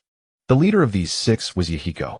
The 6 were respectively Tendo, Chikashoto, Kikido, Ninjendo, Jigakudo, Shirato. They shared a common name, Pain. And they all possessed the same eyes, the Rinnegan. Of course, there was also another 7th Pain, the Geto Nagato, who could use all the techniques of the 6 paths of pain. His special skill was manipulating life and death. Each of the 6 men had black iron rods embedded in their bodies, which Nagato used to channel the powers of the 6 paths into them. As for himself, he belonged to the Geto, mastering the cycle of life and death. The 6 Pains wore Akatsuki robes. The Tendo Pain looked up at the sky, whose dark clouds had already obscured the sunlight. Rain Tiger, Ewell technique. Tendo Pain released his hand seals, and rain began to fall within a 100-kilometer radius. In the rain, Tendo Pain clearly sensed all the chakra within that range. A flash of lightning streaked across the sky, and the 6 vanished from the cave entrance. At this moment in Konoha, the 3rd Hokage, Sarutobi Hiruzen, was watching the bustling crowds on the streets of Konoha through the window. He took a puff of his pipe, then suddenly looked up. Dark clouds in the distance were drifting towards Konoha. Sarutobi Hiruzen frowned, his expression seeming tense. Nara Shikaka, notify all route and Umbu personnel to prepare defensive measures around Konoha. Sarutobi Hiruzen suddenly spoke to Nara Shikaku. 3rd Hokage, has something bad happened? Mobilizing all members of Umbu and Root. This is the first time. Nara Shikaka hesitated. Hurry. Then notify all Jonin to assemble at the Hokage building. Tell Kakashi to come see me immediately. Seeing Sarutobi Hiruzen suddenly lose his temper, Nara Shikaku quickly ran out to deliver the orders. Jiraiya woke up on a hospital bed with Sasuke, Sakura, and Konan standing by. Senior Jiraiya is awake. Sasuke shouted in surprise. Jiraiya was actually not seriously injured. It was mainly because he had been hit by Uchiha Madara's Jinjutsu, and Jiraiya himself was not a ninja with strong Jinjutsu defense. Konan, where's Su Xing? The first thing Jiraiya did upon sitting up was to urgently ask about Su Xing. Junior brother, he. Konan hesitated. Could it be that he was by Madara? Jiraiya's face turned pale. He leaned weakly back against the pillow, his eyes trembling shut, his expression filled with sorrow. Master, you needn't be too sad. Perhaps junior brother is fine, he is so strong. Konan tried to comfort Jiraiya, but Jiraiya could not listen. Of his 4 disciples, 2 were now dead, 1 had turned dark. How could he not be pained? Jiraiya-sama is awake. Kakashi walked in with his hands in his pockets. Seeing Jiraiya's silent, Kakashi knew it was because of Su Xing. Su Xing is the strongest among the students I've taught, and he is the chosen one in your book. He won't die so easily. After Kakashi finished, Nara Shikaku suddenly ran in. Kakashi, the 3rd Hokage summons you to the Hokage building. Hurry. Nara Shikaku finished speaking and rushed out in panic. At that moment, Konoha's defense alarm rang. Kakashi followed Nara Shikaku and ran out. Jiraiya in the room sat up straight. He looked out the window, his heart feeling confirmed. Outside, Konoha's ninjas were running frantically through the streets. Oh, everyone who heard the alarm fled back to their homes. Senior Jiraiya, what should we do? Sasuke, Sakura, and Konan turned around and found that Jiraiya, who had been lying in bed, had vanished. Finally, we've arrived at Konoha. At the boundary gate of Konoha, 6 figures appeared. Halt! Suddenly, a group of masked Umbu ninjas appeared around the 6 surrounding them. Ninjutsu seal. Lightning pillar. All Umbu members formed hand seals. 6 pillars appeared around the 6 panes, and an Umbu ninja released a lightning ninjutsu to activate the seal. A barrier formed within the range of the 6 stone pillars. Then let's start here. Almighty push. A huge roar sounded. With the Tendo pane at the center, everything within a 360-degree radius was blasted back 100 meters. With the Tendo pane at the center, everything within a 360-degree radius was blasted back 100 meters. A thunderous explosion erupted at the entrance of Konoha. Everyone gathered at the Hokage Tower turned their gaze toward the source of the blast in astonishment. Clad in his Hokage Haori Sarutobi, Hiruzen addressed the assembled shinobi. Everyone, today the survival of Konoha depends on all of you. We will split into 4 teams to conduct rescue operations within the village and protect every citizen. At all costs. Third Hokage, you called for me. Kakashi arrived at the Hokage Tower at that moment. Yes, Kakashi. Your mission is to protect all the academy students in the village. I will assign some personnel to assist you. Led every student and resident to the shelter in the rear mountain. Understood, Third Hokage. Under Hiruzen's orders, Kakashi led a group to disperse and guide the residents and students. Tsunade, you are in charge of casualties and rescue. Led all medical ninjas as the rear support. And where is Jiraiya? Sarutobi, Hiruzen suddenly asked. No one knew Jiraiya's whereabouts. He is at the hospital. Tsunade spoke up abruptly. The third Hokage paused for a moment, then continued. Everyone begin your actions. Do not pursue the enemy until we have a clear understanding of their strength. Narashikaku, you are in charge of intelligence gathering. Report any issues to me immediately. Yes. After receiving their orders, everyone dispersed to various positions in Konoha to stand guard. A massive black serpent coiled in the rear mountain of Konoha, flicking its tongue and gazing at the village with keen snake eyes. From within the cave, Orochimaru observed the scene through the serpent's vision. It seems I should stretch my limbs a little. A giant purple snake burst out of the cave and slithered toward Konoha. At the entrance of Konoha, the bodies of Umbu operatives lay scattered. One Umbu, still barely alive, struggled to his feet, drew a kunai, and resolved to launch a surprise attack. A black iron rod emerged from the sleeve of Tendo Pain, who mercilessly plunged it into the Umbu's body. Scatter. Leave no one alive. The 5 figures behind Tendo Pain vanished, instantly infiltrating Konoha. At the first squad's position, Asuma's team, accompanied by the Inoshikacho trio, prepared to fight alongside him. Dark clouds now completely shrouded the sky above Konoha, and rain began to fall. Tendo Pain gazed at the Hokage Tower before vanishing. Shikamaru, Choji, Ino. If anything goes wrong, you must retreat immediately. As Asuma was instructing his 3 beloved students on safety, several rockets suddenly flew toward them. Watch out. 2 Umbu members behind them rushed forward, forming a chakra barrier in front of Asuma and the team. But the force of the explosion still injured both Umbu. Shikamaru, Choji, Ino. Form a formation. Asuma lit a cigarette as the smoke from the rocket explosion cleared. A figure emerged from the haze. It was the Azura Path of Pain. Shikamaru appeared to the right of Azura Path, while Ino flanked on the left. Expansion technique, meet tank. Choji descended from above a massive rolling ball of flesh, crashing down toward Azura Path. Mechanical armor. Expressionless Azura Path's body surface hardened into a formidable defensive shell. As Choji struck the path, used his right palm to halt the rolling meat tank. The spinning ball of flesh scraped against Azura Path's palm, sparking violently. Suddenly, various missiles emerged from the surface of his mechanical armor, firing directly at Choji. Choji, dodge! At Asuma's shout, Choji stopped rolling and leaped away just in time to evade the missiles. Careless. After releasing the missiles, Azura Path suddenly realized his movements were restricted. It was Shikamaru, hidden in the shadows, who had used the shadow imitation technique just moments ago. Ino now. Shikamaru gritted his teeth, maintaining the jutsu, and called out to Ino. Mind-body switch technique. Ino crossed her hands, forming an aiming gesture, and locked onto Azura Path. An invisible surge of chakra flowed from her hands into the path's body. It worked, but just as Shikamaru rejoiced, Ino's vision was filled with a pair of enormous Rinnegan eyes staring directly into hers. Odd. Ino screamed and collapsed limply. Azura Path seized the opportunity to strike. Ino. Asuma rushed forward, scooping up Ino and dodging, but in that instant, destructive force strike. With a single blow, Azura Path grabbed Asuma's right arm and twisted it, breaking it cleanly. Asuma! Shikamaru cried out in anguish as he watched Asuma's arm snap. Nearby Umbu members caught Asuma and Ino. Shikamaru ran over, crouching down to examine Asuma's injury. I'm fine, Shikamaru. Asuma forced a smile despite the pain. Do you feel the pain? Azura Path slowly advanced toward them. Tears welled in Shikamaru's eyes. He wiped them away, then resolutely drew a kunai and stood up. How could a monster like you ever understand true human emotions? Choji positioned himself behind Shikamaru. Emotions? Only those who truly understand pain can possess genuine emotions. Azura Path raised his right hand, revealing 8 missiles aimed at the group. Is that so? Suddenly Azura Path found himself restrained once more. That trick won't work on me. A hint of mockery flickered across his expressionless face. Don't be so sure. Kunai Tactics Fire Plan. Shikamaru threw a ring of kunai that exploded mid-air, scattering numerous kunai wrapped with exploding tags to the ground. The tags detonated, striking Azura Path repeatedly. Super Expansion Technique. Choji's body swelled to gigantic proportions. And me? Everyone looked up to see Choji's father Akimichi Choza appear.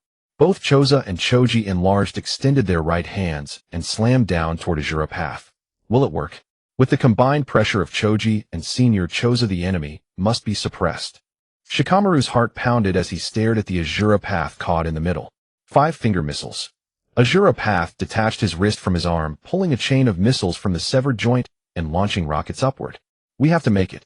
Everyone's hearts tightened. Just as the father-son duo were about to make contact, a massive explosion erupted, blinding white light searing into everyone's eyes. Too late. But just as Shikamaru closed his eyes, Asuma appeared before him, shielding him with his one remaining arm. Asuma. When the blinding light faded, all the buildings in the area were destroyed, flames spreading everywhere. Choza and Choji lay on the ground along with everyone else. Asuma collapsed on top of Shikamaru. Shikamaru watched Asuma's cigarette fall from his lips, and in that instant tears streamed down his face. Pathetically weak, the Azura Path pain retracted the cannon launcher from his wrist and turned to leave. At that moment, Shikamaru moved Asuma's body aside, his face streaked with tears as he gazed at the fallen Asuma, his hands trembling. Shikamaru removed the emblem of the Land of Fire from Asuma's waist and fastened it around his own. Then he picked up the kunai from the ground and rose to his feet.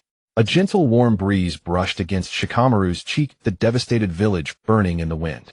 Hearing the sound of Shikamaru standing up, the Azura Path pain halted, slowly turning his head to look at him. I didn't expect one more survivor. You're quite tenacious. The Azura Path pain extended his right hand again, aiming at Shikamaru. Shikamaru touched the emblem at his waist. You bastard who incessantly talks about pain, forcing your sorrow onto others. What right do you have to understand suffering? Go to hell. A missile launched from the Azura Path pain's wrist. Shikamaru's face showed no fear. He gripped the kunai tightly and charged forward. In the instant the projectile struck Shikamaru, he vanished into a puff of white smoke. A shadow clone. The Azura Path pain seemed somewhat surprised. Too often underestimating one's enemy leads to neglect of battle details. This was precisely Shikamaru's fighting style. Shadow Strangulation Technique. Shikamaru appeared behind the Azura Path pain, his shadow imitation technique capturing him, then extending the elongated shadow toward the Azura Path pain's neck. I'll kill you to avenge Asuma. Ah! With his chakra driven by Asuma's will, Shikamaru lifted the Azura Path pain directly into the air. Shadow Gathering Technique, Black Net. Just moments before, Shikamaru had quietly laid a large number of detonating tags around the area.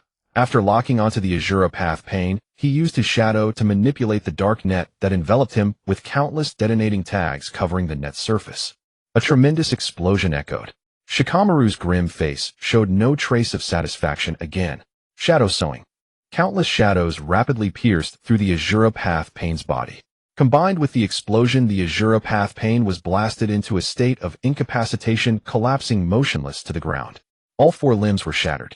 Drops of blood trickled onto the Land of Fire emblem at Shikamaru's waist. Finally, he calmed down, but the forced overexertion of his chakra caused blood to stream from his nose. Asuma, I've finally avenged you. Shikamaru's blurred eyes looked toward where Asuma had fallen, and then he collapsed unconscious. Medical team, the first position requires assistance. Sensing the disturbance in chakra at the first outpost, Tsunade quickly notified the medical team behind her to rush to the rescue. Summoning Slug. Wearing high heels, Tsunade struck the ground with a single palm, and a colossal slug appeared before her. Lady Tsunade, your orders. Konoha is in crisis. You must go to the front lines to aid the wounded. Understood. Slug Great Division. The slug split into countless small slugs that clung to the shoulders of the medical personnel accompanying them as they raced toward the first outpost. Meanwhile, the third Hokage felt a sudden tremor in his heart. He closed his eyes, tears streaming down. The second defense squad, led by Kurenai Yuhi. The appearing Pain's Animal Path and Hell Path. Two Pains emerging at once was extremely troublesome for Kurenai's squad. Hinata, Shino Aburame, and Kiba Inuzuka stood before Kurenai staring at the two Pains, sweat trickling down their foreheads. At that moment, 4 root ninjas arrived. Lady Kurenai, the third Hokage, ordered us to reinforce. The medical team also arrived. Everyone follow me into battle. Under Kurenai's leadership, everyone charged toward the Animal Path and Hell Path Pains. Meanwhile, the Human Path and Hungry Ghost Path Pains were approaching the Hokage's office alongside the Deva Path Pain. Summoning Technique Chameleon. Summoning Technique Hellhound. Summoning Technique Rhino. Summoning Technique Centipede. The Animal Path Pain slammed both hands onto the ground, unleashing a multitude of summoned beasts. Everyone had been brimming with morale, but upon seeing the colossal summoned creatures appearing in Konoha, they retreated in helplessness. Tsunade gazed at the continuous summons from the Animal Path Pain in the distance, gritting her teeth. Shizen, I hereby appoint you as the rescue team leader. I'm heading to the front lines now. But Lady Tsunade. Shizen felt unqualified and feared she would mismanage the rescue if Tsunade left. This is an order. With that, Tsunade leaped from the Hokage's office and rushed toward the second defense point. All the summoned beasts possessed Pain's Rinnegan. Under immense pressure, Kurenai ordered everyone to retreat. Give up struggling and face death. The Animal Path Pain formed hand seals, and the Hellhound spewed a torrent of fire toward the group. Just then, summoning Gamabunta. Summoning Manda. 2 massive plumes of white smoke erupted, and a giant toad and snake shielded everyone, blocking the attack. It's Lord Jiraiya and Lord Orochimaru. Everyone saw Jiraiya standing atop Gamabunta's head and Orochimaru on Manda's head. It's been a while since we fought together, Jiraiya. Orochimaru looked at Jiraiya with an enigmatic smile. Yeah, it has been a long time. And me? Everyone looked up as Tsunade descended from the sky, landing on Gamabunta's head. The legendary Sannin were reunited. Instantly, the morale of everyone present soared. They all cheered. Jiraiya-sensei. The Animal Path Pain suddenly spoke. Jiraiya was startled to hear that address. Could it be Nagato? That expression of surprise is rare to see on your face. The Animal Path Pain leaped onto the head of a flying summoned beast and ascended. Jiraiya and the others noticed that both Pains present possessed the Rinnegan. Jiraiya had only seen such eyes in books known for their immense and mysterious power. The possessor of the Rinnegan wields the power of the 6 paths. But why do both of them have the Rinnegan? Jiraiya clenched his fists. Jiraiya, you and I will attack from both sides. Tsunade, you provide support. After giving orders, Orochimaru drove Manda toward the Animal Path Pain. Before Jiraiya could stop him, Tsunade also charged forward. Only the Hell Path Pain remained motionless on the ground, watching the 3. Orochimaru's strategy was clear: focus on one enemy first, then deal with the other. With that in mind, Jiraiya followed the other 2, but during their clash their attacks were constantly dodged or missed, as if the Animal Path Pain had multiple eyes. Meanwhile, at the gates of Konoha, Might Guy returned from a mission with Rock Lee, Neji, and Tenten. He stared blankly at the corpses and destroyed buildings everywhere. The village. Has something happened? Jiraiya, Orochimaru, and Tsunade fought against the Animal Path of Pain, the 4 of them engaging in a fierce aerial battle. However, their attacks posed no threat or impact to the Animal Path. Toad Oil Bomb. Jiraiya converted his chakra into oil, reducing the mobility of the Animal Path. Fire-style Great Flame Bomb. A burst of flame erupted from Jiraiya's mouth. The Hellhound summon rushed forward to block the chakra, yelping in pain before vanishing. Just as Jiraiya finished his jutsu, the Animal Path charged at him with a black iron rod. Jiraiya dodged the strike and appeared behind the Animal Path, a Rasengan already spinning in his hand. It's about to hit. Orochimaru and Tsunade nodded in agreement. But just as the Animal Path was about to be struck, it seemed to have eyes on its back, turning around and grabbing Jiraiya's wrist, flinging him away. What? Everyone was stunned. Why does she seem to see through me? Jiraiya steadied himself on the ground, clenching his fists as he stared at the Animal Path in the sky. Suddenly, he noticed the Hell Path on the ground had not moved, its Rinnegan fixed intently on him. Could it be? A Rasengan formed in Jiraiya's hand again as he charged at the Hell Path. However, this was merely a clone. The real Jiraiya hid in the shadows, observing the animal path above. Orochimaru coordinated the attack, snake binding spell. As expected, the animal path in the sky, while dodging Jiraiya's assault, also deftly saw through Orochimaru's technique. Thus it was confirmed that their Rinnegan were shared. When the animal path above saw the duo's attacks, the hell path on the ground could perceive them as well. This is troublesome. Both of you fall back. Jiraiya clasped his hands together and traced a mark at the corner of his eye. Sage mode activate. In an instant, the chakra within Jiraiya's body underwent a dramatic transformation. The animal path in the sky observed the change in his chakra through its Rinnegan. Is this Jiraiya-sensei's ultimate technique? The animal path let out a cold sneer. Summoning technique.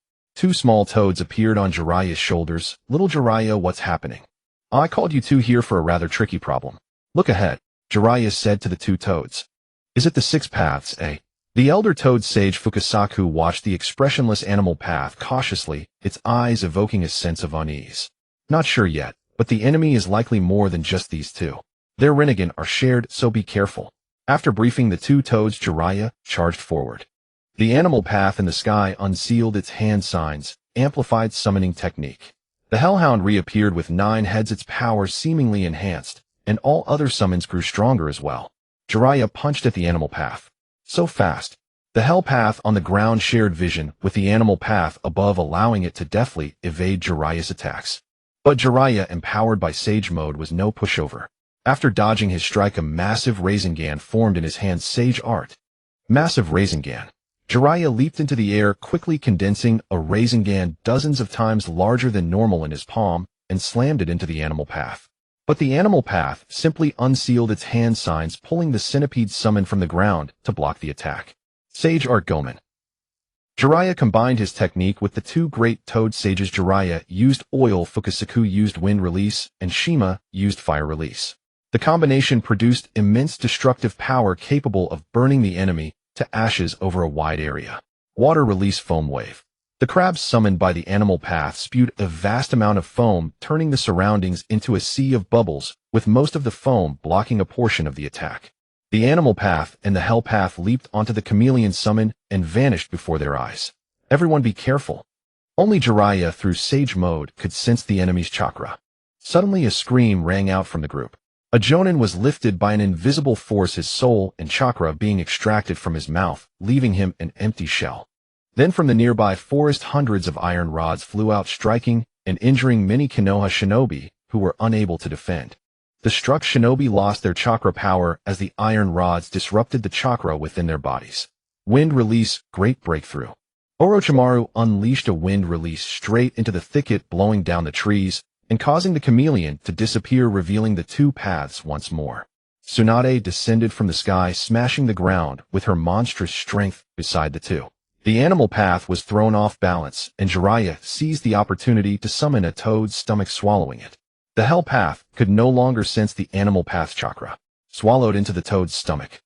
The hell path grabbed the corpse of a Konoha Jonin, inserted a small iron rod into its body, and a massive King of Hell head appeared behind him.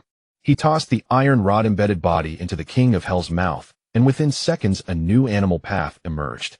Is this another path's ability? Sweat dripped from Jiraiya's brow, but suddenly the 2 paths vanished into white smoke. Where did they go? Everyone was utterly bewildered. Before the Hokage building, 4 figures appeared beside the Deva path.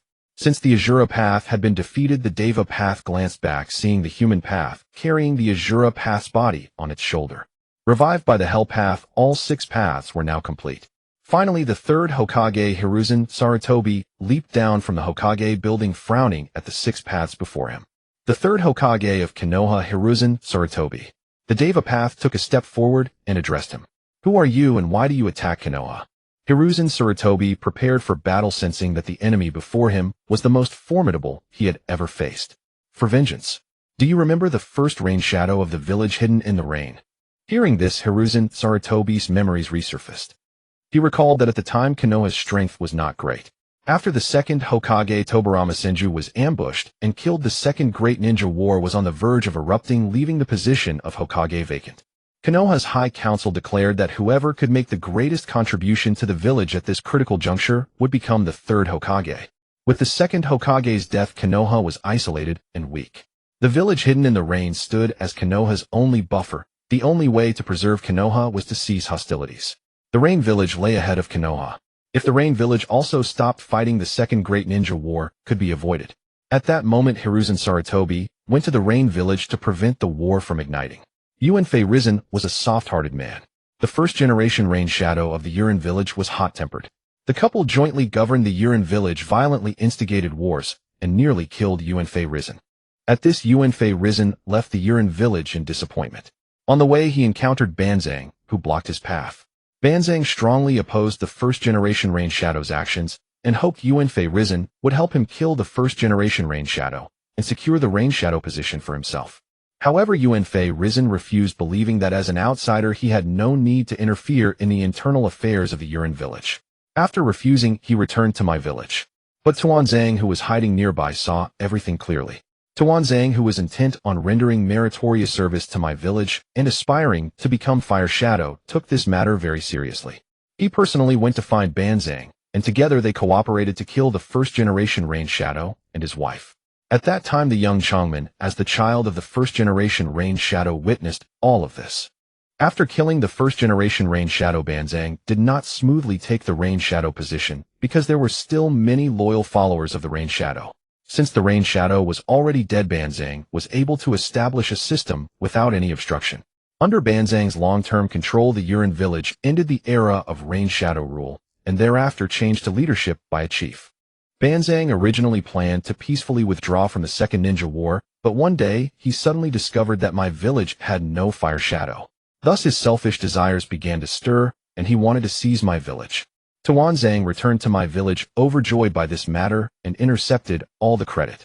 The my village high-ranking officials were very pleased. Just as they were preparing to pass the position of third Fire Shadow to Tuanzang, an incident occurred. The guards of my village discovered that the Urin Village had launched a sneak attack. Banzang sat on the Fire Shadow's seat in silence, his fists clenched tightly.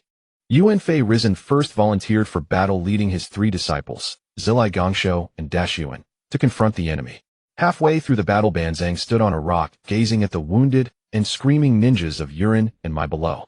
He suddenly came to his senses. Wasn't his original intention in preserving the Urin Village for the sake of peace. He had nearly made a grave mistake out of momentary folly. He awakened in time, withdrew all the Urin Village ninjas, and apologized to Yuenfei Risen. When Yuenfei Risen saw Banzang, he did not understand why the Rain Shadow of the Urin Village had not come, but instead Banzang had taken control of Urin Village. Because of this battle, Zilai Gongsho and Dashyuan were crowned as the legendary 3 ninjas, and their master Yuenfei Risen successfully became the 3rd Fire Shadow of my village. This was at the very beginning. Yuenfei Risen was already ready to retire, and the 4th Fire Shadow Buofeng Shuimin was about to take over. However, the protagonist appeared, and after the 4th used the dead demon consuming seal and died, Yuenfei Risen continued to serve as the 3rd Fire Shadow. For this reason, Tuanzang was assigned to the Umbu, and from then on could not show his face in my village, only appearing in the shadows. But now Tuanzang was not in my village at all. He had become a rogue ninja and fled. What is your relationship with the first-generation Rain Shadow? Yuenfei Risen snapped back to reality from his memories and asked the 6 people before him. They are my parents. It was my village ninja who killed my parents back then. This sentence came from the mouth of Heavenly Path Payan. Yuenfei Risen then realized that during the election back then, Tuanzang had claimed credit for successfully stopping the Urin Village. It turned out that he had cooperated with Banzang to kill the first-generation Rain Shadow. That ninja is indeed a my village ninja, but he is now a rogue ninja, as well, having fled my village. Yuenfei Risen said, steadying his emotions. If not for my village's cowardice, how could such a thing have happened? Can I shift the blame onto my village? Heavenly Path Payan sneered coldly and spread his right hand. I did not come here today to listen to your explanations. I want to destroy my village. Universal pull. Yuenfei Risen felt a powerful suction force pulling him forward and was instantly startled. Summoning Monkey King Yuanma. In an emergency, Yuenfei Risen summoned his summoning beast. Yuanma appeared, letting out a thunderous roar. Transform. Yuanma transformed into a golden staff and landed in Yuenfei Risen's hand, then stood upright on the ground. To be able to block my universal pull worthy of the 3rd Fire Shadow. Heavenly Path Payan lowered his right hand, and the 5 behind him charged forward. At that moment, my village great whirlwind. From the sky above, my Teikai, wearing a green tight suit, leaped down and with a single kick separated the five. Third Fire Shadow, are you alright? I'm late. Mai Kai stood in front of the third, adopting an attacking stance as he faced the six Paiyans, showing no fear. I'm fine. Yuan Fei Risen advanced in age, coughed twice. By the way, are you six twins? Why do you all have the same expression? Eyes exactly the same. Clothes exactly the same. Mai Kai squinted his tiny eyes at the six before him, looking utterly bewildered. Are you also a My Village ninja? How so foolish? Heavenly Path Paiyan coldly stared at Mai Kai. Behind him, the Azura Path Paiyan opened the mechanism on its head and 7 shells shot toward Mai Kai. A sneak attack. Mai Kai erupted instantly. He roared, Gate of Shock open. One must never underestimate the enemy before him. Fight with full power. Mai Kai's body began to emit blue steam from evaporating sweat. The 7 shells were directly evaporated. Watching Mai Kai's 8 gates technique, Heavenly Path Paiyan couldn't help but exclaim, to be able to enhance physical arts to such a level today, I have truly seen something remarkable. Mai Kai sneered coldly, gathering power. The ground beneath his feet completely shattered. Universal pull. Heavenly Path Paiyan extended his right hand, attempting to pull Mai Kai toward him. But Mai Kai directly broke free from Heavenly Path Paiyan's universal pull, dodged, and punched, creating an air cannon from friction. With just one punch, all the Paiyans except Heavenly Path Paiyan and the Hungry Ghost Path Paiyan were sent flying. This man is incredibly strong. At that moment, Changmin in the cave let out heavy gasps and coughed up blood. The Hungry Ghost Path Paiyan took the opportunity to charge at Mai Kai, attempting to lock him down. But Mai Kai's speed at this point could no longer be described as that of a mortal. He quickly shuttled among the Paiyans. Suddenly, the sound of bones breaking came from Mai Kai. Damn, the 7th gate is indeed painful. His movement slowed. The Hungry Ghost Path Paiyan appeared behind Mai Kai and locked his arms. Sealing technique absorption. Heavenly Path Paiyan watched Mai Kai being locked. If I absorb your chakra, this technique can no longer continue. But he miscalculated. The power emanating from Mai Kai's body was not from chakra. Shaoli, watching from the ground, shed tears of excitement. Teacher Kai, today I can finally witness your splendid battle. This is the essence of youth. Mai Kai gathered power and directly shattered the arms of the Hungry Ghost Path Paiyan, then turned and punched, smashing the Hungry Ghost Path Paiyan into the ground. Your turn. Mai Kai sprinted through the air, charging at Heavenly Path Paiyan. No chakra in the body, yet physical arts have reached this level. Indeed, a formidable opponent. Heavenly Path Paiyan watched Mai Kai surging toward him from the sky, and he spread his arms. Daytime Tiger. From Mai Kai's hand, a massive tiger head formed from the force of air friction rushed toward Heavenly Path Paiyan. Divine Punishment. A circular barrier instantly appeared around Heavenly Path Paiyan's body. Mai Kai's Daytime Tiger was directly repelled, and the ensuing powerful chakra sent Mai Kai flying as well. Mai Kai climbed out of the nearby rubble, frowning as he stared at Heavenly Path Paiyan. A ninjutsu that can repel everything. It seems only one technique can break through your defense. Mai Kai slowly stood up, the blue steam on his body gradually turning blood red. Shaoli suddenly froze. Teacher Kai, are you going to use that technique? The 8th gate. Gate of Death open. Burning life as the price will bring new green leaves to Konoha. The 3rd Hokage, Yuan Fei Risen, was shocked to see the red steam rising from the body of Mai Kai before him. Is this the 8th gate of the 8 gates of the body? A bead of sweat trickled down Yuan Fei Risen's forehead. He had witnessed Mai Kai's father use the 8 gates once before during the Second Great Ninja War. Most of those who participated in the Great Ninja War were Chunin Jonin and even Elite Jonin, while Mai Kai's father Midadai was a Jinin because he couldn't use ninjutsu. At that time, even if one possessed formidable taijutsu, it wasn't considered exceptionally strong, as Midadai's own taijutsu was not particularly impressive. However, after opening the 8 gates of the body, the Gate of Death, the 8th gate, could enhance all of the user's combat stats. Just how powerful the Gate of Death could be depended on the user's taijutsu ability. Midadai fought alone against 100 Jonin. After defeating the last enemy ninja, he died because he had opened the Gate of Death. As for Mai Kai, after opening the Gate of Death, his power exceeded that of a Kage-level shinobi tenfold. Like a primordial beast that had slumbered for ages, Mai Kai fully awakened. It seems Konoha has finally produced a worthy opponent. Through the Rasengan of the 6 paths, Changmin clearly saw Mai Kai unleash the Gate of Death and began to grow cautious. Animal Path. The Deva Path Pain directly transferred the chakra of the 5 other paths into himself. Instantly, the Deva Path Pain reached its peak power. Come let me see how formidable your 8 gates of the body is. Deva Path Pain frowned as Takai charged straight at him. So fast. Although the Deva Path Pain had converted the chakra of the 5 other paths into himself, the Hungry Ghost Path had absorbed a large amount of chakra during its attack on Konoha. This chakra was then distributed among the other paths, and now all 6 were at their peak. Evening Elephant. Takai's figure was no longer traceable. Only blurred afterimages remained in the Rinnegan of all the paths. The Hungry Ghost Path rushed directly in front of the Deva Path Pain to absorb this power. Takai threw ultra-high-speed powerful punches struck the air to create continuous elephant trunk-shaped air cannons that attacked the 6 paths. After the Hungry Ghost Path blocked this attack, Takai appeared repeatedly on the left and right, unleashing more Evening Elephant attacks. Seeing that the 6 paths were beginning to lose control under the Evening Elephant's range, the Deva Path Pain paused for 5 seconds and then released Almighty Push again. But this time Takai withstood it directly. Damn, even the Evening Elephant doesn't work. Shaoli watched as Takai's momentum was clearly waning and couldn't help but worry. The Gate of Death could temporarily enhance the user's power, but the duration was too short. Takai's endurance far exceeded that of his father. Mirror Image Attacker Technique.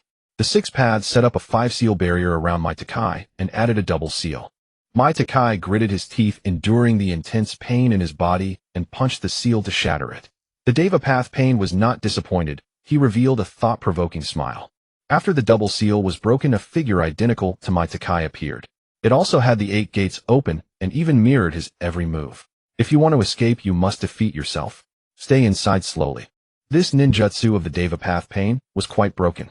After anyone broke the double seal, it would replicate a person identical to them. The stronger the original, the more powerful the replica. Your turn, Third Hokage. The Deva Path Pain looked at Yuan Fei Risen mercilessly. The other 5 paths dispersed. 5-seal barrier. A restraining barrier appeared around Yuan Fei Risen. Break the barrier. Yuan Mo.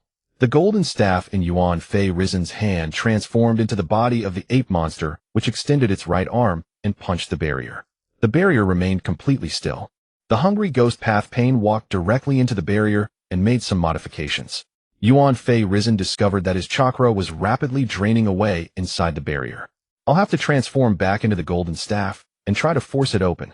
Yuan Mo transformed back into the golden staff and flew back into Yuan Fei Risen's hand. Lengthen, lengthen, lengthen. The golden staff began to grow infinitely, pushing against the barrier's walls to break free. The Hungry Ghost Path Pain saw this and charged forward. Ape Monster's hand. An arm of the ape monster appeared on the golden staff, grabbing the Hungry Ghost Path Pain by the neck. But at this moment, the chakra of the ape monster drained even faster. I can't hold on anymore. Once the barrier is broken, it's up to you. Finally, with a bang, the barrier shattered. The ape monster vanished from Yuan Fei Risen's hand. Is there no jutsu that can reach him? Yuan Fei Risen felt somewhat powerless, but he had to try every technique he had. With this thought, Yuan Fei Risen split into 3 shadow clones, making 4 of him in total. The 4 simultaneously unleashed ninjutsu at the 6 paths. Lightning release Thunderclap. Water release Water Dragon Bullet. Earth release Earth Dragon Bullet. Fire release Great Flame Technique. But the ninjutsu were repelled by the Deva Path Pain's almighty push before they could reach him. Just as the Deva Path Pain finished unleashing his jutsu, Shiwan spat out countless sharp swords and charged at the Deva Path Pain. But this time the Deva Path Pain did not use almighty push. Instead, the Azura Path Pain fired missiles to block them. His jutsu has a flaw. Zilai Yi, who had followed, noticed the problem. Zilai Yi took the opportunity to unleash a great fireball technique aimed at the Deva Path Pain. The Deva Path Pain activated Almighty Push just as the jutsu was released and reached him. Zilai Yi observed everything carefully. Exactly 5 seconds. He was overjoyed, having discovered the weakness of the Deva Path Pain. But at that moment, the Deva Path Pain locked onto Zilai Yi as his target. Universal Pull. Having lost his Sage Mode, Zilai Yi was pulled directly toward the Deva Path Pain, who grabbed his throat and held him aloft in the air. Teacher, you are truly pitiful. When you taught me back, then did you ever imagine this day would come? The legendary Sannin. How pathetic. Zilai Yi, Gang Shou, and Dashiwan rushed forward to save him. Kusanagi Sword. Zilai Yi swung a sharp, long sword slashing at the Deva Path Pain. The Azura Path Pain appeared to block it, and his right arm was severed. After the Azura Path Pain's right arm was cut off, hundreds of small missiles emerged and launched. A huge explosion sounded, and the Deva Path Pain threw Zilai away. Then amidst the roaring noise he slowly rose into the air. At that moment, everyone looked up at the Deva Path Pain ascending like a god, and they all collapsed weakly to the ground. Feeling pain involves a struggle, but direct pain can make one forget the ache. Now I will make you feel pain. As the Deva Path Pain slowly rose, he stopped at a high vantage point. He closed his eyes and spread his arms. From now on, feel the pain. Shinra Tensei. The Deva Path Pain's eyes suddenly opened. From the Hokage building, an overwhelming power erupted, covering over 10 kilometers as everything exploded in a rolling turmoil of clouds. Boom! Boom! Countless houses collapsed, all trees were buried under mud, flocks of birds were startled into flight, and the sky darkened. The terrifying power of the Deva Path Pain reduced Konoha to ruins. The Deva Path Pain slowly descended to the ground. Before him, everyone lay prostrate. Some had even stopped breathing. Zilai struggled to move. Deshiwan turned into a small snake. I'm out of here. The Deva Path Pain walked slowly to Zilai, grabbed his head, and lifted him up. At that moment, a book fell from Zilai's body. The Deva Path Pain dropped Zilai and picked up the book. Teacher Zilai, you still love writing as much as ever. The cover of the book bore the words, Will of Fire, in large characters. When Changmin saw through the Deva Path's Rinnegan that the protagonist had awakened, he laughed heartily. Embrace your so-called dreams. We'll meet in hell. The Deva Path Pain threw the book down in front of Zilai and stepped on it. A black iron rod appeared in his hand, and he was about to stab Zilai. Awaken, you must live. Zilai closed his eyes, waiting for death. Rasengan. Suddenly a figure like a phantom appeared before Zilai, a Rasengan in hand striking at the Deva Path Pain. If you kill Teacher Zilai, I will tear you limb from limb. Zilai slowly looked up. At that moment the figure of awakening stood before him. Shinra Tensei. The Heavenly Path Pain unleashed the ninjutsu, immediately sending Xing Su flying backward with the force. It turned out that after obtaining Minato Namikaze's spirit card, Xing Su had placed a mark on Jiraiya during his previous use of the flying Raijin. Even with only 50% of the card's power, Xing Su arrived just in time to prevent Jiraiya's death. Is this Minato-sama's new disciple? The Heavenly Path Pain let out a cold sneer. You who are also Jiraiya's disciple dare treat your own teacher this way. You are worse than pigs and dogs. Xing Su did not hesitate and immediately activated the fake Six-Paths mode with cat markings covering his entire body as blue flames erupted. Two Tails Chakra mode activated. Fake Six-Paths mode activated. At this moment, Xing Su was the strongest fighter in Konohagakure. In that case, you could be considered my junior disciple. Join me in darkness. The Heavenly Path Pain extended his right hand towards Xing Su. Xing Su shook his head. I will never do something as atrocious as killing one's own master. He unleashed a devastating punch, and the Heavenly Path Pain engaged Xing Su in fierce combat.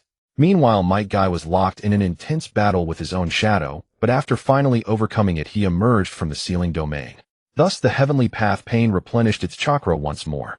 Nagato's true power indeed reached the Six-Paths level, but unfortunately, he had suffered severe injuries earlier, and the loss of his body significantly weakened his capabilities. Otherwise, he would have been far more difficult to handle. However, Xing Su still could not get close to the Heavenly Path Pain. The Preta Path Pain blocked Xing Su's path, stretching out both arms and grabbing hold of him. Want to absorb my chakra? Then absorb as much as you wish. The Two Tails Chakra erupted explosively, and the Preta Path Pain was destroyed by the overwhelming surge of chakra. Next, Might Guy smashed the Human Path, Azura Path, Animal Path, and Naraka Path bodies to pieces. They would no longer be able to rise. Only the Heavenly Path Pain remained before them, but no one could get close, and every ninjutsu Xing Su used was simply rebounded back. This was an immensely troublesome situation. Back when I was watching Naruto, I already knew Nagato was ridiculously overpowered. Seeing it firsthand, it really is as I expected. Although the Heavenly Path Pain was undeniably formidable, it could not kill Xing Su either, and at that moment Xing Su had no effective counter. But at that moment Might Guy stepped forward. I have one move we might try. It should be able to break through his Shinra Tensei. You two must coordinate perfectly. After he uses Shinra Tensei, there is a 5-second cooldown. Jiraiya, having recovered some strength, rose to his feet and said to them, 5 seconds. That's enough. Might Guy sighed deeply and then looked at Rock Lee. Could Master Guy be about to unleash his ultimate move? Xing Su knew what the final move Might Guy was referring to, but using it would mean certain death. All of Might Guy's power converged into his vitals, and the red steam surrounding him began to intensify. In an instant, all the dark clouds above churned violently. A peal of thunder echoed across the skies of Konohagakure. Might Guy poised himself and blood-red beasts manifested along his body. From a distance, he resembled a colossal beast of the heavens. Emperor Guy descends. Boom. Another thunderous roar sounded as the immense beast upon Might Guy's body let out a terrifying roar. Rised. The heavenly path Pain's Rinnegan widened as he drew all his power inward. As Might Guy began his charge, red blood like curse marks flowed across his body. The air itself is warping.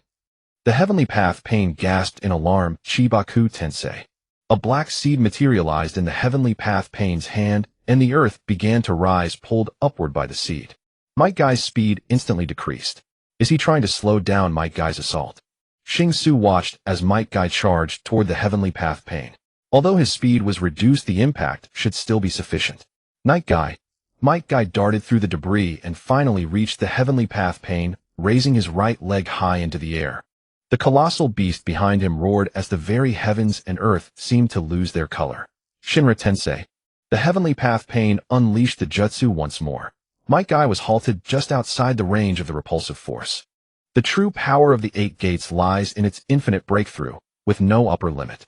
With Might Guy's full force strike, the Shinra Tensei was shattered, and his foot mercilessly slammed into the heavenly path Pain's body.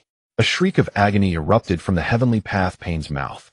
Riding the overwhelming force and the beast's pull, Might Guy actually kicked the heavenly path Pain dozens of kilometers away. A massive crater appeared before everyone's eyes. The heavenly path Pain lay on the ground motionless, while Might Guy beside them was completely charred. As the 8 gates came to an end, Might Guy's final breath faded away. Master Guy.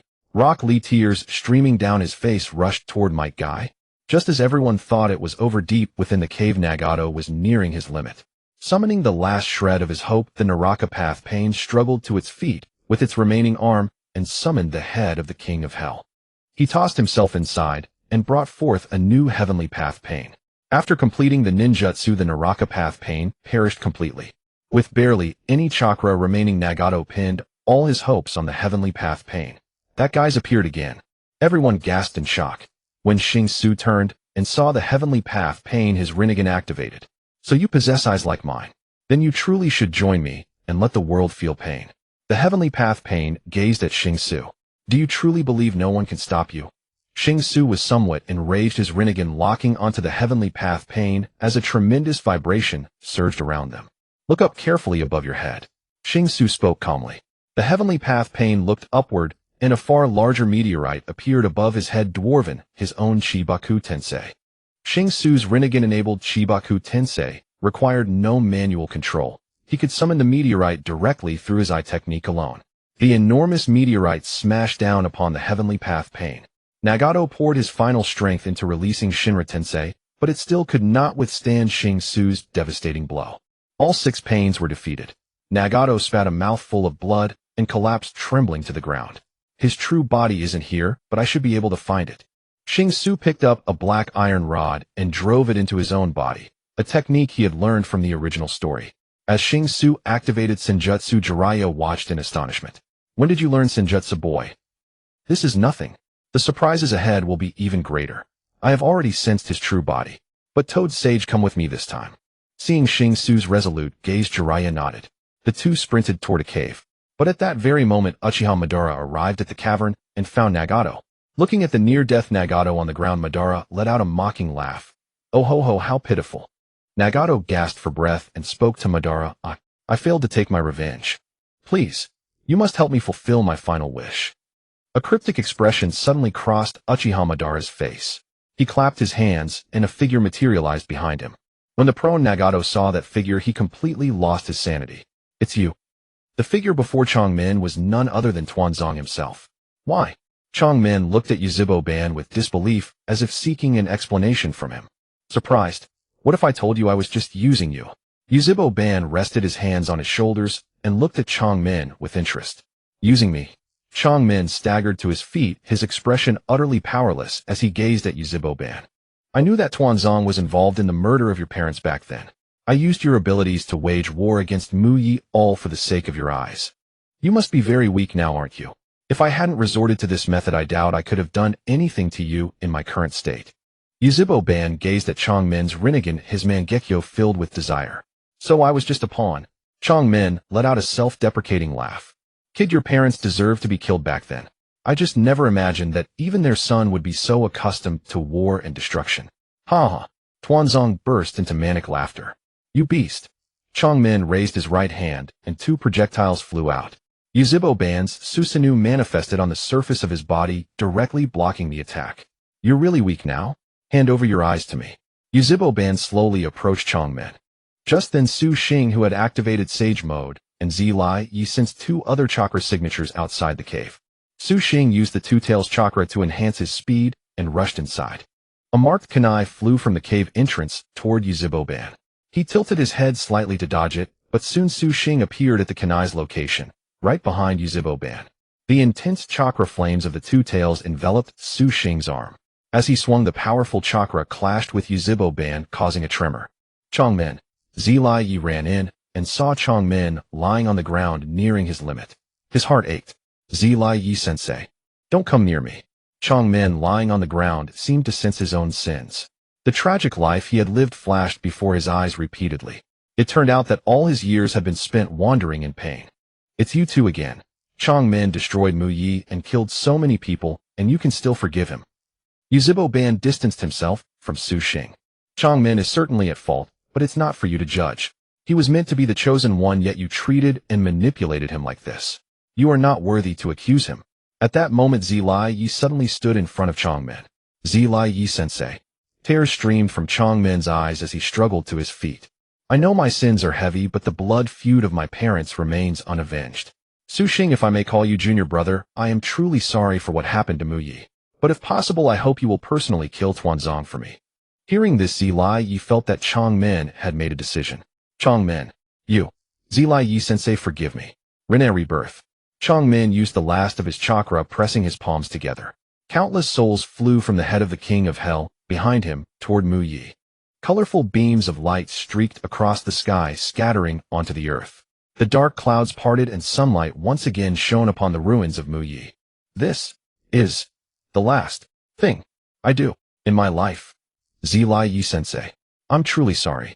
Having unleashed the Rinne rebirth, Chongmin was completely spent and collapsed to the ground. Zilai Yi was stunned. He knelt down, trembling, lifted Chongmin, and tears uncontrollably streamed from the corners of his eyes. Chongmin had grown up under Zilai Yi's care, following him every day after becoming his disciple. During the Second Ninja War, Ban Zong killed the Yu-Ing, plunging the Yurin village into chaos. Under Zilai Yi's guidance, Chongmin, Mi Yin, and Xiaonan grew up strong. To them, Zilai Yi was not just a teacher, but a father. At that moment, Xiaonan, who had been following them, arrived at the cave entrance. Seeing Chongmin in Zilai Yi's arms, she shook her head in disbelief. Impossible. Chongmin can't die. Impossible. Senior brother Chongmin, rest assured. I will personally kill that bastard Tuanzong. A murderous intent blazed in Su Xing's eyes. Tuanzong trembled and took 2 steps back. Are you afraid? Yuzhibo Ban found Tuanzong's reaction somewhat amusing. No. No, how could I be afraid of this brat? Tuanzong steeled himself and looked at Su Xing. Want revenge? In your next life. Suddenly the marks on Yuzhibo Ban and Tuanzong's right hands appeared. Red and black power enveloped the eye sockets of their right arms. Their raised right hands aimed at Su Xing and the others. Zilai Yi sensei. Run. Su Xing grabbed Xiaonan and Zilai Yi, charging out of the cave. Instantly the cave was obliterated in a flash of light. Chongmin's body was gone. Without a doubt, Yuzhibo Ban and Tuanzong had taken it. Ding. Found Chongmin's soul. Do you wish to capture it? When Su Xing heard this sound, everything became clear. Capture. Ding. Obtain Chongmin's soul. And a card to use Chongmin's soul. Su Xing looked at the grieving Zilai Yi and Xiaonan. He walked over and said, Pervy Sage Senior Sister Xiaonan, don't be sad. In a way, Chongmin hasn't truly died. I'll find a way for you to see him again. Su Xing, are you serious? Zilai Yi suddenly looked at Su Xing with surprise. Of course, but not for now. Hearing this, Zilai Yi sighed. He looked at Su Xing seriously. Su Xing, besides you and Xiaonan, Mi Yin, and Chongmin are no longer with us. In my entire life, I've only had a few disciples. I don't want anything to happen to you two again. Promise me, no matter what happens in the future, always protect yourselves. Seeing Zilai Yi's determined gaze, Su Xing and Xiaonan nodded earnestly. Nearby, the survivors of Mu Yi wept as they held the fallen ninja. Xiao Li was sobbing uncontrollably in Mai Kai's arms. Li? Mai Kai suddenly widened his eyes looking at Xiao Li with confusion. Kai-sensei, you're okay. You scared me to death. Xiao Li threw himself into Mai Kai's arms crying loudly. Mai Kai like a kind father reached out his right hand to pat Xiao Li's head. Lu Wan and Asima were resurrected one after another. Lu Wan saw Asima giving him a thumbs up and turned away awkwardly. What a bother. Thus, all the ninja who had fallen in this battle were revived. Kakashi stood on the safe house behind Mu Yi looking at the village, a scene of utter devastation. Kakashi-sensei. Kakashi turned to see Su Xing and Zi Laiyi returning. He smiled with relief. It seems it's over. Konoha suffered heavy losses this time, but fortunately Nagato came to his senses in time and there were no casualties. However, at this moment Konoha was as dilapidated as ruins. When everyone learned that Su Xing had saved Konoha, they couldn't help but be astonished. Wow, it's Su Xing. How come I never noticed he was so powerful before? Ino standing beside Shikamaru acted like a love-struck fangirl eager to see Su Xing immediately. Meanwhile, Su Xing was at the back mountain of Konoha. Fatode lusting after swan meat. Don't think I don't know what you're up to. Even Tintin, usually a lady, began to vie for Su Xing's attention with Ino. Su Xing, are you already this strong? Hinata looked toward the back mountain, her cheeks flushing slightly, a warm bottle of milk nestled against her chest. Su Xing, you're back. Sasuke and Sakura ran out from behind Kakashi. Yeah, is everyone all right? With you here, of course, everything's fine. The three of them burst into laughter. Jiraiya stood beside Kakashi, gazing at Su Xing with full affection. This child has saved Konoha this time, Jiraiya sighed. I never expected Su Xing to grow to such a level. Kakashi felt deeply gratified. However, my guy is no ordinary this time either. I've never seen anyone cultivate taijutsu to such a degree. One kick directly killed the pain that even the third couldn't handle. And he single-handedly fought 6 enemies with the Rinnegan. You mean my guy's kick? Kakashi suddenly froze. Yes, what about the kick? Jiraiya couldn't understand why Kakashi reacted so strongly. At that moment, Kakashi recalled the words Might Guy always said when they were about to spar. Can I give you a kick? Thinking of that, Kakashi couldn't help shivering. The villagers of Konoha were finally safe. They lifted Su Xing and tossed him into the air. Amid the cheers of thousands, Su Xing became the hero of Konoha. The village needed rebuilding, which would take time, but Su Xing had a better idea. Orochimaru had repaired his body and returned to Konoha accompanied by a stiff young man. Orochimaru, it seems the 3 ninjas are already a thing of the past, Jiraiya said, looking at the Orochimaru before him, feeling how quickly time had passed. But what comforted Jiraiya was that Tsunade had never changed, still so big. Su Xing, this bottle of milk is for you. When Su Xing returned to the village, Hinata rushed over immediately and handed him the milk she had kept warm against her chest. I'm really thirsty, thanks Hinata. But is it fresh, eh? Seeing Hinata's flushed face, Su Xing couldn't resist wanting to take a bite. Su Xing, you're so bad. Hinata looked at Su Xing dazed. What's wrong? Su Xing suddenly leaned close to her cheek, staring intently into her eyes. When Hinata saw Su Xing's face so close, she blushed like a steam train, stepped back shyly, then turned and ran away. So funny. Su Xing revealed a devilish smile. Wait, that person looks familiar. Suddenly Su Xing noticed the big guy next to Orochimaru. Wasn't that person? The name was on the tip of his tongue, but Su Xing couldn't recall it. He ran over and pointed at the big guy excitedly. What's your name? The big guy looked at him blankly. Do you know me? Oh, just tell me your name. Su Xing was getting anxious. Oh, nice to meet you. My name is Yamato. Yamato extended his right hand in a friendly manner. That's right. It's you, Yamato. Su Xing jumped up excitedly. Everyone looked at him puzzled, not understanding what he was up to. Su Xing, what's going on? Jiraiya came over and asked. Everyone needs to rebuild Konoha, right? With Yamato's help, it can definitely be done quickly. When Su Xing said that, everyone was even more confused. What did that have to do with Yamato? You can use wood release, right? Su Xing asked, staring at Yamato. Yeah, how do you know? Never mind that. You can use wood release because of the First Hokage's cells. So using wood release to build houses, you can do that, right? Su Xing asked tentatively. That's not difficult.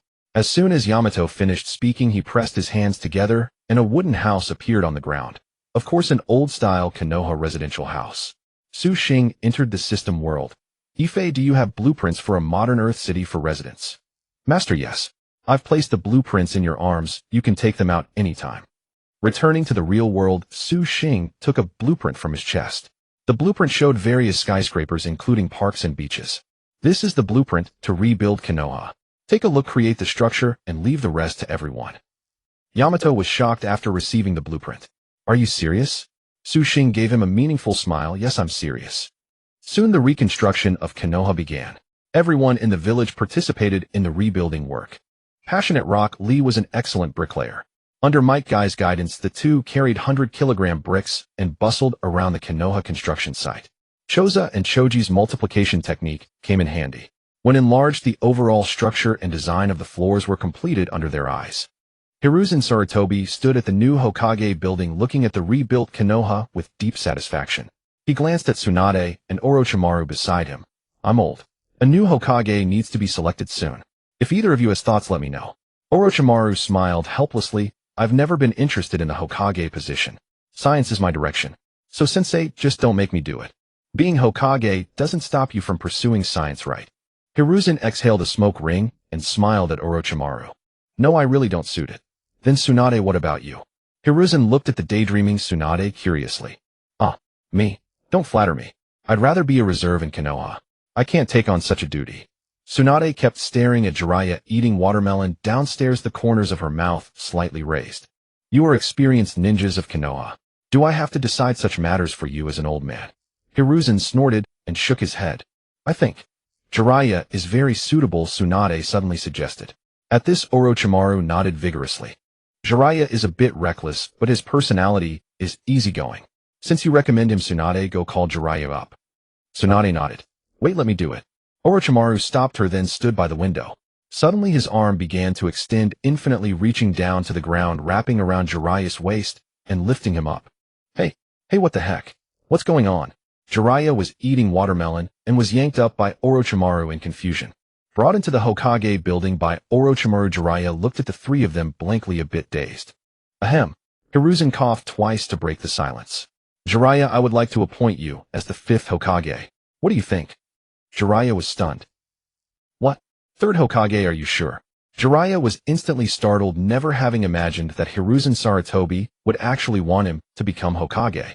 No, I definitely can't. Jiraiya hastily waved his hands. Why are all three of you like this? Hiruzen Sarutobi let out a sigh. Jiraiya, I remember telling you that if you ever became Hokage, I would be your girlfriend. Tsunade, standing nearby, suddenly blushed as a faint crimson tinged her cheeks. Jiraiya looked at her. Could it be any more perfect?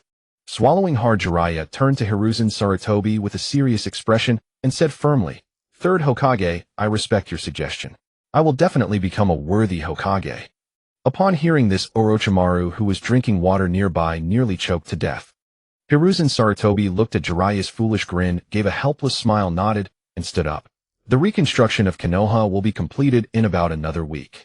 After the reconstruction is finished, we will hold an inauguration ceremony. This is all your young generation's world now. Hiruzen Sarutobi clasped his hands behind his back, shook his head, and walked out. Jiraiya turned to look at Tsunade, who shyly avoided his gaze. Tsunade, does what you said earlier still count? Jiraiya looked at Tsunade seriously and asked. Tsunade nodded shyly, and Jiraiya was overjoyed. News of Jiraiya and Tsunade becoming a couple spread rapidly throughout Konoha. Meanwhile, Xing was meditating in a house. Madara Uchiha's strength grew more formidable by the day, and the marks in his and Danzo's hands gave him a very dangerous warning. He had to grow stronger quickly. Thinking of this, Xing recalled what Ife had told him before.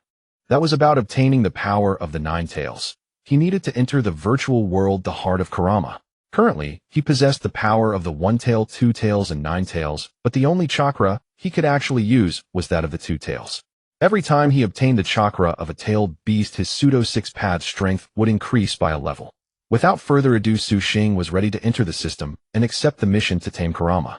But just then a knock came at the door. Xing got up, walked over, and opened the door. It was the former 2 tails Jinchuriki Yujito Ni. She had now become a jonin of Konoha and had come to see Xing. You're here. Yujito Ni's face was slightly flushed, and she nodded at Xing. Have you been drinking? Xing smelled the scent of alcohol on Yujito Ni's clothes. Xing, I've been away from the village for a while. Ever since I met you, it feels like a dream.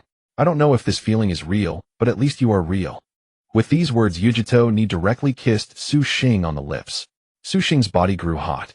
In the darkness, a pair of blood-red eyes slowly opened, and Xing's body burned like a blazing flame. It turned out that the sealing necklace Amaru had given to Su Xing had been hanging around his neck all along, but he had just taken it off when he took a bath. That old fox is up to something again. Su Xing forced himself to endure the heat and tried to go back to the room to get the necklace, but Yujito Ni held onto him tightly and wouldn't let go. Feeling the heat of Su Xing's body, Yujito Ni lost herself. Su Xing could no longer resist, and they collapsed together. Thunder rumbled in the sky, rain poured down, and the house, where Su Xing stayed, trembled throughout the night. The next morning the sun was bright. The dazzling sunlight shone on Su Xing's face as he groggily opened his eyes. Yujito Ni had already returned to her post. Su Xing shook his head helplessly, then got up and brewed a cup of coffee to moisten his throat. Today I'll enter the virtual scenario and accept the mission to tame Kurama. Su Xing then entered the system world. Ife, help me accept the Kurama taming mission. Master, are you sure you want to accept it? If the mission fails, you might be possessed by Kurama. There was no choice. Madara, Uchiha, and Danzo were growing stronger day by day. If he couldn't significantly improve his strength in a short time, the next encounter would likely be a disaster. I'm sure. Very well, Master. You will now enter the virtual world. Please prepare yourself. Su Xing closed his eyes, and as Ife's countdown began, the space around him slowly started to change. Suddenly, Ife gave Su Xing several notes. The scenes in the virtual world are the real experiences of the tailed beast in reality. Your presence is meant to change them, giving you a greater chance to tame the beast. In the virtual world, your ninjutsu and all your abilities will be unavailable. To truly gain the power of the tailed beast, you must have absolute self-awareness. After Ife's voice faded, Su Xing slowly opened his eyes. The scene before him left him momentarily astonished. Year 15 of the Hokage era. Isn't this the time when the first Hokage fought Madara Uchiha? Su Xing looked at the surroundings. The various ninja villages were established around this time, weren't they? Su Xing crossed the hills, leaped into a meadow, and saw a waterfall before him. On both sides of the waterfall stood the statues of Madara Uchiha and Hashirama Senju. Above, Su Xing could clearly see the two fighting. Madara, if you return Kurama to me now, I will let bygones be bygones. Hashirama Senju pointed at Madara Uchiha, furious. Hashirama, what are you talking about? I finally extracted him from Minato Uzumaki's body. Do you think I'll give him back now?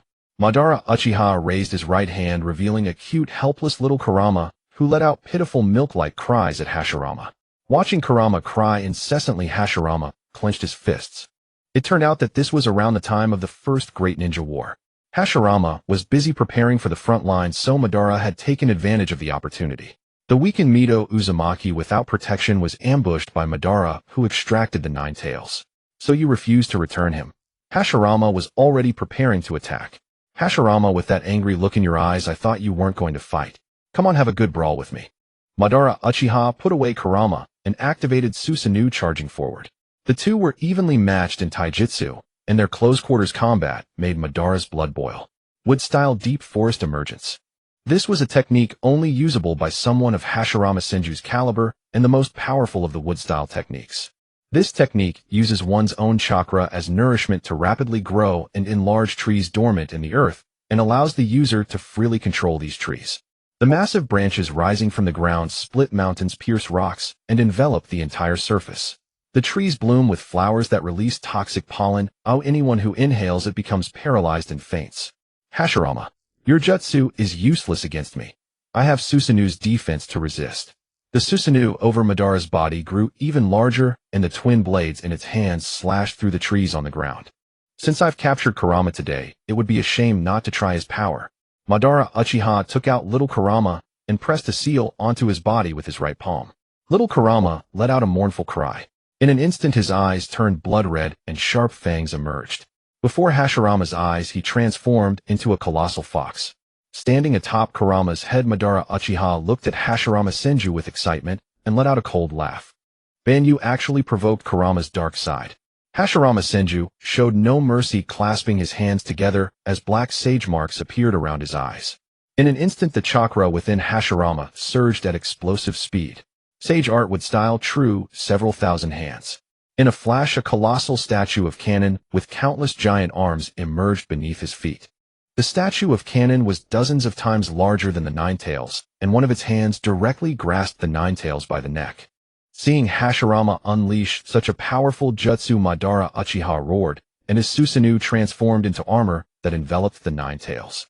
enveloped by the Susanoo, Kurama grew even more formidable, letting out a mournful roar toward Hashirama.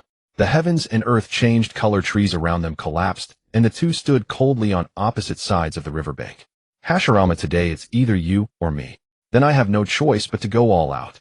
Madara Uchiha used the Susanoo to control Kurama, extending its sharp claws to attack Hashirama Senju. Wood style wood dragon technique. A wooden dragon emerged from behind Hashirama and coiled around Kurama, immediately causing Kurama to let out a wretched scream. Seeing this, Madara Uchiha attached the Susanoo's dual blades to Kurama's hands. As they swung, the wooden dragon shattered, and the two blades merged into one, slashing directly at Hashirama. Wood style wood golem technique. Hashirama opened his right palm, and from the wood behind him a wooden golem appeared, catching the blade barehanded and blocking the long sword in Kurama's hand. Ding!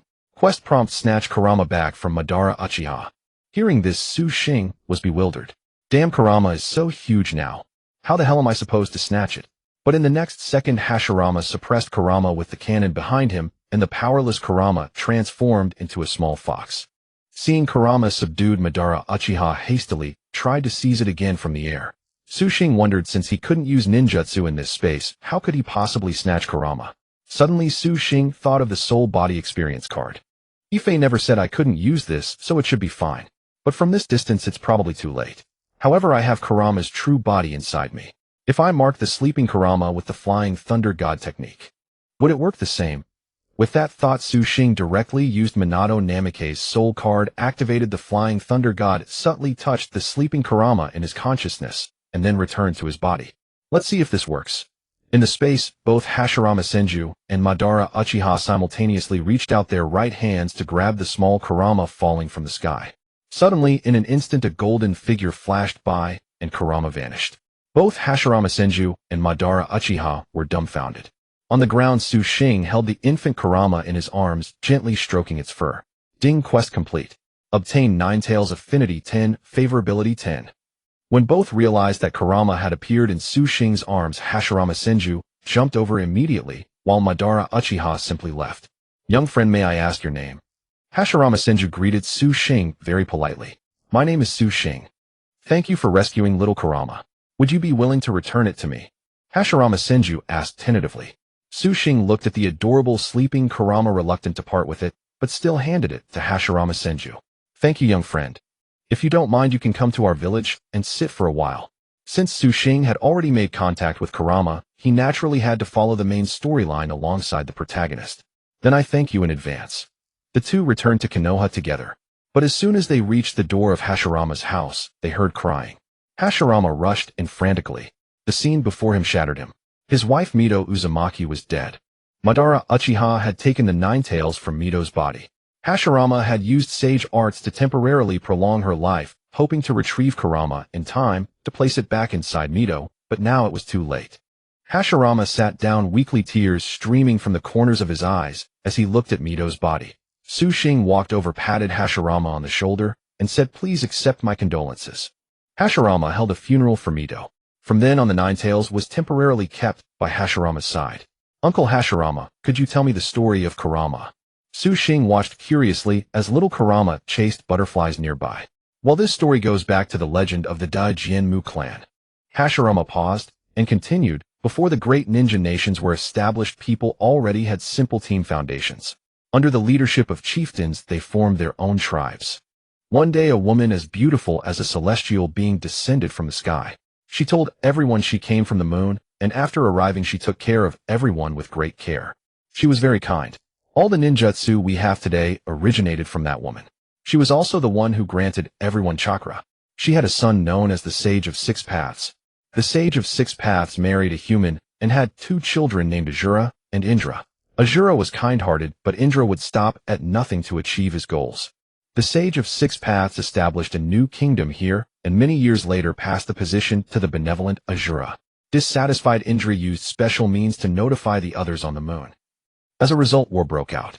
Those who descended from the moon were also members of the Dai Jianmu clan, just like that woman. They always appeared in pairs. But these people seemed to prefer violence and plunder. To protect everyone, the woman used all her chakra to seal them away, paying the price herself. She divided her chakra into 9 parts and scattered them around the tribes. These 9 powers became the 9-tailed beasts, and Kurama is one of them. When some tribes had powerful leaders, they captured the tailed beasts near their tribes, using their strength to grow powerful and eventually establish their own nations. Hearing this, Su Xing finally understood the opening story of this timeline. As for that woman, Su Xing roughly knew her name. Kagaya. Hashirama looked at little Kurama with some sadness, and continued, Kurama appeared near Konoha. When we found it, it was only the size of a palm. Its power was the strongest among the 9-tailed beasts. But it also has a dark side. Only by properly harnessing and controlling it can we better develop Konoha and also better protect Kurama. For that reason, my wife Mito Uzumaki, a princess of the Sealing clan, willingly sealed Kurama inside herself. What you saw after that was the result. I see. Su Xing looked at Kurama beside him, his eyes full of joy. Ding. Master, you have successfully understood the timeline of the 9-tails emergence. Gained affinity 10, favorability 10. Ding. Master, timeline adjusted. You will be transported to a new point in time. After a dizzy spell, he awoke to find himself in a jungle canyon. It was the 16th year of the Hidden Leaf. As his vision cleared, a group of leaf ninjas appeared before his eyes. Hey kid, what are you staring at? Move it. A leading ninja suddenly called out to Su Xing. Su Xing followed along, utterly bewildered. Only then did Su Xing realize that the ninja leading the squad was none other than Uchiha Shirsue's father, Uchiha Kagami. And beside him was a younger Danzo. The moment Su Xing saw Danzo, he felt like gathering a billion shadow clones to smash into him.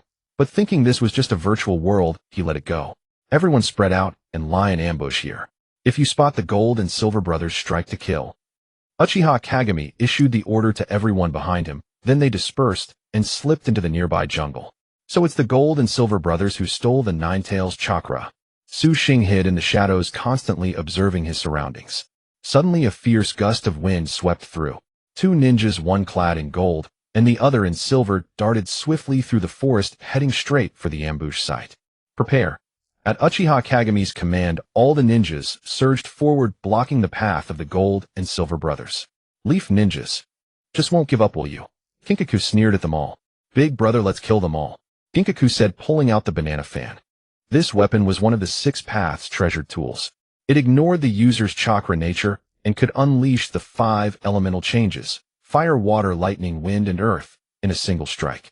With a wave of the fan from Ginkaku, most of the leaf ninjas were struck down directly. Uchiha Kagami and Danzo drew their kunai swords and charged forward, engaging the Gold and Silver brothers in combat.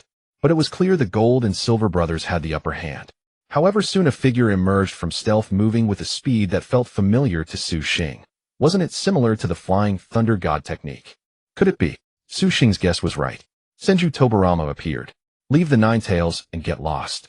Tobarama stared coldly at the Gold and Silver brothers. Big brother, this guy is no pushover. Ginkaku felt the pressure from Tobarama. What's there to fear?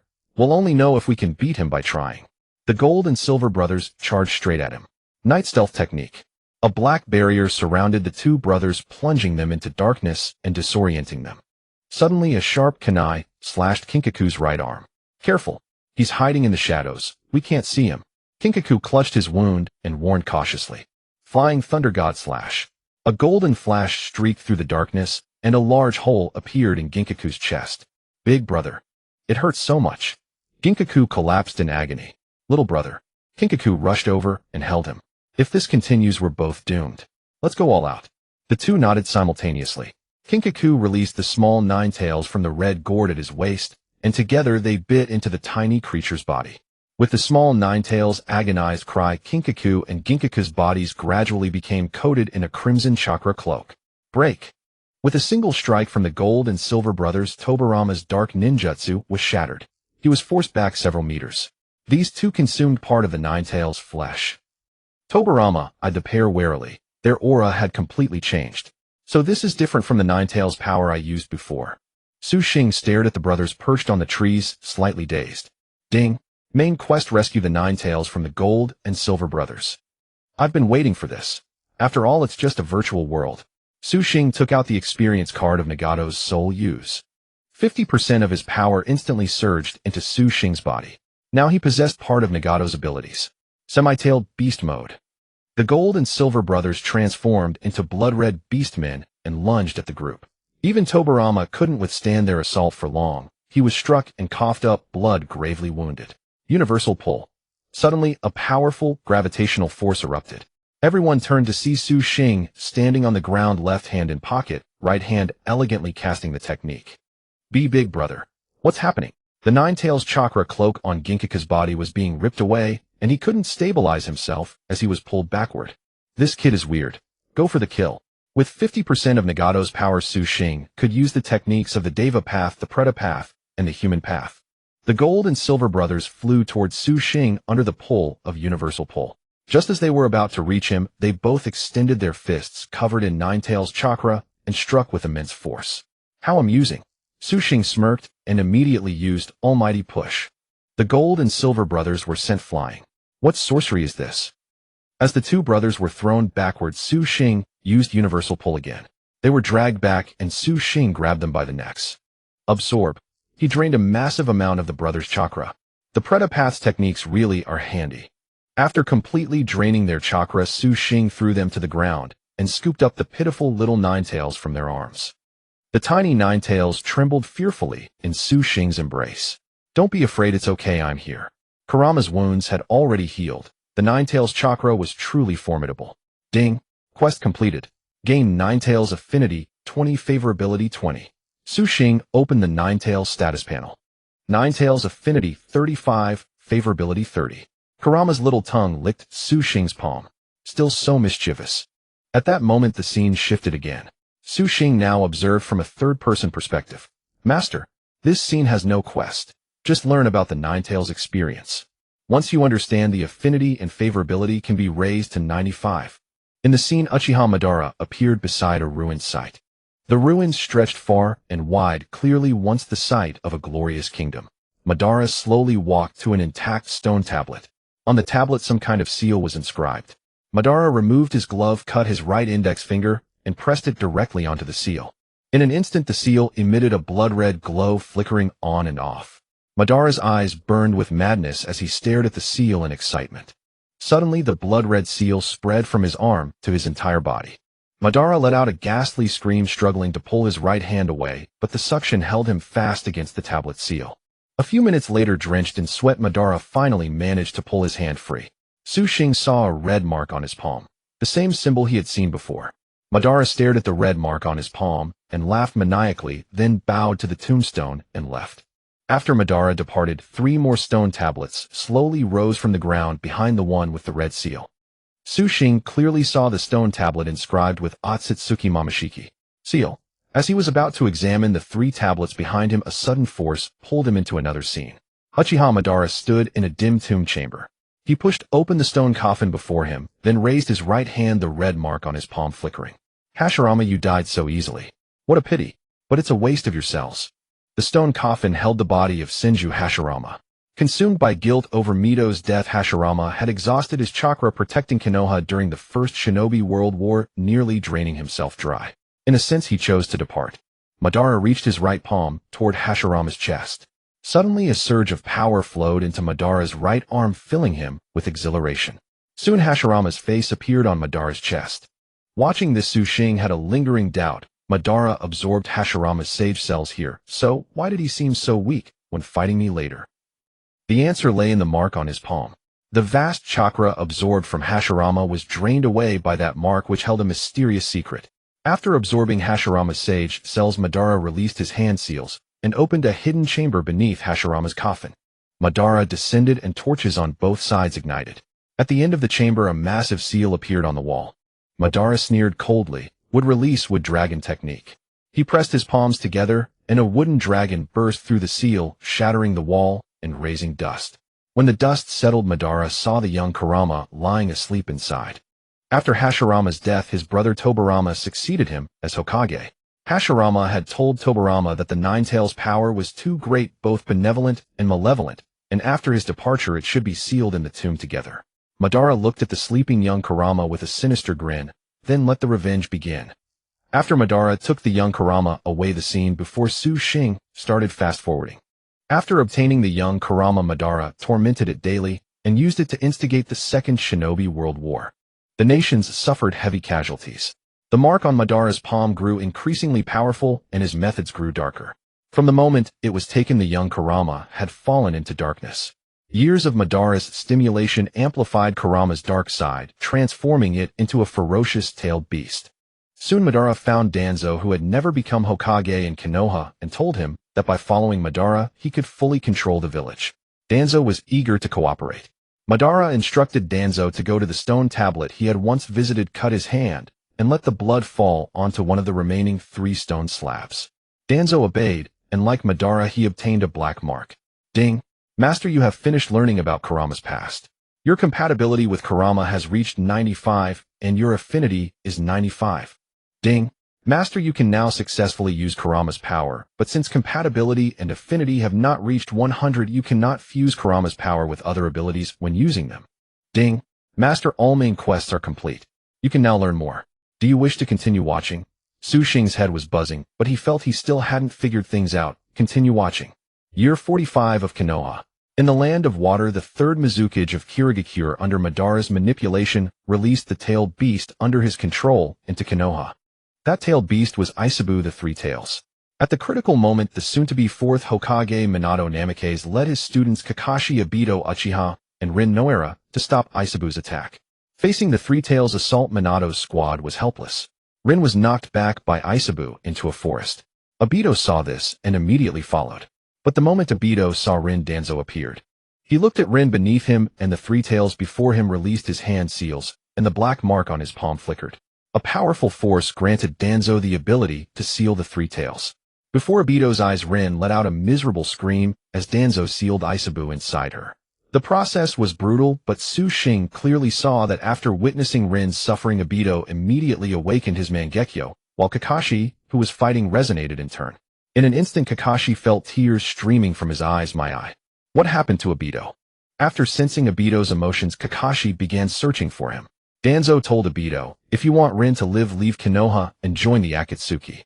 Under Danzo's threat, Obito looked at the unconscious Rin on the ground. He had no choice but to leave Konoha. Danzo volunteered to take credit for sealing the Three Tails into Rin's body.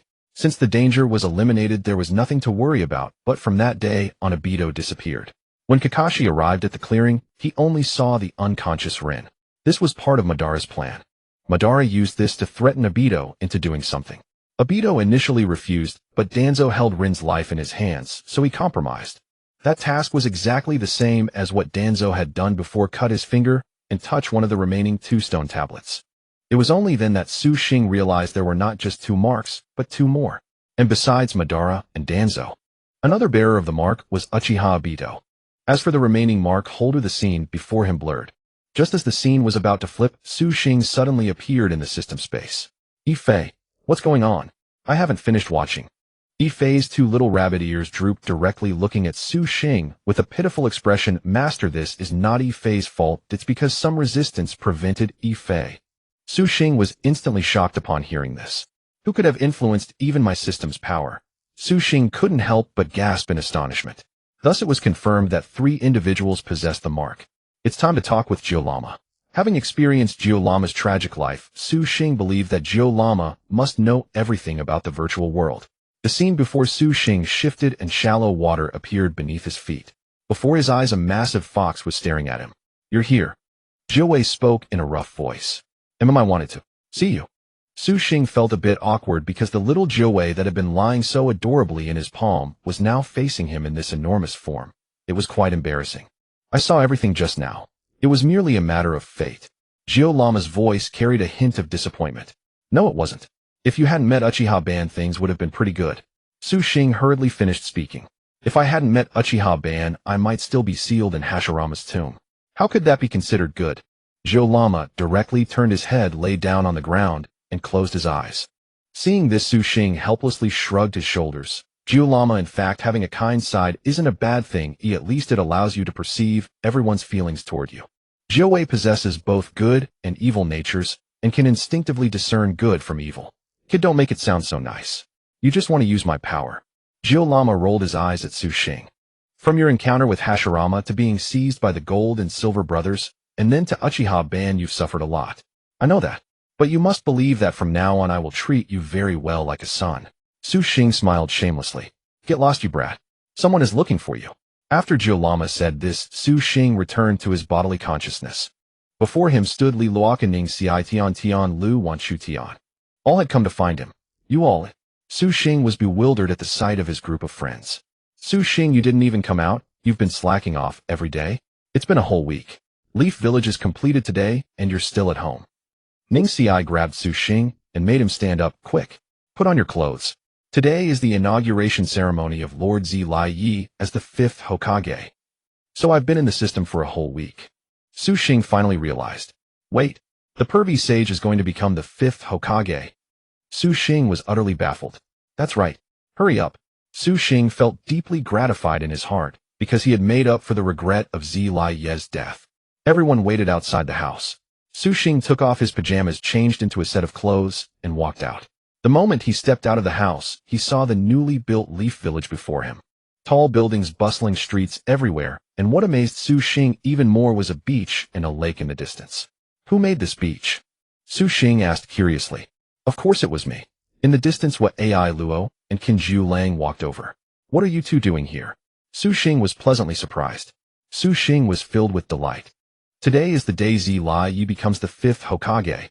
The friendship between Leaf Village and the Wind Country is so strong, so of course, we came to celebrate. Su Xing, I heard you saved Leaf Village this time, and the reconstruction of Leaf Village was also thanks to your help. It's truly remarkable. What Ai Luo gave Su Xing a thumbs up. Could you give me a copy of that blueprint later? If possible, after I become the Kazekage, I want to change the Wind Country too. No problem. I have it right now. Take it. Su Xing took a copy from his pocket and handed it to What Ai Luo. What Ai Luo was overjoyed upon receiving it. But What Ai Luo, did your sister not come with you? Su Xing asked cautiously. My sister. She definitely didn't come, as she's currently managing the Wind Country. Hearing this, Su Xing's heart finally settled. Otherwise, if Shouju had come, she would likely have pestered him again. Looking at the current appearance of Leaf Village, Su Xing felt as if he had returned to his own era. Let's go. The inauguration ceremony is about to start.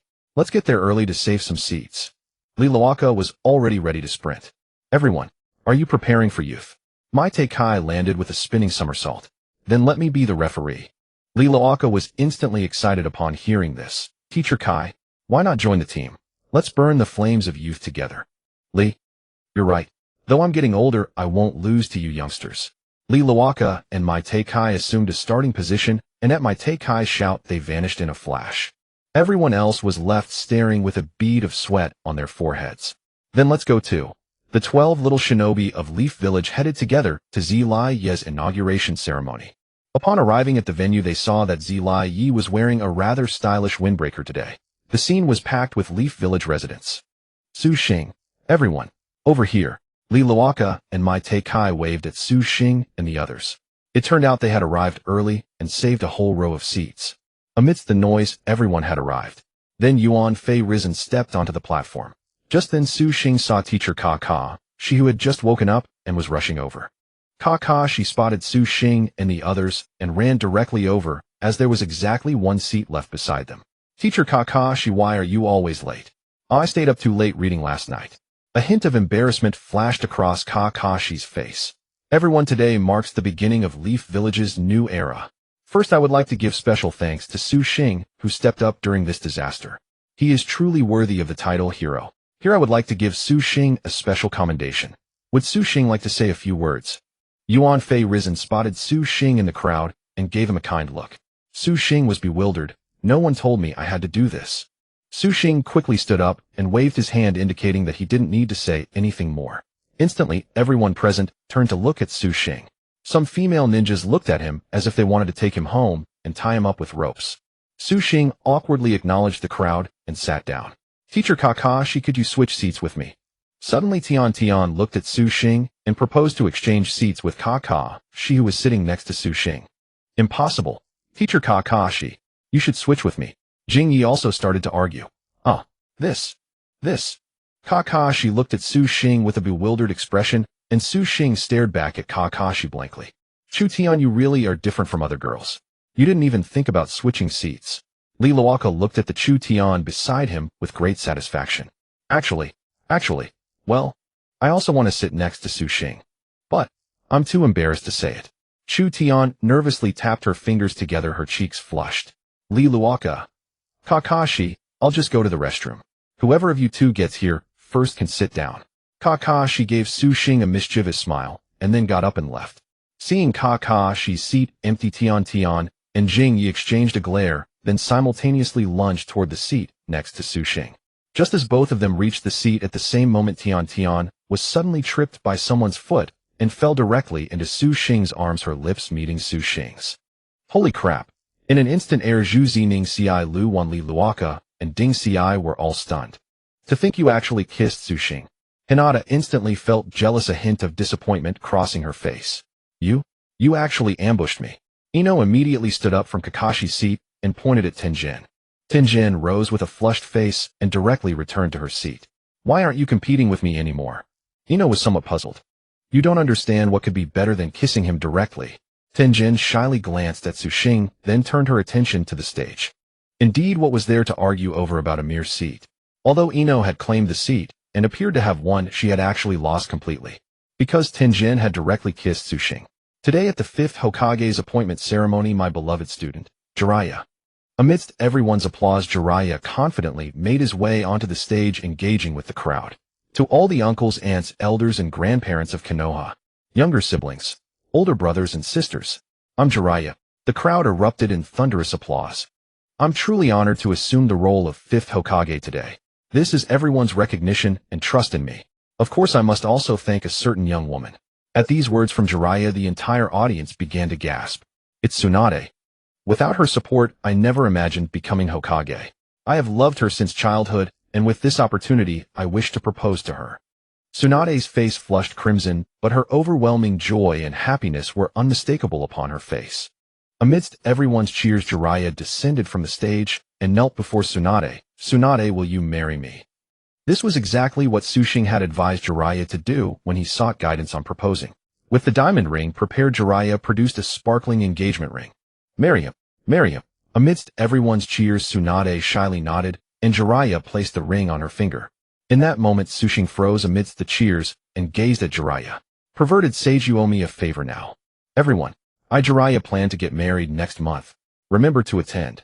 Tsunade and Jiraiya embraced warmly. Jiraiya's life was truly perfect, becoming Hokage and marrying Tsunade.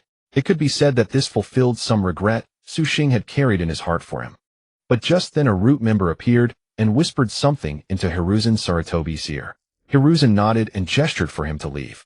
Hiruzen rose and walked toward Jiraiya, who was celebrating with the crowd, pulling him aside to speak briefly.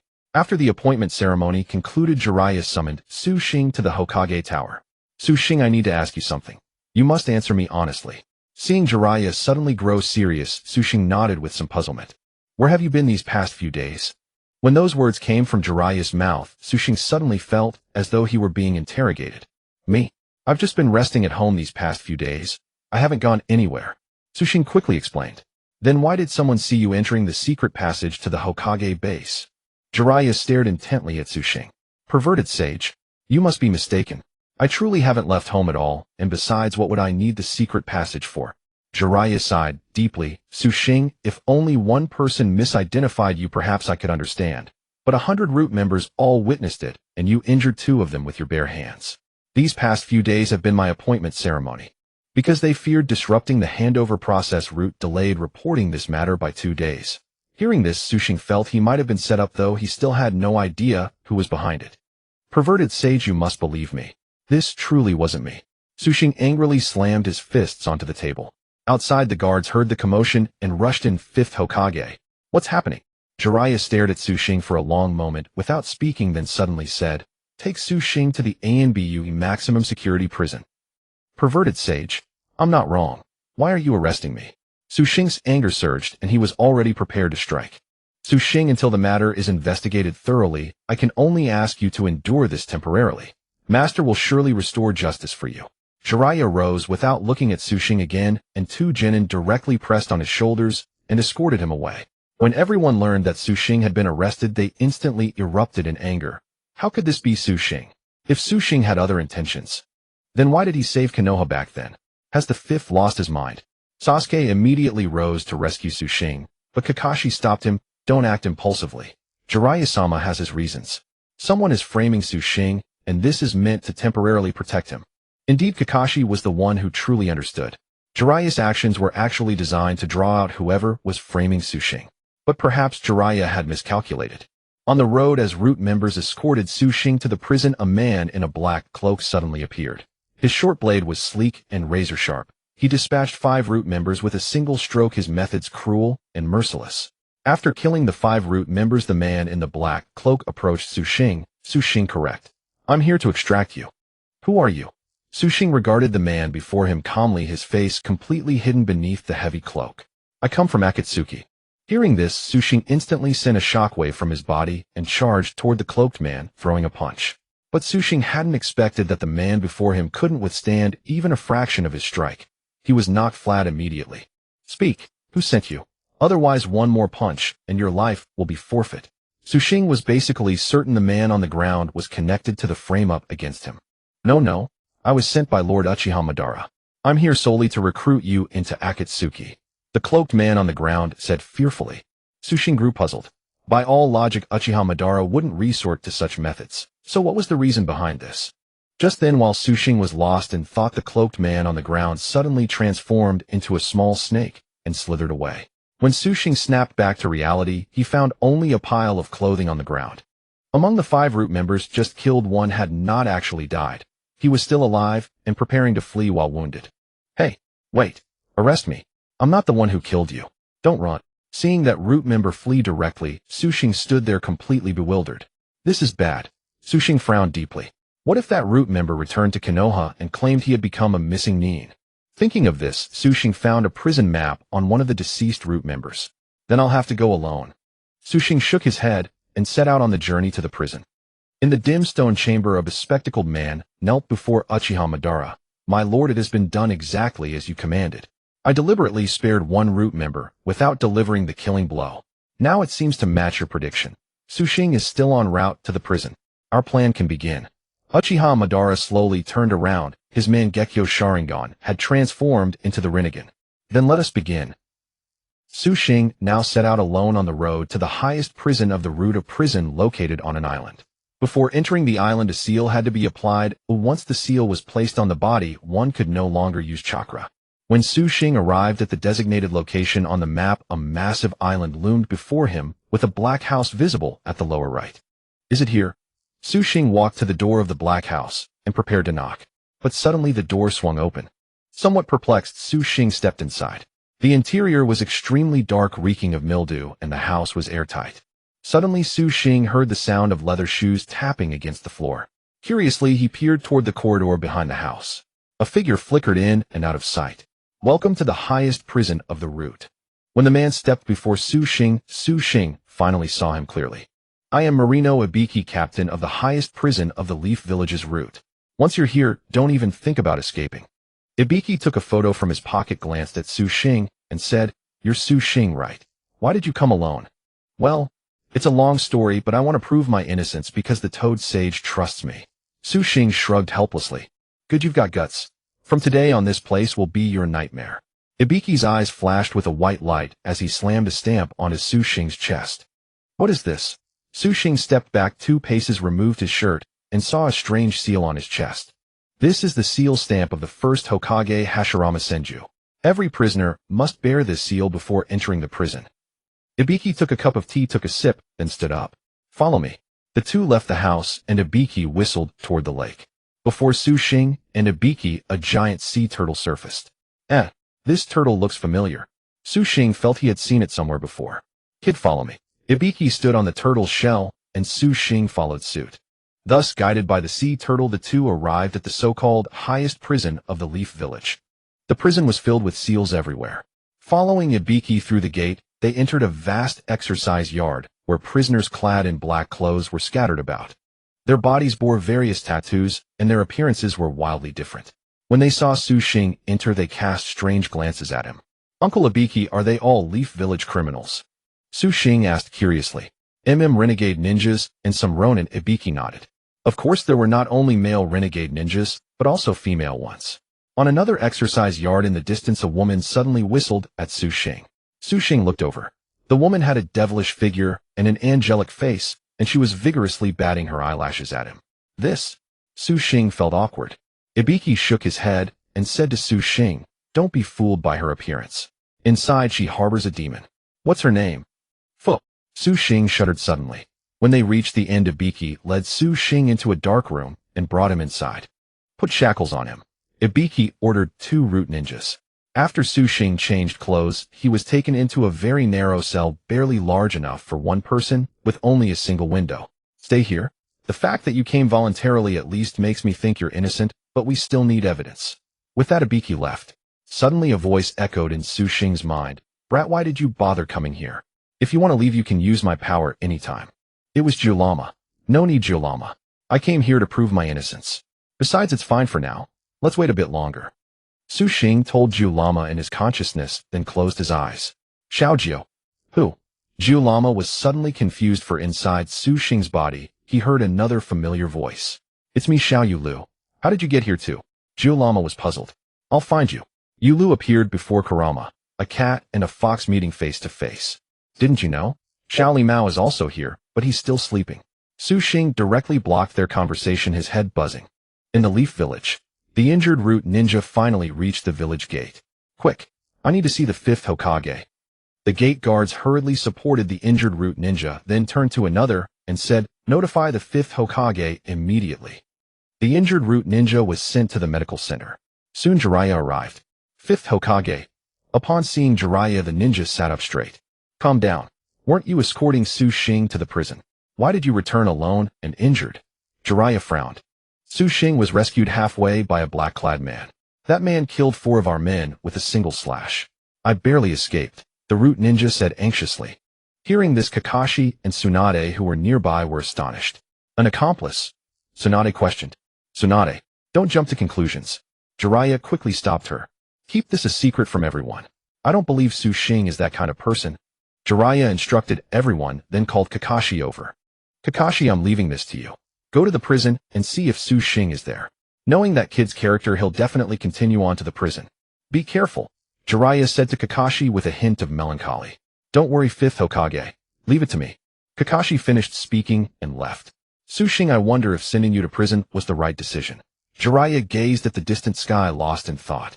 As Kakashi was about to leave the Leaf Village, 2 figures blocked his path.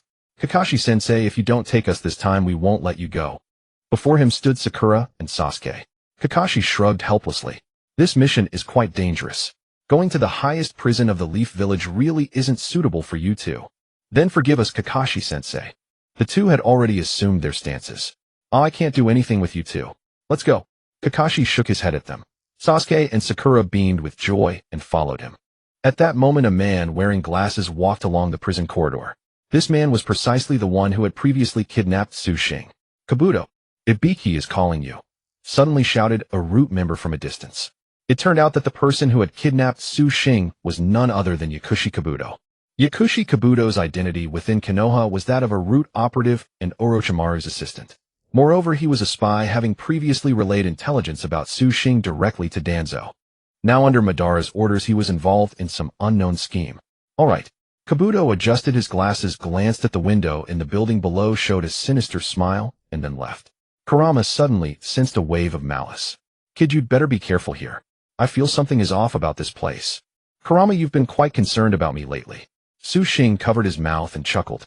If you die, wouldn't I be done for two? Don't overthink it. Kurama said, and then lay down to sleep. Kabuto, I'll leave the matter of Su Xing to you. I have some things to attend to recently. When Kabuto arrived at Ibiki's room, Ibiki assigned Su Xing to him.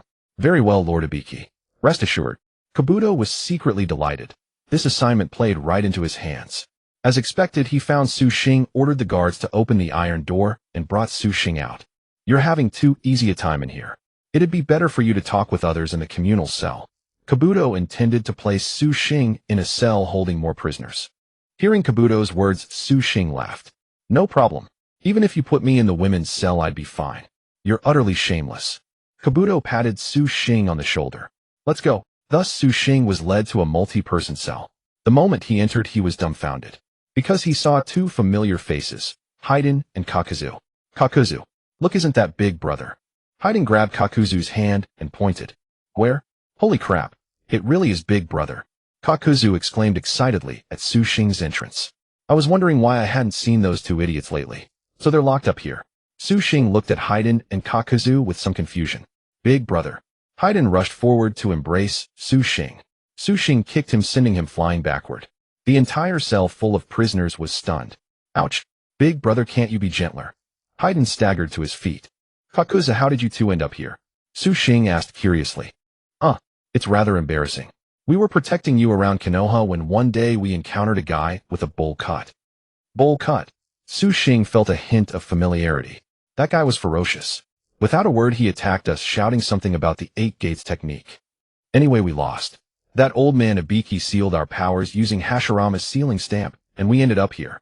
Then Su Xing realized who the bowl cut guy was. My guy. I should have just recruited you two into Konoha from the start, but you two were up to no good before. Su Xing said with annoyance. So big brother, how did you get in? Kakazu asked curiously. Don't worry about that. I'll be out in a few days, and I'll take you both with me. After saying this, Su Xing walked over to an empty bunk and sat down. Who said you could sit? Suddenly, an old man with a red beard yelled at Su Xing. Startled, Su Xing stood up and looked at him. The old man was muscular, wearing a strange hat. He seemed quite old, but was still physically imposing. Hey old man, this spot is empty. Why won't you let me sit? You're looking for trouble. Su Xing wasn't one to back down and confronted him directly. Big brother. Shoo, keep your voice down. This old man is really tough. Haiden ran over and pulled Su Xing back. Tough? How tough? Su Xing didn't want to let it go. How could an old man be such a bully? The moment he said that, the old man stood up, towering a full head above Su Xing. You want to see how tough? The old man planted his feet against the wall, and launched himself at Su Xing. Su Xing raised his right hand dismissively. Is that all? But Haiden and Kakazu had already closed their eyes. After blocking the old man's attack, Su Xing felt a sudden burning sensation in his palm. Damn, it's hot. Su Xing quickly retreated, but the old man leaped like a monkey and kicked him. Su Xing was sent flying several meters. When Su Xing got up and looked at his right palm, it was covered in blisters. This old man is strange. Su Xing eyed him warily. Not bad, old timer. What's your name? The red-bearded old man did a somersault and smiled. I never change my name, even when sitting or standing. I am from the land of earth, Iwagakure, Rashi. Suddenly Su Xing sensed a powerful chakra within Rashi similar to Kurama's, but not as strong. Kid, he's a Jinchuriki. Kurama's voice echoed in Su Xing's ear. Jinchuriki? Kurama, can you tell which tailed beast he has? Of course I can. The tailed beast inside him is the Four Tails Son Goku. Hearing this name, Su Xing was stunned. So this old man is the Jinchuriki of the Four Tails. No wonder he can still use lava release even with his chakra sealed. Su Xing smiled at Rashi. I was just going easy on you earlier since you're old. How about another round? Hearing this, Rashi perked up. Kid, you'd better watch yourself. Challenging me like this. I'll have to show you a thing or two to teach you some respect. Rashi extended his right hand and a flame shot out. The Four Tails is indeed formidable. I admire that you can still use some jutsu, even with your chakra sealed, old timer. Hearing Su Xing's sudden remark, Rashi became cautious. Kid, how do you know I'm a Jinchuriki? Did someone deliberately place you here? In response, Su Xing opened his right palm, where a blue cat-patterned chakra flame appeared. Because I am also a Jinchuriki. Meanwhile, Kabuto appeared in a room in the women's cell block. The woman named Fuka had her chains removed. She rubbed her wrists and said to Kabuto, tell me your plan. Moonlight fell upon Fuka's devilish figure, and Kabuto's Adam's apple bobbed. In a few days I'll create a disturbance and force Su Xing to leave by some means. Your mission is to follow him. Find an opportunity to drain all his chakra. The rest will be handled by that person. Hearing Kabuto's words, Fuka turned around seductively, grabbed his clothes, and said, and what reward do I get? Would you like to try my corpse soul kiss? Kabuto pushed her away and coughed. Upon mission completion, I'll give you a large sum of money. Far more than grave robbing. After saying this, Kabuto left. A file report on Fuka fell from his pocket into a corner of the prison. Fuka 5 chakra nature affinities. Grave robbing ninja. Special jutsu corpse, soul kiss corpse, soul reincarnation. Laozi noticed the blue flame chakra in Su Xing's hand had ceased. Kid, how did you get in? Su Xing shrugged and said, I was framed and sent here. Sit here. Laozi gestured for Su Xing to take the bed. Old man Laozi, how did you end up here? Su Xing sat down and asked curiously. Don't call me old man. Just call me Laozi. Su Xing felt that Laozi's personality was quite straightforward. I'm here because of the land of Earth's protection. Laozi stroked his beard, somewhat depressed. Protection? Who gets sent to prison for protection? Su Xing found it quite amusing. The land of Earth has always been on good terms with Konoha. That Sachikage received intel that 2 Akatsuki members were coming for me, so he arranged for me to be placed here in advance. Laozi picked up a steamed bun, instantly roasted it in his palm, and popped it into his mouth. Kid, you're from Konoha, right? How were you framed? Laozi turned to ask. Well, this. Just as Su Xing was about to tell Laozi the story, the guards suddenly opened the iron door. Yard time. Free activity. There's yard time here. Su Xing found it intriguing. Kid, you'll soon see what interesting means. Let's go. Laozi strode out, and Su Xing followed with Haiden and Kakashi. When they arrived at the yard, Su Xing saw many people emerging from various cells. Everyone began to move freely in the yard. Some were playing ball, others were basking in the sun. Su Xing, Laozi, and the others stood aside watching a ball game, when suddenly a tattooed man approached with a group of followers. New here? Haven't seen you before. The tattooed man flashed a sinister grin. Wu Wei, don't start trouble. Laozi stared coldly at the man before him. Old man, didn't you get enough last time? Wu Wei sneered and threw a punch. Laozi frowned and met it with his right fist. Instantly everyone in the yard turned to watch the two, even starting to cheer. A lava release flame appeared in Laozi's palm, morphing into a small fiery dragon that surged toward Wu Wei. Still using that trick. Wu Wei's right palm also burst into flames. Fire release, heavenly prison. Su Xing's eyes widened in shock. How can he use ninjutsu here? However, Wu Wei's technique was actually a binding jutsu. It could seal the opponent's chakra. But Laozi's chakra was already sealed. He could only barely use some jutsu, thanks to the Four Tails power. Wu Wei's technique seemed specifically designed to counter Jinchuriki. Bound by the jutsu, Laozi lost his strength and was sent flying by a punch. Laozi! Su Xing gritted his teeth and charged forward. Oh, you want to fight too? Interesting. Wu Wei licked his lips, leaped over Su Xing, and again cast fire release, heavenly prison, striking Su Xing's back. After Wu Wei's attack, Su Xing whirled around, his eyes morphing into fox-like pupils. This startled Wu Wei. Wu Wei stumbled back a few steps, trembling, but slowly his expression shifted to satisfaction. Fire release, heavenly prison was an annoying jutsu. The Nine Tails power within Su Xing briefly surfaced on his body, then faded. How entertaining, haha. Wu Wei laughed maniacally and walked away. Su Xing hurried over to help Laozi up. Laozi, are you alright? I'm fine, that guy is really annoying.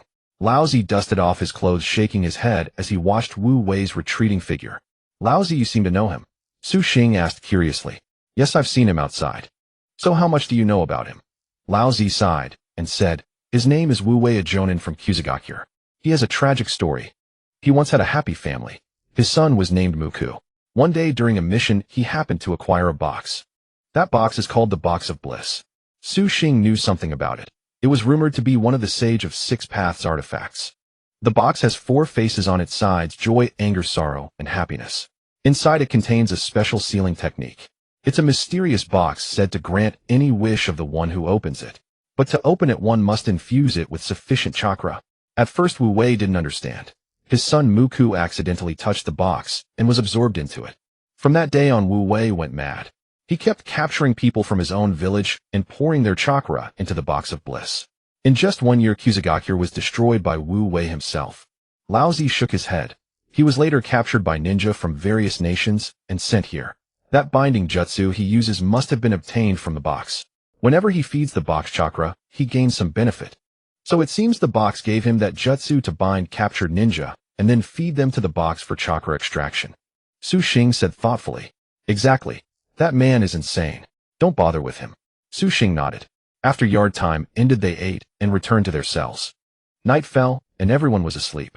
Wu Wei stood by the cell window, gazing at the moon, his face twisted with madness. I've found it. Finally found it. This world is mine. Yakushi Kabuto opened the cell door and led Wu Wei out. The plan begins tonight. You've already placed the fire release heavenly prison mark on that kid. You can extract the Nine Tails chakra from him anytime. Yakushi Kabuto pushed up his glasses with a sinister smile. Don't worry, I'll drain the Nine Tails completely. Wu Wei's eyes were bloodshot. But Wu Wei didn't realize that Kabuto was only using him to create chaos. Kabuto recalled Uchiha Madara telling him that the Box of Bliss was merely a relic left by the Sage of Six-Paths to test humanity. It contained no wishes, only fear. Then, under the pretext of a cell transfer, Kabuto moved Wu Wei into the same cell as Su Xing and the others. The group was sleeping soundly when Laozi suddenly sensed something wrong and sat up. Why were you transferred here? Lao Zi stared warily at Wu Wei. "Want to know why?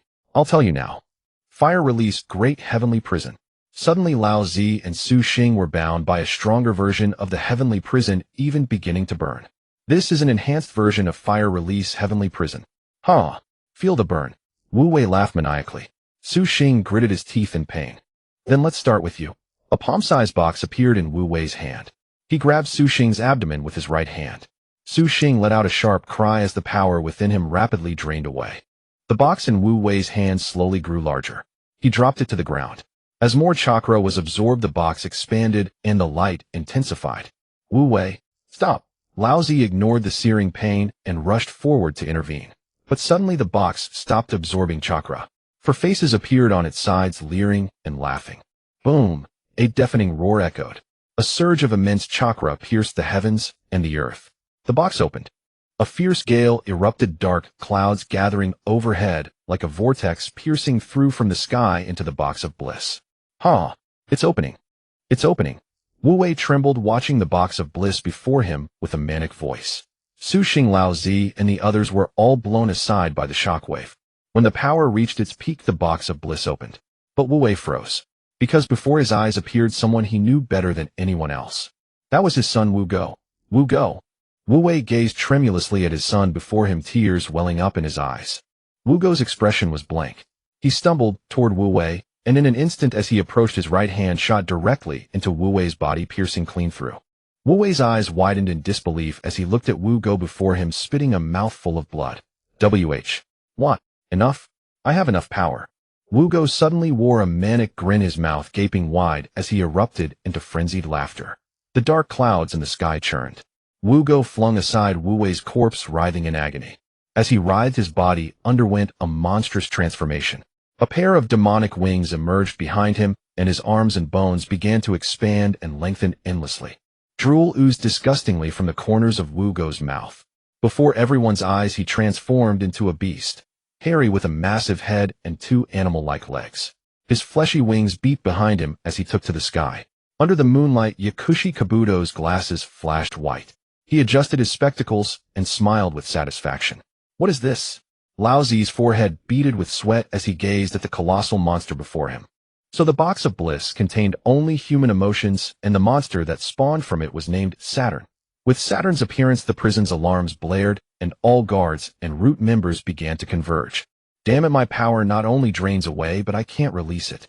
Su Xing felt utterly powerless, unable to sense Kurama and Matatabi within him. Saturn's emergence only made the sealing locks on Su Xing and Lao Zi tighter, constantly siphoning their chakra. "The seal is too tight. I can't transform into a tailed beast. Kid, be careful. It might be targeting only the two of us." Lao Zi helped Su Xing up and said, "Why, oi?" Su Xing looked utterly shocked. This monster grows stronger by absorbing negative emotions, and it's only interested in those with massive chakra. You and I both have tailed beasts inside us. This is bad. Sure enough, after circling in the sky, Saturn locked onto Su Xing and Lao Zi. Saturn swung its fleshy wings, and countless feather blades rained from the sky. Screams erupted instantly as inmates were slaughtered one by one, their chakra flying into Saturn's maw. Lao Zi barely managed to conjure a chakra shield, standing before Su Xing to defend him. Saturn's body grew ever larger, and as everyone in the prison wailed in agony, the surging negativity only made Saturn stronger. Chidori. At that moment, beneath the moonlight, a figure streaked across the sky.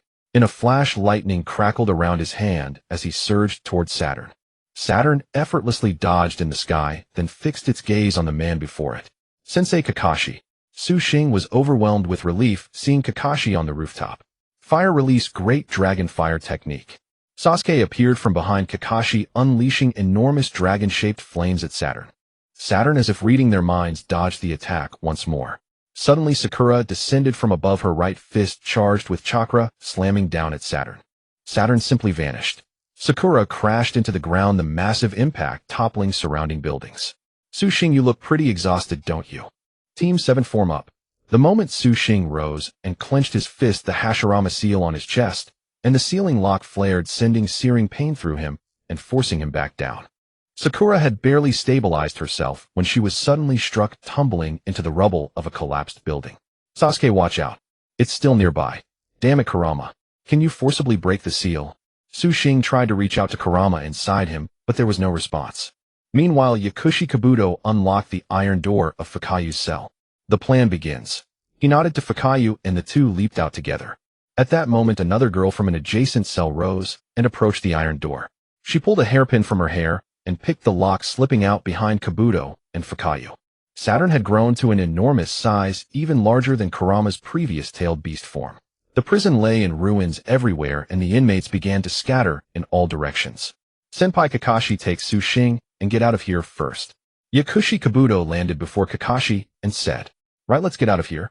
Sasuke, Sakura, fall back." Kakashi scooped up Su Xing and swiftly departed with Sasuke and Sakura. Holy crap. Big bro just left us behind. What about Kaku? Have you lost your mind? Can't you see big bro is injured? We should follow. Kakuzu and Haiden seized the opportunity to escape as well. But Lao Zi did not leave. Staring at the colossal Saturn before him, a flicker of hatred and tears appeared in his eyes. Once Kakashi carried Su Xing to the lawn outside the island and set him down, he said, "I need to find a way to break the seals on Su Xing." Kakashi was at a loss, watching Su Xing's chakra rapidly drain away with no solution in sight. Just then Su Xing clenched his teeth and opened his eyes. "Sensei Kakashi, where's Lao Zi?" "Lao Zi? Who's Lao Zi?" Kakashi looked utterly bewildered. From behind Haiden and Kaku, he suddenly called out, "The old man who was with Su Xing inside. He's a Jinchuriki too." "A Jinchuriki?" Kakashi was stunned. "He's the Jinchuriki of the Land of Earth. He was imprisoned here to evade capture by Akatsuki." Hearing this, Kakashi roughly understood. This must be a top secret between Konoha and the Land of Earth. No wonder he hadn't known. Lao Zi must have lured that monster away to protect everyone. Su Xing gritted his teeth, trying to rise, but suddenly his body burned, as if engulfed in flames. A scream tore from Su Xing's lips. "Sensei Kakashi, that monster devours negative emotions and is drawn to those with immense chakra. If Lao Zi gets consumed, then it's over." Kakashi felt equally helpless, gazing at the prison island in the distance, a cold sweat breaking out on his brow. Suddenly a thunderous roar shook the air. Everyone turned toward the island as a colossal red-furred gorilla leaped into view. This is the Four Tails. Son Goku. Lao Zi and the Four Tails were perfectly synchronized, allowing him to forcibly break through the seal, though at the cost of massive chakra depletion in his tailed beast form. Perched atop a distant mountain, Uchiha Madara gazed toward the island with a knowing smile, with Danzo at his side. The Four Tails may not stand a chance against Saturn. It reads the human mind and grows stronger by absorbing chakra and negative emotions. Danzo, the chakra output from this Saturn is enough to fully awaken the contract for you. Go. Thank you, my lord. Danzo leaped down with excitement and charged toward the island. Madara watched him go with a cold sneer. What a fool. Just then Fukayu sauntered toward Su Xing and the others with a sensual feline gait. But she didn't know that another girl, Hana Rin, was following closely behind her. Cannot let Lao Zi fight alone. Su Xing looked toward the distant Four Tails and Wu, engaged in fierce combat. It was as spectacular as two colossal beasts thrashing across the ocean surface. Kakashi. At this moment, Ibabi, who had just returned from his mission, spotted the group. "You've come at the perfect time. Hurry and lift the first Hokage's seal on me." Ibabi shook his head and said, "I'm sorry, but without the fifth Hokage's written orders I cannot do that. Look at the distant island. Is this how you take responsibility for your duties?" Su Xing accused Ibabi angrily. Ibabi looked up toward the island, hesitating. He never expected things to escalate to this point. "I can vouch for Su Xing. If Su Xing flees, I will take full responsibility." Kakashi stepped forward suddenly and said earnestly, "We can too." Sakura and Sasuke also stepped forward. "And us." Haiden and Kakuzu, the two idiots, jumped out cheerfully. "You too." Ibabi was about to release a jutsu in an instant. "Uncle Ibabi, they're my subordinates," Su Xing quickly explained. Haiden and Kakuzu huddled together in fear. "Don't wait anymore, Uncle Ibabi. It's too late." Su Xing looked anxiously at Ibabi. Ibabi hesitated, then took out the first Hokage's seal from his pocket. He furrowed his brows and formed a hand seal toward it. "Release." Then he pointed both fingers at Su Xing's chest, and the first Hokage's seal on Su Xing instantly disappeared. Great. With the first Hokage's seal gone, the remaining heavenly prison seal was no longer enough to restrain Su Xing's power. Su Xing directly activated his Pseudo-Six-Paths mode and charged toward the island. "Su Xing, don't be rash." Before Kakashi could stop him, Su Xing had already disappeared. Meanwhile, Bufong in the distance saw Ibabi and immediately hid. Damn it, why does this old man have to show up at a time like this? During their confinement, Yakushi Orochi took out a bottle of liquid and handed it to Buffon. This contains cells from the first Hokage that Lord Orochimaru studied. It can counteract the first Hokage's seal on your body. Drink it. Buffon caught it, drank it, and both seals were immediately lifted. She threw the bottle on the ground and left with Yakushi Orochi. Hualing, who had been following behind, picked up the bottle. There was still some residual liquid inside, which she drank to lift her seal before following them out. Crouching in the grass behind Buffon, Hualing caught sight of Kakashi at first glance. She had never believed in love at first sight, yet she found herself falling deeply. He is so handsome. Hualing's cheeks flushed slightly before she vanished into the jungle. Lao Zi in his tailed beast mode battled Wu, but could not land a single hit no matter what he tried. This pisses. The four tails cursed profusely. Don't rush. Try to find his weakness.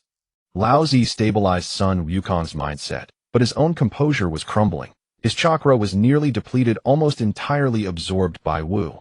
I can't wait any longer. Lava release flower fruit mountain. Sun Wukong pressed both hands against the ground, creating a sea of magma within a certain range. Seconds later, the sea of fire erupted, sending countless burning rocks rolling toward Wu in the sky. Wu dodged rapidly in the air. Suddenly, Lao Zi sighed and dispelled his tailed beast mode. I've already barely any chakra left. Lao Zi panted, looking at Wu, before him ready to give up. Frog-leg fist. Wu was knocked to the ground with a single blow, the impact echoing deafeningly. Lao Zi looked up in astonishment and saw Su Xing standing on the rooftop eaves. Su Xing had activated Sage Mode at this moment. If you can absorb chakra, then Sage Mode's chakra supply is endless. Su Xing had already created 5 clones, each accumulating some Senjutsu chakra. Why can Su Xing hit this monster? Lao Zi felt somewhat depressed. Born with Wu, moving with Wu, ending with Wu. Su Xing's eyes were closed at this moment, his intentions flowing with Wu. The unnatural attacks of Sage Art made it impossible for Wu to read Su Xing's thoughts. Multiple shadow clone jutsu. 4 clones appeared beside Su Xing. Let's end this. Su Xing and his 4 clones charged forward directly. Wu spread the twin wings behind its back, then rose into the sky, sending countless feathers flying towards Su Xing. The feathers carried golden light, draining chakra upon contact. All the clones were shattered, but Wu couldn't locate where Su Xing had gone.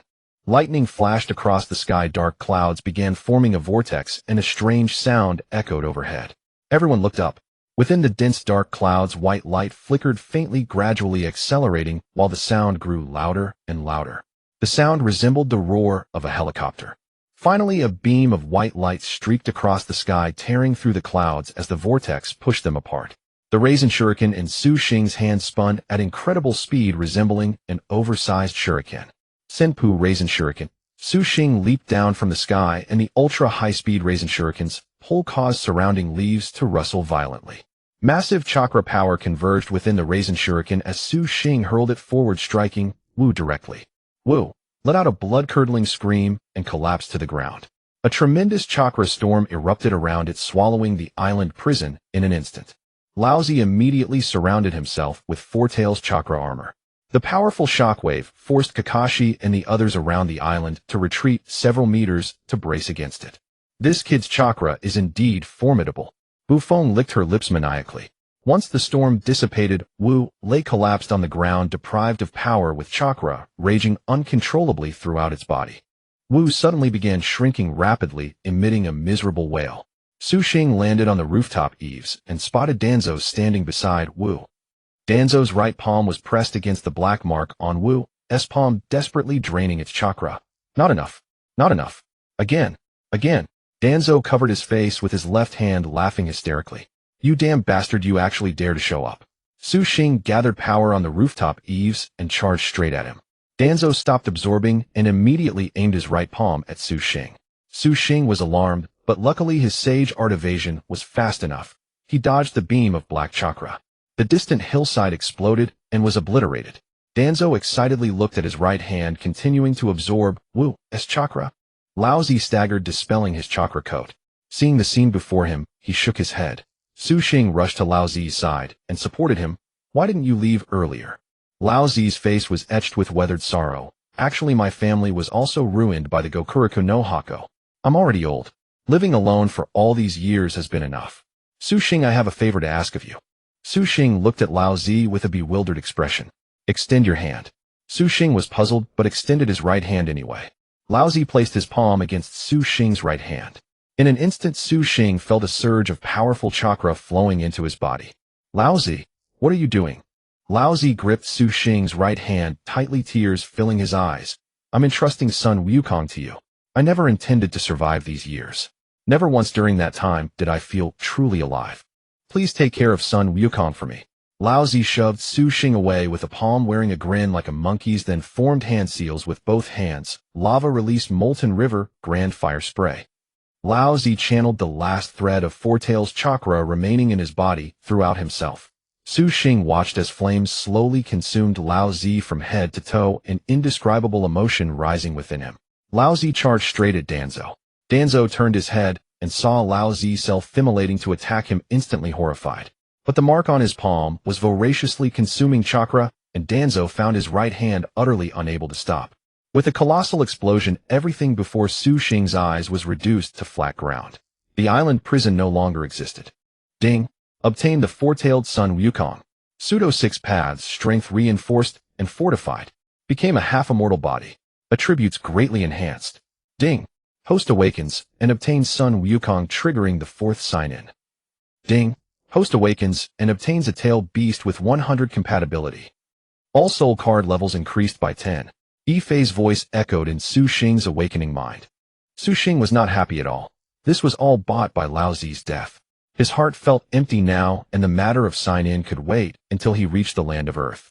Returning to the shore, Kakashi and the others approached. Lao Zi is dead. Su Xing shook his head, his face etched with sorrow.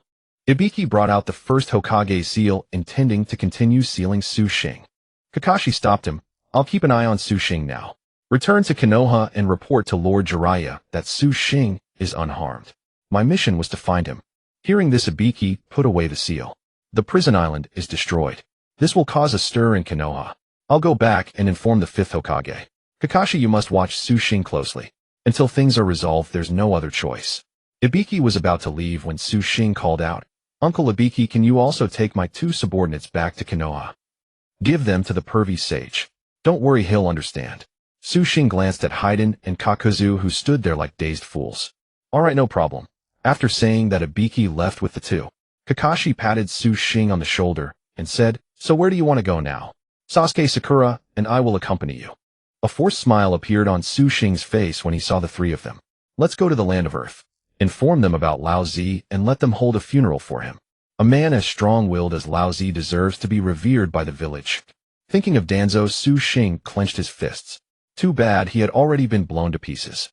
Yosh, then let's start moving. Just as Kakashi and the other three were about to leave, they heard a rustling in the bushes. Who's there? Kakashi stared warily at the bushes. You're heading to the land of Earth. Can I come along? Fu emerged from the bushes, walking seductively. Su Xing remembered this woman. Ibiki had told him she was extremely dangerous. As for how dangerous, Su Xing had no idea. Kakashi-sensei, she's a prisoner from the island prison. Su Xing said. But the island is gone now. Forget it, let's not bother. After saying that, Su Xing turned and left with Kakashi and the others. Damn, looks like I have to use real skills. Fu took out a kunai and stabbed it into her right thigh. Ouch! Suddenly, Fu let out a scream. Su Xing turned around to see blood flowing from her right leg as she collapsed in pain. Seeing this, Sasuke leaned forward to help Fu, but Su Xing rushed ahead and walked directly to her side. Sasuke looked displeased, and Sakura, seeing his expression, wanted to punch him. Come on, I'll carry you on my back. Su Xing crouched down in front of Fu. A sinister smile crossed her face as she pressed herself against his back. The five set off. Su Xing, carrying Fu, suddenly felt something was off. He looked down and saw her legs wrapped around his waist. Miss, please put your legs down properly. This is really uncomfortable for me. What? You call me miss? Am I not beautiful enough? Fu whispered something into Su Xing's ear, and he felt a tingling sensation all over. Meanwhile, on a certain shore, Danzo, gravely wounded, crawled onto the beach. D-damn, just a little more. Danzo struggled to his feet, trembling, and suddenly saw Uchiha Madara before him. Lord, just a bit more to fully activate the karma. Madara gave a cold smile. I'll help you. The red mark on Madara's right palm channeled chakra directly into Danzo's body. Danzo felt his body rapidly swelling. Soon all the power was absorbed into the black karma mark on his hand. Now Danzo hung his head silent and expressionless. Uchiha Madara frowned, conjured a long blade, and swung it at Danzo. Just as it neared Danzo, he extended his right hand and caught the blade. The black mark on his hand emitted a black and white glow. Danzo slowly raised his head. His face radiated a strange confidence and unfamiliarity. Finally, I can come out for some fresh air. Clang. The blade in Madara's hand snapped. Madara looked at Danzo and smiled. Lord Urashiki, you've finally emerged. Danzo slowly stood up and examined the mark on Uchiha Madara's palm. Are you so happy that you don't even know what that mark on your hand really is? Of course I know, but I wish to become a true Otsutsuki like you, Lord Urashiki. What are your plans next? Uchiha Madara's mind was brewing an even greater scheme. My power has not yet awakened, only my consciousness has. It's not time yet. I need a tail beast to nourish my body's deficiencies. Can you manage that? Uchiha Madara smiled and said, Lord Urashiki, the host of this body you're in now controls a tail beast. Oh, that's wonderful. Then I shall sleep for now. Leave the rest to you. Danzo collapsed to the ground. Madara slapped him awake and Danzo jolted up. Lord, what happened just now? Danzo looked baffled. Nothing. Check your injuries. Danzo looked down. All his wounds had healed completely. This is the karma. Truly amazing. Danzo laughed heartily, staring at the mark on his right palm. Don't celebrate too soon. To truly possess the power of the karma, you still need to do one thing. Uchiha Madara clasped his hands behind his back and gazed at the distant sea. Speak, Lord. Danzo knelt on the ground, prostrating himself like a dog. No Rin. The three tails. Uchiha Madara uttered these words slowly. Danzo was stunned for a moment, but then a sly expression crossed his face. Lord Madara, I understand. I'll go prepare first. Uchiha Madara gestured for Danzo to leave. He sighed. Obito, your karma should be appearing soon, shouldn't it? In the land of Earth, Uchiha Itachi and Kisame were wandering near the border. Why does Uchiha Madara want us to show our faces but not attack? Kisame asked curiously. He's probably planning something. Madara's plan is to expose us to the land of Earth, thereby forcing them to relocate the Jinchuriki. The relocation point is likely related to his scheme. Itachi said, then put on his cloak and walked into the depths of the desert. In the land of wind, Black Zetsu poked his head out of the ground. So this is the land of wind. A gust of wind blew, sending countless grains of sand into his face. Damn, no wonder there's no grass here. With that, Black Zetsu burrowed back underground. Meanwhile, at the Kazekage building in the land of wind, Gaara suddenly felt a sense of unease. Because the maximum security prison on the island of Konoha was destroyed, Kabuto returned to Konoha and continued to work as an assistant by Orochimaru's side. Kabuto, how are you finding things in the Umbu? Orochimaru, holding a bottle of potion in his laboratory, examined it while asking Kabuto in a hoarse voice. Not bad. There were some incidents, but I'm honored to remain by your side, my lord. Kabuto put on a hypocritical smile. By the way, when did you last return? Orochimaru suddenly set down the potion and looked at Kabuto. About 2 weeks ago. What's wrong, Orochimaru-sama? Kabuto's heart suddenly felt uneasy. Then you took the first Hokage cell potion from my lab, didn't you? Hearing this, Kabuto was so frightened that he fell to his knees. My lord, I was just curious. I had no other use for it. Orochimaru shook his head and said, that thing is related to Hashirama. As I understand, Ibiki has a seal stamp of Hashirama. You used to work there. What exactly did you do? Hearing Orochimaru's anger, Kabuto directly prostrated himself on the ground. My lord, I merely did some business releasing prisoners with very minor crimes. Please don't blame me. Kabuto, how long have you been with me? Orochimaru sighed. My lord, 8 years. Kabuto said tremblingly. Exactly 8 years. But why can't you be absolutely loyal to me and to Konoha? Hearing this, Kabuto became confused. My lord, what do you mean? Entering Konoha's highest security passage. Stealing classified intelligence. It was you, wasn't it? Orochimaru slowly turned to look at Kabuto on the ground. At this point, Kabuto stopped pretending and stood up, dusting off his clothes. My lord, how did you know it was me? That passage has a sensor point. Ordinary people must pass through the sensor point to go there. There is a hidden passage in the second compartment of the corridor which a normal person cannot enter. Saying this, Orochimaru looked at Kabuto. You took my potion. By now you must have a snake body too. Kabuto remained silent. Orochimaru continued. And you used my disguise potion to take on Su Xing's appearance and put on this act. The fifth Hokage actually told me long ago that someone had entered the secret passage, but I never paid it much attention. Kabuto, I know more than just this. I also know about your meeting with Danzo. Orochimaru shook his head helplessly and looked at Kabuto as if waiting for him to speak. But Kabuto remained expressionless, saying nothing. Then accept Konoha's punishment as the price of your betrayal. Orochimaru turned and left. Suddenly a flash of white light glinted from Kabuto's glasses, and he revealed a sinister smile. A chakra scalpel appeared in his hand, and without a word, he charged at Orochimaru. Orochimaru gave a cold smile, drew the Kusanagi sword, and blocked the attack. Kabuto, I thought you had really given up. Orochimaru-sama, is it wrong to want a better life and greater power? Kabuto licked his lips and threw a bottle of potion. Orochimaru quickly retreated. The potion shattered, releasing a pungent odor. Orochimaru felt a sense of danger. Ha, this is Realgar potion specifically designed for you, Orochimaru-sama. How does it feel?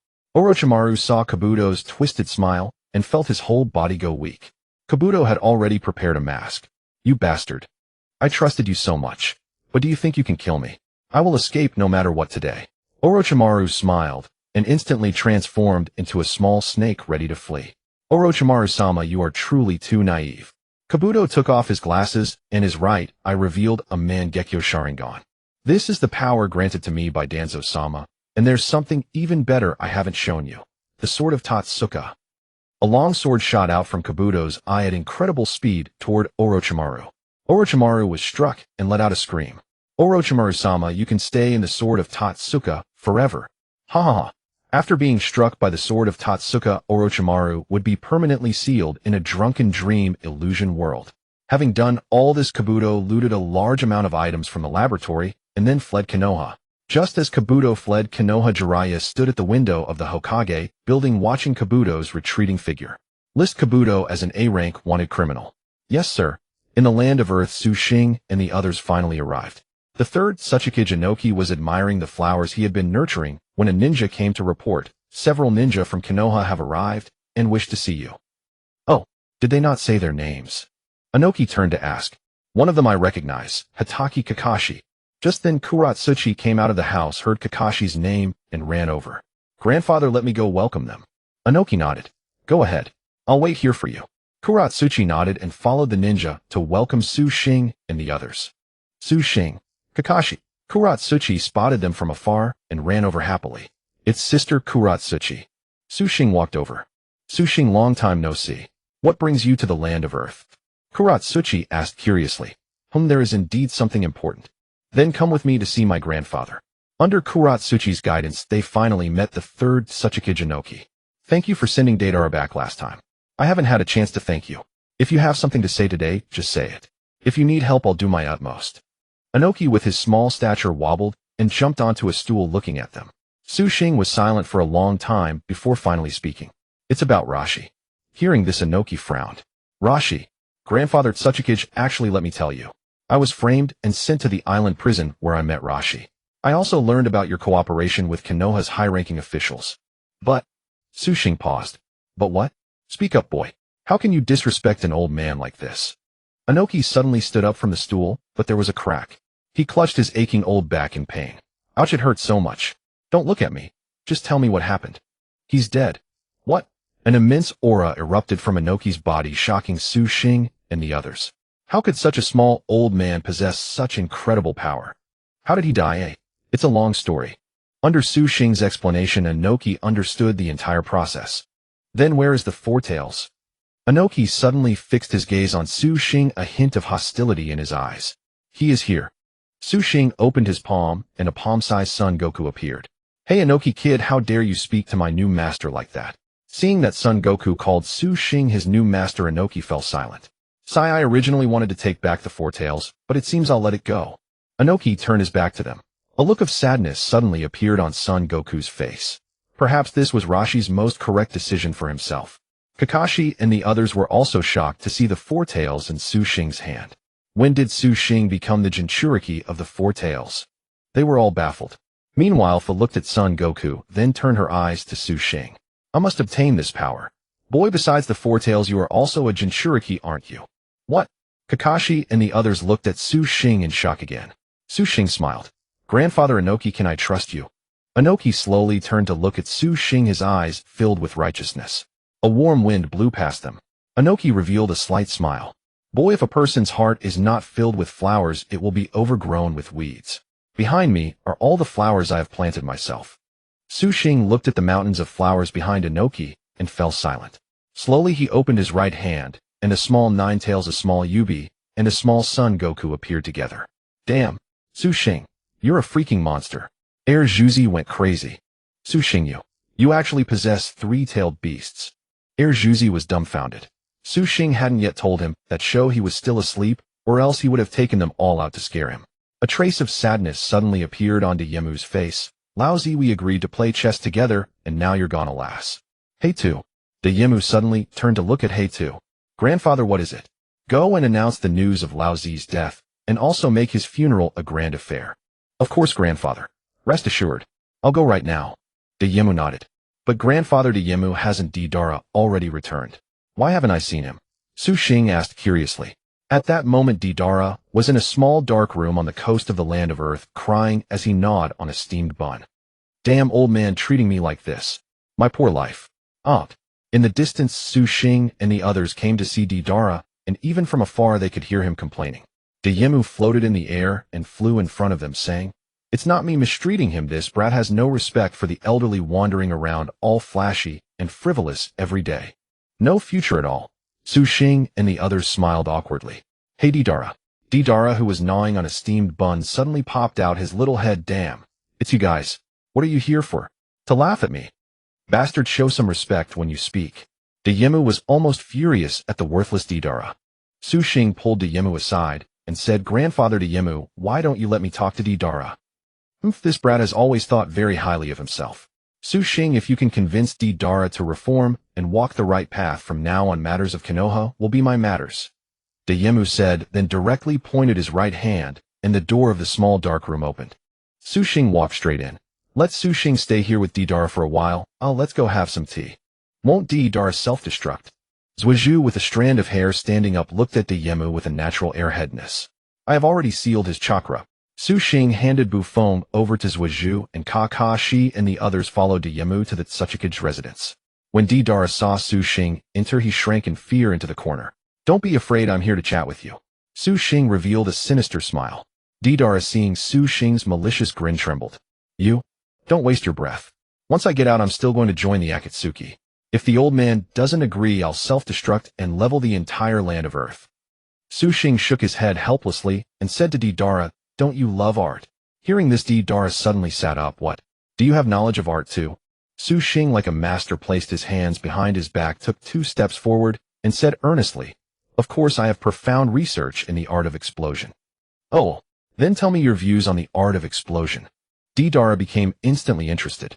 Su Xing directly took a rocket launcher from the system and aimed it at Deidara. I don't have any direct views, but this thing is definitely artistic enough. Seeing the rocket launcher aimed at him, Deidara instantly jumped up and dodged to the side. Hey, don't dodge. Look at this perfect art. Su Xing aimed at Deidara while lecturing him. Brother, please don't scare me anymore. Last time you pulled something, I was really terrified. Deidara collapsed to the ground, becoming a puddle. Deidara, if you're willing to reform from now on, I'll teach you all my art, making you the #1 artist in the ninja world. Su Xing said seriously, looking at Deidara. All of it? Are you serious? Deidara was instantly excited. In truth, Su Xing had his own selfish motives, because Uchiha Ban was bound to provoke the Third Great Ninja War, and Su Xing didn't know what methods he would use. But seeing that Yemu had high hopes for Deidara, probably intending for him to succeed as the 4th Tsuchikage in the future. If Deidara could be controlled by him, that would be quite interesting. That's right, this is much better than running wild with the Akatsuki. You decide for yourself. Su Xing was about to leave after speaking. Deidara suddenly became anxious. Wait. I agree. A satisfied smile curled at the corner of Su Xing's mouth. Eat this, and from now on you'll have whatever you want. Su Xing took out a white pill, the same loyalty capsule he had given to Fei Duan and Xiaodu. You're not going to poison me, are you? Deidara looked bewildered.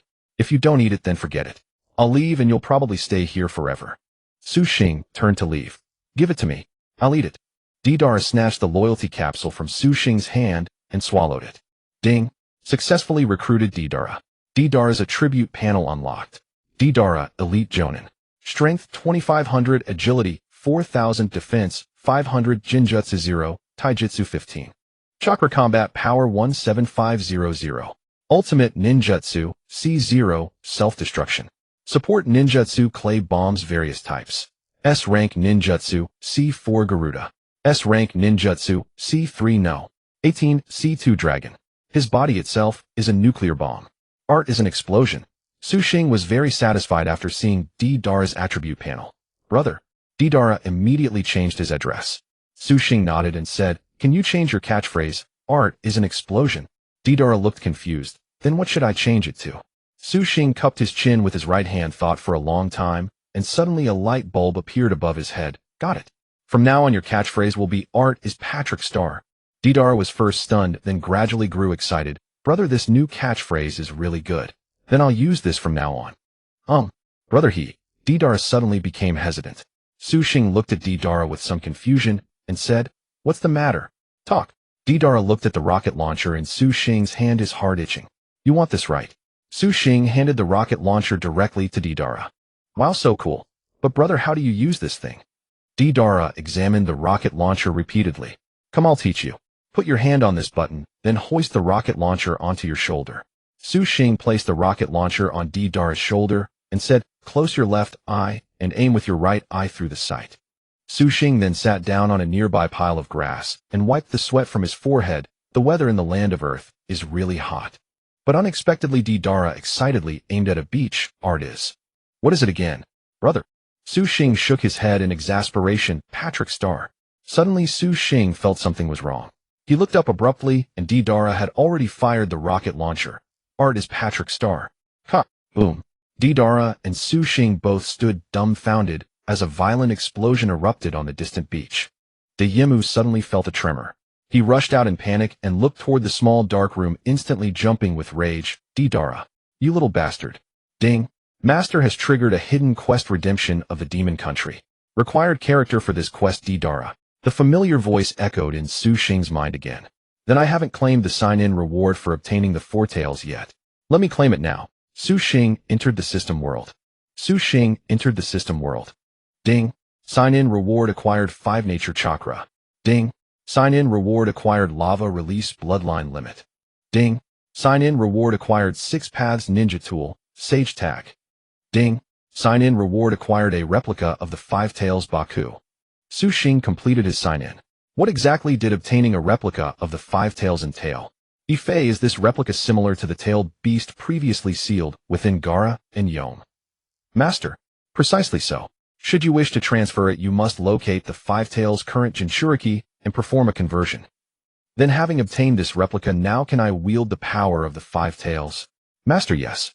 However, you may only harness 50% of its strength. A product of the system. It must be of premium quality. Xing felt a pang of awkwardness. The 5 Tails chakra seems to align with the lava release, does it not? Without consciousness, the 5 Tails merged into Xing's body. At this point, 5 distinct tailed beasts already resided within him. I must accelerate the stabilization of my cultivation if I am to face Uchiha Madara, he murmured to himself. With Deidara in tow, Xing arrived at Inoki's residence. "Young man, you managed to persuade Deidara?" Inoki asked, visibly surprised. "Indeed. Deidara will no longer join Akatsuki. Instead, he shall devote himself to the land of Earth, striving to ascend to the position of Tsuchikage as swiftly as possible." Upon finishing his words, Deidara darted forward and declared to Inoki, "One day, I shall inevitably become the 4th Tsuchikage." "Excellent. Wonderful. Xing, you truly impress me." "Ha! I am overjoyed. You shall all remain for a meal today." Inoki's face was split wide with unrestrained delight. "Grandfather Inoki, is there a ninja in the land of Earth named Han?" Upon hearing this, Inoki's brow knit tightly. "Affirmative. He was once stationed within our borders, but he is no longer here." "Gone? Then where has he fled to?" Xing inquired, puzzled.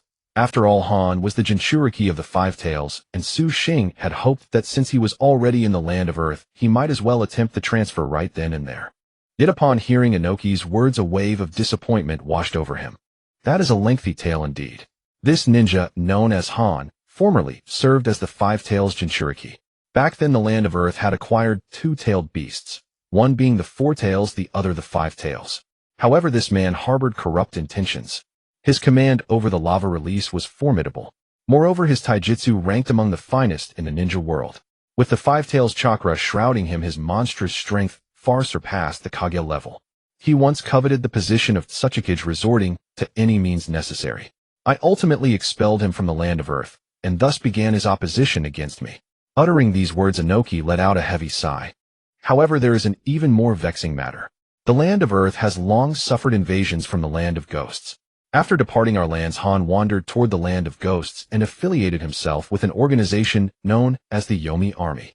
The Yomi Army. Kakashi seemed to find the name familiar upon hearing it. I believe I have heard whispers of it. It is said to be one of the nations abandoned by all the shinobi states long ago, possessing an immortal legion capable of commanding demonic creatures from other dimensions. Though I have never witnessed it myself, it reads more like folklore. After Kakashi finished speaking, Inoki continued, "It is no mere legend. The Kage of the 5 great nations once sealed it beneath the earth. The immortal legion has been utterly annihilated, leaving only a handful of resilient demons to survive." Su Xing fell silent. He desperately wished to travel to the land of ghosts, for if he intended to thoroughly stabilize his power, he would inevitably have to face this trial. "Sensei Kakashi, we must part ways here. Return to Konoha first, I still have matters to attend to." With those words, Su Xing turned to depart. "Hold it, Su Xing. What do you mean by this?" Kakashi stepped forward, blocking Su Xing's path. "Sensei Kakashi, my current status is that of a fugitive. I cannot accompany you back to Konoha, yet I must complete this business before returning. Su Xing is your appointed supervisor. I hold the authority to accompany you. Are you intending to journey to the land of ghosts?" Kakashi rose and inquired. "Yes, I intend to meet that Han." At this moment, Su Xing hesitated. Inoki interjected, "Young man, you harbor too many secrets within your body, and you already possess 3-tailed beasts. Should you venture out now, Akatsuki will spot you as surely as flies detect blood. For your safety, you should refrain from going. I shall consult with the Hokage of Konoha regarding this matter and ensure your protection." Observing their unwavering resolve, Su Xing clenched his fists. "Grandfather Inoki, if I can withstand a few exchanges against you, would that grant me the right to go?" Hearing this, Inoki's competitive spirit ignited. "Ho, young man, are you suggesting I am too old, or do you simply look down upon me?" "Not at all. I merely believe that none present here can stand as my equal." A faint, intriguing smile graced Su Xing's features. "Bold talk, boy. Forget defeating me. If you can endure even a single strike from my hand today, I shall permit you to go." It appeared Inoki was entirely serious. Su Xing glanced around and stated, "Sensei Kakashi, you should join the fray as well." Kakashi merely shrugged, rendering him speechless. In an instant, a brilliant white light flickered within Inoki's palms. Dust released, parting earth coffin. Before Inoki could finish his incantation, a sudden boom echoed. Deidara exhaled the white smoke curling from his miniature blasting pistol. "Boss, this pistol is remarkably effective." Su Xing sighed in exasperation. "Deidara, I'm locking you in the dark room." Inoki's face, already grim, instantly bristled with fury. Su Xing narrowed his eyes, clenched his teeth, and unleashed a torrent of powerful chakra from within his body. The oppressive aura forced Kakashi and the others to hastily brace themselves. Inoki's pupils contracted sharply, his body involuntarily retreating 2 steps. Once Su Xing retracted his killing intent, Inoki nodded slowly. "Boy, this pressure of yours has undoubtedly surpassed the Kage level, has it not?" "Indeed. But exercise utmost caution. The land of ghosts is treacherous and unpredictable. What meets the eye is not always truth. Prioritize your safety above all. However, I wish to borrow someone." Su Xing deliberately paused for effect. "Speak. Deidara. Deidara." Inoki nearly shot upright from his seat. "Rest assured, Grandfather Inoki. Allowing Deidara to accompany me this time will serve as valuable training. I shall return him unharmed, and in doing so he shall mature considerably." Though Inoki maintained strict discipline over Deidara, the boy was after all his own grandson. He felt a pang of reluctance, yet upon reconsidering Su Xing's words, he nodded in agreement. "Remember to bring Deidara back safely, and take care not to recklessly expose the tailed beasts within you." "Understood." Kakashi also resolved to accompany Su Xing to the land of ghosts. However, upon descending the stairs, Su Xing noticed Sasuke was missing. He recalled Fu was riding on Sasuke's back. Could it be? "Oh no. We must locate Sasuke quickly." Su Xing immediately awakened his Rinnegan, scanning the surroundings for Sasuke's chakra signature. Suddenly he detected it within a narrow alleyway. Yet at that very moment, Su Xing observed another chakra signature closing in on Sasuke. Could it be? Unbelievable. Su Xing dashed swiftly toward the alley. The scene before him left him utterly astounded. Bufong pressed Sasuke against the wall, and without warning leaned in to kiss him. Bufong appeared to be draining chakra, as if feeding on it. In an instant, Sasuke's eyes rolled back white. "Sasuke! Su Xing lunged forward, but suddenly Sasuke transformed into a wooden log. Substitution Jutsu. Sasuke now crouched on the rooftop, sneering at Buffon below. I sensed something was off about you from the very start. You've been staring at Su Xing the whole way. Why would you willingly kiss me? Sasuke's use of the substitution jutsu proved that Bufeng's kiss had triggered an attack effect. Su Xing breathed a sigh of relief. That second pillar isn't always so dull-witted. Damn it. How dare you mock me? Bufeng leaped up, reaching for Sasuke. His cold Sharingan spun, and Sasuke drew a kunai from his belt, flipping it and hurling it forward. A sharp gash immediately appeared on Bufeng's cheek. You dare to scar my face. I'll kill you. Fire-style Phoenix Flower Jutsu. Bufeng unleashed a fire-style jutsu directly at Sasuke. Sasuke, unwilling to be outdone, countered with the same technique. Wind-style Flower Dance. Bufeng stood on the eaves, hands unsealing as a whirlwind rose around her body, swirling with petals as she charged towards Sasuke. Sasuke quickly steadied himself, gripping a stone on the eaves with his right hand. Wind-style Air Bullet. Bufeng could consecutively release jutsu, blowing a chakra-infused sphere at Sasuke with such speed that it struck in rapid succession. Sasuke dodged continuously through the wind, his Chidori slowly charging and manifesting in his hand. As Bufeng's wind technique dissipated, Sasuke performed an inverted hook kick, stomping off the eaves to launch himself forward, the lightning arc of the Chidori streaking through the air.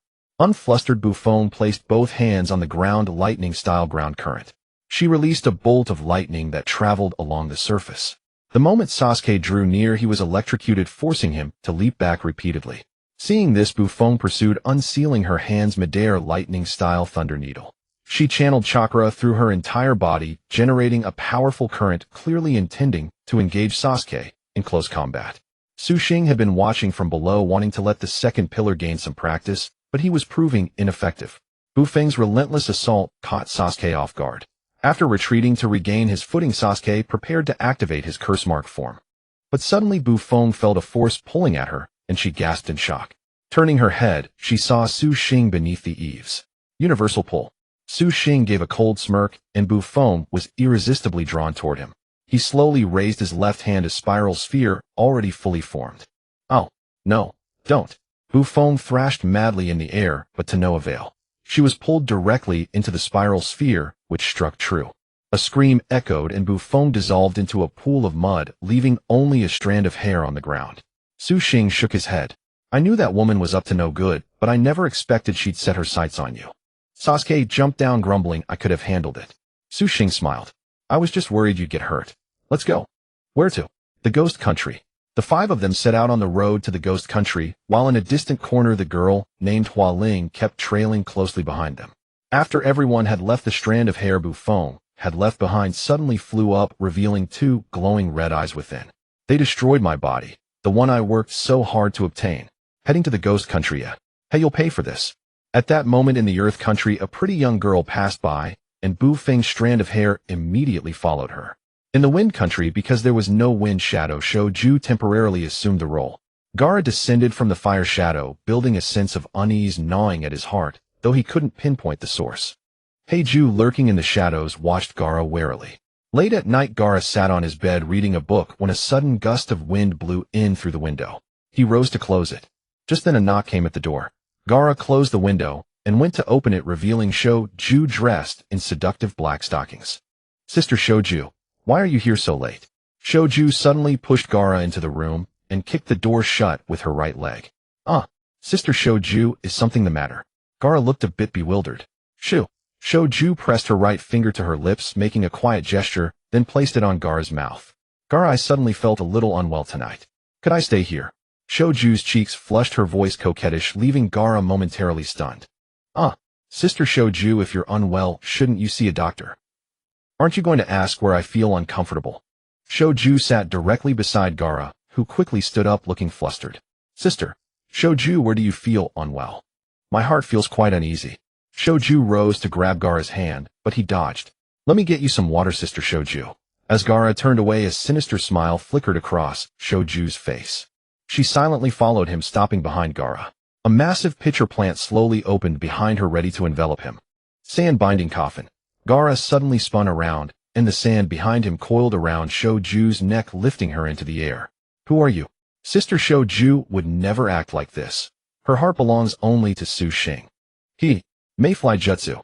The sandbound Shouju let out a chilling laugh, transforming into a dark shadowy mass that slipped out of the sand. One-tailed Jinchuriki Gaara. This dark shadow was none other than Heiju.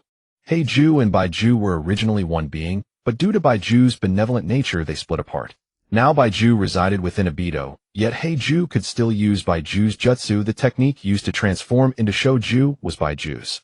Seeing this, Gaara furrowed his brow and directed the sand to encircle Heiju. This is the Wind Country, you're quite bold. Heiju smirked, clasping his hands together. Wood-style flower tree world. In an instant the land of the Wind Country trembled violently, waking everyone. Shouju in the Wind Shadow Building stared toward Gaara's residence and immediately leaped out. From beneath the earth of the Wind Country massive tree, branches rose, splitting mountains and piercing rock. From afar the Wind Country seemed to transform into a dense forest. Gaara controlled the sand beneath his feet, levitating into the air as buildings collapsed. Heiju stood atop a tree, sneering coldly at Gaara. Now this is my territory, At this moment the vast expanse of the Wind Country was enveloped by black Zetsu's would release, placing Gaara in a highly disadvantageous position. Are you also here to seize Shikaku? Gaara was unaware that Shikaku had been replaced by Su Xing. He rarely communicated with Shikaku anyway. The Shikaku within his body was a replica, but Su Xing's system had set it so that except for himself other Jinchuriki could fully utilize the replica-tailed beast's power. Gaara, you are quite intelligent. However, I am not like Sasori and Deidara. Those two fools actually lost to you. Thinking about it now is utterly ridiculous. Black Zetsu revealed a sinister smile, releasing his hand seals. The wood released from the ground began to attack Gaara. Gaara, seeing the wood techniques surging from below while airborne, spread his palms, sand coffin. A massive amount of sand flew from the gourd on Gaara's back toward Black Zetsu. Black Zetsu directly manipulated the wood release to form a defense before him, yet sand could continuously seep through any gaps. Sand enveloped Black Zetsu from all directions. Gaara clenched his fists, desert funeral. The sand violently compressed around Black Zetsu's body, and before Gaara's eyes Black Zetsu was swallowed by the sand. Just as Gaara lowered his hands, thinking it was over, Black Zetsu transformed into a black iron rod and shot out of the sand, charging straight at Gaara. Gaara had no time to react, but the sand behind him instantly formed a protective layer encasing him. Your defense is indeed strong, but to me it's utterly insignificant. With a crack, the sand defense before Gaara shattered, and the iron rod that Black Zetsu had become pierced straight through Gaara's body. Gaara plummeted from the sky, blood splattering onto the ground. The moment he landed, thick branches bound him tightly. Gaara, attack dance of the crescent moon. In the sky, Temari appeared with her giant iron fan, accompanied by a white weasel wielding a large sickle. The weasel swung its blade, delivering a relentless series of slashing attacks upon the ground. This attack was immensely destructive. Countless trees were snapped in half and utterly destroyed. Black Zetsu looked up, a black iron rod appearing in his hand. Temari raised her iron fan to clash with it. Clang! The weapons collided with a crisp sound. Temari leveraged the weight of the fan, gripping its base and spinning in midair, then kicked Black Zetsu with her right foot, clad in black stockings. Black Zetsu dodged, deftly scattering a handful of white seeds into the air. Seeing no advantage gained, Temari quickly retreated. No need to exert yourself. Don't you feel your chakra draining away? Black Zetsu put away the black iron rod and looked at Temari with amusement. What have you done? Temari indeed found her chakra vanishing at an alarming speed. Spore technique. The spores you inhaled just now have absorbed all your chakra. With that, Black Zetsu clasped his hands together. Yin-Yang released prison. A giant carnivorous plant appeared behind Temari, drooling. Become my meal. Just as the plant was about to devour Temari, a roar erupted from Gaara's body. The massive Shikaku burst forth from the ground, grabbed the plant, and tore it apart. Suddenly Gaara realized he was still conscious. Could Su Xing have helped me? At that moment Gaara transformed into a colossal Shikaku, stared at his own hands in bewilderment, then touched his face. Being a Jinchuriki with consciousness, has Gaara mastered the one-tail? Black Zetsu was unconcerned, pressing his palms together. Would release wood dragon technique. Black Zetsu is the product of Kagaya's malice. He can also use the wood release that Hashirama mastered. A gigantic wooden dragon burst forth from the trembling earth, immediately coiling around the Shikaku that Gaara had become. My wood release is specifically designed to counter-tailed beasts. Quan and Rukin Tushu. The character's seed appeared on Black Zetsu's right palm, infused with massive chakra. He then produced a wooden rectangular block, pressing it directly onto Chibaku. Gaara felt an immense pressure and the chakra within his body became impossible to mobilize. This jutsu was created by the first Hokage Hashirama Senju specifically to restrain tailed beasts. It once subdued the nine tails. With your power you cannot withstand this pressure. Suppress. Under the overwhelming force, Gaara reverted to human form and fell from the sky. Temari knelt on the ground powerless and could only watch as Black Zetsu took Gaara away. Meanwhile, Xing, Kakashi, and the others had arrived at the dark canyon of the Ghost Country. Within the massive canyon with cliffs on both sides, a narrow path leading into the gloomy depths appeared before them. Is this the entrance to the Ghost Country? Xing cautiously stepped onto the floating path. Feeling nothing amiss, he signaled for Kakashi and the others to follow.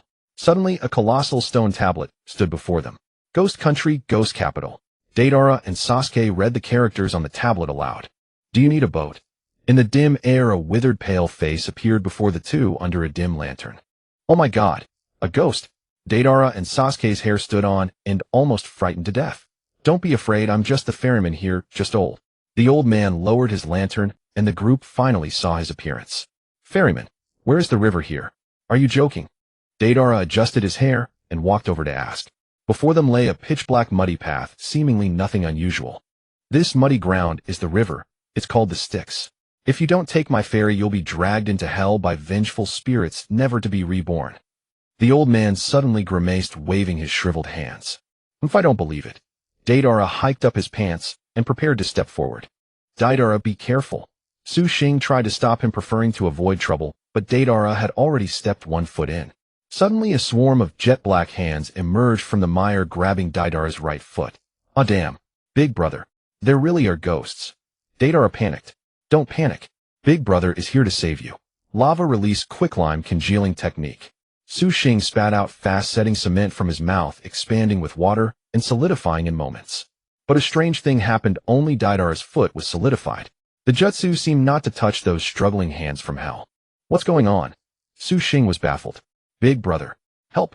As Deidara was slowly dragged into the mire, everyone pulled desperately, but to no avail. Don't waste your strength. These hands are monsters from another dimension.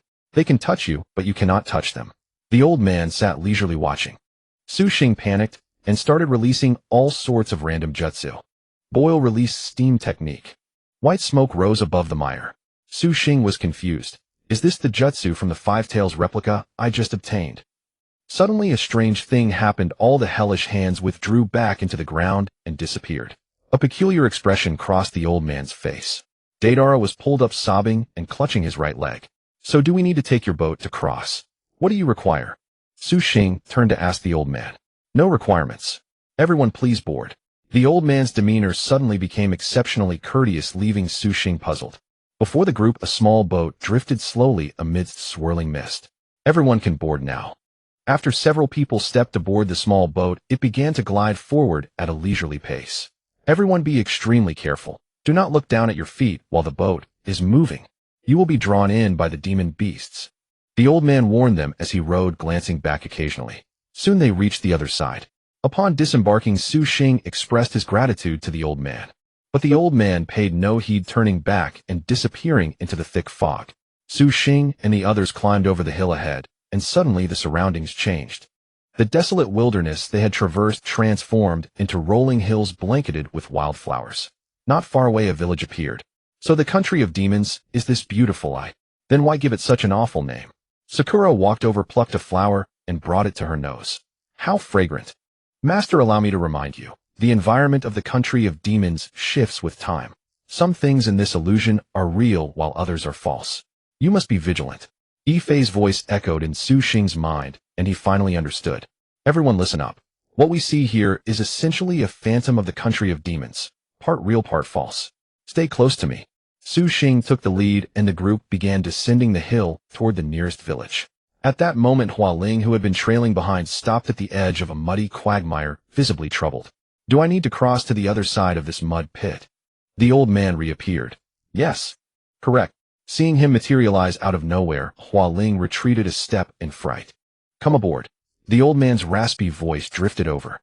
Hualing stepped into the small boat and vanished into the dense fog. Hualing moved quickly. After disembarking, she hurried to catch up with the others remaining hidden behind them. Upon entering the village, Xing witnessed an unusually harmonious scene. People strolled through the streets, vendors sold snacks, and children laughed as they ran about. I guess this is the true face of the country of demons. It's not as terrifying as the legends say. After all, they're just legends. Dodora muttered beside him. Suddenly, they spotted a massive sign ahead bearing 4 bold characters, Eternal Hot Spring. Xing had an idea and turned with a mischievous glint toward Kakashi. Teacher Kakashi, how about we all soak in the hot spring together? Sure, bathing sounds nice. Let's go. Xing never expected Kakashi to agree so readily. Kakashi knew perfectly well what Xing was plotting. He simply wanted to see his face. But Xing had miscalculated. Sakura headed to the women's section while Xing, Dodora, and Sasuke rushed straight and changed and plunged into the hot spring. While this is truly comfortable, Xing sighed contentedly. Soon we'll see Teacher Kakashi's face. Unfortunately, Sakura won't get to see it. Hee. Xing and Sasuke chuckled secretly. What are you two snickering about? Xing and Sasuke turned their heads. No way. Before them, Kakashi still wore his black undershirt fully covering his body. Teacher Kakashi, you bathe like that. How do you even scrub your back? Xing asked in bewilderment. I'll wash myself alone. Kakashi slipped comfortably into the hot spring. The 4 of them relaxed with their eyes closed, and gradually sleepiness overtook them as they all drifted into slumber. At that moment, Kakashi's eyes snapped open. He sensed something was terribly wrong. But the scene shifted once more. Now he stood in Konoha. Before him were Obito and Rin. Kakashi, what are you waiting for? Come on. Rin smiled warmly at him. Kakashi approached in a daze, but suddenly Obito's expression twisted into a sinister grin. He grabbed Rin by the neck and snapped it. No. Kakashi went mad and charged forward, but the scene flipped again. He fell into a bottomless dark world, endlessly falling forever, until slowly his eyes closed. Brat, wake up. Suddenly Xing heard Kurama's voice. He bolted awake and found himself surrounded by vines that had coiled around everyone, draining their chakra. Dodora, Sasuke, Teacher Kakashi. Xing shattered the vines binding him and shouted for the 3, but there was no response. At that moment a scream came from the women's section. Xing formed hand seals instantly, multi-shadow clone jutsu. 6 or 7 copies of Xing appeared and rushed toward the source. The original Xing kept watch, protecting Kakashi and the others from the encroaching vines. Suddenly a thunderous crash echoed from outside the wall. Xing sensed danger as a massive vine erupted from the ground, transforming into a razor-sharp ice spike aimed directly at him. Xing dodged, hastily grabbed Dodora and Sasuke from the ground, and snatched up Kakashi as well. But mid-leap, Kakashi suddenly slipped from his grasp. Damn it! Just then several kunai wired with explosive tags flew in and embedded themselves in the vines. A tremendous explosion erupted. From the smoke emerged a girl, pure and beautiful. She caught Kakashi in her arms. A crisp bell-like sound emanated from her. At the sound, Kakashi awoke. When he realized he was being held by a strange girl, he froze in utter disbelief. Hello, my name is Hualing. Hualing blushed and looked at Kakashi shyly. The wounded vine beside her, enraged by the explosion, sprouted sharp teeth and lunged at them. Watch out! Kakashi dropped from Hualing's embrace, then scooped her up in his arms and leaped away, narrowly dodging the attack. But in an awkward twist, a thin vine wrapped around Kakashi's ankle. The pull dragged them both down. And in the most unfortunate coincidence, as they fell, Kakashi's lips collided with Hualing's. Kakashi's heart raced. This is my first kiss. I always thought Teacher Kakashi was so proper, only reading that perverted book of his. Who knew he had such skills? Sasuke and Dodora had already awakened and stood beside Xing, watching the spectacle unfold. Kakashi's face flushed crimson, and below him Hualing was completely dazed. Sorry. Kakashi quickly scrambled to his feet. It's fine. Hualing rose somewhat cheerfully, her gaze flickering toward Kakashi every now and then. Congrats. Teacher Kakashi, your game is truly impressive. Xing said with a grinning expression as he approached. Xing cut it out. Let's deal with the immediate threat first. Kakashi scratched his head awkwardly. This is simple. Vines fear fire. My lava release can finally see action. Xing spread his right palm, and a Rasengan infused with molten heat formed within. Lava release Rasengan. He hurled the scorching sphere straight at the vines. The lava seeped deep into the root system from the point of impact. The ground let out a mournful roar and the earth itself began to tremble violently. Kakashi and the others quickly dressed and leapt out of the hot spring pavilion. The once peaceful village now bore only one expression on every face: horror. They stuck out their tongues and slowly closed in around them. Suddenly, a flash of purple light streaked across their vision. A woman wielding a purple magic wand appeared before Su Xing's eyes. Everyone around them vanished in an instant, and the scene before them dissolved along with them. As the smoke cleared, a dark canyon echoed with the cry of a crow. Only then did Su Xing and the others see the true face of the country of demons. Perched on a sheer cliff wall was a colossal fortress spanning the opposite end. They stood on a rocky outcrop with a bottomless abyss stretching far below. This is the true face of the Ghost Kingdom. Su Xing and his companions were utterly stunned. Are you from the outside? Suddenly, a purple-clad girl appeared before them, looking at Su Xing and the others with a dazed expression. Yes. Are you from the Ghost Kingdom? Su Xing stared at the purple-clad girl, scrutinizing her carefully. She had a hint of rouge and powder, a touch of purple between her brows, vermilion-drenched lips, and a glint of light in her eyes. I am the daughter of the Ghost Kingdom's witch. My name is Zi Yuan. Zi Yuan extended her fair right hand, and Su Xing was momentarily captivated. After a long while, Su Xing finally snapped back to reality. My name is Su Xing. These are my friends and teacher. We come from I've never heard of it. Zi Yuan pouted playfully, then held her magic wand in hand, and began circling Su Xing, examining him. You have a familiar scent on you, like the aura of Lord Han. Su Xing suddenly heard this and quickly asked, Where's Lord Han now? I don't know. I haven't seen him for a long time. Are you specifically looking for Lord Han? Zi Yuan looked at Su Xing and the others with a bewildered expression. Zi Yuan. Suddenly, a woman who bore some resemblance to Zi Yuan approached from a floating stone behind them. Mother. Zi Yuan hurried over to greet her. Who are these people? They claim to be from and say they are looking for Lord Han. As Zi Yuan finished speaking, the woman's face broke into a smile. In that case, why not enter the old kingdom first? My name is Mile, and I am Zi Yuan's mother. Su Xing felt rather embarrassed and gave an awkward smile. Then we shall trouble you. At the cliff, there was a magnetic field, and the stones in the air floated back and forth. Su Xing and his companions stepped on the rocks to reach the opposite side of the Ghost Kingdom's capital. The residents of the Ghost Kingdom were no different from those in the outside world, only the atmosphere here felt distinct from elsewhere. Mile led Su Xing and the others through the alleyways as if deliberately avoiding someone. Around the streets, there were also some guards clad in samurai armor, holding long swords, ever vigilant in defending the Ghost Kingdom. When they arrived at a rather secluded loft, Mile opened the door and quickly ushered them inside. Aunt Mile, are you avoiding someone? Su Xing asked curiously. Suddenly, Mile's expression turned pained. Tears streamed down her face. Can I ask you a favor? Zi Yuan, who was beside her, did not know why her mother was like this. She quickly grabbed Mile's hand. Mother, what's wrong? Mile looked at Zi Yuan, then reached out to stroke her cheek, her eyes filled with sorrow. Aunt Mile, please speak. What is it? Help me take Zi Yuan out of the Ghost Kingdom. At these words, Zi Yuan's face was filled with shock. She tightened her grip on Mile's hand. Mother, why do you want to send me away? I don't want to leave you. I don't want to leave the Ghost Kingdom. Mile composed herself and said to Su Xing, the Ghost Kingdom's time is limited. 3 days from now will be the moment of sacrifice. If Zi Yuan cannot leave, she will be offered to the sealed monster. So the legend is true. There really is a sealed monster here. Didala, who was beside him, stood up abruptly. Aunt Mile, I want to know about Han, and why Zi Yuan is to be sacrificed. You must tell me everything. Su Xing looked at Mile seriously, speaking word by word. Su Xing stared at Mile intently, enunciating each word clearly. All right, then I will tell you. Han came from the outside world several years ago. He arrived in the Ghost Kingdom and quickly gained the king's trust with his extraordinary abilities. The kingdom's national master is called Huang Quan, and Huang Quan took a liking to Han's power.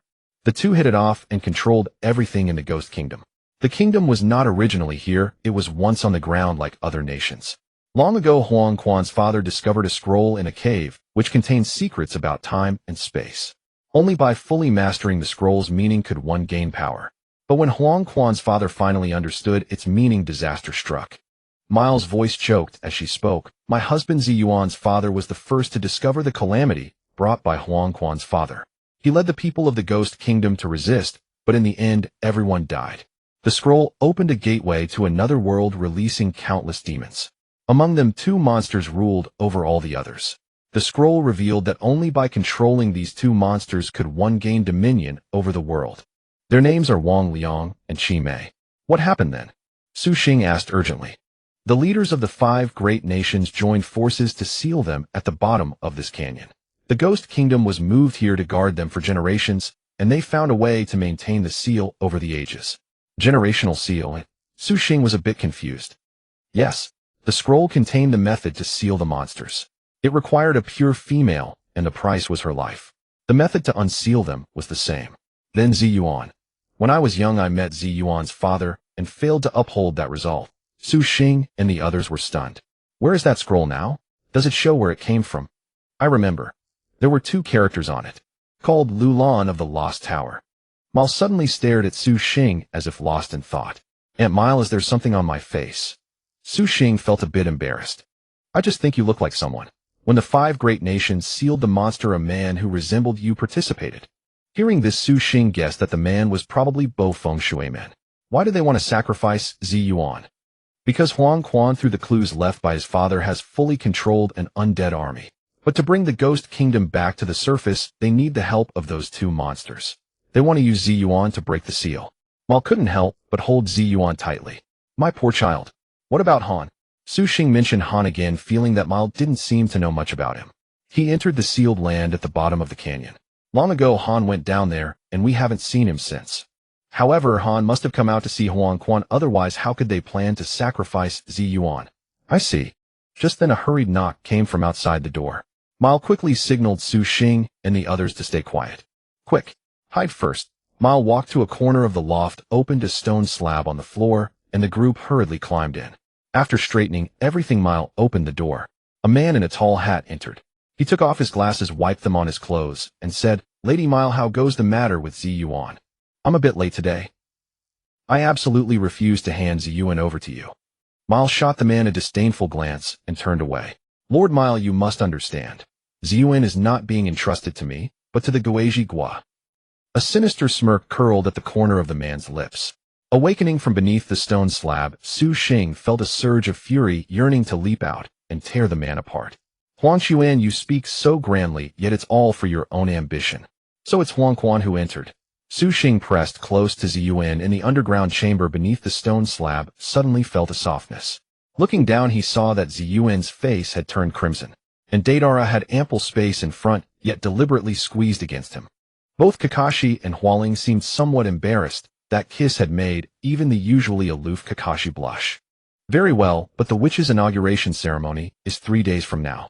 You must pass the title of witch to Ziyuan, do not forget. With that, Huang Quan departed, and the group crawled out from under the stone slab. Was that Huang Quan just now, Aunt Mile? Indeed. That vile Huang Quan intends to use the witch ceremony to spread his faith among the citizens of Guiji Gua, thereby sacrificing Ziyuan. How ruthless.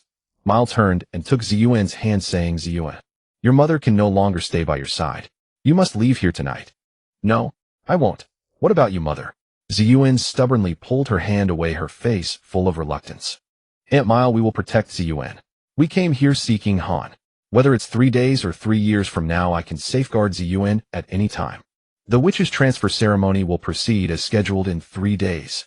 Hearing Su Xing's words, Ziyuan stared at him blankly, a peculiar feeling rising within her. With your words, I am relieved. In the coming days, I must go to the palace to meet the king and discuss the witch ceremony. I will prepare some clothes for you. You may explore Guiji Gua these days. But do not wander carelessly. Guiji Gua has ghost eye surveillance, so be cautious. After speaking, Mile fetched several sets of Guiji Gua residents' clothing from the house, set them down, and departed. Su Xing, you said just now, you will always protect me, right? Ziyuan murmured softly in Su Xing's ear.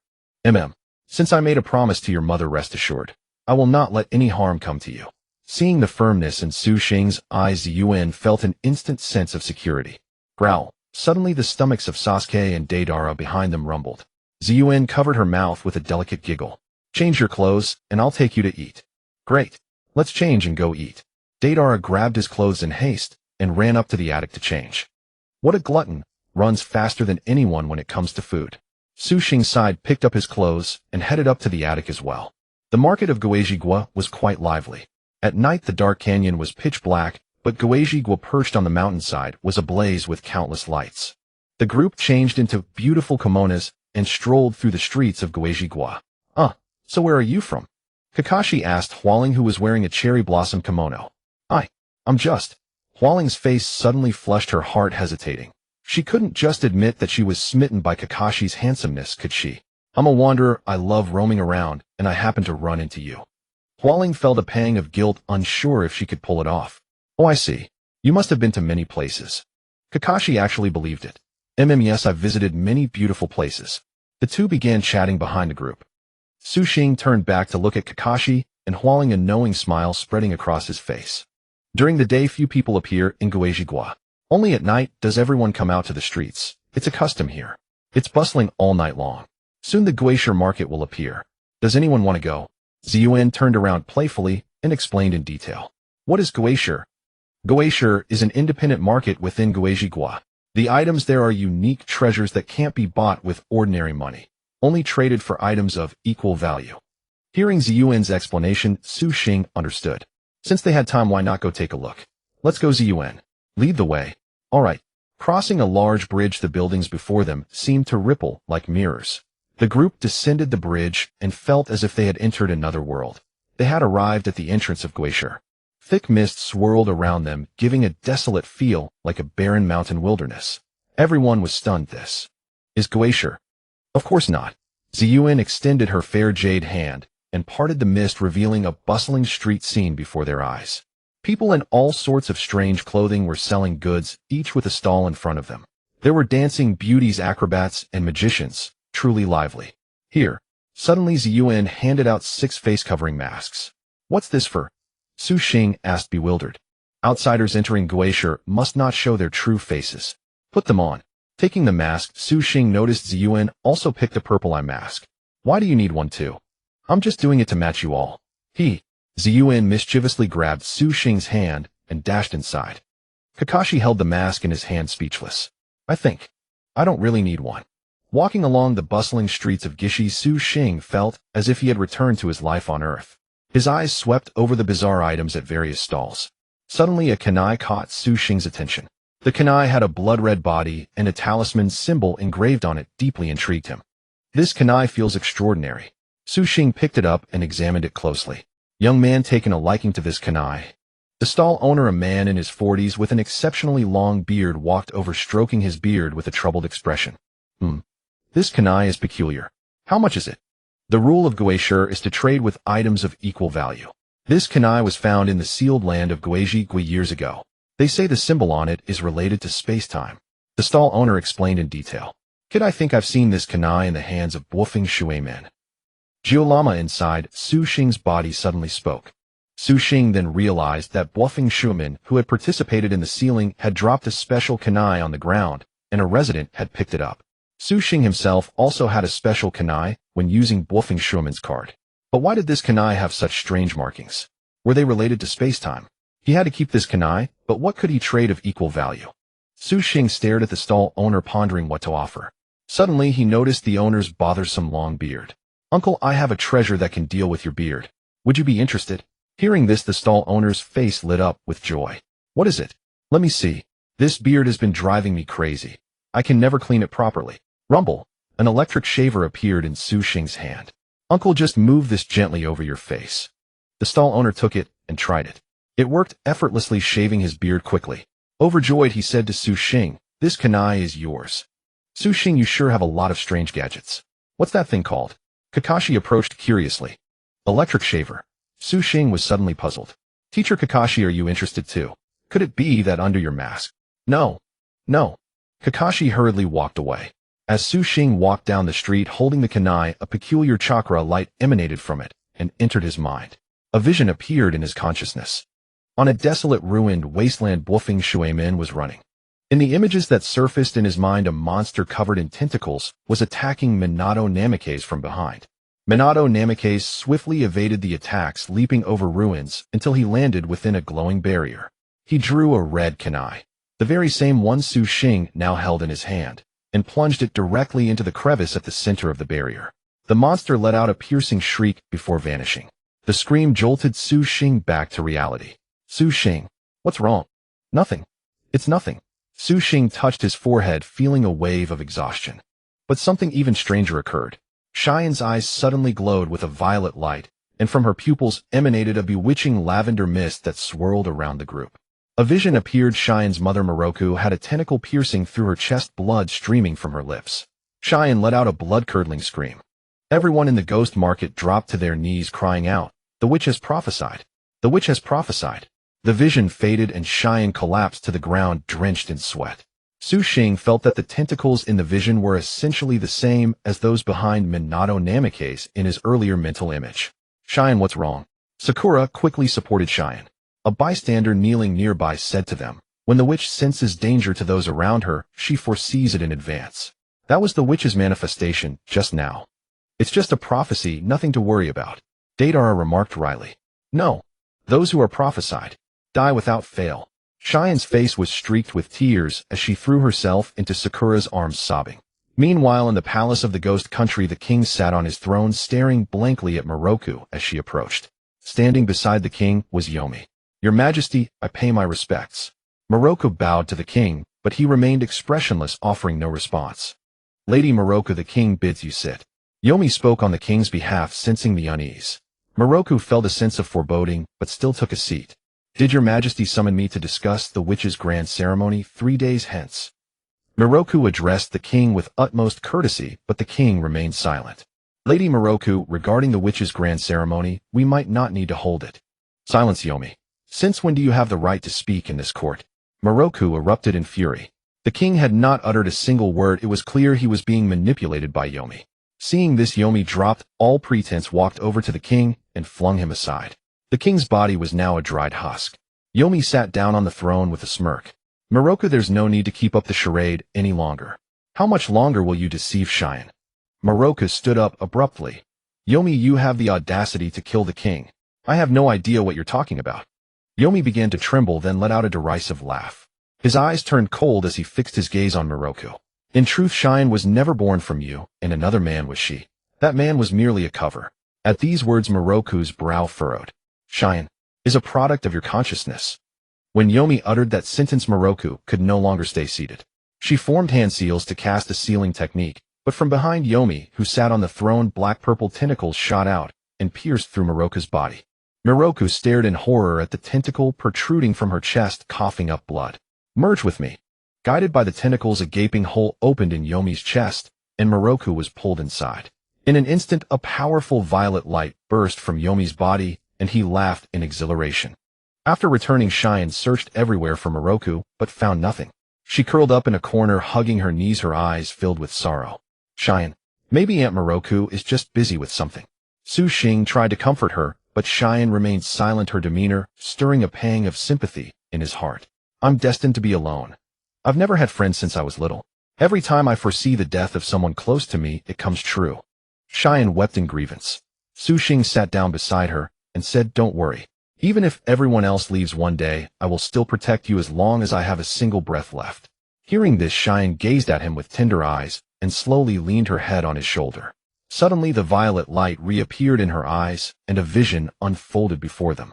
But this time, Shine shielded Xing from the vision. He could see nothing, for the image showed Shine herself sealing a monster and dying in the process. Tears welled up in Shine's eyes. Xing wiped them away gently and asked, "Shine, what did you foresee this time?" "Xing, promise me. You must live on. If one day I'm gone, please come back to visit me often. Because I'm someone who fears loneliness." Shine threw herself into Xing's arms. "I don't know what's going on, but Shine, I won't let anything happen to you." Xing held her tightly. 3 days later, the witch's grand ceremony proceeded as scheduled, but neither Xing nor Shine saw Moroku. On the palace balcony of the ghost country, the manipulated king stood numbly beside Yomi. Below, the courtyard was packed with the subjects of the ghost country. Shine was now dressed in a purple wind robe paired with a purple kimono, her flawless skin glowing like a bright moon. Shine carefully pressed the bell at her chest. "Mother, everyone, today is the succession ceremony of the witch. The new witch will bestow blessings upon the ghost country. Please raise your hands." Under Yomi's lead, all the subjects raised their hands above their heads. The guards parted and Shine walked out gracefully, her face pale, looking ethereally beautiful from afar. She drew out a purple magic wand and scattered violet light over the heads of the subjects. A sinister smile curled at the corner of Yomi's mouth. The witch's duty is to protect the ghost country for generations and to safeguard the seal. Today, the new witch will reinforce the seal for everyone. Cheer. Instantly, the crowd below erupted in cheers, but Cheyenne remained expressionless. Cheyenne, go to the shrine now. Yomi addressed her with feigned kindness. What have you done to my mother? Cheyenne stared at him seriously. As expected of a witch, your perception is sharp. Your mother is dead. You must have foreseen that, right? Yomi's face twisted into a grimace as he grabbed Cheyenne's right hand and forcibly dragged her toward the shrine behind him. You bastard. Let me go. She struggled frantically as she was pulled into the shrine. To disrespect Cheyenne like this. Are you acting for the sake of the ghost country or for yourself? At that moment, Su Xing appeared hurling a kunai at Yomi. Yomi released Cheyenne's hand, and Su Xing seized the chance to scoop her up and leap back. How troublesome. Yomi sighed in exasperation at the sight of Su Xing. Cheyenne, shouldn't you think of the ghost country? Yomi tried to twist Cheyenne's thoughts. Bullshit. You're only thinking of yourself. Su Xing cut him off. Heh. Cheyenne, do you know that you actually have no father? That you are a product of Moroku's will? Heh. No. Absolutely impossible. You're lying. Ziyuan stepped back, losing control. What witch? Your mother is actually the incarnation of a Chime. Did you really think the scroll contained a method of sealing? Then it was your mother's choice. Huangquan finished speaking, and Ziyuan plopped down on the ground. Impossible. How could mother be a Chime? Your mother didn't want you to get involved, so she hid all of this. But this matter goes back to that year when she made a deal with a ninja from Konoha named Namikaze Minato. It was because of you that she chose to guard this narrow valley, sacrificing her life. In truth, you and I are one and the same. Huang Chuan's voice suddenly changed. Behind his body a black light emerged, and he slowly floated upward. My name is Wang Liang. Ziyuan, merge with me. Let us destroy the world and create a new one. Suddenly, everything around began to tremble. From the darkness at the bottom of the valley came a roar that had long been asleep. Ziyuan, now is the time for your choice. You were never meant to belong here. Come, return to my embrace. Open the seal. Release my physical form. Huang Chuan's face twisted with ferocity, and countless rocks began to float. Don't dream so big. Xing twirled the kunai in his hand and gripped it tightly. However, in front of Huang Chuan, 4 ninjas in white appeared. You 4 buy me some time. I will grant you power. 4 tentacles emerged from behind Huangquan and directly entered the bodies of the 4 ninjas. In an instant, the bodies of the 4 before Xing emitted plumes of white smoke. Talisman marks appeared on them, and their physiques began to change. I feel an endless surge of power. This power comes from destruction. The leading man's arms transformed into giant stone pillars, and he punched towards Xing. Boom. A loud impact sounded. As the smoke cleared, Xing extended his right palm and blocked the massive stone pillar without any strain. Nanny. The stone pillar man was instantly astonished. My turn. In an instant, Xing's body was enveloped by the blue flame chakra of the 2 tails.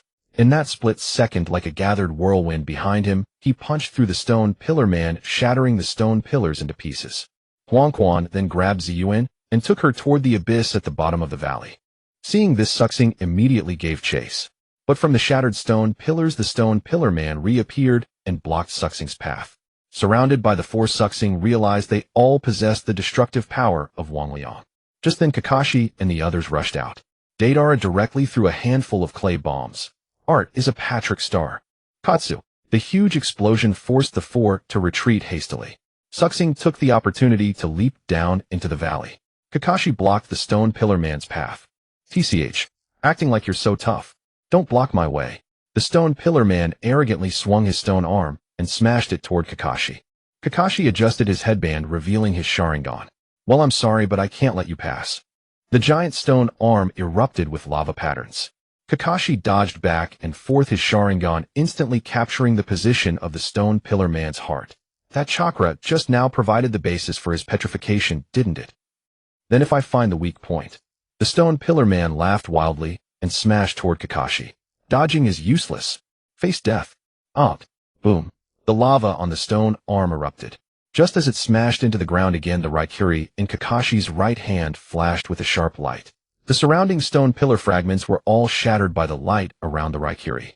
Kakashi flipped over and leaped onto the stone arm, charging straight toward the stone pillar man's heart. Don't be naive. A stone shield appeared on the stone pillar man's chest. But Kakashi's Raikiri shattered every barrier and pierced straight through the stone pillar man's heart.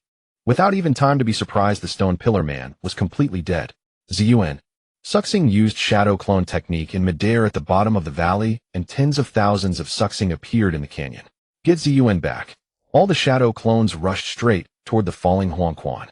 Huang Quan turned back with a smile, and countless tentacles from his back surged forward. The shadow clones disappeared at a flowing speed. Finally, we're here. Huang Quan grabbed Ziyuan and landed steadily at the bottom of the valley. In front of him, a stone door opened, and he quickly rushed inside with Ziyuan. Rasengan. The Rasengan in Suxing's palm smashed the stone door open, and he rushed in. Suddenly, a powerful surge of chakra directly blasted Suxing out. Kid, I can sense the presence of the Five Tails Mu Wang. Very weak. Kurama suddenly spoke. Suxing's heart jolted. Could it be that Han is here? I feel Mu Wang is extremely fragile, and its location is in this cave. Hearing this from Kurama, Suxing no longer hesitated. Suxing activated the Pseudo-Six-Paths mode. A powerful chakra gathered at the cave entrance. Completely ignoring that force, Suxing walked in. When he entered the cave, what he saw shocked him greatly. It seemed to be a spatial barrier. Inside there were only a few stars and a door leading to an unknown world, but the door was locked. Huang Quan was somewhat surprised to see Suxing enter. You can actually resist this chakra power, but it's too late. Huang Quan grabbed Ziyuan and, ignoring the locked door, teleported into another unknown world. Suxing. Ziyuan stretched out her pure white right hand, struggling to wave at Suxing, tears streaming down her face. Then she vanished before Suxing's eyes. Kid, the aura of Mu Wang is behind this door. Kurama's power surged directly into Suxing's body. Suxing's body surface was still covered in a red chakra cloak. Because the compatibility between Kurama and Suxing had not reached 100, it was only short by 5. Oh, and this 5 was a critical point. But at least now Suxing could use Kurama's power without losing control. A tailed beast ball formed in Suxing's hand. Gazing at the empty barrier, Suxing struck it with all his might. The dazzling light vanished in an instant. This space could not be broken. Suxing's head was exploding. How can this be? I have to save Ziyuan. I said I would protect her. Suddenly, the special red kunai fell from Suxing's body. This red kunai actually began to tremble. Suxing quickly picked it up. Could this kunai also be related to this space-time? Just as Suxing was pondering, the red kunai in his hand flew out on its own, and before his eyes inserted itself into the gap of the lock on the space-time door. So this kunai is the key to another space-time. I was too anxious just now and didn't notice. The door slowly opened, and the kunai returned to his hand. Without a second word, Suxing rushed straight in. The pitch-black space spun before Suxing's eyes. When he opened his eyes, what lay before him was the world that had once appeared in his mind. The Lost Tower. And a figure quickly appeared before Suxing, flashing past. At the moment of passing, the figure turned its head to look at Suxing. Namikaze Minato. Wait, this timing is wrong. Xing suddenly realized as behind him a colossal purple-black monster roared, countless tentacles surging toward him and Minato Namikaze. Could the space-time gate have twisted the transition of time? Xing had no time to dwell on it. He followed Minato Namikaze and began to sprint. As he ran, he spotted Yomi performing a curse atop a tower with Ziyuan lying on the ground nearby. Damn it!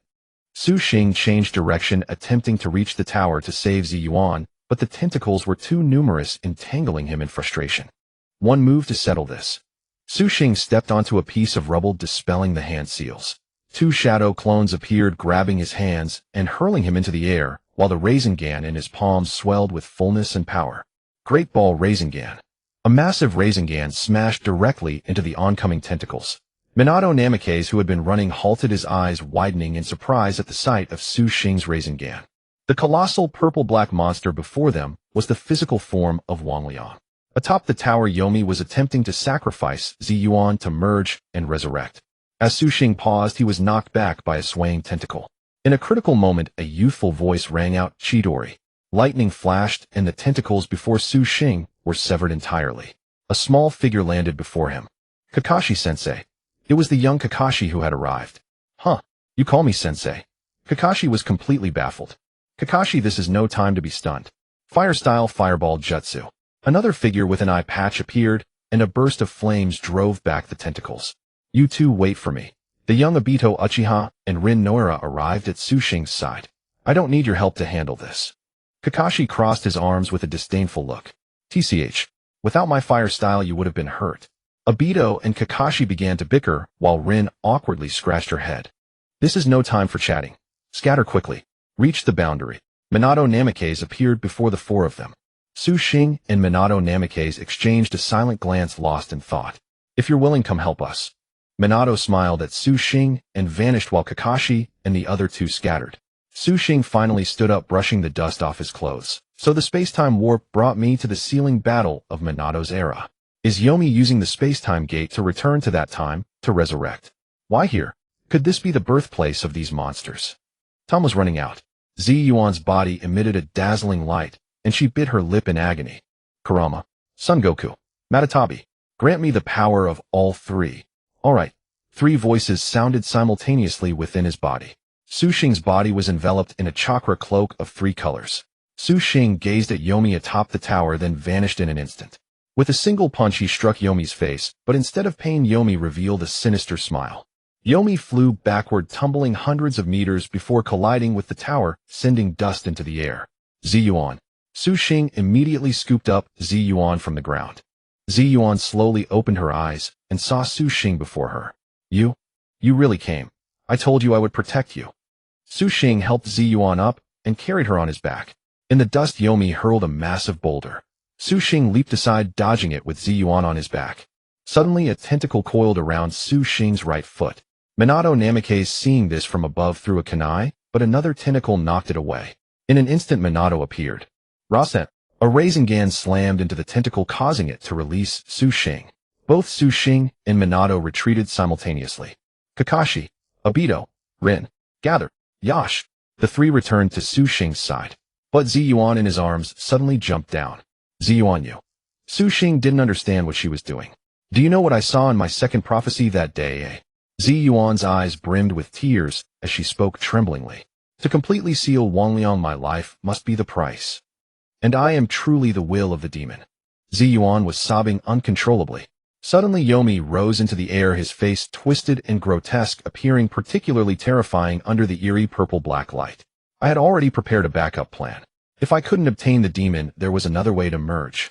The land of desolation began to tremble and countless fragments of stone fell. A massive tentacle struggled out from the ground, a wisp of white steam rising from its body. Begin the fusion. Xing stared at the tentacle. The cloaked man above had merged with it, and Yomi's belly suddenly split open, a mass of purple-black energy directly fusing with the tentacle. Kid, he is the Jinchuriki of the 5 tails, but I can't sense the 5 tails within him. Kurama transformed into a small fox and leaped onto Xing's shoulder. Minato Namikaze watched without surprise. After the fusion, the enormous tentacle was surrounded by a crimson, black, and purple radiance. Its power was so immense that even Xing felt overwhelmed. As the tentacle completely emerged from the ground, countless waves of magma surged forth. Wangliang had fully resurrected. For this day, I have waited 15 years. Finally, I see the light again. Ha! Han, standing on the tentacle, let out a sinister laugh. Where is Mu Wang? Xing demanded through gritted teeth. You're a Jinchuriki? Mu Wang. I haven't heard that name in ages. Han twisted his body and extended his right hand. From the ground rose a massive cage inside, which lay the 5 tails Mu Wang, barely alive. A tentacle pierced Mu Wang's body, continuously absorbing its chakra. You would let your own tailed beast become the fuel for your ambition. Xing's teeth chattered with rage. A useless tailed beast. Compared to my current power, I am enough to destroy the world. When the magma completely drowns this place, I will enter your world and annihilate it. Han at this point was no longer entirely himself. He had fully merged with Wangliang's soul, his power rivaling that of the 6 paths. Anyone who tries to stop me will die a most miserable death. Countless tentacles erupted from the magma. The ground's magma level rose faster and faster. Ziyuan closed her eyes. If it's possible, Xing, would you marry me? A powerful purple light burst from the bell on Ziyuan's chest, enveloping her in immense energy. Xing and the others gazed at her in shock. I mean, if it could be. Would you? Ziyuan looked at Xing, tears falling one by one. Xing suddenly seemed to understand something, but Ziyuan had already begun to unleash the seal. Han looked up at the purple light emanating from Xian's body without fear. I have completely stripped you from my body using the power of the 5 tails to create a new fusion. Your seal will no longer work on me. Xian persisted in unleashing her sealing technique. Even if there's only the slimmest chance, I will fight against you.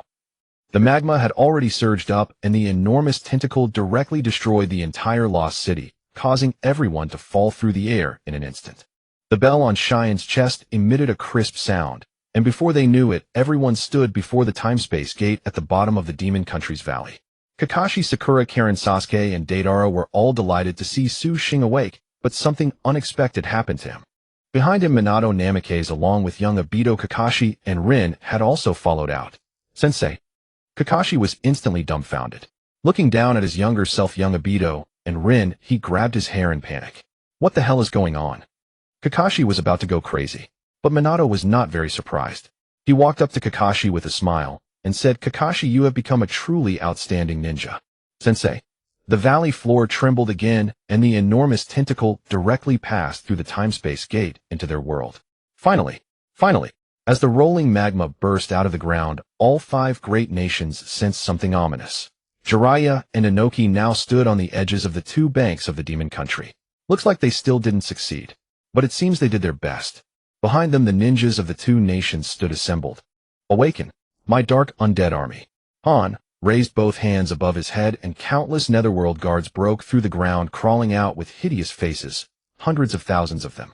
To protect the world, everyone fight with all your might. Led by Jiraiya and Inoki, all the ninjas charged toward the border of the demon country to battle the undead army. The 12 young ninjas also joined the battle. Might Guy and Rock Lee were whirling through the army with the leaf whirlwind. At this moment, Cheyenne was in midair above the valley about to complete the sealing ritual. As long as she offered her final life force into the seal, it would be finished. Just as Cheyenne was determined to perform the final step, a right hand suddenly grabbed her. You said that if you seal it, you will die? So if we can change this situation, you won't have to die, right? Su Xing immediately lifted Cheyenne in midair, and they both fell together. The enormous tentacle at the bottom of the valley opened its bloody maw. Su Xing.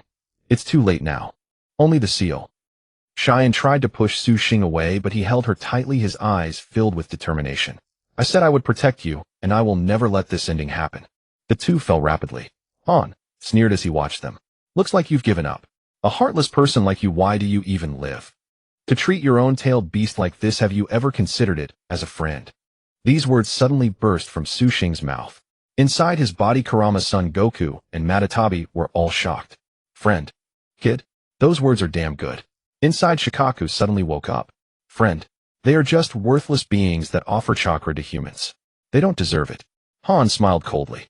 Even if they are tailed beasts who live together, even if I get hurt, I will protect them. Only mutual respect allows mutual understanding. The tailed beasts are my friends, more precious than my life. Suddenly, a purple light burst out of Han's body. The cage imprisoning the 5 tails shattered instantly, and the 5 tails transformed into a white light and entered Su Xing's body. Its mother. Cheyenne excitedly gazed at the purple light. The moment those words left Su Xing's mouth, the system emitted a sound. Ding. Kurama's affinity and compatibility have reached 100. Shikaku's affinity and compatibility have reached 100. Ninetales mode acquired. Ding. Pseudo-Six-Paths mode upgraded again. All tailed beasts can be tailed beastified simultaneously. Ding. 5 tails Kokuo acquired. Pseudo-Six-Paths mode upgraded to True Six-Paths mode. Time limit 5 minutes. The moment they fell into the tentacle's mouth, 5 different lights blazed before everyone's eyes. Son Goku tailed beastified. Matatabi tailed beastified. Chibaku tailed beastified. Kokuo tailed beastified. And in the center stood the golden glowing Kurama with Su Xing in Ninetales mode hovering in midair.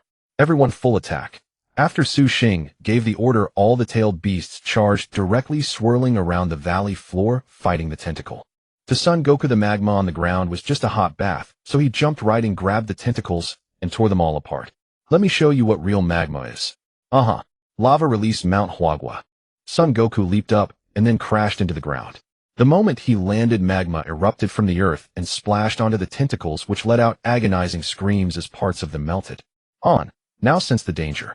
If this continued, he would be killed. Combined attack. Su Xing in Ninetales mode stood in midair, immediately splitting into 4 clones, each gathering a Rasen Shuriken.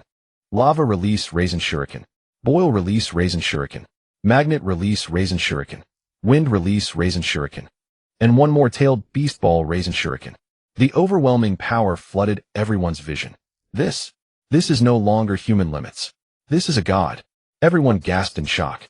Han trembled at the sight, released his hand seals to separate himself from the tentacle, and jumped into the valley, attempting to escape through the damaged time-space gate. The combined power of all the attacks blasted through the cliffs of the valley, sending shockwaves of chakra for hundreds of kilometers. The massive chakra explosion made the entire ninja world tremble. The evil spirit writhed and vanished completely. Xing deactivated Ninetales mode and landed, then activated Sage mode, sensing where Han had fled. Han finally reached the time-space gate with a trace of the evil spirit's soul still lingering in his body. Stop! Xing chased after him, and Minato stepped forward. Xing and Minato nodded at each other, and simultaneously threw two special kunai, unleashing the Flying Thunder God technique. They appeared behind Han and struck his back with Rasengan, sending him into the air. Minato vanished and reappeared above, while Xing threw 5 kunai around Han in midair. They both closed their eyes, spiral flash super round dance howl 3 style. Their figures were invisible, zipping back and forth around Han as Rasengan struck countless times. Finally Han fell, and the sliver of the evil spirit's soul slipped out of his body. You will all die here. The evil spirit used its last strength to destroy and distort the time-space gate. In that instant, everything surged like a tidal wave into the gate. Struggling Cheyenne was pulled into the sphere of spatial distortion. Cheyenne. Xing leaped over, and a golden Kurama arm appeared behind him, grabbing a cliff wall while he held Cheyenne's right hand. We have to leave now. Minato looked at young Kakashi, Obito, and Rin. The spatial distortion will seal everything. To reopen it, you must wait 10,000 years. Minato shouted to Xing. Xing, let go. Don't save me. Let go. Cheyenne sobbed, desperately trying to break free from Xing's grip. Impossible. How could I just throw you into the void? Xing's feet were slowly being pulled in. Let go, Xing. If it's possible. Wait for me for 10,000 years. Cheyenne's eyes were full of tenderness as she looked at Xing. 10,000 years is too long. I won't. Xing roared, straining to pull Cheyenne. Throw that red kunai into the gap of the time-space gate. Minato suddenly spoke. Xing quickly took out the red kunai and threw it directly into the gap of the time-space gate. In an instant, all the suction force disappeared and everything returned to calm. The time-space gate slowly began to close. Finally, Cheyenne threw herself into Xing's embrace. Sensei. Kakashi approached Minato. Minato suddenly turned around, revealing a gentle smile. Kakashi, in the end, everything will have its outcome. A faint glow emanated from Minato's body, and the same happened to the young ones. Xing walked over and looked at Minato without speaking, but his eyes were full of questions. I know everything. My soul is inside your body, right? We will meet again soon. Minato smiled at Xing and led young Kakashi and the others into the time-space gate. Wait! Xing quickly called out. Goodbye, Xing. With Minato's final farewell, the time-space gate completely closed, and the barrier of this space vanished without a trace, as if it had never existed. In the canyon, the Guejigua collapsed directly, and all its people turned into stone statues, vanishing like dust. Before everyone's eyes, the Guejigua ceased to exist. Ziyuan. Xing looked at Ziyuan in his arms, her complexion rosy. They passionately embraced and kissed. It's over. Jiraiya stood at the top of the canyon, watching the darkness where some had turned to dust, and couldn't help shaking his head. Xing has done a good deed for the ninja world. Inoki nodded to Jiraiya. Of course, that's my disciple. Jiraiya instantly became proud. Kakashi, Xing, and the others leaped over the rocks and reached the ground. Pervy sage. Xing walked over. Xing, there's a result regarding your matter. You can now return to Konoha. This time you've done a great service for Konoha, and from now on no one will dare look down on it. Jiraiya patted Xing's shoulder, then suddenly noticed Ziyuan behind him. Kid, another beautiful girl you've picked up? This is the witch of the Guejigua, pervy sage. From today, I want to bring Ziyuan back to Konoha. Is that okay? Xing scratched his head sheepishly. Of course it's fine. By the way, how did you win her over? Jiraiya directly put his arm around Xing's shoulders and turned away while the others behind them rolled their eyes. At that time, Konoha's defenses were lax. Everyone had gone to the Guejigua. It was at this moment that danger approached. A figure appeared atop the Hokage rock, gazing at the changes in Konoha. Konoha is quite beautiful now. A gentle breeze swept by, and the figure on the rock vanished. In the darkness, Uchiha Madara sat on a throne with closed eyes, deep in thought. Black Zetsu slowly emerged from the ground. I have captured Gaara. Black Zetsu threw Gaara to the ground with his right hand. Uchiha Madara slowly opened his eyes. With just one-tailed beast, now it's not enough to execute the plan. That kid Xing already has multiple tailed beasts within him. But first let's extract the one tail. The giant statue behind Madara appeared, and a chain shot out from its mouth, piercing Gaara's abdomen. Suddenly the statue's eyes emitted a red glow and the chain retracted. Madara grew restless. The tailed beast inside Gaara does not exist. Impossible. I clearly saw him undergo tailed beast transformation. Black Zetsu also became unsettled. It must be that Xing's doing. Earlier when he acquired the two tails, I saw with my own eyes that the two tails Jinchuriki remained unharmed. Who exactly is this Xing? Uchiha Madara shook his head in frustration. However, this makes me even more interested in him. Perhaps when the plan is truly executed, Xing might be a good choice. Uchiha Madara revealed an intriguing expression. Now that we have the 8 tails in our hands and the land of lightning is under control, go gather clues on the remaining tailed beasts. Notify Uchiha Itachi and Kisame to continue capturing. Uchiha Itachi has been feeling somewhat detached from the organization lately. Black Zetsu, thinking of Uchiha Itachi's mysterious figure, found it hard to describe. I'll make him straighten his heart. I wonder how Danzo is preparing. Let's go take a look. Uchiha Madara stood up and walked out with Black Zetsu following behind. Rin Nohara, who was trimming beautiful flowers in the flower shop, did not know danger was approaching. Welcome. The wind chime at the door rang, and Rin greeted with her familiar words, but no one answered. Rin felt a strange sensation. The moment she stood up, she suddenly froze. Because the person who appeared before her was none other than Danzo. Long time no see. Danzo showed an amused expression. Rin's brows furrowed, and she instinctively reached for the kunai at her waist. I advise you not to resist. Come with me obediently because your fate is in my hands. Danzo turned to look at the rose in a nearby flower pot. He gently touched the stem with his fingertip. The sharp thorn pricked his finger. He plucked the rose and walked toward Rin. A newborn flower is like a beautiful rose, but without proper nourishment, it's all wasted. Danzo tucked the rose behind Rin's ear, then grabbed her shoulder and vanished. After they left, all the flowers in the shop withered. Danzo, carrying Rin, leaped across the rooftops of Konoha, preparing to leave. Water-style 1,000 flying water shots. Suddenly, a massive amount of water rose from the ground into the sky, and as it fell it condensed into sharp ice crystals, rapidly shooting toward Danzo. Danzo stopped mid-air, grabbed Rin, and leaped to dodge. Water-style water prison technique. Zabuza's figure suddenly appeared behind Danzo, weaving hand seals, and a water prison formed. Danzo set Rin down and returned to his original position. Haku and Zabuza stood protectively in front of Rin, blocking Danzo's path. Has Konoha fallen so low as to take in rogue ninjas from outside? Danzo sighed. Wood-style root explosion burial. Danzo weaved hand seals, and suddenly a giant tree burst through the rooftops. The tree instantly enveloped Haku and Zabuza. Inside here, all your ninjutsu are useless against me. As soon as Danzo finished, Zabuza raised his executioner's blade and swung. Danzo did not dodge, the blade passed through his body. He turned around, bored, looking at Zabuza as he began to weave hand seals. Zabuza, watch out. Haku threw 2 kunai, and Zabuza tried to evade. Wind-style vacuum great sphere. A powerful gust of wind slashed across Zabuza's body, causing him to cry out in pain. Fire-style great flame technique. Suddenly, a massive fireball incinerated the entire tree to ashes. The one who arrived was Hiruzen Sarutobi. You're still so impatient. Danzo sneered at Hiruzen. Danzo, let's settle our grievances here today. Hiruzen prepared for battle. You are no match for me. My power now far surpasses yours. Why would I bother with someone as boring as you? Danzo looked at Hiruzen with a haughty expression, then turned to approach Rin. I won't let you. Hiruzen rushed forward and clashed with Danzo. By the way, when will Uchiha Obito make his move? Black Zetsu and Uchiha Madara stood on a rock near Konoha watching the ongoing fight. As long as Rin Nohara isn't harmed, he probably won't appear. Some things need to follow their natural course, otherwise how can one become the god of the era? Uchiha Madara's lips curled into a thought-provoking smile. Summoning Monkey King Yuanma. Yuanma appeared before Yuanfei Risen. Let's take him down together. Yuanma roared and charged straight ahead. Yuanfei Risen changed his trajectory and descended from above. Tuanzang sneered coldly, the black mark on his right palm gleaming as he blocked their attacks with his arm, unleashing a powerful force that sent them staggering back. Rui Bang Gale Wind.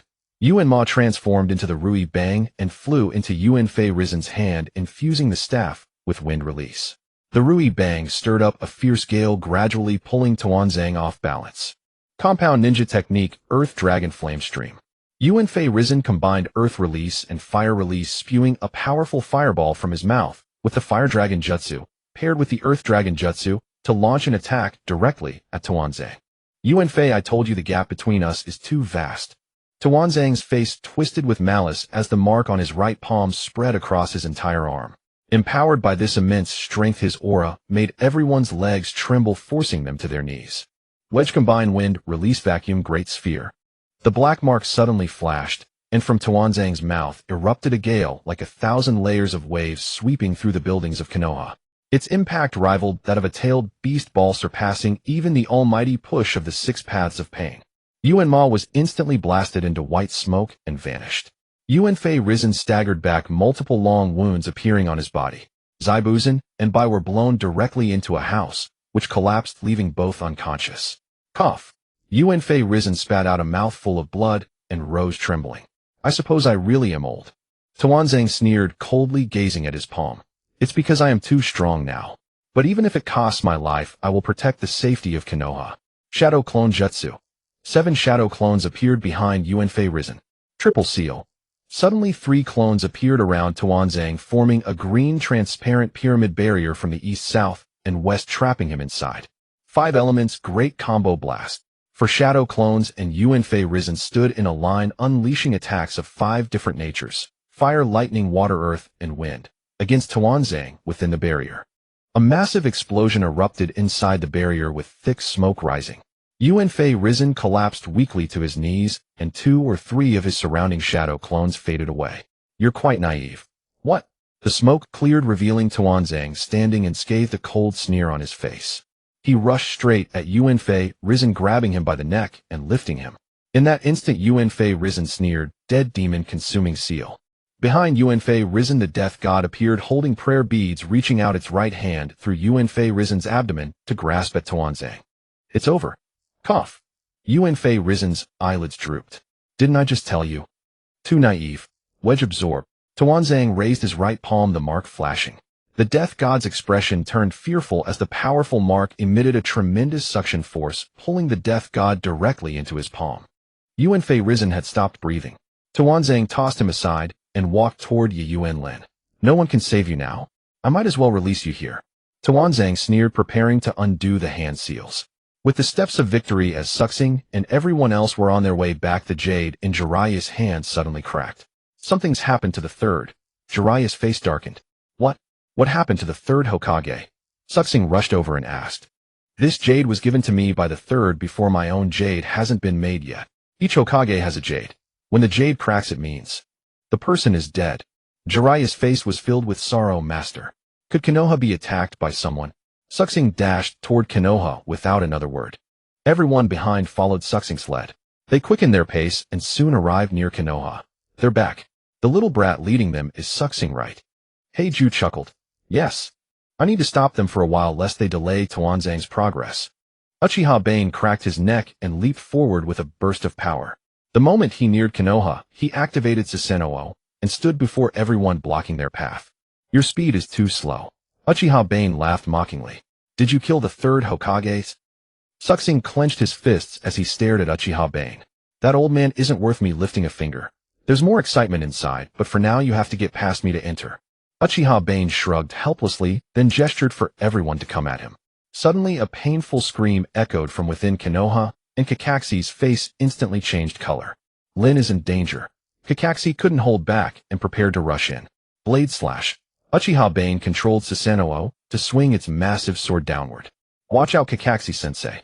Xing burst into motion, shoving Kakashi out of the way to evade the attack. Jiraiya and everyone else joined the battle, ready to fight Uchiha Bane. Uchiha Bane removed his armor and discarded his upper garments. On his chest, Hashirama's face appeared. Then today I'll have some fun with you all. Uchiha Bane closed his eyes, then opened them again, revealing his Rinnegan. Kakashi-sensei, I'll hold off Uchiha Bane. You find a chance to get into Konoha. Xing turned and said to Kakashi. Right. Kakashi's heart was racing with anxiety, sweat pouring from his brow. Everyone now looked at Uchiha Bane as if beholding a deity. His power was beyond ordinary and his aura was overwhelmingly strong. Xing, let's go. Jiraiya was already preparing to enter Sage mode, while Xing's body flickered with a golden light as he activated Ninetales mode. Oh, so you've already mastered Kurama's power. I never thought that guy would entrust himself completely to you. How strange. Uchiha Bane looked at Xing in surprise. The surprises are yet to come. Xing slowly activated Six-Paths mode, a battle strategy already forming in his mind. Upon activating Six-Paths mode, ninjutsu transformed directly into Sage Jutsu. The first Sage Jutsu that appeared in Xing's mind was Limbo Borderless. This was also one of the techniques of Xing's Rasengan, splitting off his own shadow using Limbo, and the number could increase to 4. The shadow's materialization was time-limited. After a certain period of activity, it would return to the main body, requiring a cooldown before Limbo could be used again, the same as the time limit of Xing's Six-Paths mode, 5 minutes. 6 truth-seeking balls suddenly floated up behind Xing. Uchiha Bane's eyes widened. You've already mastered Six-Paths mode. And more. Xing grinned, and Uchiha Bane suddenly sensed several chakra signatures rapidly closing in on him. Rinnegan. Bane finally saw 4 Xing clones rushing toward him. Is this a technique of Six-Paths mode? But nothing escapes these eyes. I just never expected you to have the Rinnegan 2 Xing. You're full of surprises. The 4 Xing clones charged directly at Uchiha Bane, whose face twisted in fury. He clasped his hands together, and countless trees surged up from the ground around him. Kakashi-sensei. Now. Xing shouted urgently. Thank you, Xing. Kakashi leaped over the high walls of Konoha and jumped inside. When he saw Yuan Lin, the scene was etched in his memory forever. Tuanzang's right hand had pierced through Yuan Lin's abdomen, and vast amounts of chakra were flowing into his palm. Yuan Lin let out a miserable, agonized cry, and Kakashi's tears burst forth. Lin. Tuanzang turned at the sound, seeing Kakashi rushing at him with a lightning cutter in hand. But Tuanzang expressionlessly pulled his right hand free and aimed at Kakashi, wedge annihilation. A wave of black chakra erupted from Tuanzang's palm, engulfing everything. Kakashi was about to vanish in the darkness. Kamui. Suddenly a figure appeared before Kakashi. Tuanzang's attack was redirected. He looked at the man in front of Kakashi and let out a sneer. So you came after all. Obito. Obito. Kakashi stared in shock at the man clad in the Akatsuki cloak, a brown-orange mask concealing his face. Is that you, Kakashi? Obito turned and lifted his mask for an instant, allowing Kakashi to glimpse the familiar visage beneath. Obito. Kakashi's voice trembled with emotion. A torrent of questions surged within him, yet the scene before him forbade any inquiry for now. Danzo, I warned you. If you ever harbored other intentions, I would kill you without mercy. Obito's right eye transformed into the swirling Mangekyo Sharingan. Oh, and do you believe you can slay me now? Danzo sneered at Obito, then turned and continued walking toward Noera Rin. Fire release, great fire annihilation. A spatial vortex of wind and flame erupted from Obito's eye. He exhaled a serpentine blaze that lashed toward Danzo. Without even glancing back, Danzo extended his right hand, the mark on his palm absorbing the attack. Obito. Kakashi straightened his forehead protector, revealing his left Sharingan. Realization dawned on Obito. He nodded, then aimed at Kakashi. Kamui. Kakashi echoed, Kamui. Their simultaneous Kamui accelerated the flow of time. Kakashi swiftly locked onto Noera Rin's position, appearing before Danzo in an instant. Earth release, earth-style wall. Kakashi released his hand seals, conjuring a towering wall before Danzo. Then he turned, scooped up Rin from the ground, and prepared to leap away. But Danzo smashed the wall with a single punch, the mark on his palm, decomposing chakra that surged into his body. His speed exploded, and he lunged directly at Kakashi. Seeing this, Obito closed his left eye and aimed his right at Kakashi. Kamui. In an instant, Kakashi and Rin were pulled into the Kamui dimension. An excellent battle tactic. It seems you and Kakashi, despite years apart, still share remarkable coordination. Danzo's face remained impassive. Danzo, you have crossed my bottom line. Bottom line. Do you even possess such a thing? I allowed you to join the Akatsuki, yet so many years have passed, and you still haven't shed that weakness of yours. Danzo clasped his hands behind his back and charged forward. But as he neared Obito, Obito used Kamui on himself, rendering Danzo's attack useless. As Danzo passed through Obito's intangible form, Obito formed hand seals, would release with severing technique. 4 or 5 sharp wooden spikes burst from the ground, piercing Danzo's body. Blood flowed as his form was skewered. Yet Danzo acted as if unharmed. The black wedge on his hand glowed, and he tore himself free from the branches, his wounds healing instantly. Obito, do you still not understand? I am no longer a mere mortal. Danzo turned slowly. The black mark had spread across the entire right side of his face. Unwilling to yield, Obito gritted his teeth and pressed his palms together, would release Hell's Chaos. Several massive thorn-covered trees spiraled upward, whipping up a storm of wind and debris. Danzo stood with hands behind his back, watching Obito calmly and shaking his head. You bore me. I can no longer play with you. Summoning technique. Danzo slashed his right hand and slammed it onto the ground, forming a seal. Inside the Kamui dimension, Rin suddenly writhed in agony. Kakashi, you must get Rin out of the Kamui space, or her tailed beast transformation will be torn apart by the spatial pressure. Obito's voice echoed in the Kamui dimension, leaving no choice. Indeed, Kakashi and Rin were ejected. Kakashi held Rin, the seal on her abdomen blazing with searing heat. Rin screamed in torment. Obito clenched his jaw, glaring at Danzo, his right hand trembling. No, I must not use that power. It will consume me. Obito slowly raised his right palm. A golden mark flickered with a faint luminescence appearing and disappearing, almost identical to the mark on Danzo's hand.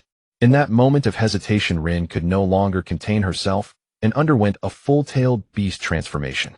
The Three Tails Isabu appeared within the village of Konoha, unleashing a deafening roar. Everyone engaged in battle with Uchiha Madara turned to look at the Three Tails, sensing something amiss. Damn, something must have happened to Sister Rin. Xing could no longer hesitate. He gathered power in his hands. Six-Paths, Ultra Big Ball, Rasen Shuriken. Uchiha Madara, seeing the power Xing unleashed, licked his lips in excitement. Xing, it's a pity you won't join the Akatsuki.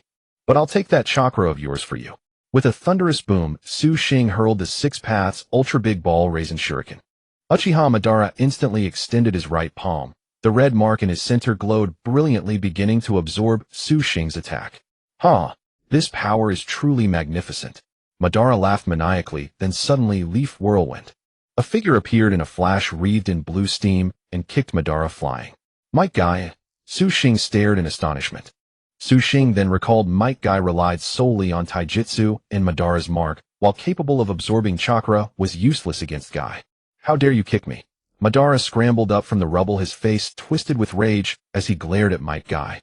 By now Might Guy had opened the seventh gate, the Gate of Wonder. Doesn't your long hair bother you? Guy asked Madara with a puzzled expression. Strangely, Madara suddenly felt his hair was indeed a bit long, but then his anger flared. You bowl-cut idiot, daring to be the first to challenge me. I'll show you my power. Nearby, Obito felt helpless watching Rin's tailed beast form, while Kakashi was locked in combat with Danzo, only to be knocked down again and again. Just as Danzo grabbed Kakashi's head to crush him, Obito finally erupted. Stop. Obito raised his right hand, the golden mark blazing with immense chakra. Danzo, terrified of that power, immediately dodged away. After releasing the power, the mark on Obito's palm burned as if branded into his flesh, causing him excruciating pain. Has Obito already used the karma? Uchiha Madara suddenly turned his gaze toward Obito's location. Meanwhile, among the 4 stone tablets of the Otsutsuki clan, the seal on one tablet shone with brilliant light. Seeing Obito clutching his right hand in agony, Kakashi rushed over. Obito, don't come near. Obito knelt on the ground, staring at his right hand. The pain seemed to pierce his very heart, threatening to make him faint. Danzo's cold smile returned. It seems your power hasn't fully awakened yet. If I could absorb your strength as well, I might surpass even Uchiha Madara. Danzo smirked as he approached Obito. Kakashi tried to intervene, but Danzo sent him flying with a single punch. Danzo drew near Obito, seeing that his consciousness was already fading. Your Sharingan is truly special. To be honest, after that brat Xing destroyed all my Sharingan, I was worried about where to find replacements. Now you deliver yourself to me. I've been waiting for this for a long time. Danzo sinisterly extended his left hand toward Obito's right eye. At that moment, Kakashi, lying on the ground, aimed his left eye at Obito. Kamui, transfer. In an instant, they swapped positions. Danzo, caught off guard, tore out Kakashi's right eye instead. Oh! Kakashi screamed in agony. Kakashi! Obito found himself teleported. Seeing Kakashi lose his right eye to save him, his heart shattered. Switched but between the two of you, I still prefer Obito's Sharingan. Danzo turned and charged toward Obito again. At that moment, Obito looked at Kakashi and made a momentous decision. He plucked out his own right eye, and just as Danzo lunged, hurled it toward Kakashi. Kakashi, catch! Blood streamed from Obito's empty socket. The moment Kakashi caught Obito's Sharingan, blood tears flowed from his left eye. Without hesitation, Kakashi placed Obito's Sharingan into his own right eye. In that instant, dual Kamui was complete. Kakashi closed both eyes, then opened them. Obito, this time I will protect you, and Rin. Behind Kakashi, a colossal Susanoo materialized. The sudden appearance of Susanoo in the village startled everyone. Who is it? The pale blue Susanoo rose into the air accompanied by a massive gust of wind as Danzo shielded his chest with both hands against the gale. It's Kakashi. Everyone was astonished to see Kakashi within the Susanoo. Finally, it's worthy. Danzo, his face contorted with ferocity, formed hand seals with both hands, and a massive tree from the ground lifted him into the air. Obito, watch closely. This time I will protect you and Rin with my own hands. Kakashi controlled Susanoo and charged directly at Danzo. Their battle thus began.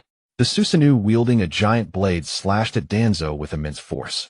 Danzo opened his right hand and instantly clenched it, power surging through his entire body. Clang! In the sky, Danzo actually blocked Susanoo's attack with a single punch. Suddenly, a massive black blade emerged from Danzo's arm, cutting through it like a whirlwind and spinning in the air. Kakashi's Susanoo was unexpectedly affected, causing a slowdown. Then try this. Infuse Kamui into the shuriken. Kakashi's Susanoo produced a giant shuriken with both hands, and the power of Kamui flowed into it. Kamui Shuriken.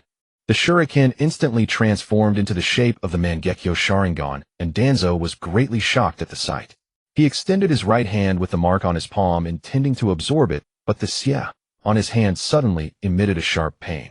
He hurriedly ran backward, but it was too late. One of Danzo's legs was directly sucked into the Kamui dimension and snapped. A scream of agony escaped Danzo's lips. He collapsed to the ground in pain, the xia on his right hand faintly glowing. Kakashi controlled Susanoo to press the attack. Danzo gritted his teeth and suddenly turned around. The power of xia erupted from his palm. The moment it struck Kakashi, like Obito before, completely ignored the attack and passed safely through the black chakra light wave. Susanoo Kamui Raikiri. In an instant, as he closed in on Danzo, the black Raikiri in Kakashi's hand charged and released. Danzo was so terrified that his soul nearly left his body. He struggled to get up and escape, but the power of the xia on his right hand suddenly went out of control and struck the ground, causing Danzo to be blown away. Kakashi's Kamui Raikiri only hit Danzo's other leg. Now both of Danzo's legs were crippled. I still have the xia. I can grow new legs. Danzo's mouth gaped open, blood flowing out. Enduring excruciating pain, he opened his palm and aimed it at the tailed beast form Rin Nohara. Now awaken your power.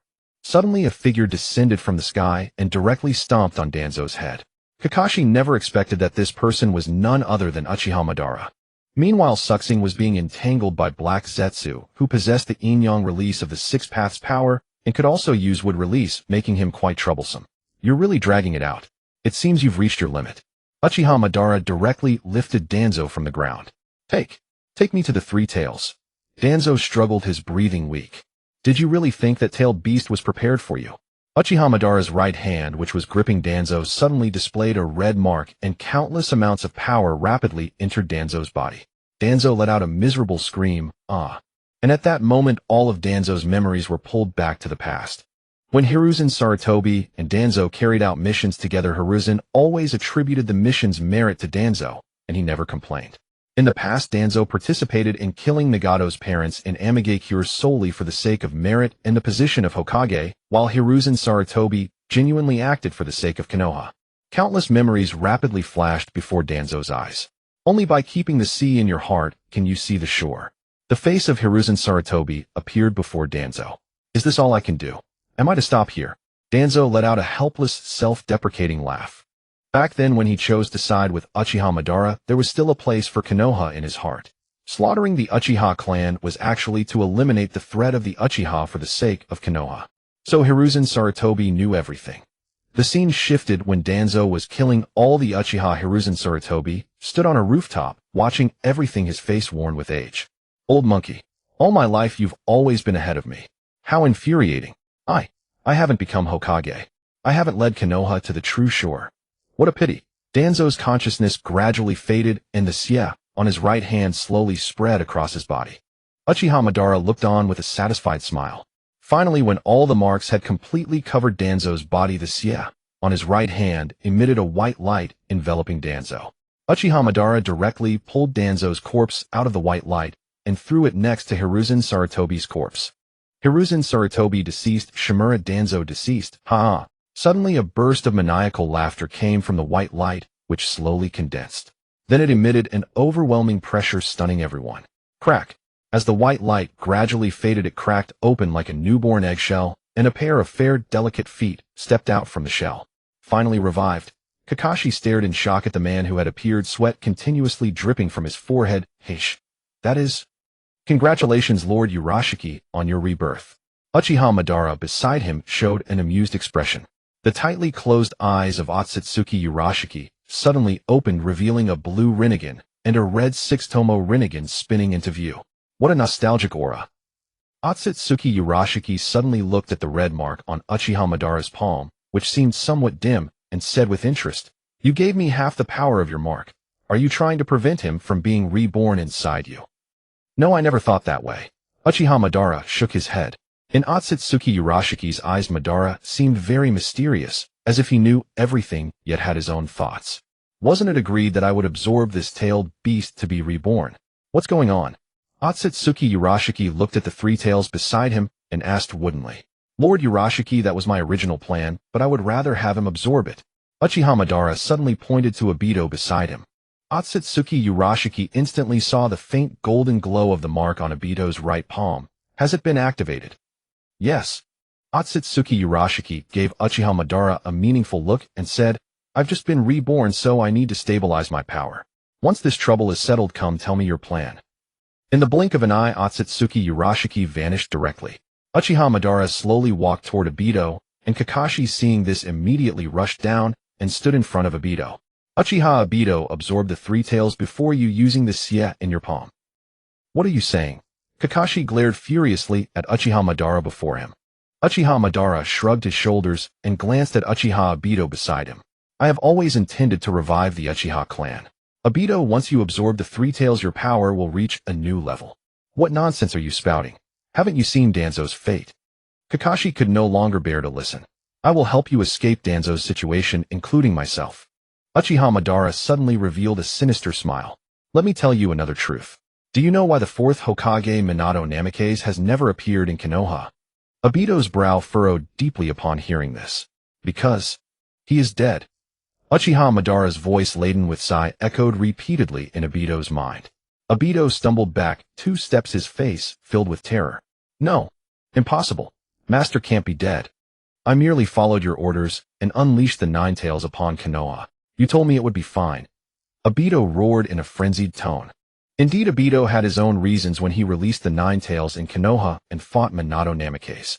All along, every action Obito took in the Akatsuki was coerced by Uchiha Madara, using Rin as a threat.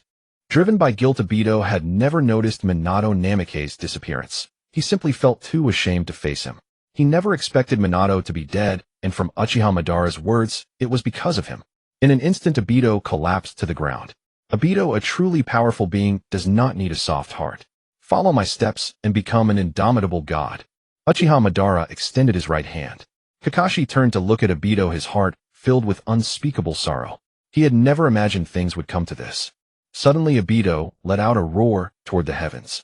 The golden mark on his palm blazed with intense light, sending Uchiha Madara and Kakashi staggering backward. "Ah!" Obito clutched his arm in agony, his cries filled with pain. The golden mark grew brighter, spreading across his shoulder and the right side of his face. Before the eyes of Kakashi and Obito, who had lost his eyes, instantly awakened a pair of pure white Byakugan. Meanwhile, Obito's body transformed into something monstrous, his skin covered in golden scales.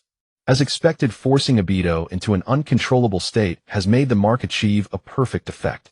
This is only the first stage of activation, and it's already this formidable. But those eyes are truly enviable. Uchiha Madara gazed at Obito's transformation, his heart filled with satisfaction. "It seems I have been sleeping for a long time." A strange voice suddenly emerged from Obito. "Have you already skipped the first stage yet?" Uchiha Madara looked at Obito in astonishment. "Lord Momoshiki." Uchiha Madara suddenly bowed to Obito. Obito glanced at the mark on Uchiha Madara's palm. "Where is this place?" "Konoha. There is a tailed beast before you. You can absorb it now to strengthen your awakened power." "Is it the power of Kagaya's split?" Obito turned and spread his right hand, unleashing a force that tore through heaven and earth. The three tails let out a pained roar as its chakra flowed like water into the mark on his palm. "Obito, stop. If you do this, Rin will die." Kakashi charged forward, lunging at Obito. Uchiha Madara saw Kakashi's interference and moved to block him. In that instant, Obito's mind churned like a storm. His consciousness regained a flicker of clarity as he struggled to restrain his right hand. The owner of this body is quite stubborn. Obito's form flickered between Momoshiki and himself. Kakashi, kill me. Kakashi distanced himself from Madara, his face filled with reluctance as he looked at Obito. No. Impossible. At last Obito could no longer hold on. The mighty Otsutsuki Momoshiki seized control of his consciousness, completely absorbing the three tails into his palm. Rin Noera fell from the sky. Seeing this, Kakashi dashed forward and caught Rin Noera. I shall now sleep. Having absorbed the three tails, Otsutsuki Momoshiki's consciousness faded and Obito regained control of his body. Rin. Kakashi held Rin Noera in his arms, grief-stricken. What? What have I done? Obito stared at his right hand, trembling, tears falling one by one. Well done, Obito. Now you possess the power of destruction. Come with me. Uchiha Madara vanished instantly. Obito, his face streaked with tears, looked at Kakashi and the Rin in his arms on the ground. Kakashi. Obito's voice choked. Kakashi said nothing. Overwhelmed by an unbearable guilt, Obito let out a painful howl toward the sky before disappearing from Konoha. I'm done playing with you. He, Black Zetsu, burrowed into the ground and vanished. The others who had regained consciousness rushed to Kakashi's side. Kakashi was sobbing uncontrollably, holding Rin Noera in his arms. Xing hurriedly knelt down and examined Rin's condition. Kakashi-sensei. I have a way. Really? Hearing this, Kakashi immediately lifted his head to look at Xing. Xing noticed that some residual chakra of the three tails remained in Rin Nohara's body. Using the system, he directly replicated a powerless three tails and sealed it back into Rin's body. However, this three tails needed to be activated.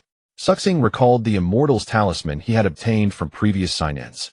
The Immortal's Talisman was covered in Senjutsu chakra capable of restoring someone from the brink of death. By reactivating the replicated three tails and using the Immortal's Talisman, Rin could be revived. Xing took out the Immortal's Talisman and used it directly. A pale yellow power flowed into Rin's body, and in an instant her body seemed reborn, brimming with vitality. Before everyone's eyes, Rin slowly opened her eyes. Kakashi. Rin, you're finally awake. Kakashi held her tightly, his voice trembling with emotion. What happened? Rin looked around in confusion. Where is Danzo? He captured me earlier.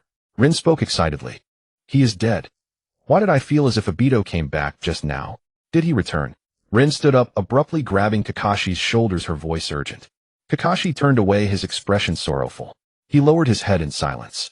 But in that moment, Rin noticed that Kakashi's right eye now possessed the same Sharingan. Long ago, Kakashi's Sharingan had been a gift from Obito. Could it be? Kakashi, is something wrong with Obito? Kakashi said nothing, only letting out a helpless sigh. On the Hokage rock in Konoha, Obito, now like a monster, gazed at Rin Noera in the distance, tears streaming down his face. Rin, I'm sorry.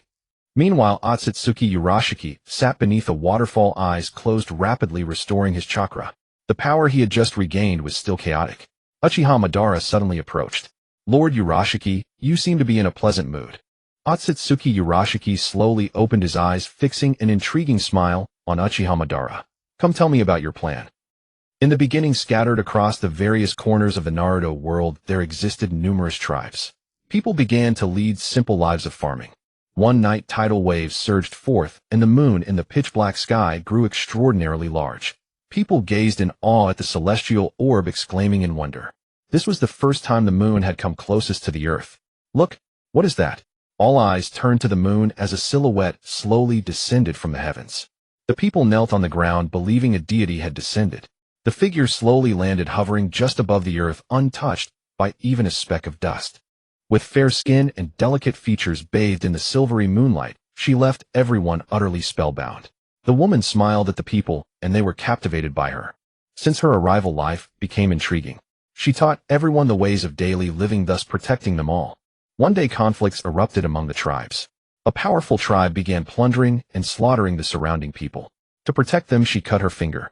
She dripped her blood onto the ground. Nourished by the blood, a colossal divine tree sprouted from the earth. Using the tree's roots, she distributed her own power to everyone. This power, upon entering their bodies, settled into the acupoints and became known as chakra. Thus the foundation of all was balanced. The weak would no longer be bullied. Countless people offered their faith to her, and this faith was gradually absorbed by the divine tree. Over time, a crimson fruit slowly appeared on the divine tree. The woman's true purpose in coming here was to nurture the fruit using the faith of all. But one day she met a man named Tenji. The two quickly fell in love, and from her lips, he learned her name Kaguya. Kaguya deeply loved Tenji, devoted herself entirely to his well-being, and helped him establish the first great nation in the Naruto world, the Land of Ancestors. The Land of Ancestors grew exceedingly powerful, unifying almost all tribes. Soon it absorbed every tribe, and on this day Kaguya finally awaited the time of her marriage to Tenji. That night, Tenji, who had once been so affectionate toward Kaguya, suddenly changed. He began asking her about the fruit on the divine tree. Believing Tenji was merely curious, Kaguya told him the origin of the divine tree. She revealed that she came from the moon and her clan was called the Otsutsuki clan. This clan was of noble status. Besides Kaguya, there were 4 others: Ishiki Otsutsuki, Momoshiki Otsutsuki, Kinshiki Otsutsuki, and Urashiki Otsutsuki. The mission of the Otsutsuki clan was to travel to other planets, plant divine trees, to devour the planet's life and harvest chakra fruits at any cost. Kaguya was unique. Her method was gentler than the others. She used the power of faith to nourish the divine tree and produce the chakra fruit. Thus the clan occasionally brought Kaguya to various planets, because she possessed a being called the Ten Tails, which could transform into a divine tree and yield chakra fruits. Kaguya was a special existence within the clan. The others, without needing Kaguya, could directly plant a special seed on a planet. Over time, the seed would grow into a divine tree whose roots would spread across the entire planet, absorbing all life to produce a chakra fruit. This method was too cruel and would invite hatred, so the Otsutsuki clan did not endorse it. However, Ishiki, Momoshiki, Kinshiki, and Urashiki often employed it. Kaguya could not bear their ruthlessness, so she preferred to travel alone to other planets and use her own method to create chakra fruits. As for the purpose of the chakra fruits, after harvesting one, they would move to another planet to repeat the process, eventually submitting the collected fruits to the higher-ups of the Otsutsuki clan. The clan would refine the harvested chakra fruits into pills. Consuming these pills granted immortality, monstrous strength, and supernatural powers, thereby advancing the clan's evolution. Clan members were divided into 2 roles: protectors and the protected.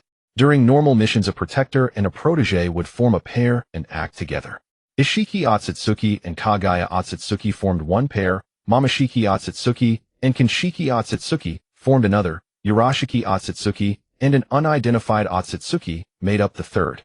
Urashiki, however, did not participate in a team, and Kaguya had also left her team to plant the divine tree alone. After learning the situation, Tenji became fixated on the chakra fruit.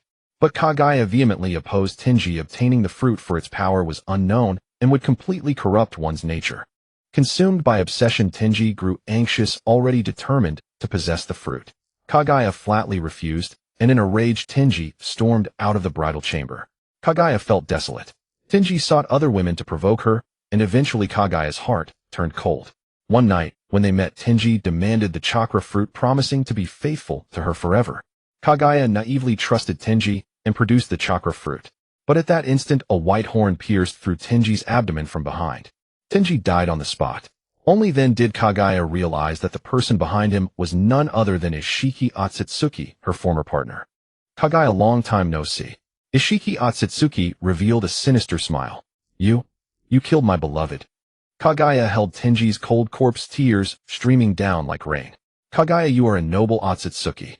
How could you let your emotions be swayed by a lowly human? That is why the chakra fruits you have offered have always been impure. Ishiki glared venomously at Kaguya on the ground. What are you talking about? Kaguya roared, staring coldly at Ishiki. The higher-ups of the Otsutsuki clan are already dissatisfied with you. They sent us down to capture you. By the way, it's fascinating that your true form is the divine tree. If we dissect you, who knows what new discoveries we might make. Ishiki licked his lips maniacally. Us? Kaguya looked at Ishiki in confusion. That's right, us. Suddenly behind Ishiki appeared Momoshiki, Kinshiki, and Urashiki. Kaguya, give up. Momoshiki, Kinshiki, go and retrieve the chakra fruit. Ishiki suddenly turned to Momoshiki and Kinshiki. Who dares? Kaguya rose abruptly, her pale eyes bulging with veins as she glared at them, her delicate face twisted with fury. Kaguya, your current resistance will only lead to your regret. Otsutsuki Ishiki gradually lost patience. Even if I die today, I will not let you succeed. Otsutsuki Momoshiki and Otsutsuki Kinshiki charged directly toward the divine tree. Kaguya levitated into the air, blocking their path. Her Byakugan with bulging veins locked onto them. Byakugan intimidation. Momoshiki and Kinshiki instantly felt an overwhelming pressure. Ishiki, watching from the ground, immediately released the hand seal. Black Coffin. This is one of Ishiki's right eye abilities. As Otsutsuki Ishiki unleashed his technique, multiple gigantic black cubes materialized from nowhere, attacking Kaguya. In a short time, they successfully disrupted her sensory chakra abilities. Momoshiki and Kinshiki seized the opportunity to charge forward. Kinshiki swung his crimson blood axe, slicing across Kaguya's body, dealing her severe injuries. At this moment, Ishiki noticed Urashiki, who had been standing aside, without participating in the battle, gazing at the chakra fruit on the divine tree with overwhelming desire. Urashiki desired to possess the chakra fruit. Ishiki struck first, engaging Urashiki in combat. Severely wounded Kaguya was forced to the foot of the divine tree by Kinshiki and Momoshiki. With no alternative, Kaguya's heart turned to ashes. She merged herself with the divine tree and floated to its very top. Reaching the summit, Kaguya plucked the chakra fruit and held it in her palm. Kaguya, don't do anything reckless. If you truly consume the chakra fruit, you will never recover in the Otsutsuki clan. Momoshiki saw Kaguya's intention to devour the chakra fruit, and his expression turned ferocious. The power of the chakra fruit was unknown. It had always been processed by the higher-ups of the Otsutsuki clan to enhance the race's quality. No one had ever consumed it directly. Betrayed by the one she loved and abandoned by her own clan, Kaguya, with her heart utterly dead, wept profusely before the four of them and swallowed the chakra fruit whole. Urashiki and Ishiki, who were fighting nearby, suddenly froze upon seeing Kaguya consume the chakra fruit. Under the moonlight, the colossal divine tree and Kaguya merged into one. Kaguya let out an agonizing scream, and on her forehead a Rinnegan Sharingan awakened, taking the form of a 9-tomo Rinnegan with crimson coloration. The chakra fruit granted Kaguya a unique physique, Kekii Mora. She also mastered immortality. No matter what injury she sustained, she could regenerate, and she could absorb any ninja technique. Seeing this transformation, the other four suddenly felt the same desire. You forced me to do this. Now that I surpass the heavens, I will personally kill you all. Though Kaguya had gained such terrifying power, completely killing the four of them remained extremely difficult. However, the prolonged battle left the four growing exhausted. Collapsing to the ground with their chakra depleted, just as Kaguya was about to strike the finishing blow, Kinshiki made a decision. Kinshiki spotted a distant resident, secretly implanted the Kama into the resident's body, and then sacrificed himself directly, becoming the chakra fruit. The other three saw Kinshiki's sacrifice and simultaneously rushed toward the chakra fruit. However, the remaining chakra in Ishiki's body allowed him to charge and snatch the fruit first. After consuming the chakra fruit, Ishiki grew pale skin and ash-white hair, with a single curved horn sprouting from his head. He wore an elegant tailored white long-sleeved coat and black trousers with patterns on his sleeves that matched his tattoos. His right eye displayed a black wheel-like pattern with 8 spokes at its center. His left eye was the Byakugan, his right eye the 8-grid eye. His hair, right eyebrow, and beard were all ash-white, featuring an unusual jagged pattern. A vertical row of Tomo tattoos adorned both his chest and back. Immense power surged through his entire body. Kaguya couldn't help but furrow her brows upon witnessing this. Daihakuten. Ishiki's right eye directly transformed the entire world around them. Kaguya's body was suddenly constrained, reduced to an extraordinarily minuscule existence. Kaguya gave up struggling. Ishiki opened his massive right hand and reached toward Kaguya. At the final critical moment, Kaguya triggered the infinite Tsukuyami. The night sky suddenly transformed into a scene as bright as daylight. The moonlight illuminated the world, and this beam of light could penetrate any obstruction. The three's eyes displayed Rinnegan patterns. Their bodies could not move, and they gradually lost their self-awareness, falling into the Jinjutsu. However, Ishiki could still resist. Yet within the Tsukuyami world, Kaguya retained control. Ultimately, with no other choice, Kaguya divided her chakra and completely sealed Ishiki, Momoshiki, and Urashiki. After being sealed, the Earth's world began to collapse. Disasters erupted everywhere. Kaguya looked upon the destruction she had caused and felt profound sorrow in her heart. To protect the remaining humans on Earth, she transformed her main body into 9-tailed beasts, dispersing them across the world. Then she condensed her last chakra to create the Sage of 6 Paths, to atone for her sins in her place. Kinshiki's death moved Kaguya. Before the sealing stone monuments of the three, she erected a stele for Kinshiki. The 4 monuments were built upon the ruins of the lost country. Having completed these tasks, Kaguya vanished from this continent. Thus began the Sage of Six Paths created by Kaguya on his journey of atonement. His name was Otsutsuki Himura. Himura inherited most of Kaguya's abilities. Wherever he traveled, he extended a helping hand. His guiding motto was, "To maintain peace as my goal to sustain tranquility and order." Because of Himura's virtuous deeds, future generations hailed him as the progenitor of shinobi. Himura grew 2 horns on his head. He wore a white robe with 6 black tomo-shaped patterns on his chest. On his back was a red whirlpool emblem with 3 rows of tomo below, each containing 3 tomo. While Himura traveled to various parts of the world, he happened to arrive at Mount Myaboku and encountered Gamamaru, whose strength was evenly matched with his own. Himura never expected to find such powerful beings on Earth, and especially not a toad. Alongside Mount Myaboku, the other locations with powerful pillars were Ryuchi Cave and Shima Forest. Gamamaru possessed extremely potent Senjutsu chakra within his body. When Himura and Gamamaru met, Gamamaru admired Himura's perseverance, and so Gamamaru followed him, undertaking the same virtuous deeds. After experiencing numerous great battles together, they were declared sworn brothers. Gamamaru was also revered by later generations as the Mount Myaboku Great Toad Sage. Himura himself was humble and eager to learn. He sincerely sought Senjutsu teachings from Gamamaru, who taught diligently in return. Thus, with his extraordinary talent, Himura mastered Senjutsu and achieved the sage body. At this time, tremendous changes occurred across the world. The 9-tailed beasts split from Kaguya awoke from their slumber. As newly born beings unfamiliar with this world, they began devastating it without restraint. At the critical moment, Himura stepped in. Yui possessed a portion of Kaguya's abilities. Since the 9-tailed beasts were formed from Kaguya's chakra, Yui could effortlessly neutralize their power. Within the 9-tailed beasts resided Kaguya's consciousness of good and evil, causing them to be indiscriminate. Yui directly separated these 2 consciousnesses into black and white masses, which stealthily infiltrated the human world. At this time, Yui captured the 9-tailed beasts. Kaguya's original intention was for them to protect humanity. Thus, Yui began distributing the tailed beasts among the various tribes. In this world, Yui experienced the joys and sorrows of human existence.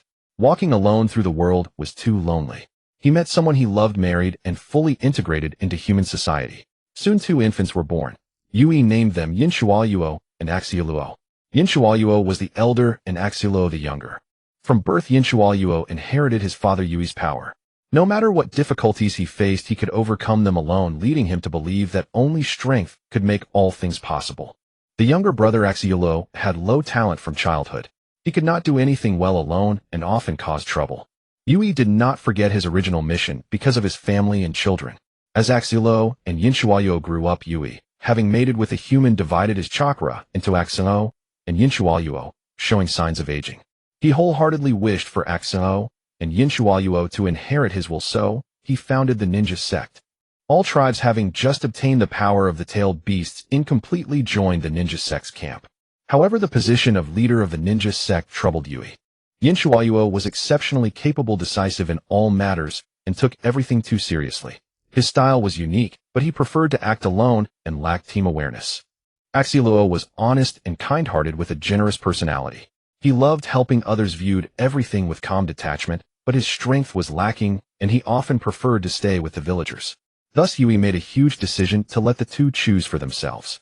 The younger brother Axioluo directly gave up his right to choose, believing his strength was insufficient to lead the villagers, and fearing he might mislead them or fail to improve their lives. The elder brother Yinshuayuo directly recommended himself as the leader, believing he had absolute ability to lead the village's people and rule the world. Yinshuayuo's actions made Yui foresee the destruction of the world.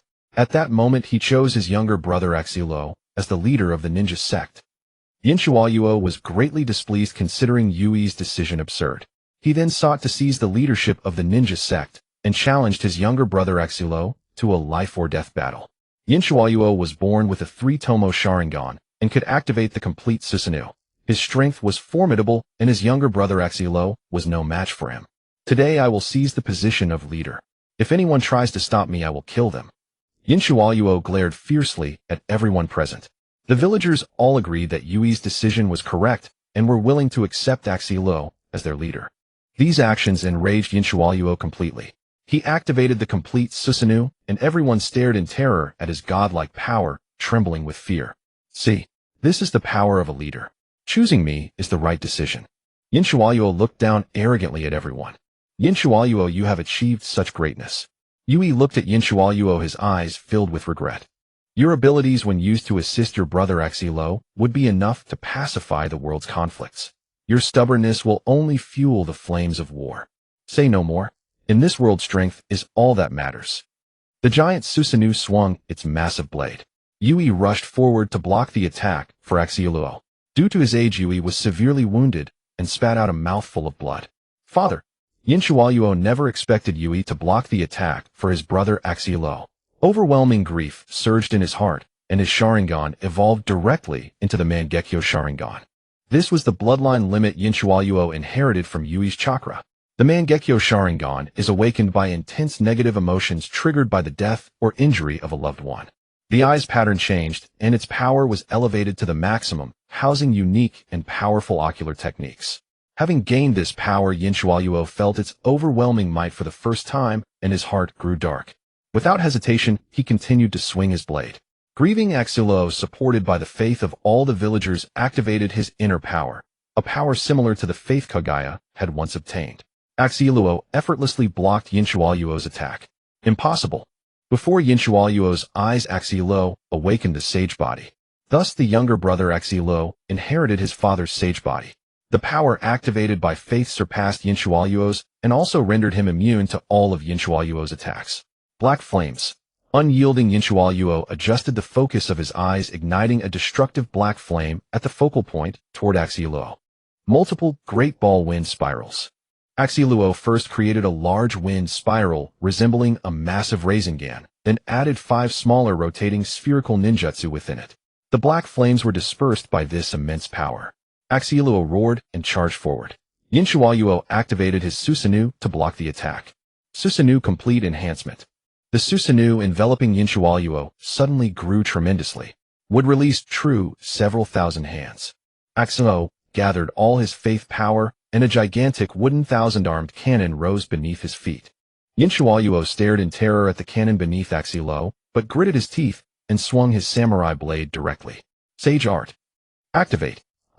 A chakra condensation sound resonated within Axilo's body.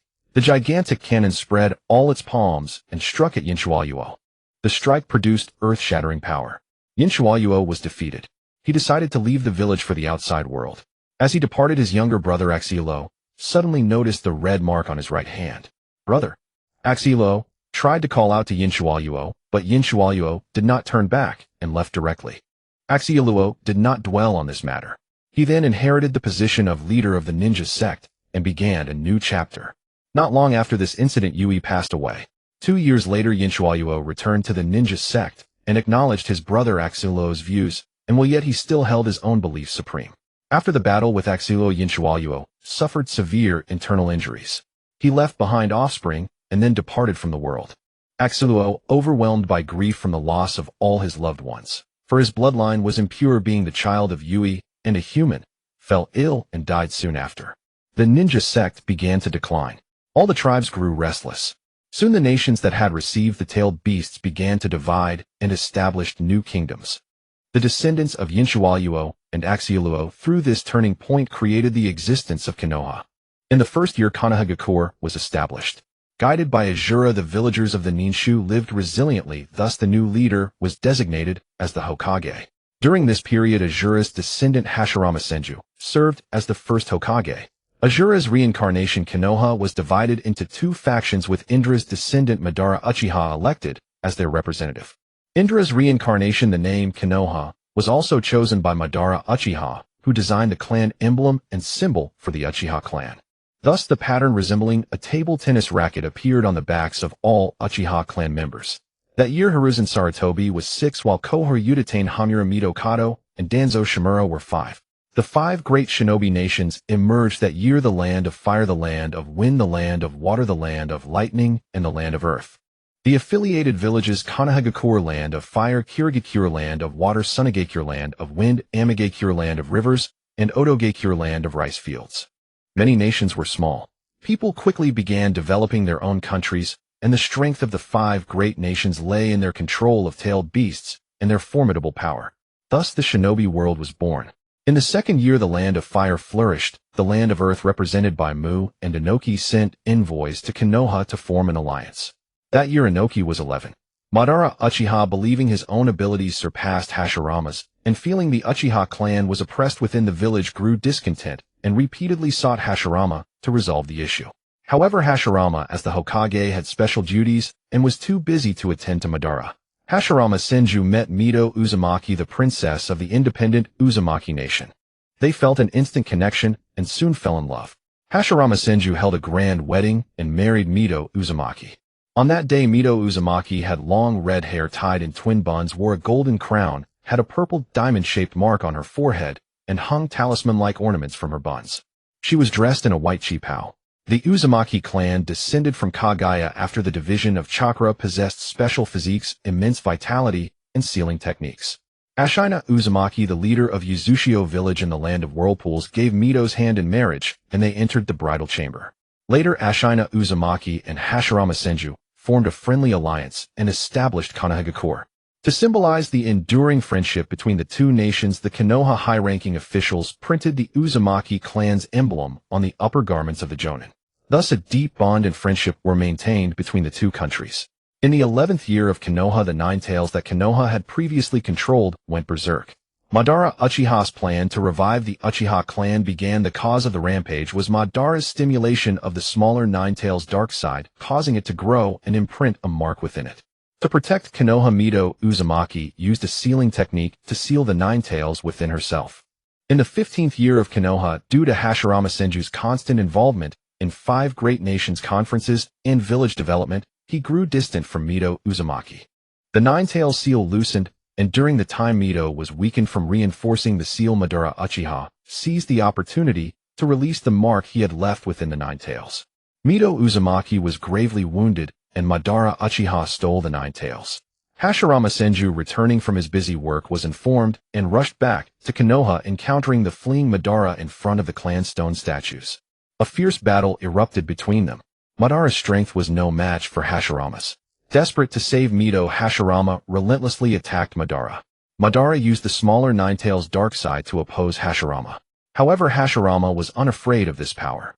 He clasped his hands together, activating Sage Chakra. Sage Art with style true, several thousand hands. Top of the Buddha. Sage Art Myo Jinmin. Kakuan entering the city with divine arms. A sequence of techniques not only suppressed the Nine Tails, but also defeated Madara Uchiha. Madara had never imagined Hashirama's strength had reached such a level. Feeling disheartened, he left the village. When Hashirama returned to Konoha with the Nine Tails, Mito Uzumaki had already passed away. Thinking of her gentle nature, Hashirama was heartbroken, realizing he had been too busy and neglected his wife. This became an eternal shadow in Hashirama Senju's heart. Around the 17th year of Konoha, the First Shinobi World War broke out. By then, the 5 great nations had grown powerful, and to strengthen their own countries, they turned to plunder. The allure of the tailed beasts drove all nations mad. Only by seizing more tailed beasts could one become the foremost nation. The land of Earth broke its alliance with Konoha. During this war, to protect Konoha, Hashirama Senju single-handedly fought against the 4 major nations, ultimately exhausting his chakra and perishing. It was also his guilt toward Mito Uzumaki that led him to willingly depart. In the same year, the Uzumaki nation fell. Fearing the Uzumaki clan's sealing techniques, many nations and clans launched an assault on the land of whirlpools, which resulted in its catastrophic destruction. The surviving members went into hiding, scattered across the world. Tobarama Senju, Hashirama's younger brother, inherited the title of Hokage. In the land of lightning, Kumobikure fell into turmoil. The leaders of the Gold and Silver Brothers, elite jonin of the village, killed the newly ascended Second Hokage. Eventually, the Gold and Silver Brothers escaped the village and were branded as missing nin of Kumobikure. Konoha was in a state of chaos. Hashirama's death left his power fragmented. Tobarama Senju's appointment as the second Hokage sparked discontent, and Konoha was at its most vulnerable. The Gold and Silver Brothers set their sights on Konoha, seizing the still unsealed Nine Tails. Possessing some of the Sage of Six-Paths bloodline, they could freely manipulate the 5 treasured tools of the sage. They stole the smaller Nine Tails and fled. Tobarama Senju led the young Hiruzen Tsurutobi Danzo, Shimura Hamura Mito Kato, and Koho Udatain in pursuit. The Gold and Silver Brothers used the Six-Paths tools to repel the 4, but Tobarama nearly killed them with the Flying Thunder God Slash.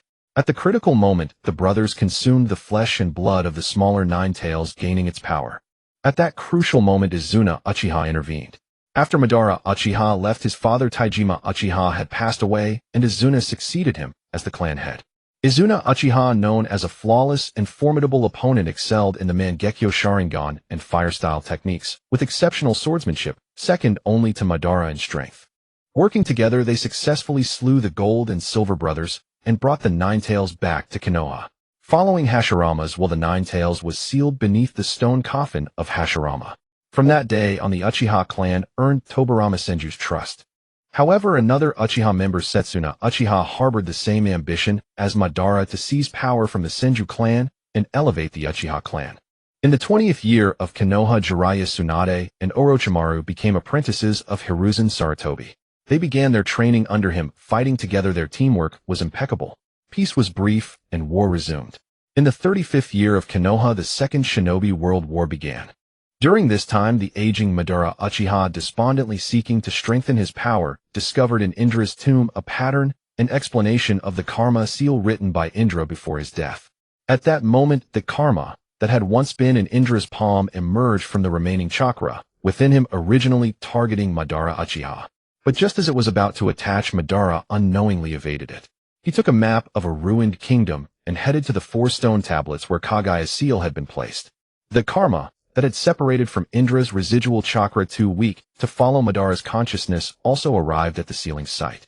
After Madara made a deal with an Otsutsuki on one of the stone tablets, he received a karma. He also discovered another karma following him. Ultimately, Madara used chakra to preserve this karma and placed it in a special location. This karma was actually the one that had been sacrificed by Kinshiki, having once attached to an ordinary person and then to Indra. Now discovered by Madara, it was incorporated into his plan. A mad plan was thus conceived by Madara Uchiha at that time. In the same year of Konoha 35, the second Hokage Senju Tobirama was besieged and killed by the combined forces of 4 nations, perishing alongside his loyal companion Uchiha Kagami. During this period, the position of Hokage remained vacant. The war gradually subsided over time. In Konoha 36, Asuma Sarutobi Kakashi and Might Guy were born. In Konoha 41, a Minato Namikaze emerged as a genius recognized across all nations. In Konoha 42, Kakashi graduated from the academy. In Konoha 43, Kakashi was promoted to Chunin. In Konoha 44, the White Fan committed suicide. Kakashi acquired Obito's Sharingan this year, while Obito was rescued by White Zetsu. That year, the geopolitical situation across the nations was highly unstable, with war capable of breaking out at any moment. With Konoha temporarily lacking a Hokage, its strength severely declined. The Land of Lightning became the foremost nation and initiated the war first. Konoha chose to avoid conflict, but the Rain Village standing before Konoha refused to comply. Mado Guy opened the 8 inner gates, specifically the Gate of Death, and fought 100 enemies alone, ultimately perishing in battle. Konoha's elders seized this opportunity to elect a new Hokage, declaring that whoever made significant contributions to the village during this period would assume the position. Sarutobi chose to journey to the Rain Village as an envoy, but nearly fell victim to the first Rain Kage couple. Nagato was 5 years old that year. Hanzo proposed that Sarutobi cooperate in assassinating the Rain Kage couple, promising in return that the Rain Village would not participate in the war. Sarutobi refused. Danzo joined Hanzo in murdering the Rain Kage couple. Hanzo became the leader of the Rain Village and halted their war efforts. Danzo returned to Konoha and claimed the Hokage seat before his official inauguration ceremony. However, Hanzo's ambitions surfaced, and he led forces to attack Konoha. Sarutobi led Jiraiya Tsunade and Orochimaru into battle against the Rain Village. Through these events, Hanzo rediscovered his original ideals and chose to cease hostilities. Jiraiya, Orochimaru, and Tsunade were thereafter known as the legendary Sannin. That year, Sarutobi officially assumed the role of third Hokage. Meanwhile, Danzo entered Konoha's Anbu era.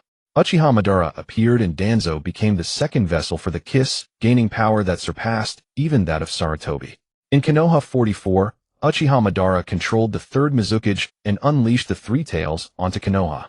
Minato Namikaze led Kakashi, Hatake, Obito, Uchiha, and Rin Noera to stop the attack. Along the way, Minato was engaged by the third Mizukage while Rin was wounded. During his rescue efforts, Obito discovered that Danzo had sealed the Three Tails inside Rin. Witnessing the brutal procedure, Obito awakened his Mangekyo Sharingan, which resonated with Kakashi's eyes at that very moment. Danzo threatened Rin's life using the seal mark on the three tails, demanding that Obito leave Konoha and join the Akatsuki organization founded by Uchiha Madara. Forced to don a mask, Obito abandoned Konoha and joined the Akatsuki, becoming a shadow lurking in darkness. In Konoha 45, Uchiha Madara suddenly used Rin's life as leverage to force Obito to the ruins of the Land of Ancients, where he made a kiss pact with one of four stone monuments. Obito agreed. In Konoha 46, Shursui and Itachi Uchiha were on a field mission. Uchiha Madara's plan centered on the rise and bloodline of the Uchiha clan. When Uchiha Madara targeted Shursui Uchiha and attempted to extract the last remaining kiss, Shursui's formidable spiritual will cause the seal to be rejected entirely. Having no other choice, the kiss ultimately chose Uchiha Itachi. Thus, the fourth vessel of the kiss appeared, Uchiha Itachi. In Konoha 51, Uchiha Madara ordered Obito to unleash the Nine Tails upon Konoha to incite panic, promising that no lives would be endangered, but he broke his word. It was at this moment that Su Xing awoke in this world. Minato Namikaze was about to be inaugurated as the Fourth Hokage, but the Nine Tails' appearance forced him to unleash the Reaper Death Seal. Due to Su Xing's arrival, the Third Shinobi World War never occurred, and the timeline flowed smoothly from this point onward. In Konoha 61, Su Xing entered the Konoha Academy. Though Danzo's conscience had not entirely faded, his selfish ambitions drove him to annihilate the Uchiha clan, steal Itachi's eyes, and murder Shursui. Sarutobi witnessed everything but remained silent. Uchiha Madara was furious about the Uchiha clan's destruction. He desperately wanted to kill Danzo, but for the sake of his grand plan, the kiss seed planted within Danzo's body had already taken root, so he endured it. Uchiha Madara's plans extended far beyond this. Danzo was merely an outsider, a starting point for exploitation. For the now deceased Danzo, the kiss had already usurped his body and resurrected him. Rebirth of Momoshiki Otsutsuki of the Kara. The three remaining kiss vessels all belonged to the Uchiha clan: Uchiha Madara, Uchiha Obito, and Uchiha Itachi. Su Xing currently housed the One Tail, Two Tails, Four Tails, Five Tails, and Nine Tails within his body. The three tails had been absorbed by the kiss in Obito's possession, but Su Xing could replicate a vessel from the residual chakra. His immediate task was to find the remaining tailed beasts, activate Six-Paths mode, and resurrect Kaguya. However, no one knew that a far greater conspiracy was already taking shape within Uchiha Madara's mind. Konoha has suffered damage of this magnitude once more. Jiraiya looked at the buildings destroyed by Uchiha Madara, and Danzo shaking his head helplessly. Danzo had perished, and regrettably the third Hokage was also gone. Su Xing walked over at this moment. Ding. Detected the spectral form of Sarutobi. Ding. Detected the spectral form of Shimura Danzo. Would you like to capture? Capture. Ding. Congratulations, Master, for obtaining the spectral forms of Sarutobi and Shimura Danzo. The only thing that gave Su Xing pause was that Ro's spectral form had not been found. If he had been, there would still be a chance to resurrect him in the future. Do not sigh, Su Xing. Ro's spectral form is inside my mouth. Before he separated from me, the residual chakra in his body remained within me. Fourtail's son Wukong suddenly spoke. Really? That's wonderful. Ding. Acquired Ro's spectral form. Son Wukong expelled Ro's spectral form, which entered Su Xing's system. Konoha began new reconstruction efforts. Sarutobi's funeral was held as scheduled. Everyone dressed in black suits stood solemnly in the gloomy, rainy weather. Asuma lit a cigarette and placed it before Sarutobi's tombstone. Beside Asuma, a small figure wept uncontrollably. Konohamaru stopped crying. Asuma picked up Konohamaru in his arms, opened a black umbrella against the rain, and turned to leave. Uchiha Madara. Su Xing stood before Sarutobi's tombstone, clenching his fists tightly. Now that Momoshiki had appeared, it was only a matter of time before the shinobi world faced annihilation. What needed to be done now was unity among all nations. Su Xing, Kakashi, Sakura, and Sasuke embarked on a long journey. This journey required not only negotiations and cooperation with the five great nations, but also the collection of all remaining tailed beasts. Su Xing, you must be careful on your journey. You are now everyone's hope. Jiraiya said, gently patting Su Xing on the shoulder. Don't worry. I will definitely complete the mission and return safely. Su Xing gave a thumbs up. Jiraiya nodded with relief and looked at Kakashi. Kakashi protects Su Xing. This cooperation between the five great nations rests entirely on you. When you return, you'll drink my wedding wine. I've saved the position of the sixth Hokage for you. As you wish. Kakashi then led Sasuke, Sakura, and Sasuke away from Konoha, embarking on a long journey. The rest of the people stayed behind to guard the village as this was the most dangerous time. Notify Root to set up surveillance and fortify defenses around Konoha. Jiraiya instructed the Root agents beside him. Fifth Hokage, there is no need for such trouble. I can help you. Jiraiya turned around to find Kakazu and Haiden already dressed in Konoha elite Jonin clothes standing behind him. Tell me your thoughts. Jiraiya looked at Kakazu seriously. However, I need Conan's help. As soon as Kakazu finished speaking, Conan pointed at herself in confusion. Are you saying you want me to help? That's right, Conan saw Kakuzu's somewhat sinister smile and could not help shuddering. Come with me. Kakuzu took Conan to the black market, and not long after they returned. What were you two doing? Jiraiya asked curiously. Konoha's defenses have all been laid out, Kakuzu said somewhat proudly. Really? Jiraiya expressed disbelief. Master, Kakuzu took me to buy 60 trillion. Explosive tags. What? No way. Thus 60 trillion explosive tags were buried around Konoha. The first country Su Xing and his companions were going to visit was obviously the Wind Country. As a friendly diplomatic exchange, the Wind Country was definitely the first choice. But when Su Xing and his companions arrived at the entrance of the Wind Country, they encountered Black Zetsu, who was preparing to leave. Halt. Su Xing directly activated the Nine Tails mode, and 6 golden giant hands shot out from his back to grab Black Zetsu. Hehe, Nine Tails Jinchuriki. Black Zetsu quickly dodged Su Xing's attacks, even transforming into a black iron rod to dance in the air. Su Xing. Catch him. He killed Gaara. Su Xing suddenly turned around to see Temari wearing black fishnet stockings with red-rimmed eyes rushing over. You dare to kill Gaara.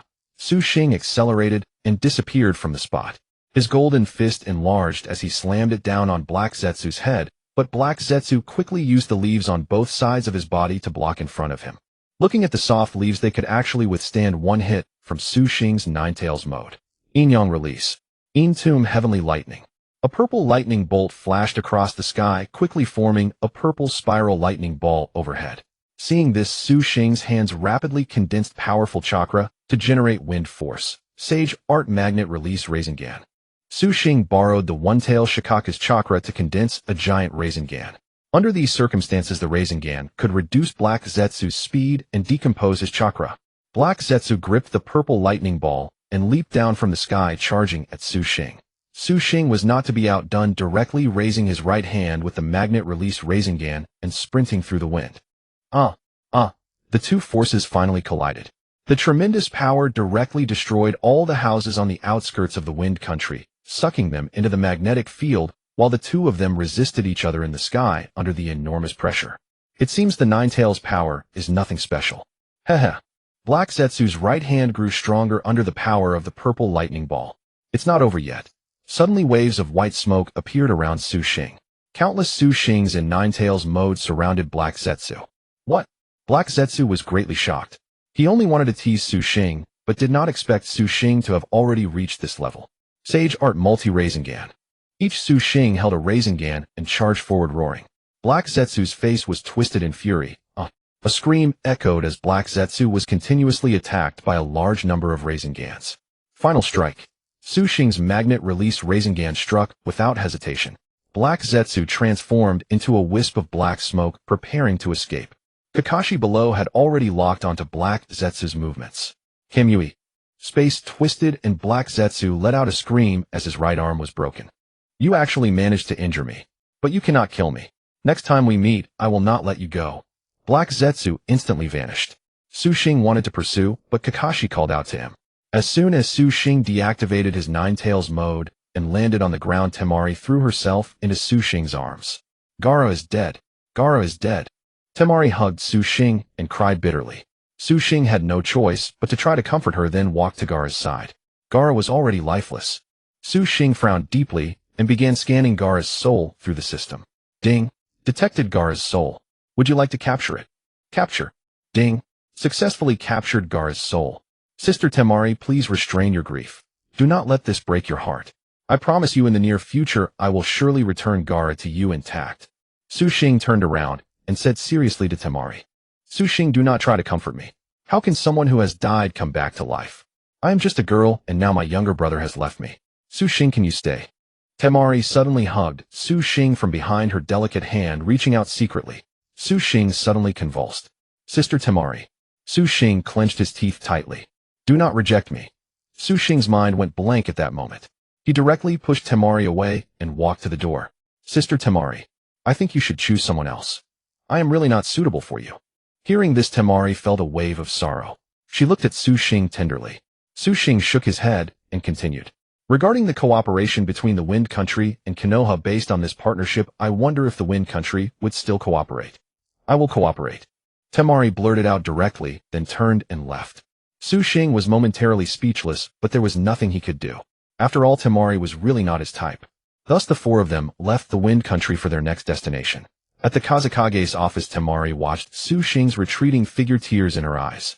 Teacher Kakashi, next let us go to the Earth Country. Deidara has already returned when we come back. Now that we need to cooperate, I think the Earth Country's issue will not be difficult to resolve. Everyone must be tired from traveling all day. Let us stay at a nearby town for the night. Okay. The three said in unison. Recently, the situation among the 5 great nations was very unstable, and war was imminent. It was unsafe everywhere. As a result, during the night, a rumbling sound came from the sky. The sensitive Su Xing woke up immediately. A massive bomb fell from the sky. Get out of the way. Su Xing immediately grabbed Sakura and pulled Sasuke away from the house. Kakashi, reacting swiftly, also escaped. A deafening explosion erupted, and in an instant the ground was engulfed in flames, with screams echoing everywhere. Damn it! Who are these people? Su Xing looked up at the sky, where countless ninjas equipped with flying devices circled overhead, dropping bombs. Focusing his gaze, he realized they were chasing a frail young boy. I'll handle this. Kakashi activated Susanoo and soared into the sky. Amidst a flurry of slashes, the airborne ninjas were all slain. The boy paused at the sight. Don't worry, it's safe now. Su Xing, Sasuke, and Sakura approached him. Who are you? The boy stepped back in fear as Kakashi, having deactivated Susanoo, landed behind him. We're from Konoha, not hostile. Tell us, what trouble are you facing? Why were those people after you? Kakashi fixed his gaze on the boy. I'm called Jiraiya, from an ordinary village. I left to find my teacher.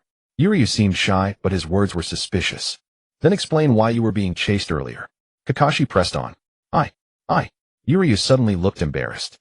Kakashi-sensei, those strange folks in the sky weren't just after Jiraiya. They were dropping bombs everywhere, harming innocents. Maybe you're being too cautious.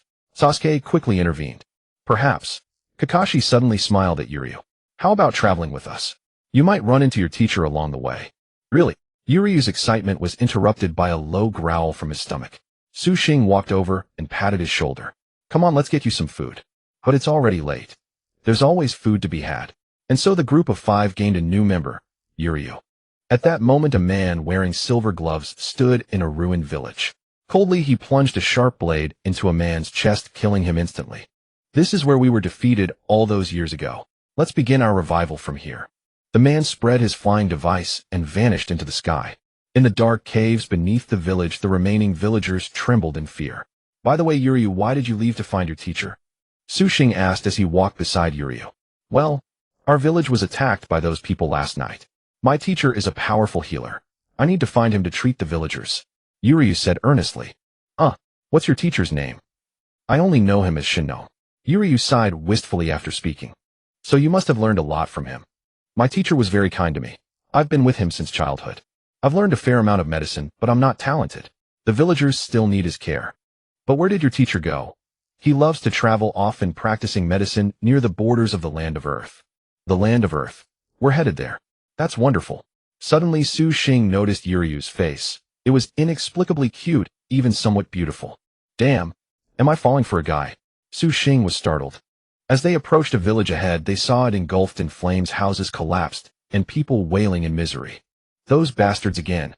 Su Xing wished he could activate Ninetales mode, transform into a tailed beast, and tear them apart one by one. I need to help them. Yuriu dashed forward. Me too. Sakura followed. Sasuke rolled up his sleeves reluctantly. Let's go lend a hand. Kakashi, Su Xing, and the others began carrying the wounded, then went to the nearby market to purchase supplies and distribute them to the villagers. Elder, do you know which group attacked your village? Su Xing crouched before the village elder. I'm not sure, but the family records might have something. During the Second Shinobi World War, there was a kingdom built in the sky. They used various devices to plunder nearby villages. Kakashi stepped forward upon hearing this. That's the land of Sky, a nation destroyed in the Second War.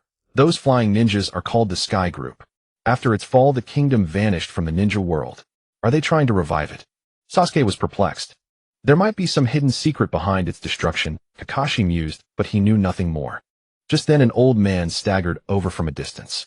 Master! Yuryu rushed to him excitedly. Master! He embraced the old man. Cough cough, Yuryu, why are you out again? The old man looked at him with a kind expression. Master! Tears welled in Yuryu's eyes and streamed down his face. The village was attacked by flying ninjas. Everyone is hurt. I can't do it alone. The village needs you, master. Yuryu wept bitterly against the old man. Who are you? The old man looked at Xing and the others with confusion.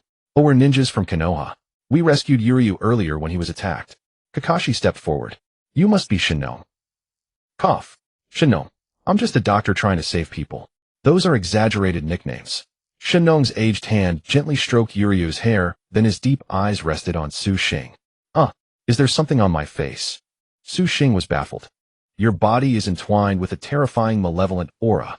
If not controlled, it could cause you to explode and die. Susanoo glanced at Xing again, then turned to leave with Yuryu.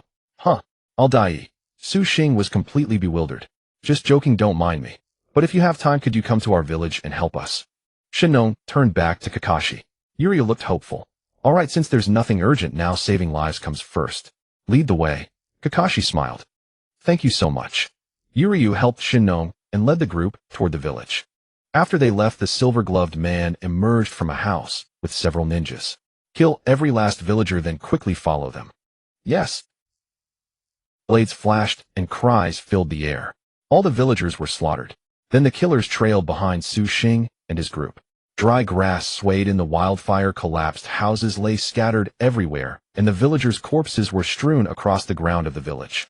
Village Chief. Yulu rushed directly to the village chief, who was still clinging to life. Yulu, you've returned. The village chief appeared to be on the verge of death. Yulu placed both hands directly on his abdomen, and instantly emerald green light emanated from her palms.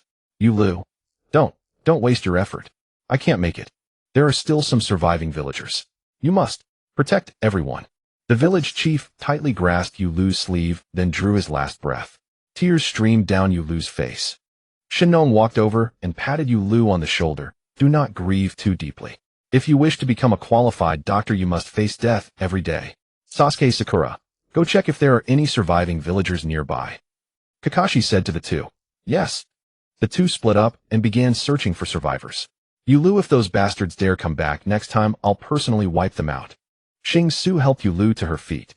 Hearing those words, Susanoo suddenly sneered coldly, which Kakashi noticed from the corner of his eye. Teacher Kakashi, there's a cave in the ground. It seems there are survivors inside. Sasuke and Sakura discovered villagers alive in the cave, but upon seeing the two ninja, the terrified villagers huddled together in fear. Xing and the others hurried over. When the villagers saw Susanoo and Yulu, tears of relief streamed down their faces, and they emerged from the cave. After you left Yulu, a man wearing silver gloves came. He has a scar across his face, and he killed everyone. All of us. That night in a clearing of the village, Xing built a fire, and everyone gathered around for warmth as a villager spoke sorrowfully. Wild game is here. Xing returned carrying 2 wild boars on his shoulders. He tossed them onto the ground, butchered them, skewered the meat on sticks, and placed them over the fire to roast. Under the dim moonlight, the faint glow of the fire illuminated Susanoo's face. Kakashi had been closely observing his expression. Master Susanoo, what should we do? The villagers began to complain. Everyone should not overthink it. Get a good night's rest tonight, and we'll discuss things tomorrow. Susanoo rose and walked into his tent to sleep. Late at night, Kakashi stood guard atop a rock, while everyone slept soundly. Suddenly, several streaks of starlight appeared in the distant sky. Kakashi stared intently upward, watching the increasingly close lights transform into flying ninjas within his line of sight. They've come again. Kakashi leaped into the air and vanished beneath the moonlight. Early the next morning, Xing rubbed his sleepy eyes and yawned, so tired. Hey. A scream suddenly erupted from outside the tent. Xing charged out without hesitation. Yulu crouched in terror on the ground, and blood was seeping out from her tent. What's happening? Sasuke and Sakura also emerged from their tent and quickly opened all the surrounding tents. To their horror, every single villager was dead. There was a thin but deep wound on their necks, clearly the work of a stealthy assassination strike. Teacher! Teacher! Yulu struggled to her feet and rushed toward Shinnong's tent. The moment she opened the tent flap, Yulu broke down completely. Shinnong had wounds on his neck and wrists. Sakura ran over, pushed Yulu aside, and immediately began treating him. After a long while, Shinnong slowly opened his dazed eyes. Yulu. Teacher, I'm here. Yulu hurriedly leaned over Shinnong. Teacher, am I so useless? No. Teacher, you are the greatest doctor. Yulu sobbed, wiping away her tears. So sleepy. I want to sleep for a while. Shinnong slowly closed his eyes. In that very instant, a darkness surged within Yulu's heart, her mind flooding with countless waves of pain and turmoil. Teacher! Yulu collapsed onto Shinnong, weeping bitterly. Stop crying. Senior Shinnong has merely fainted. Sakura said flatly from the side. Yulu's grieving mood improved somewhat at once, really. In the darkness, a meter was slowly rising, already at 58%. The man wearing silver gloves watched this meter with excitement and nodded. It's almost time. At that moment, Kakashi returned and witnessed the scene, utterly bewildered. Last night there were indeed attackers, but I dealt with all of them. There shouldn't be any more problems but this. Kakashi was at a loss for words. Teacher Kakashi, I need to talk to you. Sakura suddenly rose and tugged at Kakashi's clothes. Oh, all right. The two stepped aside. Sakura, Teacher Kakashi, I noticed that the villagers' wounds were not inflicted by ordinary means. The killer likely knows how to use chakra scalpels. Do you mean Shinnong? Kakashi was instantly shocked. I don't know either. But his own wounds were fatal as well. Strangely enough, he survived, even under my medical ninjutsu. Sakura looked deeply puzzled. Perhaps you're overthinking it. Thus, over the following days, Shinnong recuperated. Once he was well enough to travel, he requested to accompany them to the land of Earth. So the group continued their journey. Throughout the trip they worked hard, but progress was slowed because Shinnong lacked the stamina to keep up. 3 days passed, and they had reached the border of the land of Earth. Only half a day's journey remained, but Shinnong suddenly felt unwell, so they set up camp before a coastal stretch. That night Shinnong called Yulu into his tent. Yulu, I need you to do me a favor. Teacher, tell me. Your friend Xing. He only has a few days left to live. What a... Yulu was greatly startled. Keep your voice down, don't let them hear. I fear they won't be able to accept it. Shinnong spoke carefully. Teacher, then how should we save him? That is precisely the favor I'm asking you to help with. It's also the only way to save him. Shinnong took a small transparent vial from his robes and handed it to Yulu.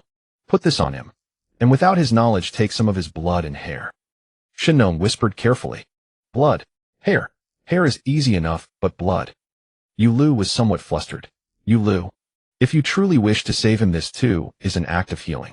After saying this, Shinnong lay down to sleep.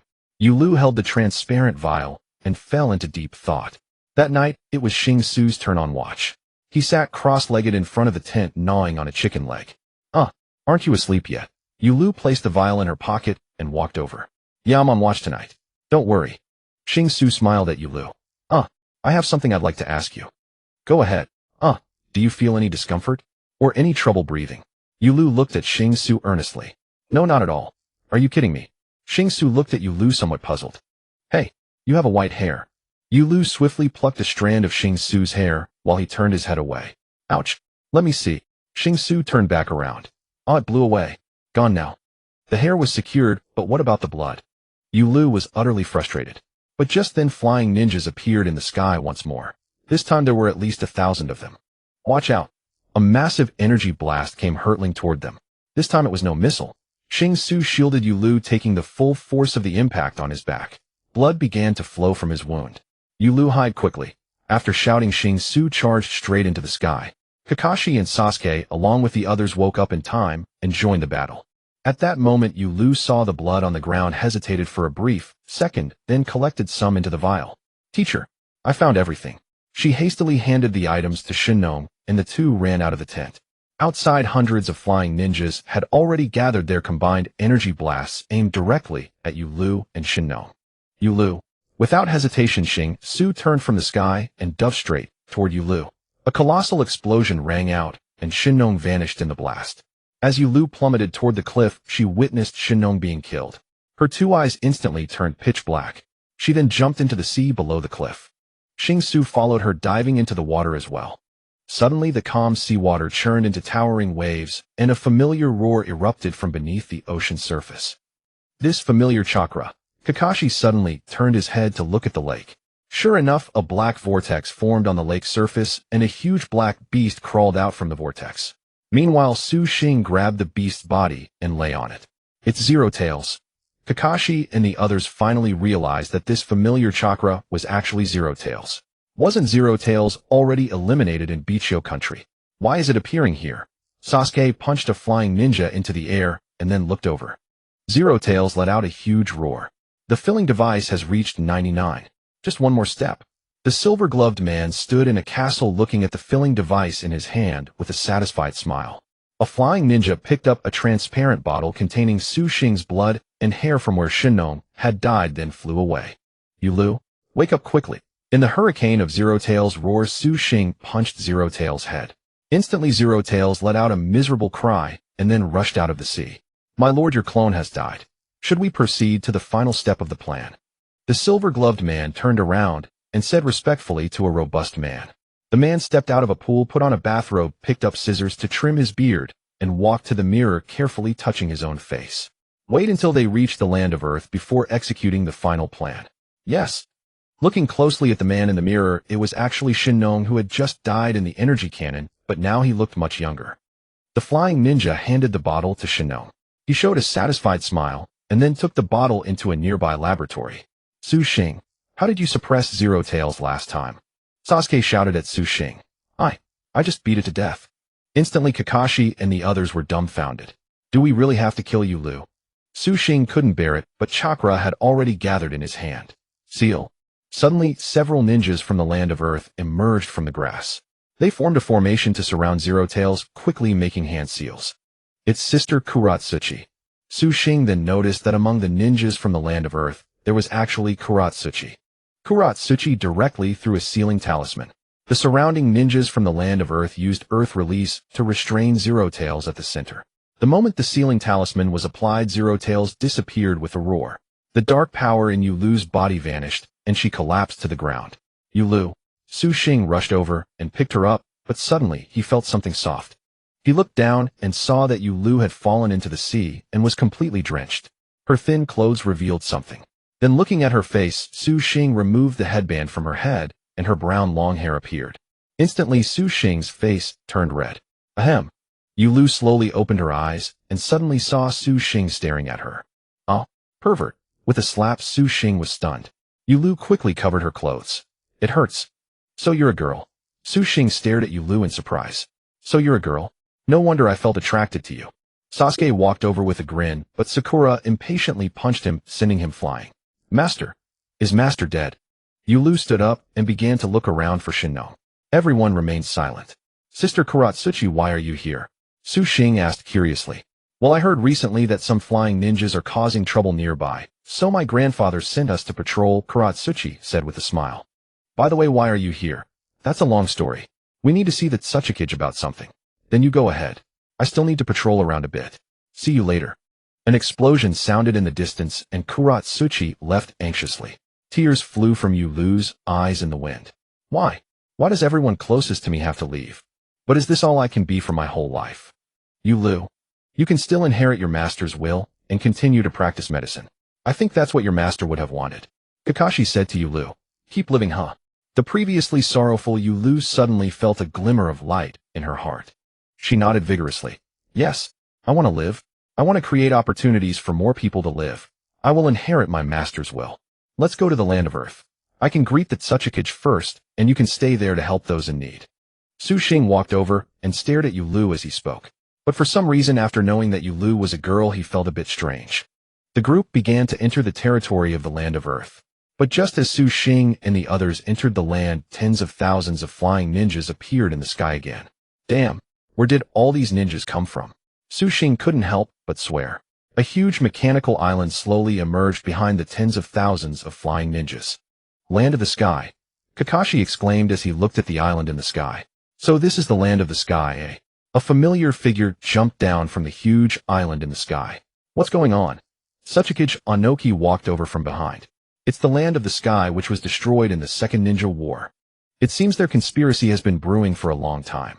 Anoki stood behind Su Xing and the others gazing at the land of the sky and the sky lost in thought. Suddenly a figure descended from the sky and the immense pressure caused the ground's stone slabs to collapse. Yellow smoke rose, and as the group dispersed the dust a familiar figure appeared. Master!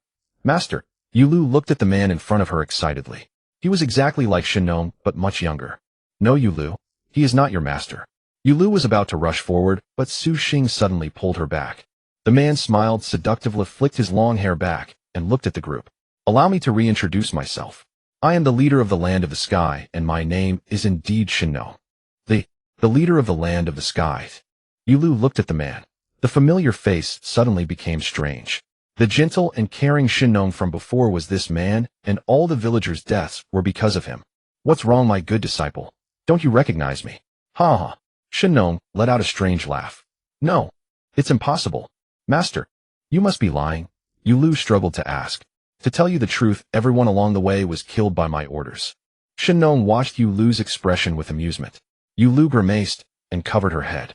And one more thing, all the villagers that night were also killed by me. Finally, Yulu's eyes became vacant. Her heart stopped beating instantly. Dark power erupted from the narrowest crevice in her heart. Yulu completely abandoned her consciousness and darkness enveloped her again. This time the power was even stronger. The resentment of darkness that permeated heaven and earth gathered into one, and Zero Tails appeared. Susanoo took out the filling device and looked at it. 100%. Now the game begins. With that he directly crushed the filling device in his hand. Yuli, her body spiraling out of control, was completely engulfed by a formidable dark force. Kakashi and the others watching nearby stood utterly frozen in shock. Yes, this is the power. Pure dark energy. Susanoo madly licked his lips, then drew 2 scalpels from his waist and saturated them with chakra. What is he doing? Sasuke watched in alarm as Sakura, teeth clenched in determination, charged at Susanoo, unleashing her monstrous strength. Unfazed, Susanoo tossed 1 scalpel to his left hand and casually opened his right palm, effortlessly catching Sakura's devastating blow. Nanny! Sakura's face drained of color in sheer terror. Too green. Susanoo murmured, seizing her right fist, spinning swiftly in place, and hurling her away with terrifying ease. This is the price of impulsiveness. Susanoo steadied his stance, his brows furrowing slightly. With a flick of his wrist he released the dual seal. The Zero Tail was inexplicably pinned in place, unable to move. Medical forbidden technique, body activation. The scalpel pierced straight through the Zero Tail's form, and Susanoo dissolved into a sludge-like mass, seamlessly entering within it. A wave of dark energy surged outward once more as the Zero Tail broke free from the seal. The darkness slowly condensed into a sphere and sank deep into Susanoo's heart. Having regressed to his human form, Susanoo proudly surveyed his own body. So this is what it feels like to truly command the power of the Zero Tail. What exactly have you done? Xing fixed his gaze upon Susanoo. Do you know why our Kong kingdom was ultimately annihilated? Precisely because we wielded the most formidable dark force in this world. This power originates from the human heart, and the purer the soul, the more purified dark energy it produces after enduring repeated trials. All nations feared us. When the ritual to create the Zero Tail was yet incomplete, they united and destroyed us in a collective assault. Yuli possessed an inherently pure soul since childhood. I kept her close ever since. Today I have finally claimed this power. Ha ha ha. Susanoo erupted into a roar-like laugh that shook the air. Bastard. Die. Xing charged forward, his Rasengan piercing straight through Susanoo's torso. You hide your depths, well, Xing. I didn't know you could use the Rasengan either. Sasuke wiped his brow in astonishment. Of course, Xing commanded all 5 nature transformations, making the Rasengan mere child's play for him. The Rasengan tore through Susanoo, who let out a blood-curdling scream as his body cracked like thin ice. Suddenly his expression of agony twisted into laughter. His wounds healed instantaneously. What is the meaning of this? The entire group stared in utter bewilderment. I have spent my entire life pursuing the ultimate perfection of this forbidden technique. As for you lot, you cannot kill me. Even Orochimaru of the legendary Sannin sought me out to learn this art. A few stinking brats. Susanoo's injuries recovered at an astonishing pace. Let me handle this. Kakashi's eyes locked onto Susanoo. Kimui. Medical forbidden technique, physical regeneration. Susanoo's hands moved through a blur of seals. A massive spatial distortion swirled around him as he laughed maniacally, his mangled flesh continuously knitting back together. Kakashi's Kamui proved utterly incapable of tearing him apart completely. Let me show you what true power looks like. 8 inner gates, open. An overwhelming force shrouded in darkness enveloped Shinnong's body. He knows the 8 inner gates too. Everyone was taken aback once again. One strike. Shinnong confidently shattered his upper garments, revealing rippling muscles exposed to the air. In a flash, he appeared beside Sasuke. Before Sasuke could react, a single punch sent him flying. Kakashi swiftly dodged Shinnong's assault, creating distance between them. Xing materialized from behind, but Shinnong blocked his attack. Kakashi seized the opening only to be repelled by Shinnong's dual legs. Let me show you the true essence of Taijutsu. Taijutsu, bone-crushing fist. Empowered by dark energy, Shinnong's blow obliterated the ground beneath him, sending a colossal shockwave rippling outward. The group scattered in jumps. The purest dark chakra originated from the cosmos itself, even surpassing the power of the Otsutsuki clan. However, Shinnong had only scratched the surface of its true potential. In that case, 8 inner gates, living gate. An overwhelming force surged into Xing's body. Kakashi and the others stared at him in astonishment. Why can you use this too? Young man, you harbor far more secrets than I imagined. But tell me, can your 8 inner gates even reach the 8th gate? Shinnong sneered, a wicked grin spreading across his face as he charged at Xing with devastating power. The two clashed in a ferocious exchange. Leveraging his supreme regenerative capabilities, Shinnong parried Xing's attacks and flipped past him. His strength exploded. Konoha Great Spin. I acquired this technique when Orochimaru invited me to Konoha long ago. Taste this power. Xing punched through Shinnong's right leg, but before the blow fully landed, Shinnong had already regenerated. One punch. Shinnong pivoted and unleashed a tremendous wave of dark energy. Xing barely managed to block. Whoa! 3rd gate, life gate. Open. Shinnong showed no mercy, bombarding Xing with relentless strikes without pause. 6th gate, pain gate. Open. 7th gate. Shock gate. Open. His combo never ceased, each strike growing progressively more devastating. Through continuous combat alone, he rapidly forced open the 8 inner gates to the 7th. A single blow sent Xing hurtling backward into a building, which collapsed in rubble. Shinnong cackled derisively, what trash. Yet as the thick smoke cleared, Xing rose to his feet, brushing dust from his clothes with a faint smile. Trash am I? 7th gate, shock gate. Open. Xing tore through the smoke and drove a devastating punch into Shinnong's abdomen. Shinnong screamed as Xing lifted his right foot and kicked him skyward, then followed with a spinning heel kick. Rasengan. Appearing behind Shinnong midair, Xing unleashed an attack fueled by the 7th gate's speed and strength. Shinnong, unable to dodge, crashed to the ground in agony. His wounded body began recovering at an alarming rate. You're indeed formidable, but you still cannot kill me. Then let me demonstrate my true power. Shinnong's expression contorted into something grotesque. He pressed his palms to his chest and emitted a pained roar. Nearby stones began levitating as the clear sky darkened with swirling clouds. A powerful force originating from darkness circled around Shinnong's body. This is my ultimate technique. No one can withstand it. The black chakra surrounding Shinnong transformed into a bloody crimson resembling a withering rose. Red and black swirled together, colliding and crackling with energy as a feral roar erupted. 8 inner gates, 8th gate, death gate. Open. The earth turned pitch black as blood-red steam and dark chakra intertwined around Shinnong's form. At last he completed the forbidden technique. Isn't this the same jutsu as Master K used? After releasing it, you'll die. Has he lost his mind? Sasuke gritted his teeth, staring fiercely at Shinnong. This power born of darkness. It has finally manifested a miracle upon me. Now I will kill you all. Pseudo-Day Tiger. A colossal black tiger materialized from Shinnong's body, roaring thunderously as it charged toward Xing and the others. Susanoo. Kakashi immediately unleashed Susanoo to shield everyone, blocking the Day Tiger. A technique of the Uchiha clan. Quite interesting. The earth shadow beside him couldn't sit still, showing signs of wanting to intervene. Just then a familiar voice sounded. Ding. Master, you now have the attribute drop rate function. As long as you beat enemies, you will gain attribute points. Ifei's seductive voice sounded in Su Xing's ear. Su Xing looked at Shinnong and suddenly revealed a sinister smile. Otherwise, let me deal with him. The Yimu finally couldn't hold back and stepped forward, supporting his old waist as he slowly stood up. Hold on. Grandpa de Yimu, you rest. I'll handle it. Su Xing walked coolly to Shinnong, clasped his hands together. 6-Paths mode activate. Rasengan appeared, and the immense force directly sent Shinnong staggering backward. You? How do you have such a powerful force inside you? And your eyes.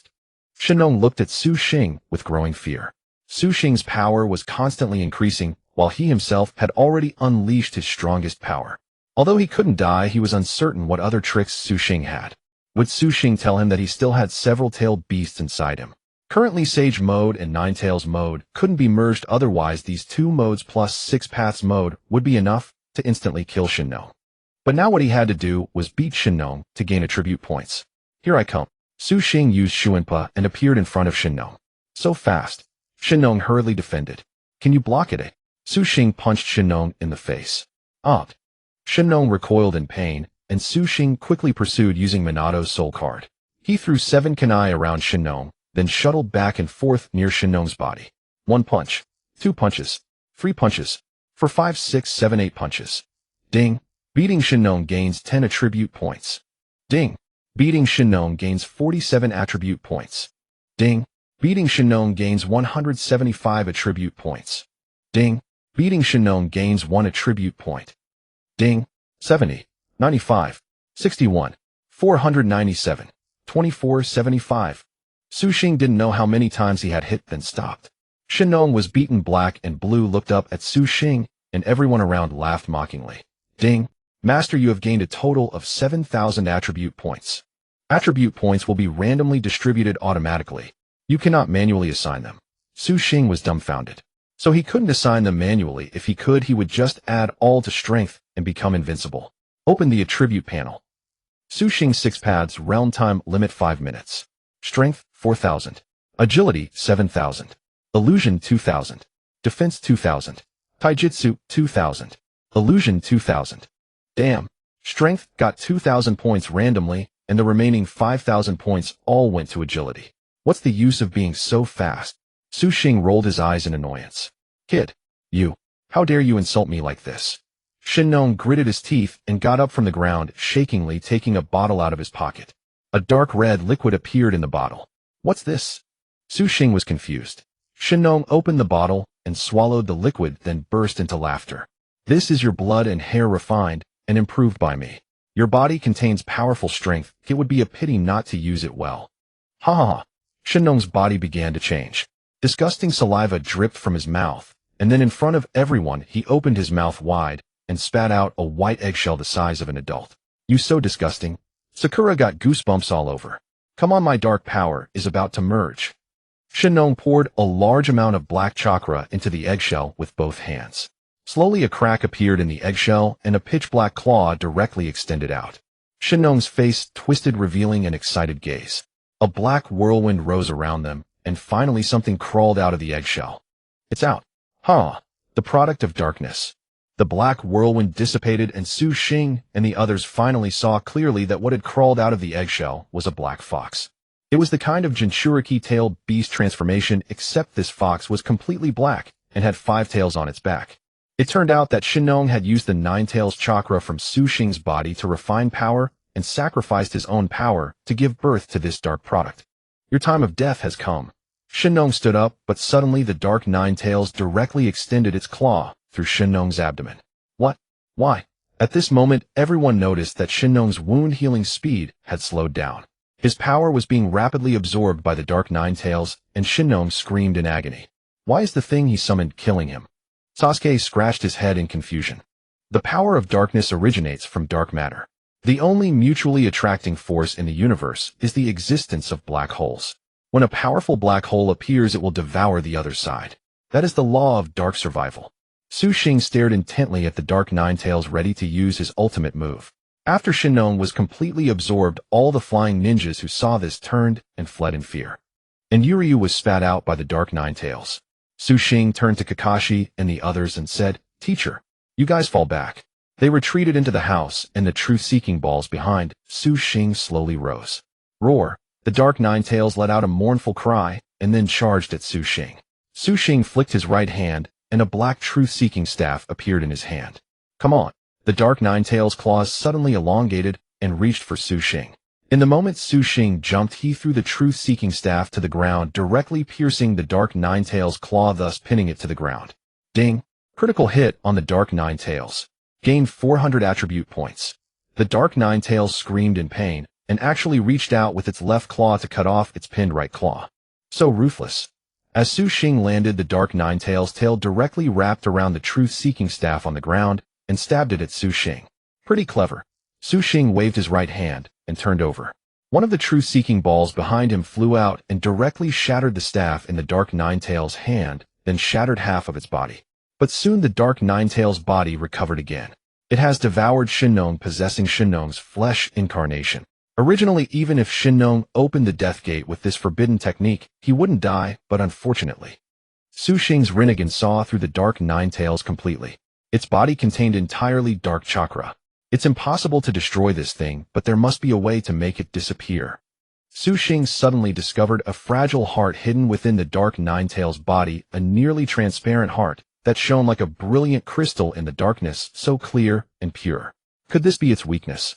Using the purest heart to create the darkest soul. Su Xing descended from the sky, then looked at the Dark Nine-Tails. The moment his Rinnegan spun, he formed hand seals, Sage, Art, Storm, Release, Light, Fong. Su Xing spat out a laser that sliced through the Dark Nine-Tails' body, instantly exposing its transparent heart. Now, Su Xing charged forward to seize the heart. However, the Dark Nine-Tails' recovery speed exceeded his expectations. In an instant, the Dark Nine-Tails' wound healed, and it let out a deafening roar, the shockwave, sending Su Xing stumbling back. Damn it, the Six-Paths mode is about to end. Anxiety began to grip Su Xing. If this Dark Nine-Tails was born from Yuryu's consciousness, then the problem must lie within Yuryu herself. Su Xing fixed his gaze on Yuryu. The Dark Nine-Tails suddenly met his eyes. Something is definitely wrong. At that moment, the Dark Nine-Tails abruptly targeted Yuryu, who lay on the ground. Is it trying to break free completely? Without a second thought, Su Xing hurled a special kunai at Yuryu. Yuryu's life hung in the balance. In that frozen moment, the Dark Nine-Tails' sharp claws had already reached her abdomen. Yuryu. The special kunai seemed faster reaching Yuryu, just as Su Xing leaped forward, shielding her with his body. Drops of blood fell onto Yuryu. Her closed eyes twitched slightly. The Dark Nine-Tails' claws had pierced through Su Xing's right arm. Yuryu, how can someone bathed in light sink into darkness? You are not alone. Everyone is carrying this burden for you. Wake up, Yuryu. Su Xing's magnetic release Rasengan materialized instantly in his hand and struck the Dark Nine-Tails behind him. The Dark Nine-Tails shrieked in pain, but the magnetic field of the Rasengan held it fast, slowing its wound recovery. In the darkness, Yuryu watched the birds circling in the sky. Tears streamed down her face. So this is what it feels like to be valued. A single tear from Yuryu fell onto the dark tide beneath her feet. In an instant, the tide turned into a crystal-clear stream radiating a golden light. Within Yuryu's heart, the flawless, transparent heart began to beat anew, illuminating the darkness within her soul. The Dark Nine-Tails suddenly roared in agony, its own heart glowing with light that seemed to dispel its dark power. Su Xing channeled chakra into the magnetic release Rasengan, keeping the Dark Nine-Tails pinned. Suddenly, a pair of warm hands rested on his. Yuryu embraced Su Xing from behind, pouring the purest energy from her hands into the magnetic release Rasengan. Feeling this power, Su Xing let out a mighty roar. An extraordinary magnetic field formed around them, sending countless stones flying into the air. Within the field, both of them levitated. The Dark Nine-Tails' wounds ceased to heal. Under the overwhelming force, it let out a final pitiful howl and dissolved into dust, vanishing between heaven and earth. Ding! Dark Nine-Tails slain. Gained 5,000 attribute points. Randomly assigned to defense 7,000. At that moment, Su Xing's Six-Paths mode ended. Yuryu weak began to fall from the sky, and Su Xing caught her in his arms. I'm so tired. Yuryu nestled in Su Xing's embrace. Then sleep a little, Su Xing said, holding her tightly. Kid, I never expected you to have such capability. Dayemu approached, giving Su Xing a thumbs up. In the past, the 5 Kages had to fight together against the Sky Country. Even the second Hokage, Qian Shoufei Jian, couldn't handle it easily. Su Xing, you've surpassed all previous Hokage. Not at all. Su Xing gave an awkward smile. I will notify Konoha and coordinate a final encirclement of the Wind Country. This time we can't let them hide. By the way, Su Xing, what brings you here? Dayemu suddenly asked. A matter concerning the survival of the entire ninja world. Su Xing recounted the events to Dayemu. What? The Otsutsuki clan. Dayemu's face turned pale at the name. Do you know anything about this clan? Kakashi walked over and asked. Yes, I've heard some things. They are said to come from the outer world, a race that extracts the life force of planets to cultivate chakra fruits and enhance their power. But I've never seen them. They are still unknown. Dayemu said thoughtfully. However, Danzo has been taken over, and one of them, named Datong Mu Tao, sure has already resurrected. Kakashi frowned deeply. This is troublesome. Does Konoha have any information? Not yet, but the Toad Sage should be investigating soon. Hearing this, Dayemu declared his stance. I stand with the Wind Country. I agree to join the alliance. Additionally, I will dispatch a team of special jonin to cooperate with Konoha in investigating this matter. Thank you, Grandpa Dayemu. I have some information about the Otsutsuki clan that I can share with you. Xing recalled the virtual world he had entered during the Ninetales taming quest, where he had seen the place Uchiha Ban had gone to. It seemed to be a ruin, an ancient structure with two peaks on one side, very secluded. At the entrance were two red pillars and a character Zu. Xing told Dayemu everything he could remember. When Dayemu heard the character Zu, he seemed to recall something. Could it be that place? Meanwhile, Daedala was being forced by Dayemu to study etiquette at the academy. He looked out the window, sighing helplessly. It seemed Dayemu truly intended for Daedala to succeed him as the fourth Hokage. After handling matters in the Earth Country, Xing and his group continued their journey with Yuryu to the next destination, the Water Country, a land long known for its peculiarities and isolation. In the Water Country, a seductive woman in black stockings sat on a desk in the Mizukage's office, gently swirling a glass of red wine. Suddenly, there was a knock at the door. Enter. A ninja entered and knelt on one knee. Fifth Mizukage-sama, the body of the fourth Mizukage has been discovered. The hand swirling the wine glass stopped abruptly. A sharp glint flashed in her eyes, and the glass was sliced in two. The kneeling ninja, terrified, pressed his forehead to the ground. Take me to see it. Setting down the wine glass, the woman sensually licked her crimson lips, picked up a mirror, and examined her face. The weather has been so hot lately, and my skin is losing its moisture. She had emerald eyes, long red-brown crossed curls, her right eye hidden by her hair, and pink lips. Her figure was voluptuous with fair skin. She wore a blue strapless dress with a white belt, and her nails were painted deep blue. This was the fifth Mizukage, Zhao Meiming. Dayemu and Jiraiya set up a special team to investigate the Otsutsuki clan. The leader from Konoha was Ning Ci, now a elite jonin. The Earth Country's team was led by Chi-Tu. The two groups led their teams to the location Xing had provided. Ning Ci, can you see any suspicious figures around? Chi-Tu and the others stood on a riverbank, gazing at the thick smoke between the two narrow peaks. Let me observe first. Byakugan. Veins bulged around Ning Ci's eyes as his vision pierced through the smoke, scanning the surroundings.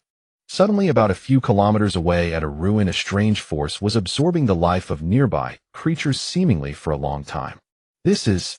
Ning Ci tensely pinpointed the location and turned to the others. Found it. Be careful. The group nodded. Under the moonlight, their figures swiftly moved through the forest, approaching the designated area. The ground was littered with animal corpses, some already rotting, others reduced to bones.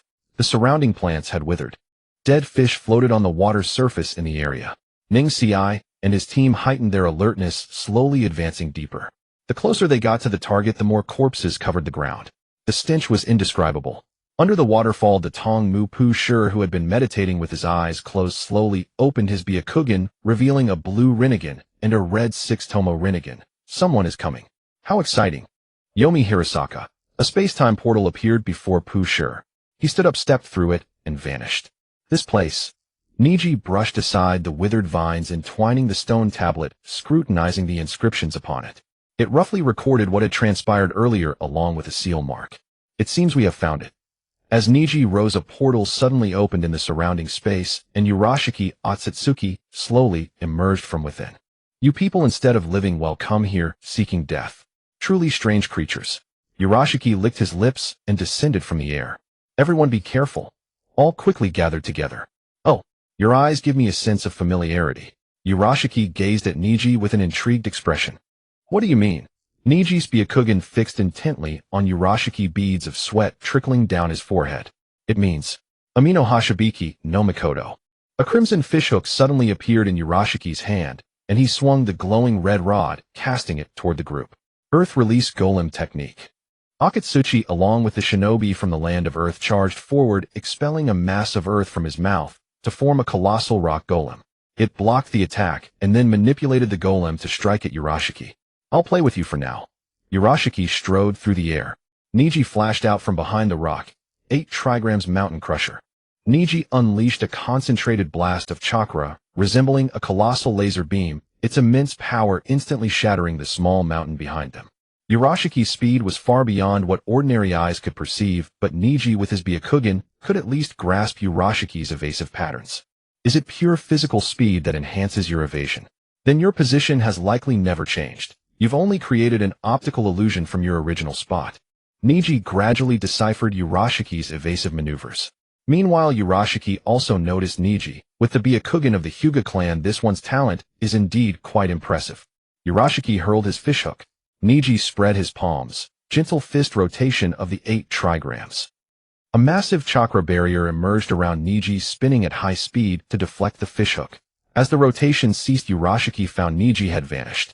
Gentle fist 8 trigrams vacuum palm. Suddenly appearing behind Urashiki, Niji unleashed a fully charged vacuum palm. Paper body flicker. Urashiki's eyes suddenly transformed into blue Rinnegan, and before Niji's eyes, he scattered into crimson paper cranes. You want to challenge me? Ha ha ha. The paper cranes reassembled into Urashiki. Enough playing with you. Urashiki charged straight at Akatsuchi and the others on the ground. Amino Hashabiki, no Makoto. Akatsuchi and the others hastily defended. Earth release mud wall. As he closed and Urashiki vanished and reappeared behind them, the crimson hook piercing through their bodies. Instantly, they felt their chakra draining away their bodies, uncontrollably collapsing to the ground. The hook returned to Urashiki's hand, drawing their chakra with it.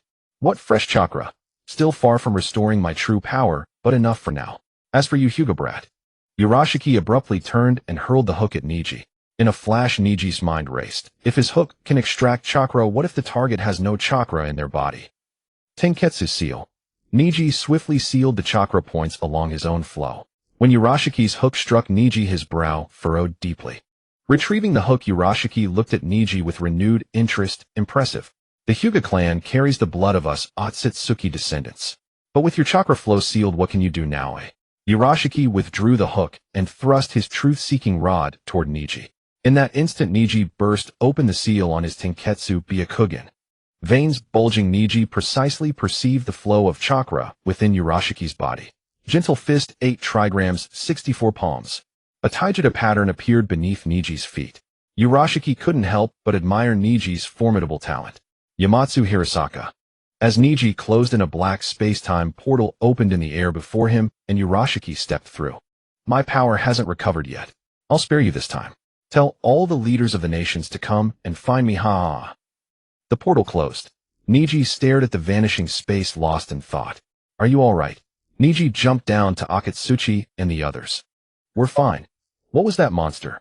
Akatsuchi stood up and asked Niji. I'm not entirely sure, but the stone tablet contains detailed records about the Otsutsuki clan. This is my first encounter with such information. Urashiki's words echoed in Niji's mind, a descendant of the Otsutsuki clan. By a river at the border of the land of water, a man wielding a sharp bone dragged a corpse to the ground, then washed his blood-soaked hands in the water. Several shinobi from the land of water observed from the bushes. By now the 5th Mizukage should have been notified. Why isn't she here yet? Should be here soon. Suddenly one of them accidentally dropped a kunai from his waist. The man washing his hands stopped. He slowly picked up the bone spike and stood up. Damn, we've been discovered. Retreat. The shinobi fled quickly, glancing back occasionally.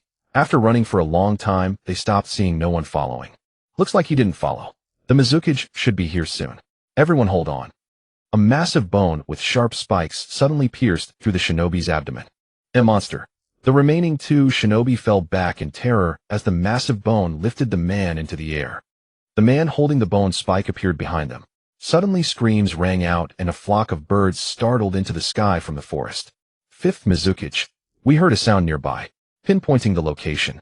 Mei Terumi, the 5th Mizukage, changed direction and accelerated toward the source of the screams. At that moment, Sasi and the others also arrived, hearing the screams and following. The man sat on the ground, setting down his bone spike, when a figure in a black cloak appeared behind him. Kimimaro. Your crucial mission is to rescue the prisoners named Yugo and Hozuki Suigetsu from the Land of Water's prison. They are the remnants of Lord Orochimaru's experiments. If you can bring them back for further research, there will be tremendous results. I'm counting on you. With that, the cloaked figure revealed a snake's tail behind him, flicked his tongue, and vanished into the forest. Sensing others approaching, Kimimaro picked up his bone spike and stood. Rest assured, Lord Kabuto. Terumi May led several elite jonin to the location where the screams had erupted, but the scene on the ground was truly gruesome. The three ninjas had been stripped of all their bones, dying in a horrific manner. Fifth Mizukage-sama, the fourth Mizukage's body lies ahead. Let's go. Xing and the others pushed through the dense forest, reaching the vicinity of a stream, where they saw the fourth Mizukage's corpse lying on the ground. This? Who is this? Sasuke asked in confusion. Water release water dragon bullet. In the sky, the alluring Terumi May appeared in a leap.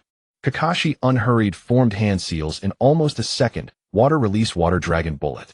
Two water dragons rose from the river, collided, and dissipated, sending torrents of water cascading over the group. Killing the Mizukage of the Land of Water is a grave crime. None of you will escape today. Terumi May sensually touched her lips, then turned her gaze to Kakashi and Sasuke. The copy ninja Kakashi of Konoha and this little brat. The Uchiha clan are all handsome indeed. Terumi May covered her mouth and chuckled softly. Wait, Mizukage-sama, we just arrived too. We don't know anything else. You can't just pin the blame on us. At that moment, Xing suddenly stepped forward and spoke. Little brat, sharp-tongued. Kakashi hasn't even said a word, yet you dare to pop out. Asking for a beating. Lava release lava bullet. Terumi May spat out a sticky, highly corrosive acid from her mouth. Xing, wearing a proud expression, stood motionless with his hands on his shoulders. The lava release engulfed Xing, while Kakashi and the others watched with amused expressions. I went too hard. I just wanted to put the Konoha ninjas in their place. Looks like he melted. Terumi May extended her fair, delicate hand to wipe the excess lava from the corner of her mouth, then licked her lips. Unexpectedly, as the thick white smoke of the lava release dissipated, Xing stood there completely unharmed, looking at Terumi May with interest. How is this possible? Is he really just a little brat from Konoha? And what's with the expressions of those people around him? Did they all foresee this? Terumi May quickly composed her shocked expression, then shot a flirtatious glance at Xing. I was a bit too rough just now, just testing your skills. How about coming to the Land of Water first? Let big sister properly apologize. Xing, electrified by her glance, felt his entire body go numb. This woman is terrifying. We came this time to discuss something of utmost importance, a matter concerning the survival of the entire ninja world. Kakashi stepped forward and said, Oh, that important? In that case, let me handle things here first. I'll have my subordinates take you to the Land of Water. I'll follow shortly. Chojiro, take care of them for now. Yes, Mizukage-sama. Chojiro gestured for Kakashi and the others to follow, and they entered the Land of Water. Terumi May stood alone by the stream, staring at the fourth Mizukage's corpse, lost in thought. Speaking of which, the Land of Water is really vast. Xing kept turning his head to observe the architecture of the Land of Water. But it's still far from Konoha. Konoha is now the most luxurious and greatest nation. Just then, Xing suddenly noticed a man holding a sharp sword walking slowly toward the back mountain of the Land of Water. He furrowed his brow. Xing, what are you staring at? Hurry up. Sakura suddenly called out. Coming. Xing didn't think much and caught up with Kakashi and the others. Upon reaching the Mizukage building, a man wearing an eye patch approached. Chojiro, who are these people? Oh, Aosama, these are Konoha ninjas who came to discuss matters with the fifth Mizukage. Are you Hatake Kakashi? Ao suddenly stared at Kakashi with excitement. Ah, yes I am. Kakashi looked at Ao somewhat bewildered. Your exploits are known throughout the ninja world. It's an honor to meet you today. However, I've heard that you only have one Sharingan on the right side, but your left eye. Ao trailed off. It's a long story. We came because something major is about to happen in the ninja world. Then please everyone go upstairs first. Ao led the group up the Mizukage building. What's that smell? So fragrant. Sasuke sniffed deeply. A refreshing scent pervaded the entire building. That's the perfume the fifth Mizukage uses, ha. Ao said awkwardly. Please take a seat here. I'll have some tea prepared. Thank you. It's my pleasure. With that, Ao left. Kakashi-sensei, you're really famous in the ninja world. Sasuke, without any warning, started flattering Kakashi. Not at all, not at all. That was just polite talk. Can't you tell? About half an hour later, the door to the Mizukage building opened, and Terumi May walked in wearing a seductive casual outfit. Holy crap, what an amazing figure. Both Xing and Sasuke's eyes were wide open, as if they were about to have a nosebleed. Being the Mizukage, are you really going that far? Sakura, comparing her own size to Terumi May's, gritted her teeth in anger. Sorry to keep you waiting. Terumi May revealed her sexy legs as she sat down. Tell me about this so-called disaster of the ninja world. Fifth Mizukage, have you heard of the Otsutsuki clan? Kakashi asked. I've heard a little, but I thought it was just a legend since I've never seen them with my own eyes.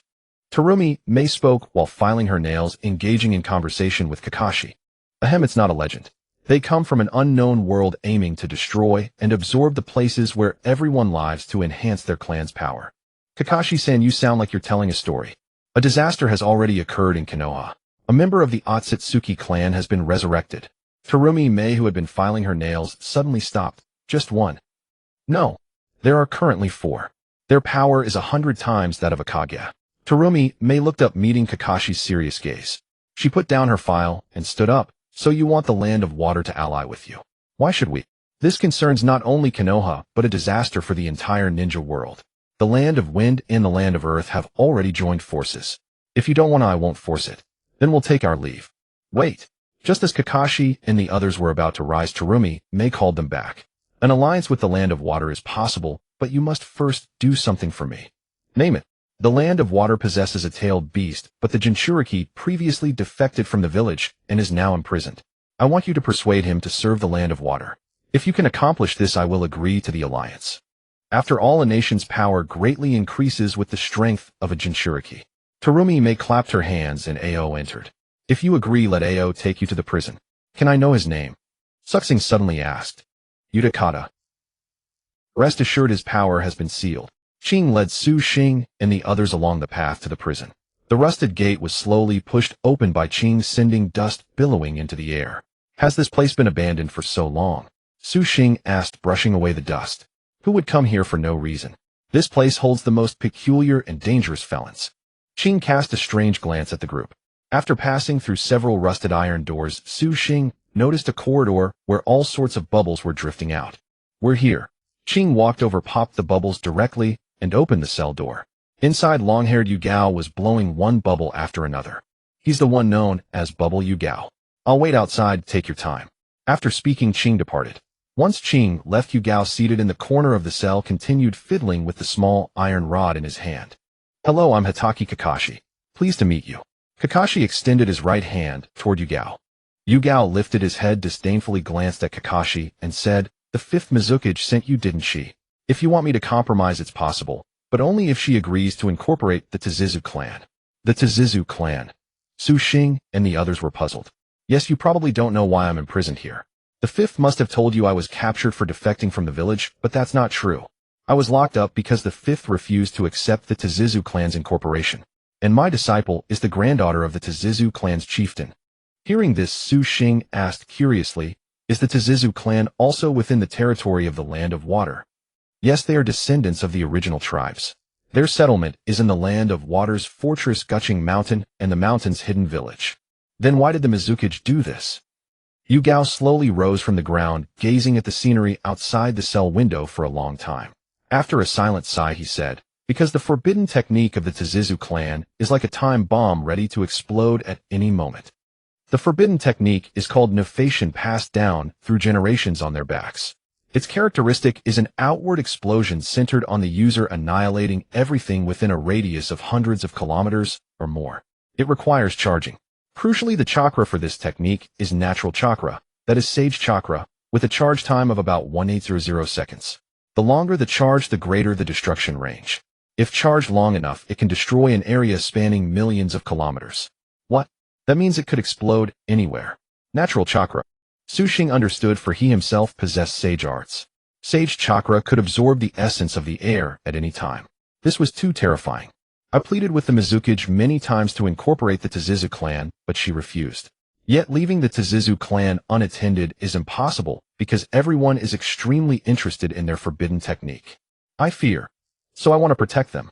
After speaking, Yugao looked at Kakashi and the others, hoping for a response. It's not impossible. We need to first understand the Tsuzu clan situation, not just hear your side. We'll come back in 3 days, you'll have to wait. Don't worry, I've been locked up here for a year. This bit of time is nothing. But, when you see Ying, could you let her come visit me? Yugao's tone became somewhat humble when he mentioned Ying's name. No problem. After learning roughly the situation, Xing and the others left the cell. Xing had been waiting outside for a long time. Seeing them emerge, he hurried over. How did the discussion go? Give us some time. Thus, needing to investigate the Tsuzu clan, Xing and his group temporarily stayed in the Land of Water. That night, a shooting star streaked across the sky.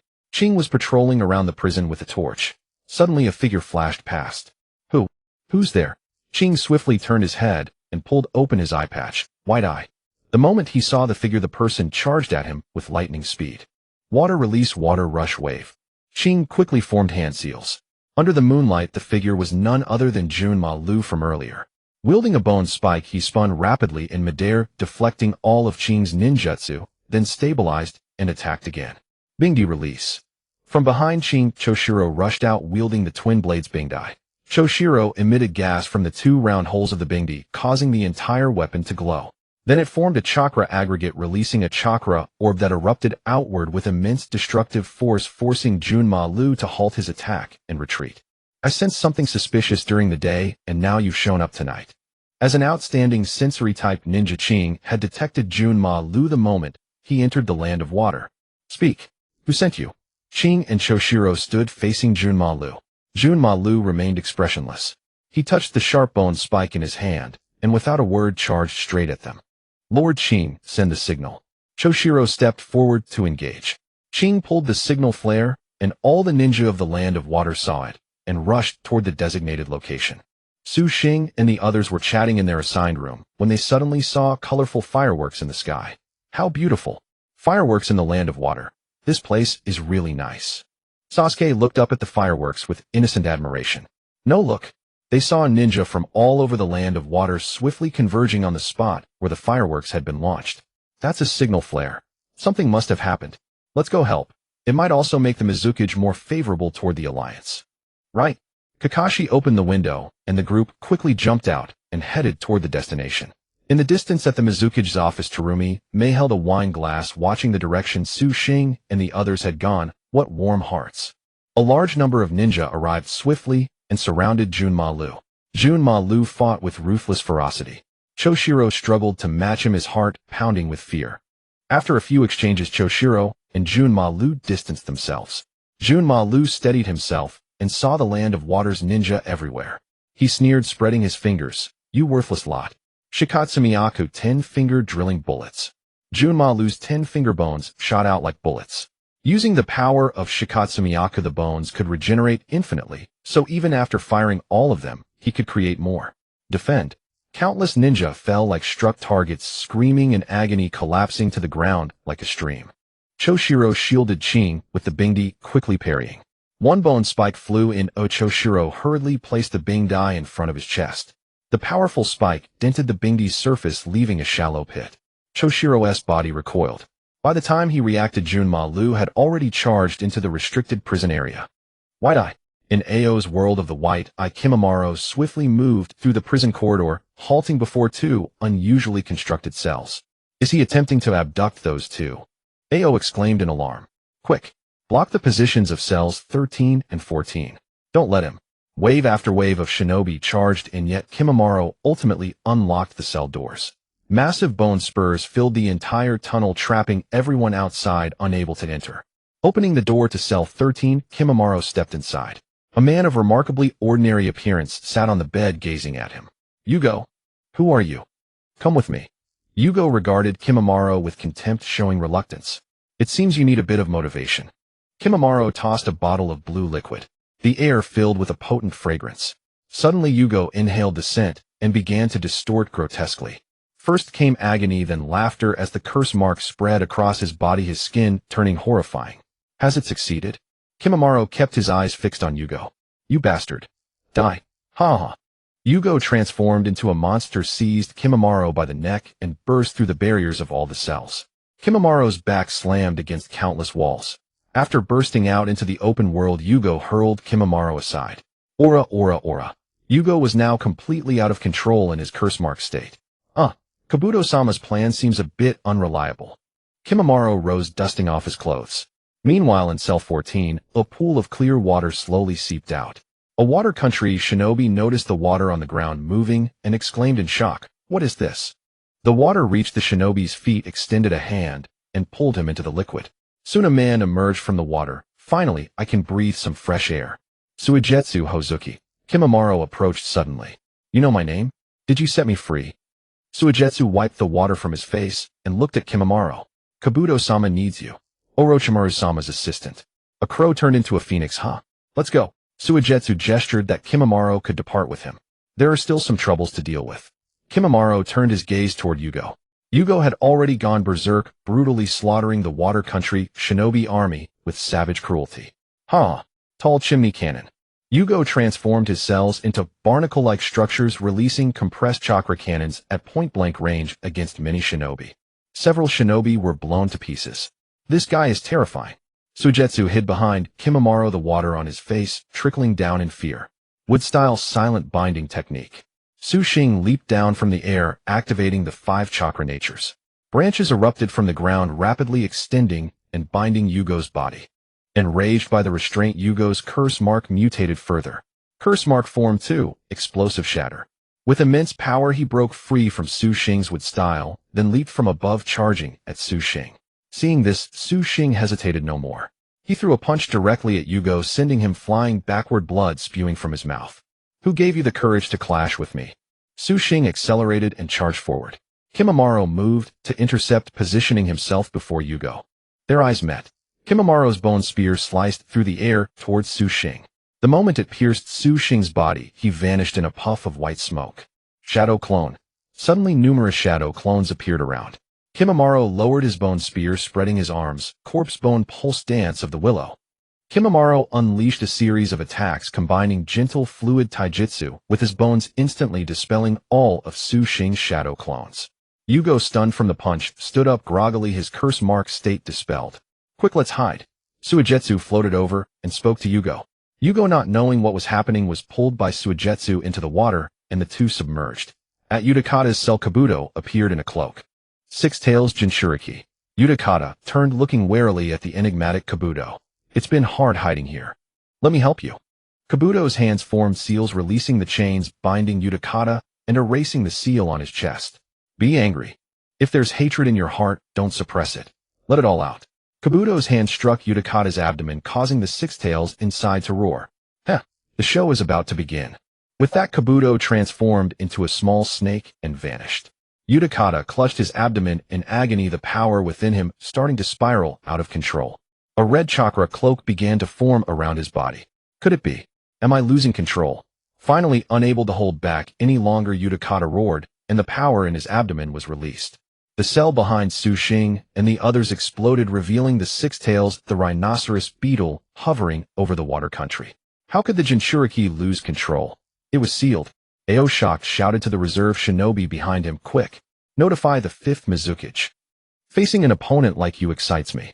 Kimimaro stared coldly at Xing. You, this bag of bones, have no flesh at all. Don't you ever have money for meat? Should I spare you some? Xing taunted Kimimaro. What do you know? I possess the noble bloodline of the Kagaya clan, the wielder of the Kekii Genkai, corpse bone pulse. Compared to a pitiful insect like you, it's laughable. Kimimaro stroked his proud bone spurs and charged without another word. Kakashi, Sasuke, and Sakura began to suppress the 6 Tails rampage. Kakashi activated Susanoo, temporarily holding back the 6 Tails. Meanwhile, Kabuto stood on a rooftop in the water country, delighted by the chaos unfolding below. Boil release vapor technique. Meitarumi appeared behind Kabuto, combining fire and water nature chakra to spew boiling mist from her mouth. Kabuto dodged quickly, but his right arm was dissolved. He tore off the entire arm and tossed it aside. The severed limb had completely melted. Then Kabuto regenerated a new arm, 5th Mizukage. Your reputation is well deserved. Meitarumi looked at the severed arm, then at Kabuto, her brow furrowed. Something ominous was about to happen. The bright moon in the sky seemed veiled with a thin layer. A crow feather drifted down slowly, and as everyone looked up, countless crows began to circle overhead. Suddenly, 2 figures appeared behind the 6 Tails. Sasuke, you still haven't grown. Sasuke spun around, his eyes instantly welling with tears. Brother. Itachi Uchiha and Kisame Hashigaki. Kakashi stopped his movements and then returned to stand in front of Sasuke and Sakura. Kakashi-senpai, long time no see. Uchiha Itachi removed the hood from his head, revealing a pair of exquisite Sharingan eyes. Brother. Sasuke instantly wanted to run toward Itachi. Sasuke. Kakashi stopped him. At that moment, Itachi observed Kakashi's eyes. You've already obtained a full pair of Mangekyo. How about we have a match today? After saying this, Itachi transformed into crows and dispersed. Kakashi pushed Sasuke and Sakura aside, then searched for Itachi's figure around. These tricks are very boring to me now. Come out, Itachi. Kakashi said to a large tree beside him. Itachi stepped out from the large tree, looking at Kakashi with an expressionless face. Kakashi-senpai, although you have awakened a pair of Mangekyo, you still have no reason to be proud in front of me. In an instant, Kakashi, without knowing when, had entered a world of illusion. All around, countless Itachis walked slowly in the red world covering the mountains and fields. Even though I've reached this level, I still can't resist Itachi's Jinjutsu. Itachi controlled Kakashi and then walked towards Sasuke. Sasuke couldn't help but step back. My foolish little brother. When will you truly grow up? Itachi's figure moved faster and faster, and Sasuke began to panic. In the blink of an eye, before Sasuke could react, Itachi had grabbed him by the neck and lifted him up. It's truly unfortunate that the Uchiha clan has a waste like you. Perhaps I should just kill you so you won't have to struggle anymore. A long blade appeared in Itachi's hand. At the moment the blade pierced Sasuke's body, Sasuke tightly shut his eyes. The sound of the blade entering flesh reached Sasuke's ears and blood splattered across his face. When Sasuke slowly opened his eyes, Sushing's fist pierced through Itachi's body before him. Blood gushed from Itachi's mouth. Sasuke. Itachi weakly dropped Sasuke to the ground, then struggled to reach out his right hand towards Sasuke. No. No. No. Sasuke screamed in terror. Sushing struck again, tearing Itachi into pieces. This time Sasuke was utterly shocked. His brother had died just like that. Died before his very eyes. In an instant a sharp pain seized Sasuke's heart. He gasped for air, his mouth wide open, struggling to breathe. Tears streamed down his face like rain. He slowly lifted his head, and in an instant his three-tomo Sharingan evolved into the Mangekyo. I will kill you. Sasuke charged at Sushing. Sushing revealed a sinister smile. Just as Sasuke's fist was about to strike Sushing turned into a thick mist and vanished. Suddenly, everything before him disappeared. Sasuke was shocked again. He looked up at where Itachi had been, but there was nothing, not even the six tails. Meanwhile, Sushing was fighting Kimimaro, and Terumi Mei was fighting Kabuto. Wait. Kakashi-sensei. Sasuke looked back in confusion, and Kakashi was already lying on the ground. Kakashi-sensei. Sasuke shook Kakashi's body vigorously. Kakashi slowly opened his eyes. Where's Itachi? Itachi. It seems my brother was indeed here, just now. Sasuke sat down silently on the ground. Sasuke, your eyes. Kakashi stared at Sasuke in shock. This time Sasuke clearly realized that his Sharingan had evolved. His analysis of the surrounding space and objects was much clearer, and he had inherited some special abilities. A crow feather drifted down from the sky. Sasuke gently opened his right palm, and the feather landed in his hand. His heart could not calm down at that moment.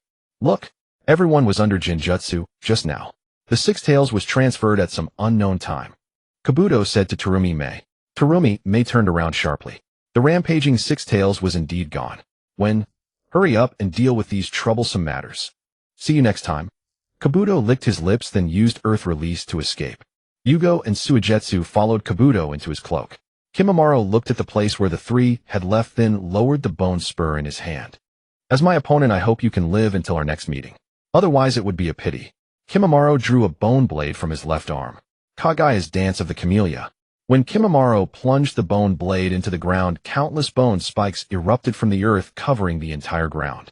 Kimimaro released his right hand from the bone blade, then turned and left. Sushing actually had no intention of killing Kimimaro because Kimimaro possessed something he needed, such as the Kagaya clan's bloodline limit. This was crucial for Sushing's final step in mastering the Six-Paths body. Sushing returned to Kakashi and the others. Kakashi-sensei, are you all right? What happened just now? And how did the six tails disappear? Itachi was here just now. Hearing Sasuke say this, and seeing that Sasuke's eyes had evolved into Mangekyo, Sushing couldn't help but remark that Itachi's strength was excessively formidable. In the ruins of the collapsed prison, everyone found Yugao. At that moment, Yugao woke up to everyone's calls as if nothing had happened. However, Sushing had already noticed that Yugao no longer had the six tails within him. So how did Itachi manage to remove the tailed beast from Yugao without killing him?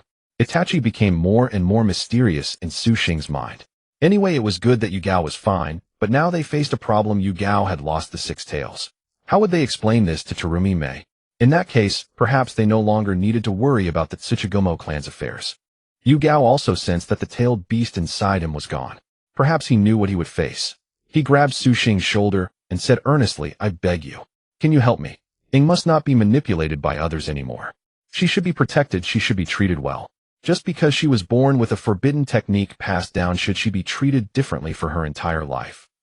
Tears streamed down Yu Gao's face. Su Xing grabbed the hand Yu Gao had placed on his shoulder and held it tightly. Don't worry. Since I've promised you, I will definitely fulfill it. At this moment, Kakashi rubbed his temples and said helplessly, let's go.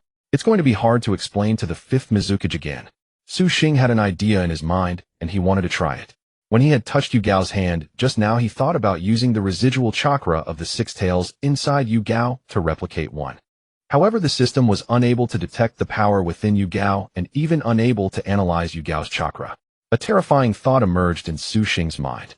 Could it be? Kakashi said to Sasuke, Itachi didn't come just now. Well, in a sense he did come, but he wasn't in our sight. He might have been near the six tails. Then how did he take the six tails away without anyone noticing and attack you? And I even saw him killed by Su Xing.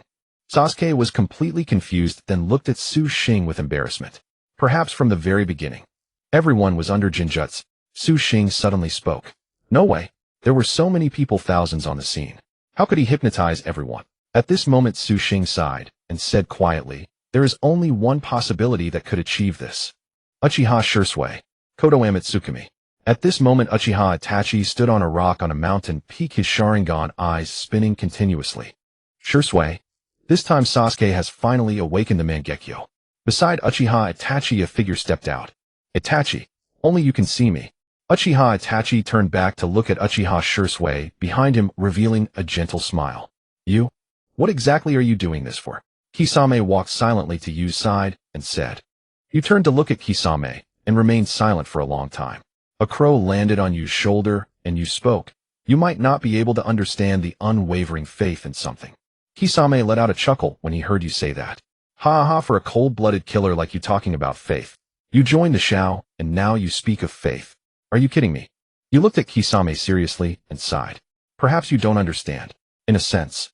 What exactly you live for? These words struck Kisame's chest like a giant hammer. Living. What exactly is it for? You saw Kisame fall silent and patted his shoulder. Once you figure it out, perhaps you'll see through this world. You turned and left. Kisame watched Yu's retreating figure, complex emotions in his eyes.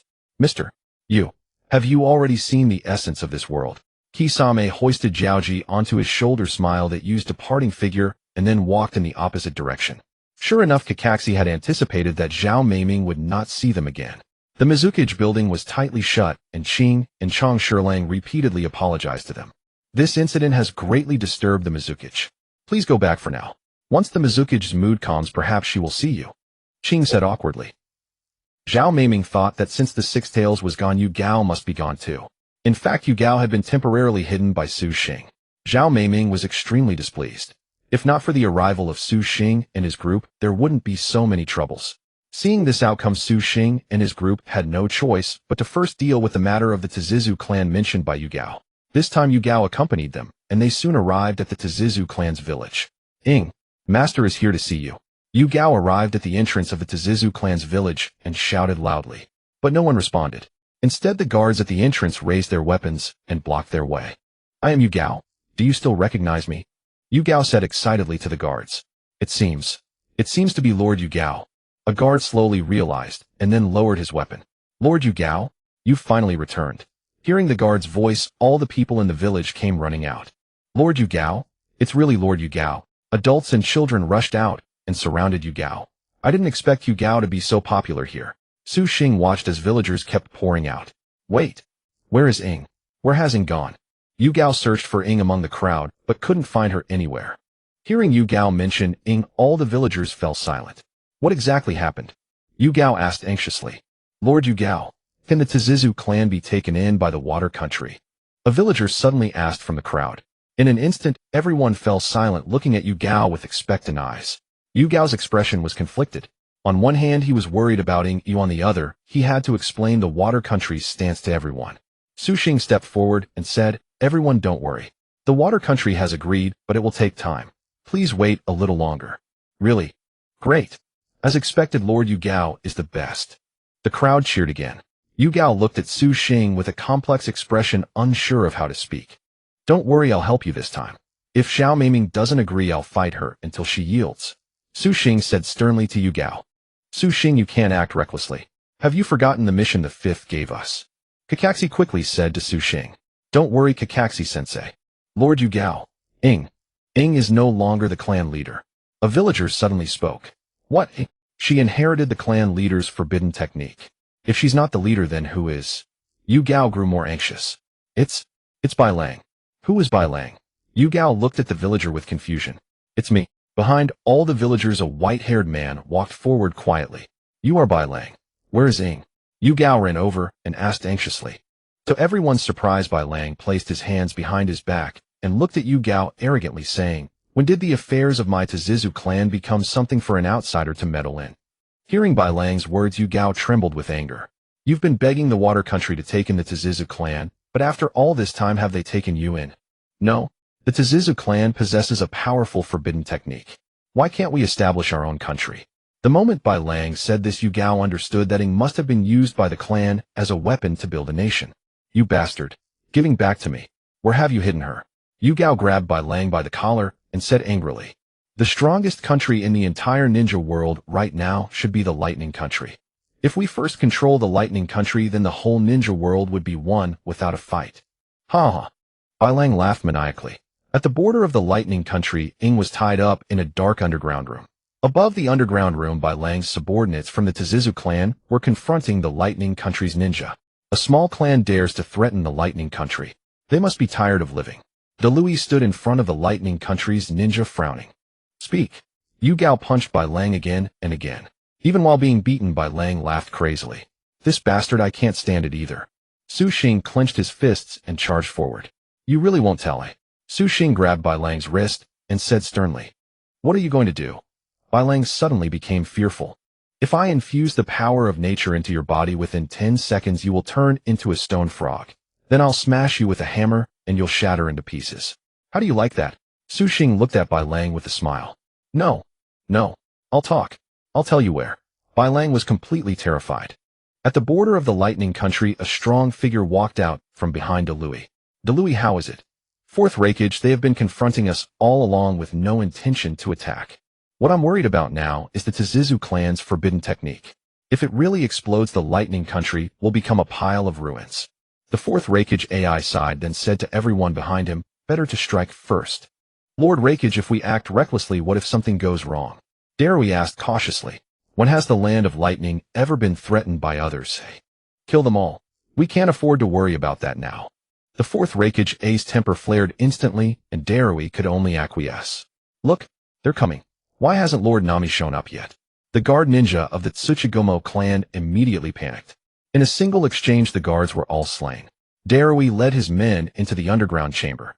A young woman with a pure appearance was bound in a damp corner. She must be the one. Darui directly lifted Xing and left the basement. The Fourth Hokage watched from afar as Darui returned with Xing, a satisfied smile spreading across his face. Lord how should we handle this woman? She is a very effective weapon for starting a war. Ordered Darui to bring Xing back to the land of lightning. Hold it.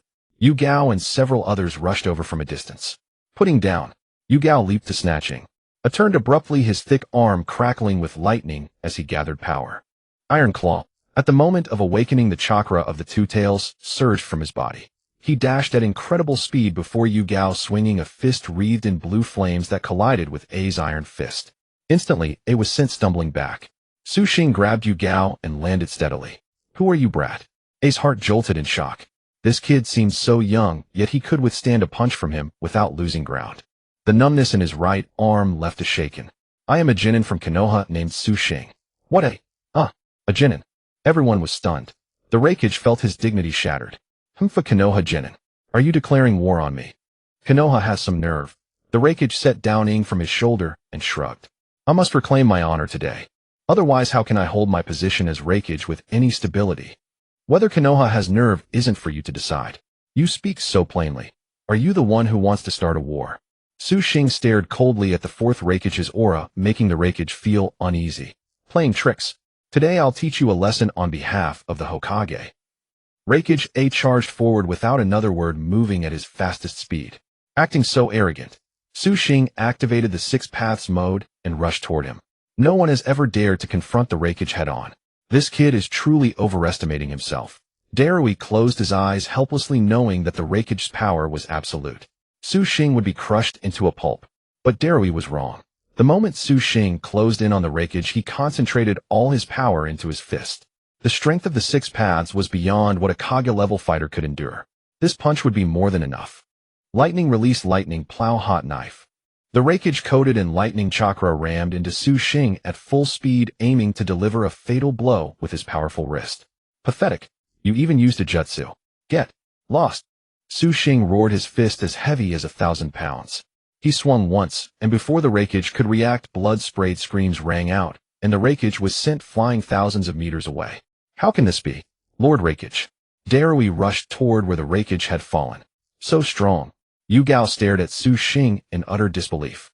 Where's Xing? Only then did everyone realize that Xing and Bai Lang were both gone. That bastard must have taken her during the fight. Yu Gao looked around in frustration.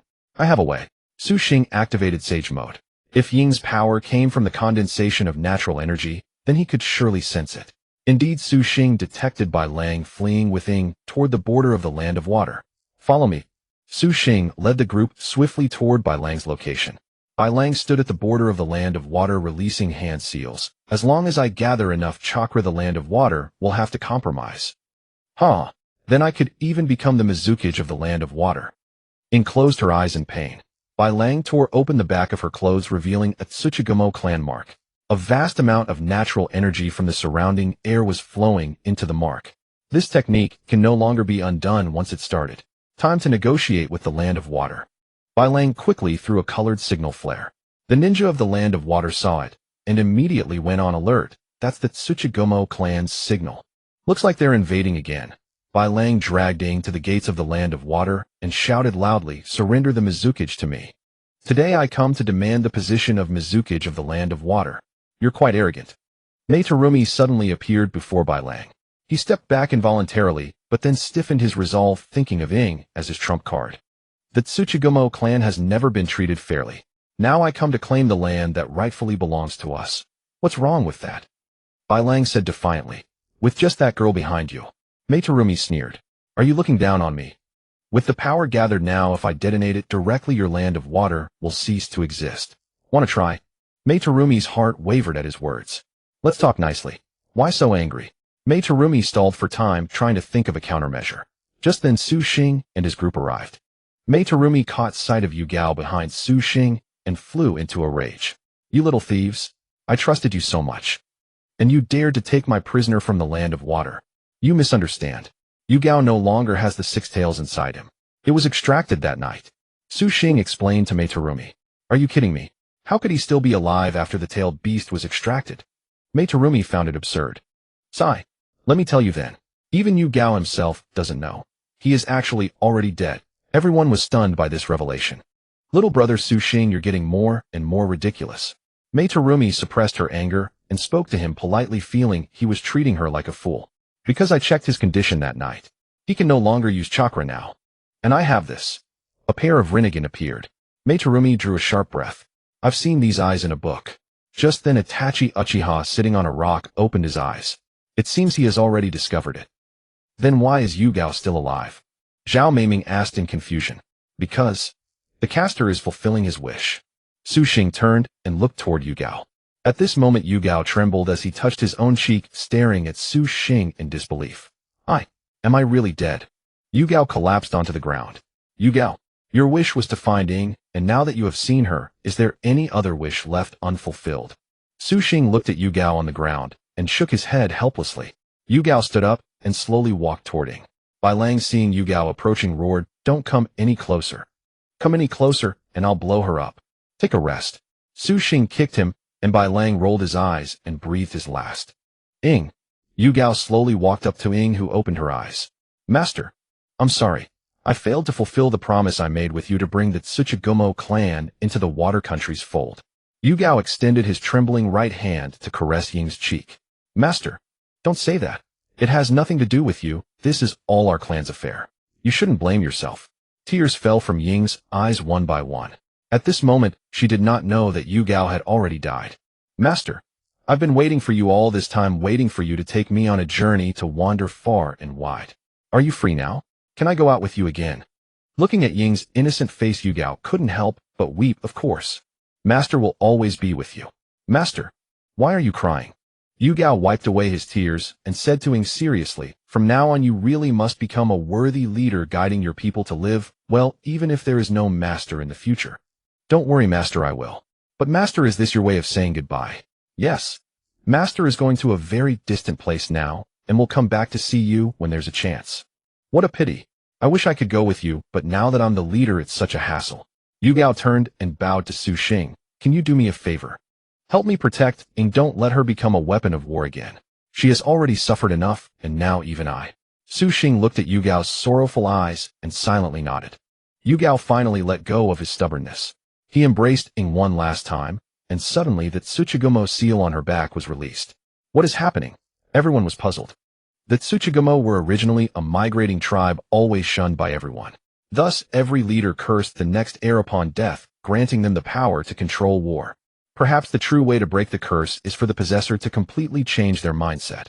Yugao's body suddenly emitted a radiant glow, and before everyone's eyes he turned to dust and vanished.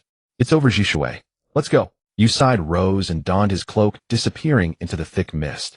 Ying watched as Yugao dissolved into the wind, tears streaming unconsciously. Master. Rest assured. Zhao Meiming was left speechless. Su Xing turned to her and said word by word, "Taken at Tsuchigumo clan. And if you want an alliance, decide now or forget it." Little brother Su Xing, how bold you've become. Zhao Meiming stared coldly at Su Xing. And if I refuse? Then try it. Su Xing instantly activated the Nine-Tails mode, and the overwhelming power filled Zhao Meiming with terror. How can you possess such strength within you? There's much more you haven't seen. Seeing Su Xing's formidable power, Zhao Meiming sighed helplessly. Big sister was just teasing you. Look at that temper. Girls don't like that kind of behavior. Then what do you like? Do you like me hitting you? Hearing Su Xing say this, the people around suddenly covered their mouths and laughed. You really want to treat me like that? Well, that can wait until tonight, when it's just the two of us. Aren't you embarrassed to say it now? Zhao Meiming's words left Su Xing utterly speechless. Truly, women hinder my output speed. Starting today, the Tsuchigumo clan will be incorporated into the water country. And for your sake, I agree to the alliance. Is that good enough? So fierce. Zhao Meiming winked at Su Xing again. Su Xing. Meanwhile, in the land of lightning, the Raikage lay on the bed, covered head to toe in bandages, only his eyes visible. I never thought that I, the Raikage, a man of great renown, would be beaten into this state by a mere genin of Konoha. If this gets out, it'll be a disgrace. Darui, standing by side helplessly at the Raikage's fiery temper, even while bedridden, then turned and left the room. A figure appeared beside the Raikage. The Raikage glanced sideways and saw it was Yuzebo-ban. What are you doing here? I'm here to help you. Yuzebo-ban looked at the Raikage with an amused smile. If I don't need your help. You're a member of the Akatsuki, how can I stand on the same side as you? Where is my brother? I haven't seen him yet. You certainly didn't keep your word. The Raikage wished he could sit up right then and show Yuzebo-ban his muscles. Stubborn as ever. That boy will be here soon. If you don't want the land of lightning to be suppressed, you'll listen to me from now on. Yuzebo-ban extended his right palm, and a red chakra flowed into the Raikage's body. Immediately, the Raikage's shattered bones began to heal rapidly. Unable to wait, he shattered the bandages, jumped up, bounced around the room twice, and flexed his muscles. So what do you want me to do? The Raikage looked at Yuzebo-ban's silhouette and asked. That boy is coming to propose an alliance. Pretend to agree, but I want you to betray him at the critical moment and join the ranks of the Akatsuki. Hearing this sudden proposal, the Raikage was stunned. He realized that agreeing to Yuzebo-ban would completely sever ties with the 5 great nations. But if he refused, the Yuzebo-ban before him could destroy the land of lightning with a gesture, and his brother was still in their hands. It was a desperate choice. Yet if the other 4 nations were destroyed, he could still rule over everything. There's one more thing. The hidden waterfall village should be located in the center of the 4 nations closest to your land of lightning. Yuzebo-ban suddenly looked at the Raikage. Yes. Why do you ask? The 4th Raikage stared at Yuzebo-ban's smiling face, suddenly frozen. Could it be? You intend to? Exactly. The 7 Tails, Jinchuriki. Yuzebo-ban turned and left, but paused at the door. Your brother will be returned in a couple of days. Joining my ranks won't do you wrong. With the water country matter resolved, Su Xing and the others prepared to continue their journey. Su Xing, little brother, you must come visit your sister sometime. Zhao Meiming cast a seductive glance at Su Xing. Su Xing looked at the woman before him, his heart burning with an indescribable warmth. Didn't you say you were going to beat her up? Susanoo suddenly spoke up from the side. Oh, so ruthless, then how do you plan to deal with your sister? Zhao Meiming slowly approached Su Xing. Su Xing shot Susanoo a look, then wore a wicked smile. Naturally like this. In front of everyone, Su Xing gave Zhao Meiming's rear a firm slap. In an instant, Qing and Chang Shiluo were both stunned. Zhao Meiming's face flushed red instantly. You damn thief. Taking advantage of me. Su Xing slipped away immediately after the slap.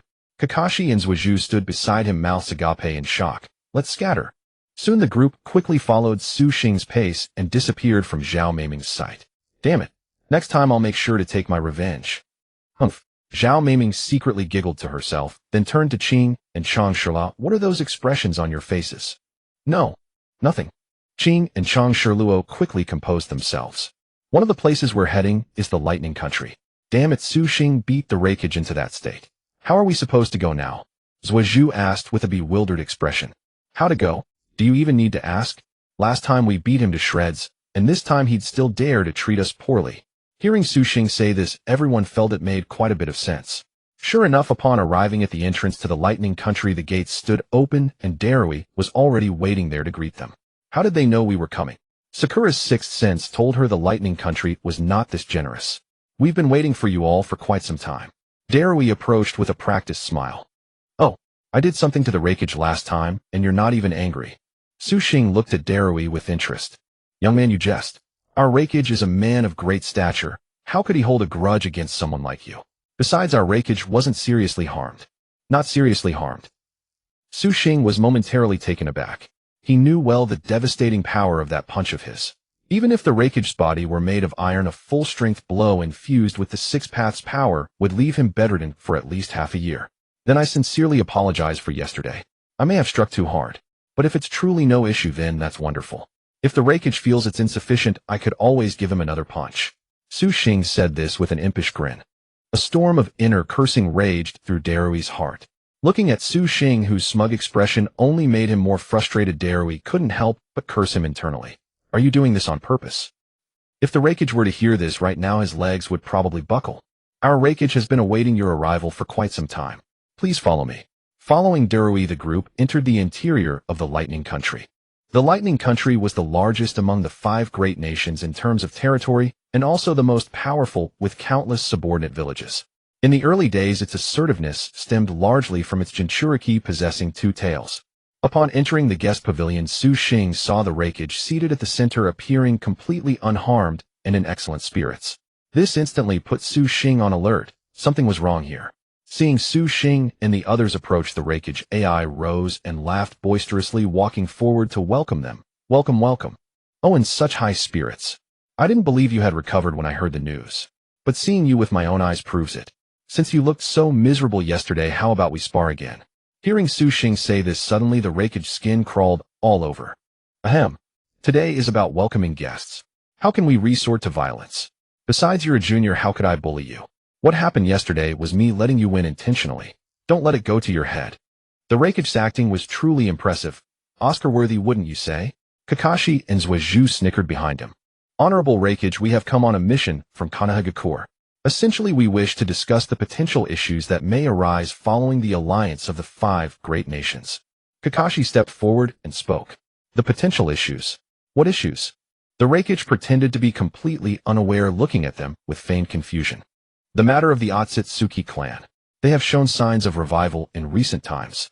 According to ancient records in Konoha's archives, this race once appeared here with the sole purpose of devouring all life. I wonder what your thoughts are, Honorable Raikage. After Kakashi finished speaking, he fixed his gaze upon the Raikage. Nothing, I suppose. Whatever you say goes. An alliance, you say? Very well. What puzzled Kakashi and the others was that with merely a few casual words, the Raikage had already agreed. Wasn't this far too hasty? Could something be going wrong in the middle of this? Honorable Raikage, this matter is no trivial affair. We are grateful for your agreement to ally, but you must fully understand the gravity of the situation. Furthermore, an alliance involves all 5 nations. If you harbor other intentions, you would be declaring enemy to the other 4 great nations. Hearing Su Xing say this, the Raikage fell silent at once. It was true that the Lightning Country was powerful, but one person could hardly stand against 4.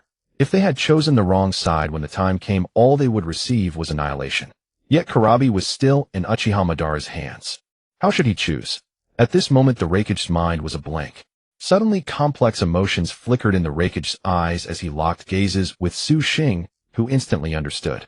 Then let us consider this settled, honorable Raikage. The environment here is quite pleasant. How about we stay for a few days before returning? Su Xing looked at the Raikage with an amused expression. Of course, no problem at all. Dare we make the arrangements? I have some matters to attend to, so I won't keep you company. After the Raikage finished speaking, he rose and departed. Behind a stone pillar near the window of the guest pavilion in the Lightning Country, Uchiha Madara glanced coldly at Su Xing, then vanished. Darui arranged accommodations for the group. After Darui left, Kakashi suddenly turned to Su Xing and said, "You wrapped that up so easily.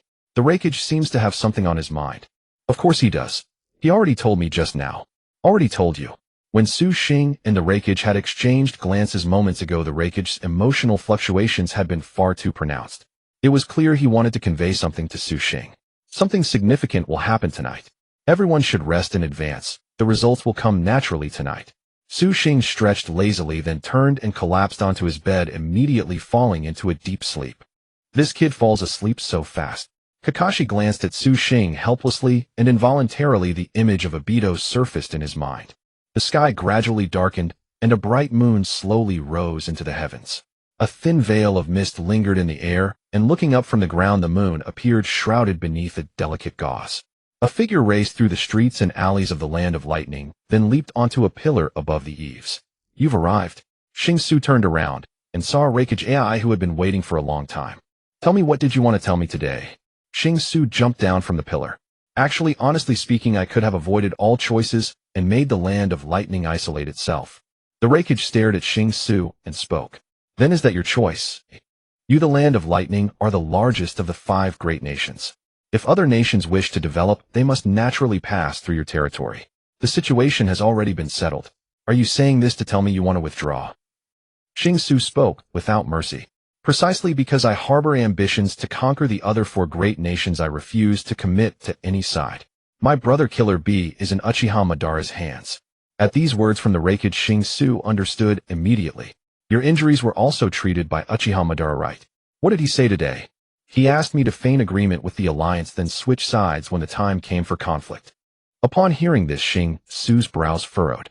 It wasn't concern about the Land of Lightning defecting later, but rather Uchiha Madara's words revealing the precise progress of events. "It seems they're about to awaken all at once." Xing Su sighed inwardly. "So you want me to rescue your brother?" Xing Su asked tentatively. "I am the Raikage of the Land of Lightning. My decision alone will affect all the people of my nation. My brother is crucial, and so are they. I cannot blindly choose a side. Xing Su, help me decide."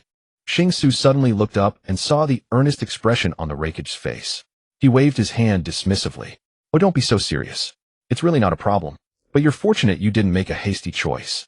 If you join Uchiha Madara, let me be clear, he will ultimately exterminate all your people of the Land of Lightning. His only desire is the restoration of the Uchiha clan." Hearing this, the Raikage suddenly laughed. "Tell me, are your Leaf Academy students really this powerful now? If you can rescue my brother, I shall pledge a sincere alliance and swear never to wage war again. You trust me that much?" "I have no choice at present." The Raikage was in a passive position, and this might truly be an excellent opportunity. Xing Su directly extended his fist. "Come, let us make a pact. I will bring Killer Bee back to you." Watching Xing Su's figure, the Raikage suddenly sensed a mysterious aura about him, an aura that made him irresistibly trust. Without hesitation, he bumped fists with Xing Su, sealing the agreement. "There's one more thing. Uchiha Madara mentioned he would return Killer Bee within 2 days. Do you really believe that? Did he say anything else?"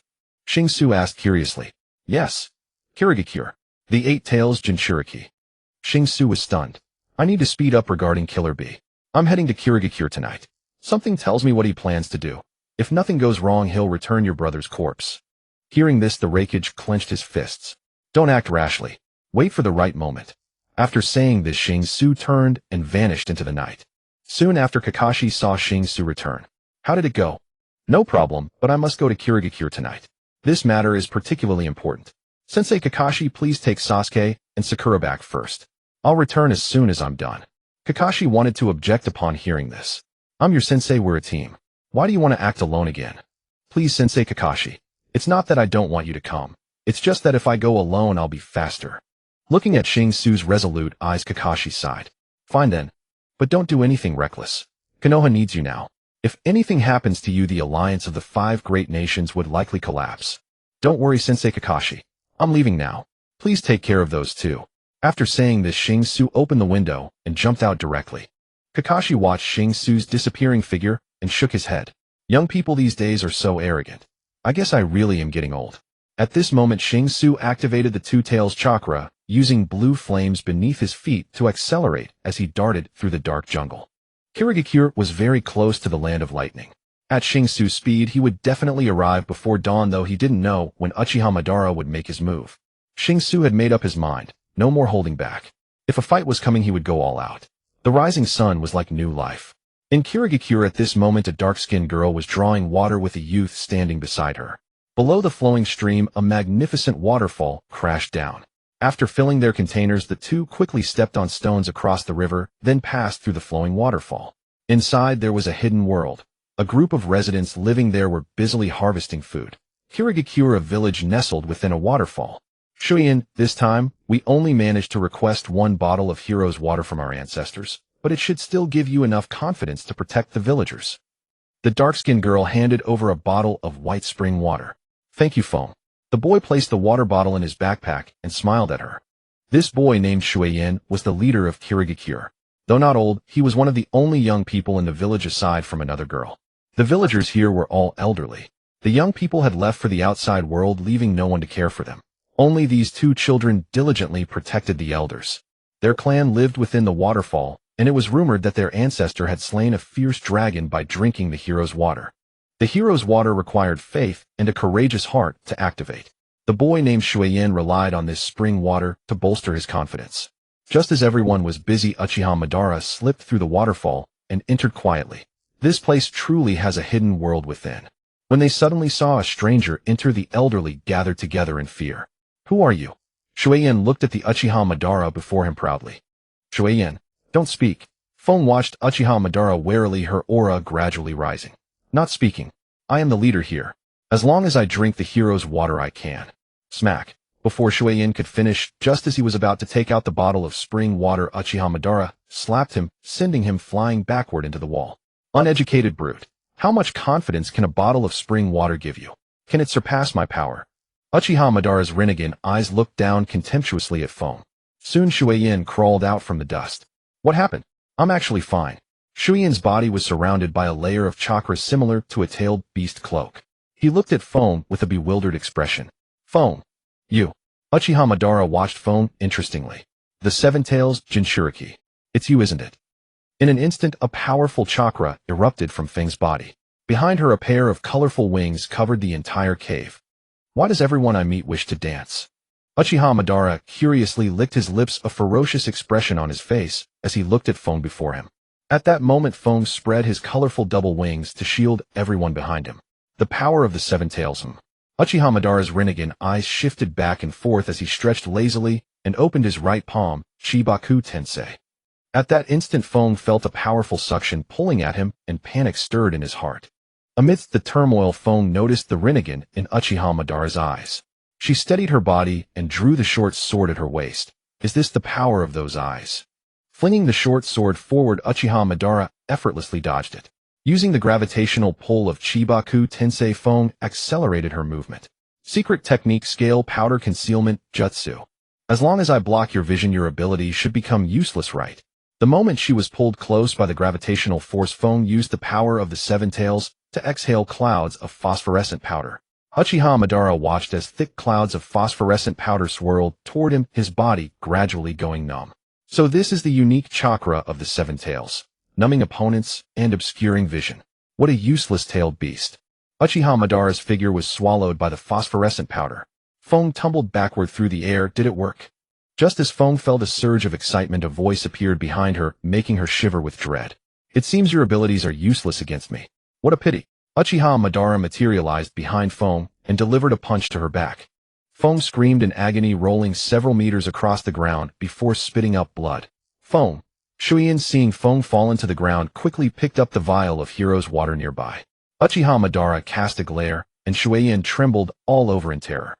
Trash. Step by step he trod through the soft wet earth, then planted his foot firmly on Feng's body. Up. Feng lay on the ground in agony, unable to move. Can you still keep dancing? Don't disappoint me.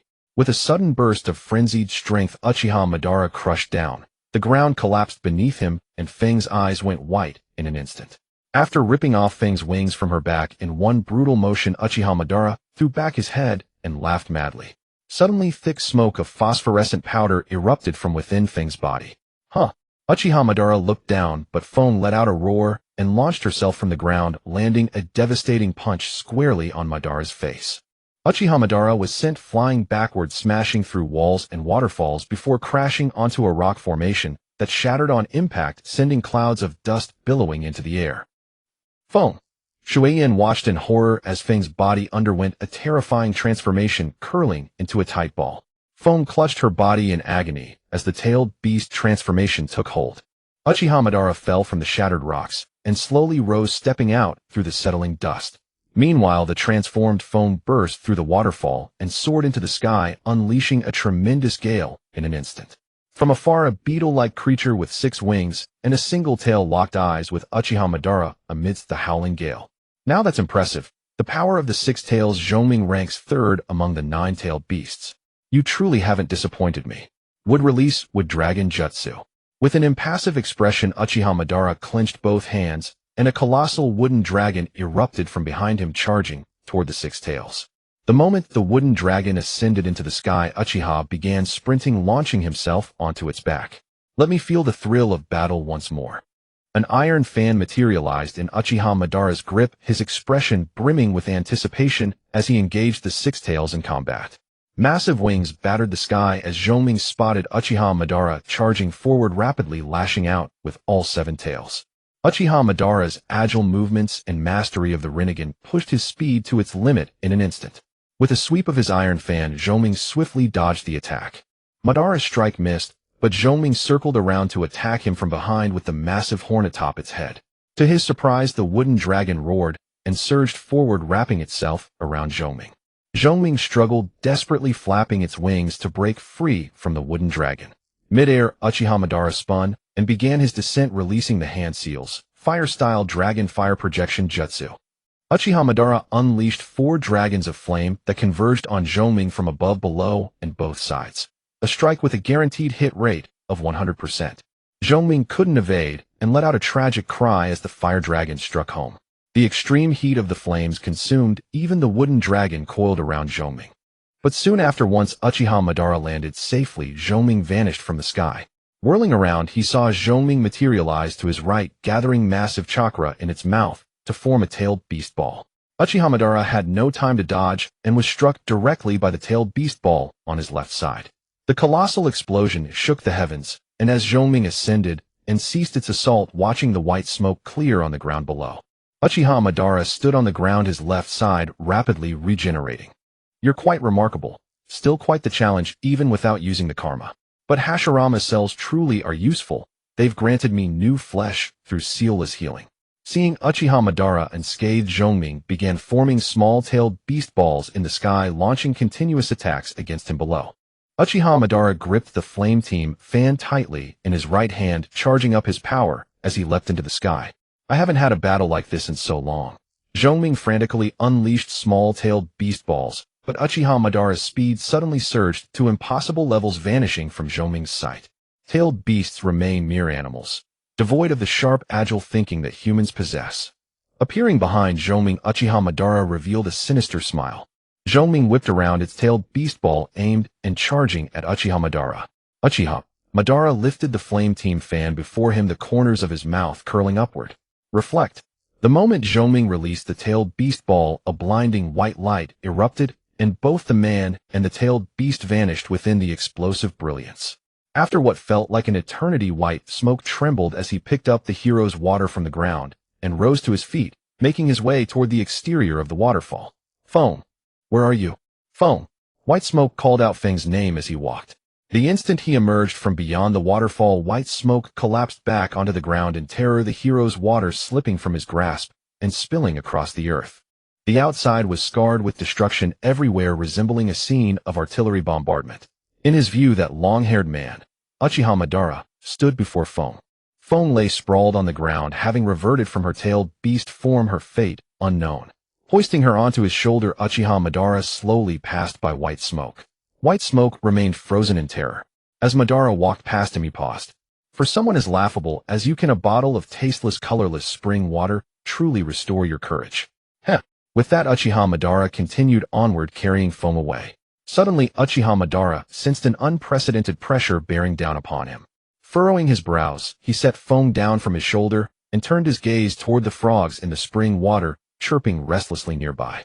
It seems I'll have to go all out today. Whipping around, Uchiha Madara's eyes met those of Su Xing rising behind him. It appears you've arrived a bit late.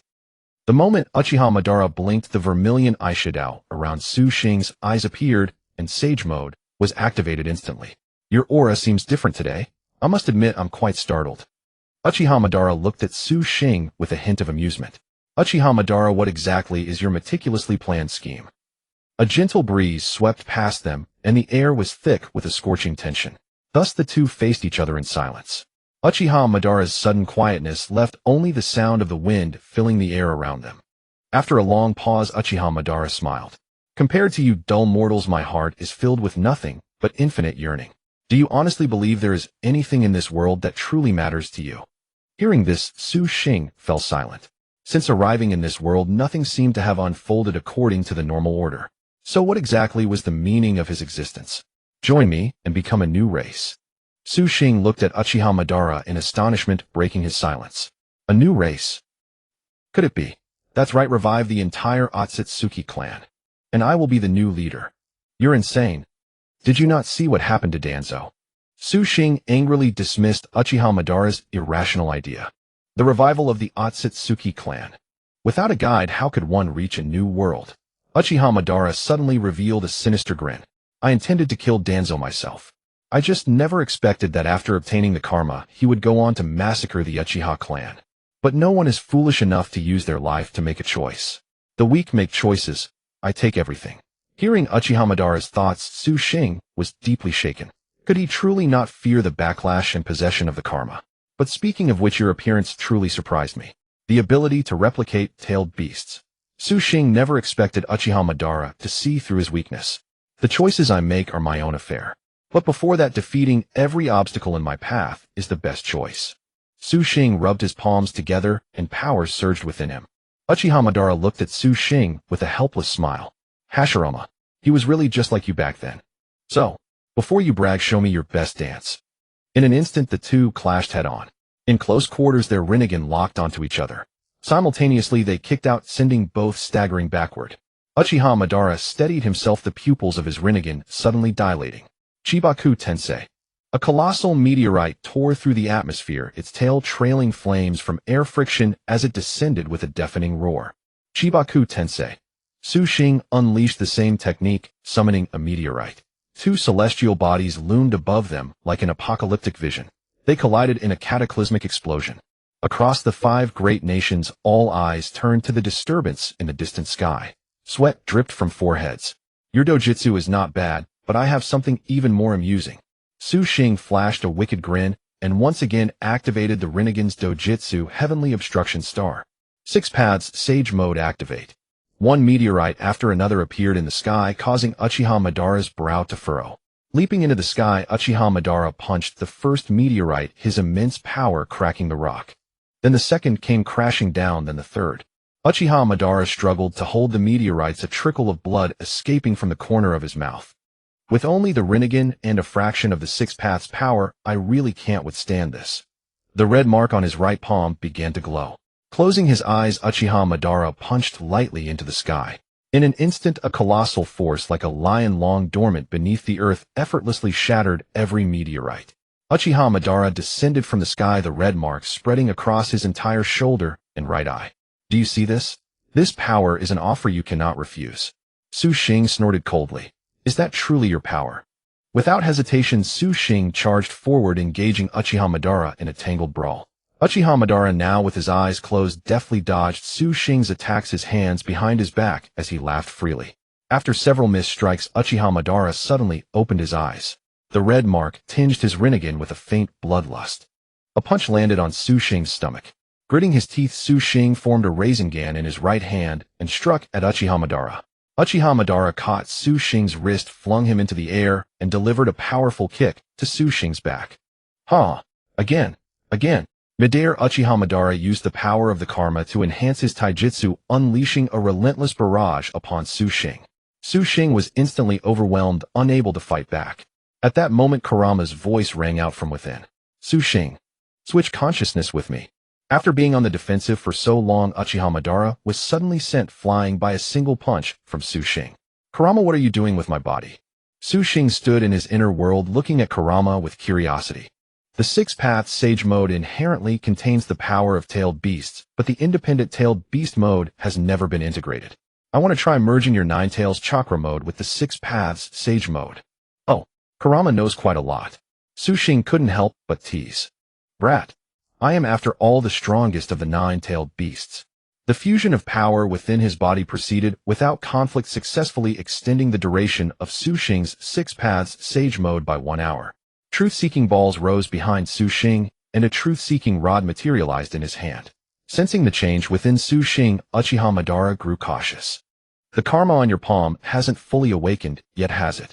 So today you might end up being the one I dominate. Su Xing's figure blurred as he charged at Uchiha Madara, who suddenly opened his right palm, unleashing a torrent of power like a tidal wave. Su Xing gripped his truth-seeking rod and slashed through with a single strike. He actually cut through the power of karma. Uchiha Madara sensed danger. Before he could react, Su Xing hurled the truth-seeking rod. Uchiha Madara dared not meet it head-on, rolling to dodge. But Su Xing was already in front of him. Six-Paths Senjutsu In released lightning. Su Xing unleashed purple lightning that coiled around Uchiha Madara like branches. The red mark on Uchiha Madara's right palm flared, absorbing all the lightning. Useless. Uchiha Madara's sinister grin was cut short as Su Xing's limbo border jail shadow clone sent him flying. When Uchiha Madara steadied himself and rose, his Rinnegan clearly saw that Su Xing's limbo had replicated 7 shadow clones. Impossible. Su Xing took out a special space-time kunai and bit down on it, then hoisted 2 truth-seeking rods over his shoulder, looking at Uchiha Madara. I'm about to go all out. Uchiha Madara's face twisted into a grimace as he pressed his palms together, facing Su Xing. Come, let me feel your strongest power. In an instant, the 7 shadows of Su Xing rushed straight toward Uchiha Madara. Uchiha Madara punched the ground, and the mark on his right hand granted him new power. Blood-red blades grew along his right arm, and his Rinnegan clearly saw the 7 shadows running toward him. Karma False Daikokutten. Su Xing's vision rapidly extended, and the surrounding environment bizarrely transformed. To deal with you, I have no choice but to accelerate the plan and use the true power of the karma in advance. The moment the 7 shadows closed in on Uchiha Madara, they rapidly shrank and were pulled into a different dimension. Is this the power of Uchiha Madara's karma? Su Xing became alert. If Uchiha Madara used the karma's power prematurely, it would be extremely troublesome, but it would also cause him to be taken over by the karma faster. The two appeared in a new space. Uchiha Madara sneered as he released the hand seal, and the Rinnegan in his right eye underwent a strange transformation. The Rinnegan in Uchiha Madara's right eye turned into a cross-shaped pattern, also known as the Yagami Eye. Karma False Black Coffin. Multiple massive black cubes crashed down from the space above Su Xing. Mini Raisin Shuriken. A Raisin Shuriken fused from a small-tailed beast ball appeared at Su Xing's fingertips. The moment he threw it, the black coffin it touched completely swallowed his power, without any reaction, still crashing down. Su Xing dodged quickly. Where the black coffin struck the ground, everything merged into an unknown space. Though I haven't fully awakened this power, you should be feeling fear by now. Uchiha Madara looked down at Su Xing arrogantly, hoping to see a trace of fear on his face. But on the contrary, Su Xing was not afraid. Instead, he grew excited. Your power is indeed strong, but I have a technique that can amplify it 100-fold. I wonder if you can withstand it. As Su Xing spoke, red steam began to emanate from his body. The immortal body can finally be used today. This was the ability Su Xing obtained from his first sign-in, a body that cannot die, a soul that cannot be extinguished. As long as he can fight, he will never stop. However, Ifei had told Su Xing that the immortal body had a cooldown period between uses. If killed during the cooldown, he would truly die. I will channel all the power in my body into the gate of death of the 8 gates. This kick might be 100 times stronger than Master Guy's. Taking a deep breath, Su Xing roared, and a tremendous power awakened from within him. Uchiha Madara stared at Su Xing in shock. Red steam. Could it be the 8 gates formation? You're sharp-eyed, but whether you can block this kick depends on your fate. All the power bestowed upon Su Xing after opening the gate of death was 100-fold. If Might Guy after opening the gate of death was 10 times the Kage level, then Su Xing's kick could probably kill 100 of the original Uchiha Madara's. Feeling this power, Su Xing struggled to control his body. With a light punch, he even tore through the air. Seeing the red blood flowing over Su Xing's body, he began to panic. Damn it, do I really have to start the plan early? But that would affect my rebirth. What a troublesome brat. Rise. A massive beast awakened above Su Xing's body, and the air began to distort. I have no choice but to use this. Uchiha Madara exhaled and stared at Su Xing. Here it comes. Sensing Su Xing's power surging toward him, his running steps grew faster. Uchiha Madara touched the red mark on his palm, and the cross-shaped Yagami eye in his right eye suddenly flickered. Xiaoming Baikuna. Uchiha Madara used his right eye's ability to shrink himself hundreds of times. This ability was peculiar. It could shrink any object he saw, except that he could not shrink any living being other than himself. Uchiha Madara had not fully awakened the power of the karma. Otherwise, he could shrink all ninjutsu, and then absorb and utilize them. The shrunken Uchiha Madara hoped to reduce the large-scale area damage from Su Xing's frontal assault. But he overlooked the fact that Su Xing's kick could tear and distort the air itself. Boom! The immense destructive force pierced through the entire air barrier. Uchiha Madara placed his right palm on his chest, and the red mark rapidly dissipated the power from Su Xing's foot. But it seemed Su Xing was getting stronger. This kick lasted a full minute, during which Su Xing's power would reach a peak. I must hold on. Uchiha Madara grimly resisted Su Xing's power, and in the unknown space, the two successively destroyed 3 dimensions. Use all your power. Otherwise, I'm afraid I won't be able to hold on. Uchiha Madara gritted his teeth and channeled all his power into his palm. The red mark emitted a dazzling light, and a space-time portal opened behind him. Su Xing's kick was suddenly restrained, and Uchiha Madara vanished before his eyes. Thwarted, Su Xing fell from the space back to his original location. The scorching heat from his body incinerated all trees within 100 miles. Miraculously, a mysterious force suddenly appeared within his body, rapidly repairing his bodily functions. So this is the power of the immortal body. Feeling himself rapidly recovering, Su Xing stood up comfortably and walked toward the unconscious Seven Tails Jinchuriki foam. Is she all right? Shui Yin, standing nearby, cautiously approached and asked. I think she'll wake up soon. Su Xing extended his right hand and placed it on Feng's palm, then closed his eyes and began to converse with the Seven Tails Komi inside foam. Now only by gathering all your power can we confront the resurrected Otsutsuki clan. You've seen how Uchiha Madara is already like this even without fully awakening. Su Xing stood before Chome and said, Kid, if I go with you, what will happen to my Jinchuriki? Don't worry, I'll make sure she still has a tailed beast like you inside her. She won't be affected. Hearing this, Chome hesitated for a long time before finally yielding to Su Xing. Yifei performed the exchange of tailed beasts within Feng's body. Sure enough, Feng woke up soon after. Seeing that his Jinchuriki was fine, Chome finally felt relieved. Meanwhile, on the other side, Uchiha Madara escaped from the space and crawled out in front of a waterfall. The injuries on his body made him cry out in pain. You're in a sorry state. Uchiha Madara looked up and saw Otsutsuki Urashiki standing before him. I didn't expect that brat to be so powerful. Uchiha Madara gasped heavily. I just collected some chakra from a nearby ninja village. You've come back just in time. Otsutsuki Urashiki said as he took down the fish basket at his waist, which was filled with chakra from various ninja. Uchiha Madara took out a few and swallowed them directly. The dim red mark on his palms suddenly gained color, and soon Uchiha Madara's body quickly recovered. This is the first time I've seen you this disheveled. Otsutsuki Urashiki sat down by the pond, then cast his fishing line. A fish suddenly bit the hook and was pulled out of the water. Urashiki removed the fish and tossed it back into the pond. The plan must be advanced. I can wait, but they cannot afford to. The 5 great shinobi nations have already formed an alliance. Soon they will lead the entire shinobi world against us. Uchiha Madara, feeling much better, rose from the ground. Speaking of which, can you handle the holder of Mamoshiki's karma? I don't want to see those annoying fellows emerge again. Otsutsuki Urashiki tossed the hook aside in annoyance and lay down. Uchiha Madara furrowed his brow, lost in thought. After a long while he spoke slowly, Momoshiki has already awakened within Uchiha Obito's body. His power will gradually consume him. When the fusion reaches 99%, AI will act. You can rest assured. But now I must do something, or the plan will accelerate even further. With that, Uchiha Madara vanished from Otsutsuki Ishiki's sight. In a dark, ancient hall, Uchiha Madara appeared before Black Zetsu. Has the tailed beast been extracted from Killer Bee? Not yet. Isn't this waiting for you to act? Black Zetsu let out a sinister chuckle upon seeing Uchiha Madara. Release him, Uchiha Madara said calmly. What? Release him? Have you lost your mind? Black Zetsu suddenly pointed at Madara and snarled. Almighty push. Black Zetsu's body was uncontrollably drawn into Madara's hand. I said release him, so release him. Why so many words? If you disobey, try to defeat me. Madara flung Black Zetsu aside, then hoisted the unconscious Killer Bee onto his shoulder and prepared to leave. The collection of tailed beasts cannot be stopped. The only way is to quickly awaken the power of the Otsutsuki clan to counter them. Abandon your delusions of Kagaya's corruption.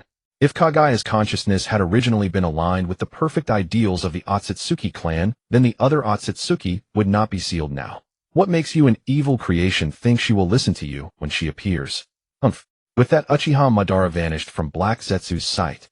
Left behind, Black Zetsu sat on the ground seething with rage. What makes me think? Because I am her very will. In the land of lightning, Xing returned safely. Soon after, Killer Bee was discovered by guards at the entrance of the village. The Raikage was overjoyed and threw himself wholeheartedly into the alliance of the 5 great nations. After Kakashi and the others returned to Konoha, Jiraiya assumed leadership of the 5 great nations' cooperation. The meeting to discuss the alliance was scheduled for around noon the following day. The first thing Xing did upon returning to Konoha was to go to Tuchi's ramen stand. After all, after being away for so long, he missed that familiar taste. Xing and Sasuke came to the ramen stand and ate a total of 50 bowls before they were completely satisfied. The calm before the storm was hard won. While everyone was busy with their own affairs, Jiraiya sat in the Hokage's office with a furrowed brow, earnestly analyzing the intelligence on the Otsutsuki clan. The intelligence brought back by Neji contained too many secrets that remained uninterpreted. How to deal with members of the Otsutsuki clan, what their abilities were, still unknown. This battle will be earth-shattering. Jiraiya gazed gloomily at the clouds drifting across the distant sky. The weather might be cold these days. Why didn't you wear something thicker? From behind, Tsunade approached carrying a coat and draped it over Jiraiya's shoulders. Jiraiya, I'm sorry you have to endure this. Jiraiya looked at Tsunade with melancholy. The wedding was supposed to be held soon, but with a potential shinobi war looming as the 5th Hokage, he could not put personal matters first. I understand. After this war is over, I can wait. Tsunade gazed at Jiraiya tenderly. The two leaned on each other in the glow of the setting sun. The next day, at the convergence point of the 5 great nations, all the Kage arrived. Yamato stepped out from the crowd, wood-style connected pillars castle. Instantly, a massive wooden battle fortress rose from the ground before everyone's eyes. After releasing the technique, Yamato collapsed exhausted. Shinobi from all nations quickly gathered supplies and moved them into the castle. The Land of Fire certainly has no shortage of talent. Tsuchika Jinoki glanced at Jiraiya with a hint of pride. Yamato possesses the cells of the first Hokage Hashirama Senju and can use almost all of his techniques. Hearing this, the other Kage were astonished. The legendary figure from Konoha. The Konoha contingent unconsciously straightened their backs. Nothing special. Meitarumi quickly searched the crowd for Xing, but did not find him. Soon everything inside the battle fortress was set up, and everyone began to enter in an orderly fashion. The large negotiation hall had wooden tables, and the shinobi had also prepared sofas and bedding. Jiraiya took the main seat on behalf of Konoha, and the others sat down in turn. Recently, the nations have shared intelligence on the Otsutsuki clan. They seem to have disappeared. I suspect they are hiding for some reason. What do you all think? Inoki took a drink of tea handed to him, and said, though we share more information now, we still have no clear definition of the Otsutsuki clan's abilities. I have no opinion yet. The Raikage, could it be related to the awakening of their power? They must be hiding to gather strength. Recently, security in the Land of Lightning has deteriorated. Many shinobi have had their chakra massively drained. Jiraiya, are there any distinct marks on the shinobi whose chakra was drained? Raikage, marks resembling fishhooks. Jiraiya, we can basically confirm the Raikage's hypothesis. They are collecting chakra to restore their power because our joint investigation team from Konoha and the Land of Earth discovered the sealed ruins of the Otsutsuki clan. Kuganiji, a Konoha Jonin with exceptional reconnaissance ability, fought against one of the Otsutsuki clan members. That member used something resembling a fishhook to drain chakra. Materumi, so how many of them have been revived so far? Just then Xing walked in through the door. There are 4 in total. Besides the one revived, the other 3 have implanted their revival means into 3 living hosts. They are Uchiha Madara, Uchiha Obito, and one more unknown. After saying this, Xing took out a piece of paper with a clear drawing of the karma mark. This is it. Simply put, those who bear this mark will become vessels for the revival of the Otsutsuki clan. So there you are? I was looking for you just now, tch. Zhao Meiming glanced at Xing, inwardly complaining that he hadn't shown up all this time. Ahem. Xing coughed awkwardly. Raikage, then who is this resurrected Otsutsuki? Jiraiya. He is called Urashiki of the Otsutsuki clan. He wields a red fishing rod that can snatch chakra from ninjas and possesses the ability to teleport and travel through time and space. Once everyone received the intelligence gathered by Niji, they began a detailed analysis. The ability to travel through time and space. Is that a joke? Zhao Meiming snorted coldly. Konoha is not joking. Our joint team witnessed his abilities firsthand, and he has a pair of strange eyes. After Inoki's rebuttal, Xing sank into deep thought. He had never fought against Otsutsuki Urashiki, so he couldn't determine what kind of eyes those were. This led to a heated debate during the meeting. Zhao Meiming said there was no need to fear, everyone should just remain vigilant. However, she agreed to the alliance. The remaining nations, Earth Lightning and Konoha, were now on the same side. Strangely, no one from the Wind Country had arrived. Xing roughly understood the reason and felt a pang of guilt as he recalled the words Temari had spoken when she left. Perhaps the Wind Country was now focusing on internal protection and preparing to seclude itself. But in the end, Temari appeared, taking her seat in the Wind Country's spot. Her gaze towards Xing was still as warm as ever. Here is my suggestion. I hope every nation can set up joint patrol teams centered around the battle fortress with a range of up to 100 kilometers. Establish patrol points every 10 kilometers. When the first team reaches another patrol point, they switch with the next team to continue patrolling. This way the distance is not too far, and they can accurately monitor everything in the vicinity. After Xing finished speaking, everyone unanimously agreed and began implementing his series of arrangements. At that moment, 4 men stood on a rock, gazing at the battle fortress. Has it really come to this? Suigetsu looked at Yakushi Kabuto beside him, puzzled. The power Uchiha Madara has obtained is catastrophic for this world. Although I now have strength in the end, I still have to choose a side.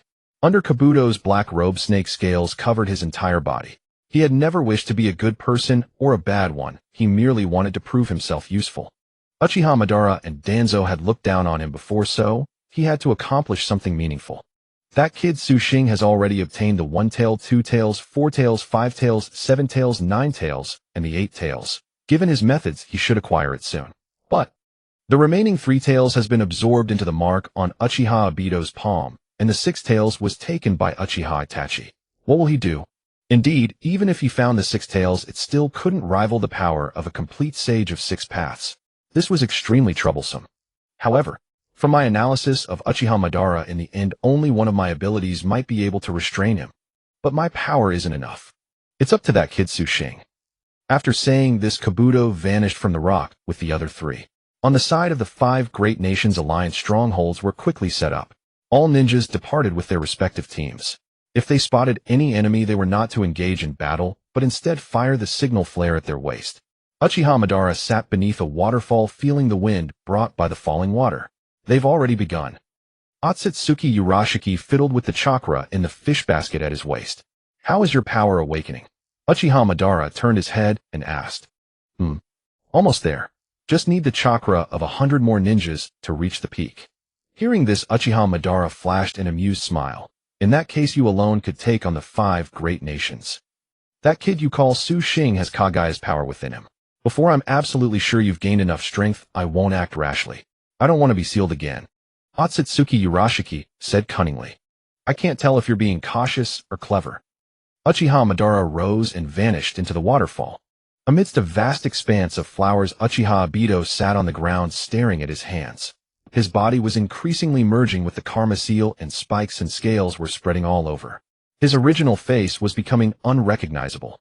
His Byakugan revealed nothing of his thoughts. Sensei. Tears welled up in Obito's eyes as he pulled out a photograph. It was a picture of Kakashi Noara Rin himself and Minato Namikaze. Now I can barely feel my own heartbeat, and even pain. I can't feel it anymore. If I had gone to see Sensei earlier, would he have forgiven me? Uchiha Obito, you now possess power that ordinary people lack. How can you entertain such thoughts? Uchiha Madara walked over and sat down beside Obito. This power doesn't belong to me. I don't need it at all. Uchiha Obito looked coldly at the distant sky. But what if I had a way to change your current situation? Hearing this, suddenly Obito jerked his head toward Madara. Really? Of course. You didn't think I was a cold-blooded creature, did you? Uchiha Madara patted Obito on the shoulder, then stood up, took 2 steps, and turned back to look at him. You want me to follow you? If you don't, come suit yourself. Uchiha Obito quickly got up and followed. They arrived at a quiet cave hidden deep in the mountains.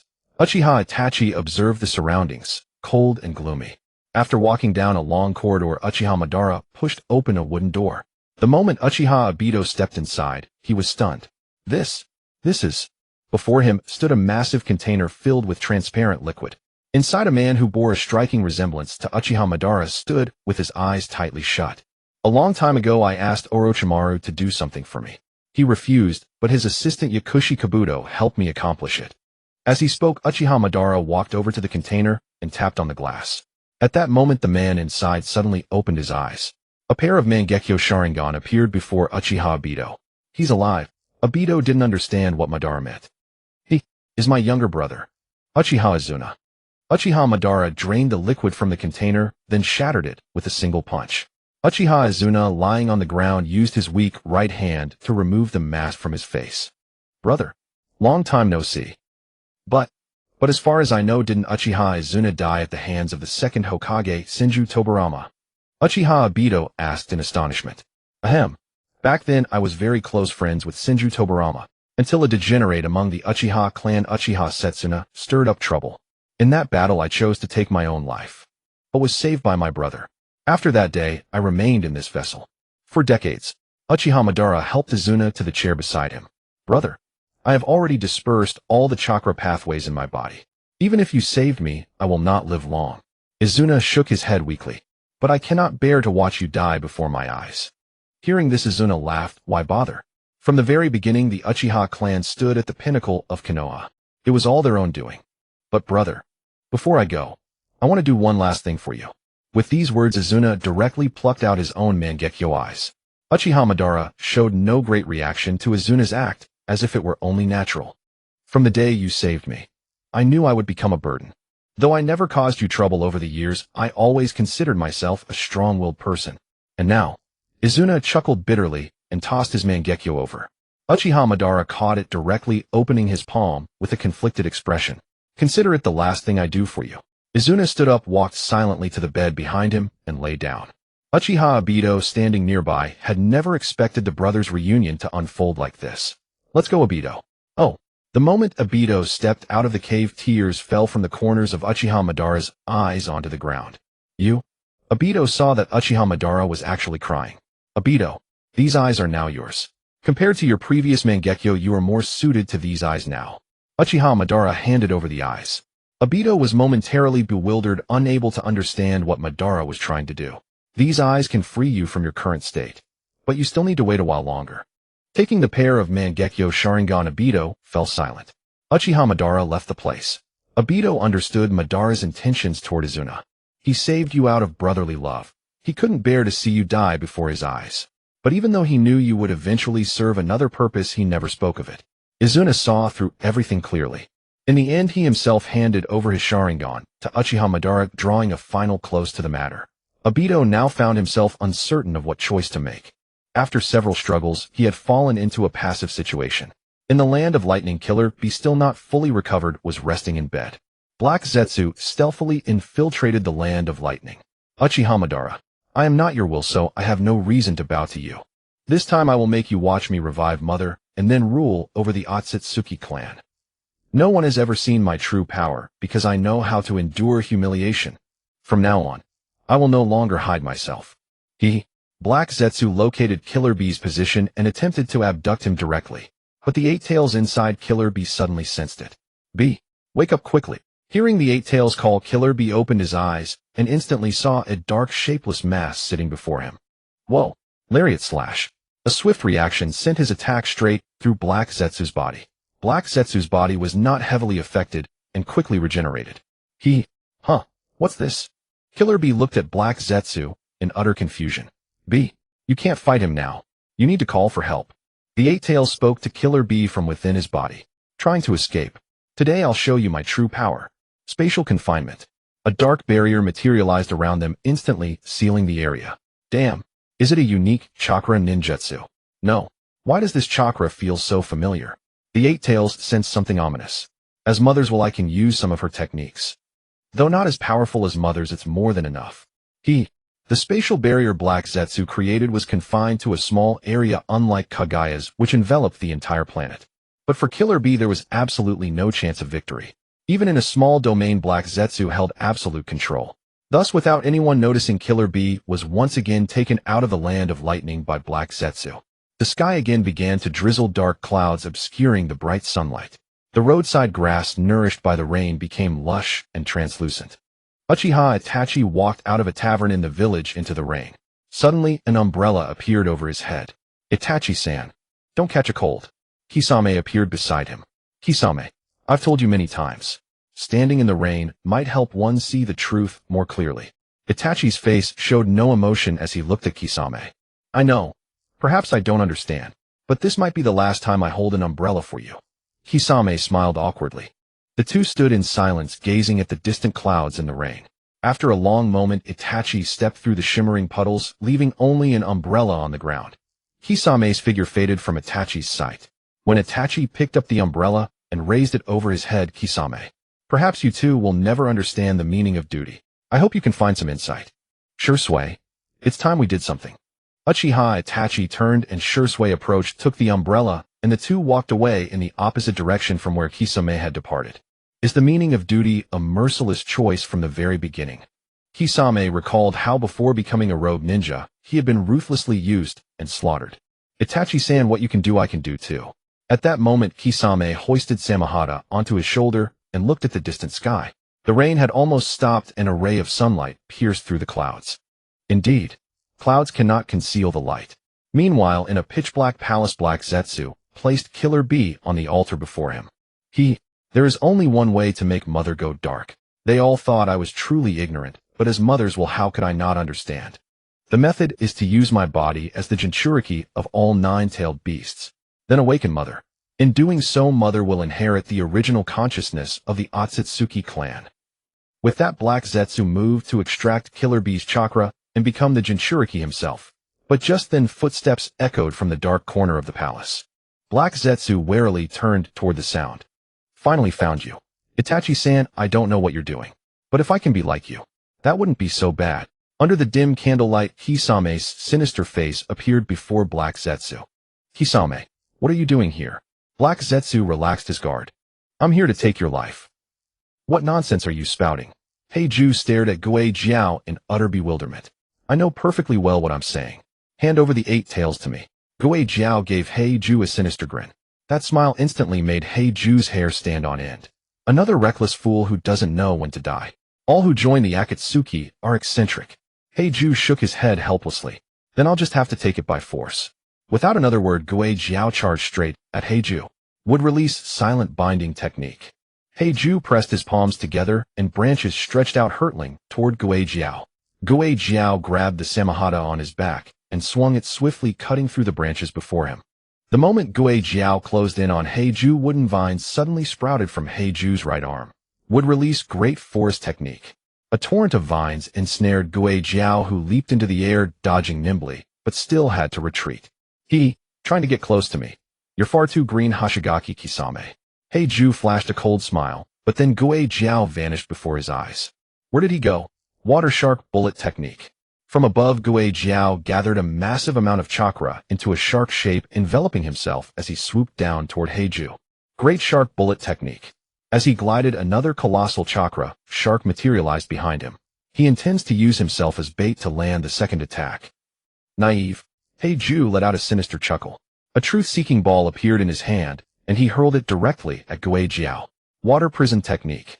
Guo Jiao quickly altered the shape of the chakra shark, clinging to his body, forming a spherical prison.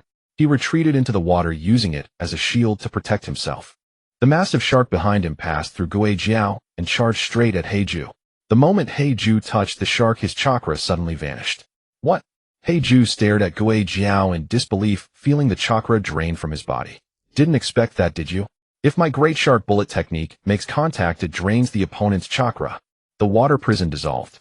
Gui Jiao landed from midair, picked up Samahata with his right hand, and slowly approached Heiju. Heiju's expression shifted from panic to intrigue. As Gui Jiao drew near, Heiju suddenly stood up, fell for it. Space domain.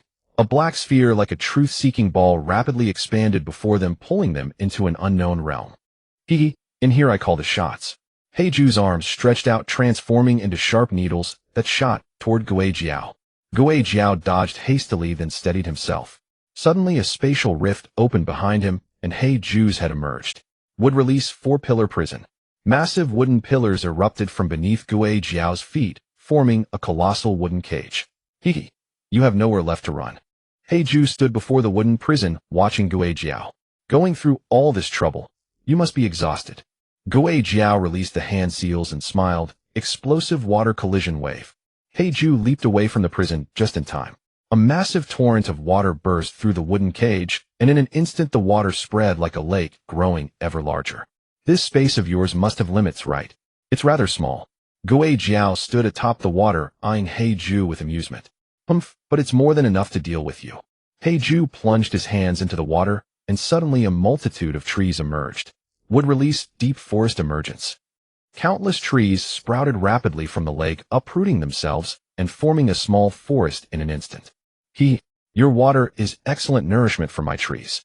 Water may be your ally, but now it only makes me stronger. The trees in the water grew thick and robust, their vines swelling under the moisture. Gui Jiao's brow furrowed. It's over. Heiju pressed his palms together, would release binding eternal burial. Massive vines coiled around Gui Jiao's body, dragging him into the tree's core. The violent tremors churned the water's surface, and the giant tree sank into the depths. Gui Jiao was completely sealed within the tree. Mr. Itachi was the true mission to choose without regard for anything. What was his purpose? As he sank deeper, the tree completely blocked his vision. The water's surface grew still, and Heiju smiled with satisfaction. What a nuisance. Kisame, you'll never understand that meaning because you never had a choice. Itachi's words suddenly echoed in Gui Jiao's mind. He let out a deep breath, and his body underwent a dramatic transformation. Just as Heiju was about to leave, he felt the lake churn violently. A surge of immense power erupted from the water into the sky. Gui Jiao's muscles bulged, and from his mouth a torrent of seawater gushed forth, instantly forming a massive ellipsoidal water prison that trapped Heiju. The lake had turned into a raging sea, within which Gui Jiao swam freely. 5 feeding sharks.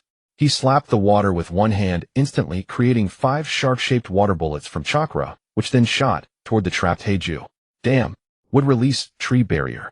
A shield of multiple wooden vines erupted from the ground, protecting Heiju. The 5 sharks circled around Heiju, beginning to spin. Damn it. This guy is so tenacious. Heiju watched the sharks circling beneath him, finding them troublesome. Stay here for now. I'm taking the 8 tails. With that, Gui Jiao walked toward the shore. But just then Heiju shattered the 5 sharks. Would release with human technique. A colossal wooden giant burst out of the water, grabbing the sharks and crushing them. Seeing the giant behind him, Heiju stood atop it, laughing heartily. Gui Jiao sighed helplessly. He pressed his palms together and looked at the giant wooden figure. Looks like I'm going to have to go all out today. He gently touched the water, and Heiju felt a tremor. Beneath the wooden giant, an even larger shark burst out of the water. Its thunderous roar made Heiju shudder involuntarily. 1,000 feeding sharks. The air was thick with the scent of death, as if time itself had stopped. The leaping giant shark suddenly split apart, and a massive amount of chakra transformed into 1,000 sharks. Nanny! Heiju stared blankly at the countless sharks before him, stunned. Begin. Attack. At Gui Jiao's command, the endless sharks rushed toward Heiju. Heiju controlled the wooden giant to fend off the sharks in the air. But there were too many. The giant gradually gave way, collapsing into the lake. Heiju vanished into a spatial rift. Seeing him disappear, Gui Jiao halted the shark onslaught. I rule this space domain. You can't kill me. As long as I keep draining your chakra, sooner or later you'll die. Heiju's voice echoed through the space. Gui Jiao touched the nearby wall, and indeed a barrier appeared rippling like water. Water release water prison shark dance technique. Samahata suddenly merged with Gui Jiao and his appearance underwent a drastic transformation. Empowered by Samahata, Gui Jiao became a tailed beast. So having the resolve to face oneself is the choice. Is that it, Mr. Itachi? At this moment Kisame possessed absolute power. Yet in Black Zetsu's eyes he was merely a plaything in the palm of his hand, who, as long as this barrier remained, Kisame could never escape. What formidable power you've obtained, but what can you do with it? Ha ha. Black Zetsu stuck his head out from within the space, laughing wildly. By the time he realized that Kisame had already appeared before him. Now transformed into a monster, Kisame used his absolute power to grab Black Zetsu and kick him skyward. Black Zetsu suddenly noticed that his chakra seemed to be drained by Kisame. Bit by bit it flowed away, and he couldn't understand what Kisame was trying to do. All this effort was pointless, just a waste of time. You trash. Even if you go all out, you can never defeat me. You'd better give up early. Black Zetsu snarled viciously at Kisame. But Kisame paid him no heed, attacking him mindlessly. Because of Kisame's incredible speed, every time he closed in on Black Zetsu, he would drain some chakra. Kisame stored this chakra within his body without using it. Now he was relying entirely on taijutsu to fight Black Zetsu. Damn it. How annoying. Endless. Black Zetsu began to counterattack, but all his movements, whether physical or ninjutsu, only served to feed chakra to Kisame. Finally, after hundreds of exchanges, Kisame separated from Samahata. Seeing this, Black Zetsu revealed a long-awaited smile. So your mode has a time limit, huh? I thought you'd be stuck here with me forever, haha.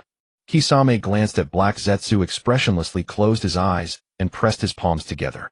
Suddenly, a massive amount of chakra was extracted from Kisame's body. All of it Black Zetsu's chakra. This chakra formed a shark that right before Black Zetsu's eyes pierced through the barrier. Were all those attacks just to collect my chakra? Black Zetsu was dumbfounded.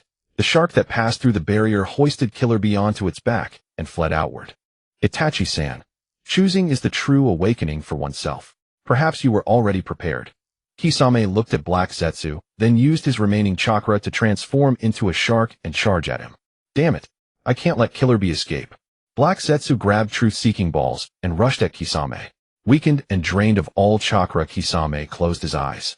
Itachi-san. I did the right thing. At that moment in a rocky mountain forest, Uchiha Itachi, cloaked in a robe, suddenly stopped. He silently walked toward a nearby river. Suddenly, a shark surfaced carrying Killer Bee on its back.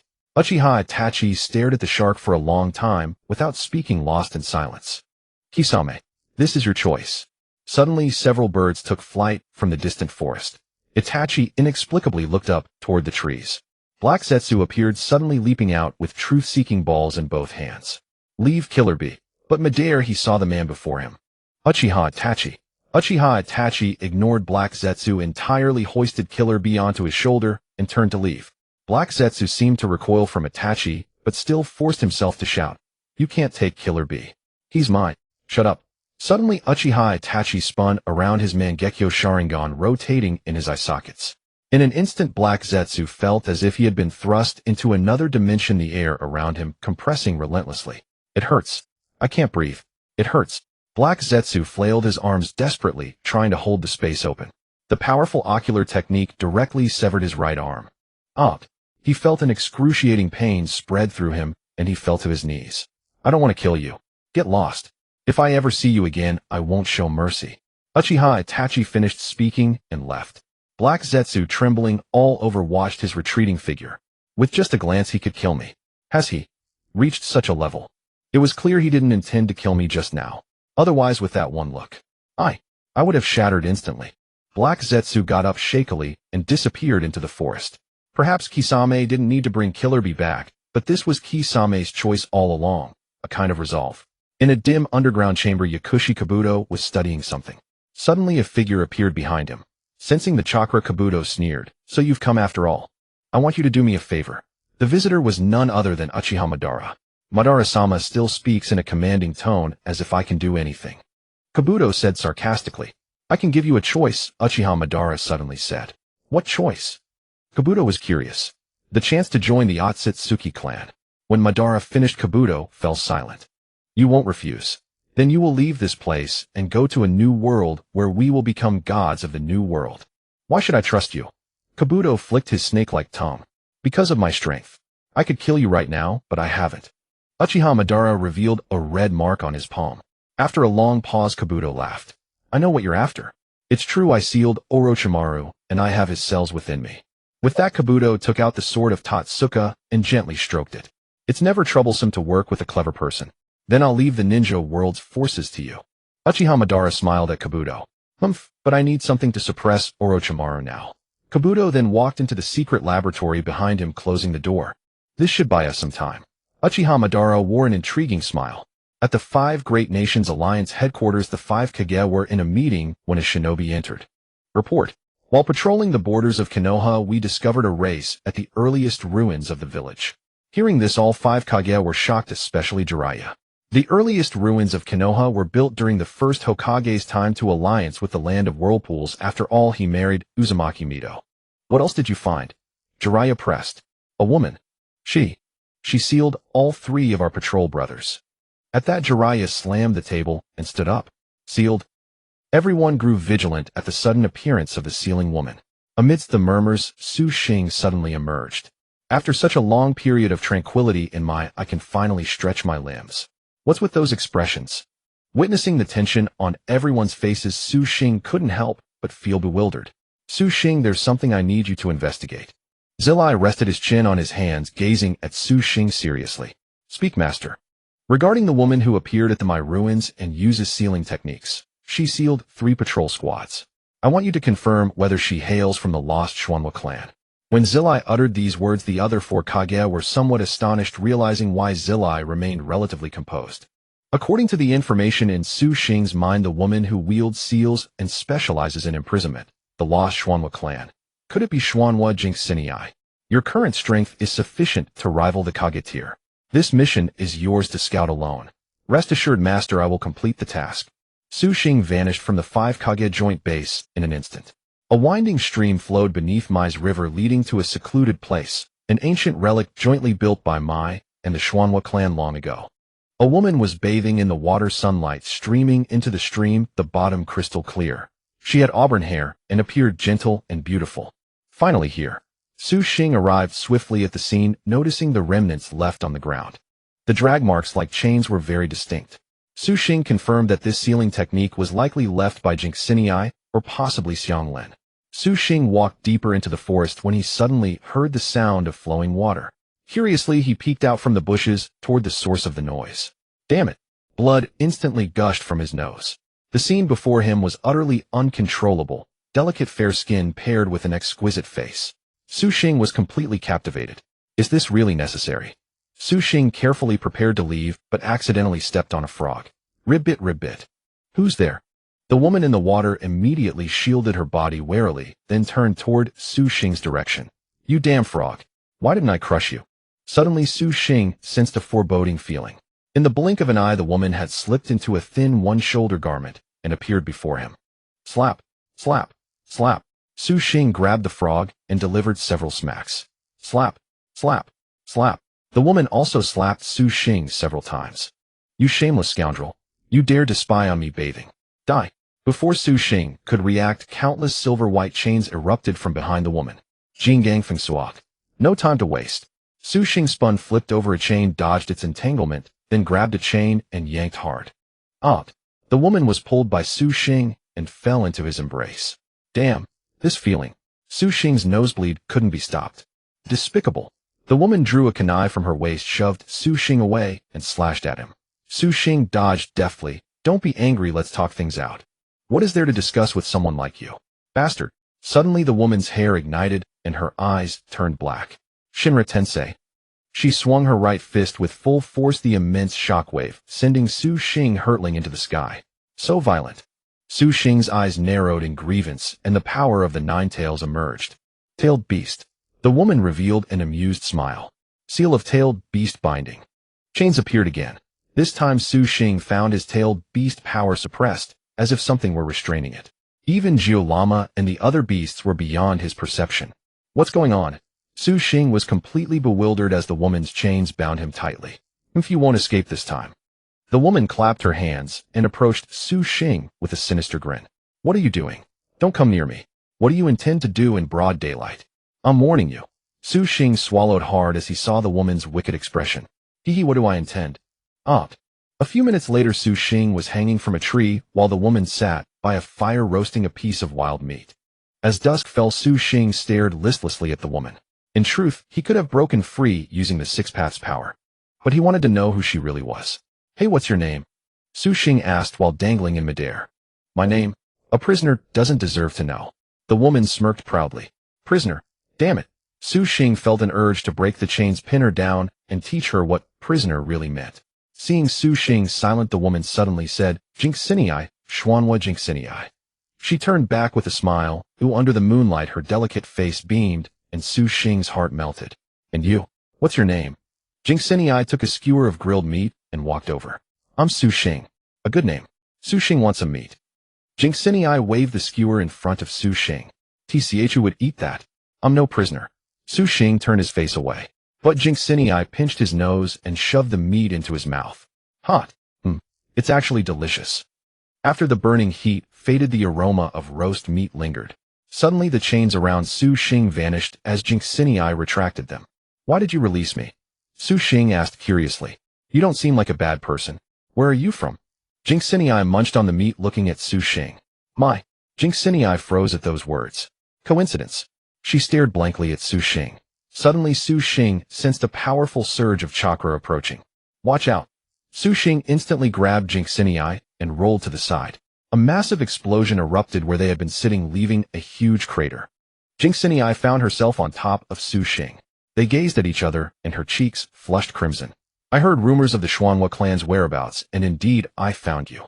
Su Xing turned around. Under the moonlight, a pair of blue Rasengan stared directly at him. Daitamu Pushi. Su Xing rushed before Jinxinii to shield her. What do you want? Su Xing glared coldly at Daitamu Pushi. Behind Daitamu Pushi, a familiar figure emerged. It was Yukahaban, the descendant clan of Ashura, discovered here of all places. If we wipe out the Xuanhua clan, Ashura's power cannot be restored. To awaken Kaguya, we must harness Ashura's might. Their clan must hold the key to awakening him. Yukahaban revealed a sinister smile. Yukahaban, you still refuse to give up. Su Xing secretly stored chakra, preparing for battle. Until I find an absolute way to eliminate Kaguya, I will not relent. Yukahaban's gaze shifted to Jinxinii behind Su Xing. Then I'm afraid you'll be disappointed, for I have already obtained the means to awaken Kaguya. What? Yukahaban and Daitamu Pushi stepped back in shock at Su Xing's words. Impossible. The 3 tails is completely absorbed by Yukahadato. You lack the 6 tails, 8 tails, and 3 tails. Impossible. Don't try to fool me. Oh, is that so? Then try this. The 5 clones Su Xing had prepared earlier lurked in the bushes, charging Rasen shurikens and hurling them. Yukahaban and Daitamu Pushi's hair stood on end. This kid actually mastered it. 5 Rasen shurikens appeared simultaneously, a blinding white light flashing behind them, disorienting the duo. Quickly, Su Xing turned, scooped up Jinxinii, leaped over branches, and vanished into the forest. This kid is really a sly one. Otsutsuki Urashiki pursued angrily, with Uchiha Madara following behind. Where are you taking me? Kushina, held in Su Xing's arms, looked up and asked. I don't know, but I have to get you out of here now. Su Xing dashed through the edge of the forest, then leaped toward the distant beach. Suddenly a space tore open ahead, and Otsutsuki Urashiki stepped out. Kid, you can't escape. Su Xing smirked coldly and hurled Kushina into the air. Opt! Kushina screamed as she soared through the air. Su Xing formed a giant Rasengan in his right hand and struck directly at Otsutsuki Urashiki. Rinnegan pressure. Su Xing felt a surge of pressure clamp down on his body, slowing his movements rapidly. But in an instant, Su Xing turned into a puff of white smoke. Shadow clone. Suddenly a mass of sand erupted beneath Urashiki's feet. From the forest, tens of thousands of Su Xing emerged. Shadow clones to this extent. Urashiki was momentarily taken aback. So many clones, but they posed no threat, only wasted time. Kushina, now descending, was caught by Su Xing as he stood behind his clones. Even if it's a waste of time, it doesn't matter. Urashiki pulled out his crimson fishing rod, only to realize he could no longer move. At some point his legs had been wrapped in sand, immobilizing him. Su Xing sneered. Within his body resided the soul of Gaara, granting him Gaara's power. Sand binding coffin. Soon Urashiki was engulfed in sand. Sand burial. Su Xing unleashed Gaara's jutsu consecutively. In an instant, Urashiki was crushed within the sand, leaving only a few crimson origami cranes in his place. Xing didn't believe he was dead. He remained vigilant, sensing his surroundings. Sure enough, Urashiki appeared behind Xing. With a thought, Xing activated the souls of Namikaze, Minato, and Nagato simultaneously. Shinra Tensei. The immense repulsive force sent Urashiki flying back several meters. You possess such an ability. Our only goal is to kill the woman in his arms. Uchiha Madara arrived at that moment. Xing set Kushina down and looked at Madara. Didn't you have enough fun last time? Want to try again? Hearing this, Uchiha Madara frowned slightly and took a step back. Urashiki noticed this, surprised. He studied Xing. Was this kid really that strong? Uchiha Madara whispered something in Urashiki's ear, and the two glanced at Xing before leaving. That's it. They're gone. Xing shrugged helplessly. Kushina looked at him, moved by his kindness. A complete stranger helping her so selflessly. It was truly admirable. It's safe now. You can go back. Xing turned to Kushina. But, could you escort me back? Kushina's eyes were hopeful. Fine, it's no trouble. And so with Kushina leading the way, Xing escorted her to the ruins of the lost Uzumaki clan. Beneath the ruins, an iron door sealed shut swung open, revealing over 1,000 Uzumaki clan members living there. Sister Kushina. Suddenly, a bespectacled young woman ran over. This girl. Xing found her strikingly familiar. Dressed like a secretary, she bore an uncanny resemblance to Karen. Sister Kushina, who is this with you? He's a friend from Konoha. Kushina said with a smile. Konoha, the place mentioned in the ancestors' records. Hello, I'm Karen. Indeed, this girl was Karen. The Uzumaki clan truly had many beautiful women. Xing smirked mischievously. By the way, I heard your clan is descended from Ashura. Is there really a way to awaken Ashura? Xing turned to Kushina beside him. Yes, there is, but we haven't found Ashura's reincarnation yet. Kushina shrugged. This made Xing recall that his arrival in this world had seemingly disrupted its order. As a result, Naruto had never been born. In the original world, Naruto was Ashura's reincarnation, and Namikaze, Minato, and Kushina had never been together. How could Naruto appear? Thinking this, Xing sighed. Reviving Kaguya would be an immense challenge. But if Uchiha Madara wasn't stopped, everyone would perish together. It's getting late. I'll be going now. Maybe we'll meet again. Xing said to Kushina. But there's one more thing I'd like to ask. Kushina hesitated. What is it? Kushina hesitated for a long moment, then spoke awkwardly. For the survival of the Uzumaki clan, I hope you won't reveal this location. Please keep it secret. Is that all? Of course, no problem. Xing smiled, then turned to leave. See you next time. Xing vanished before their eyes.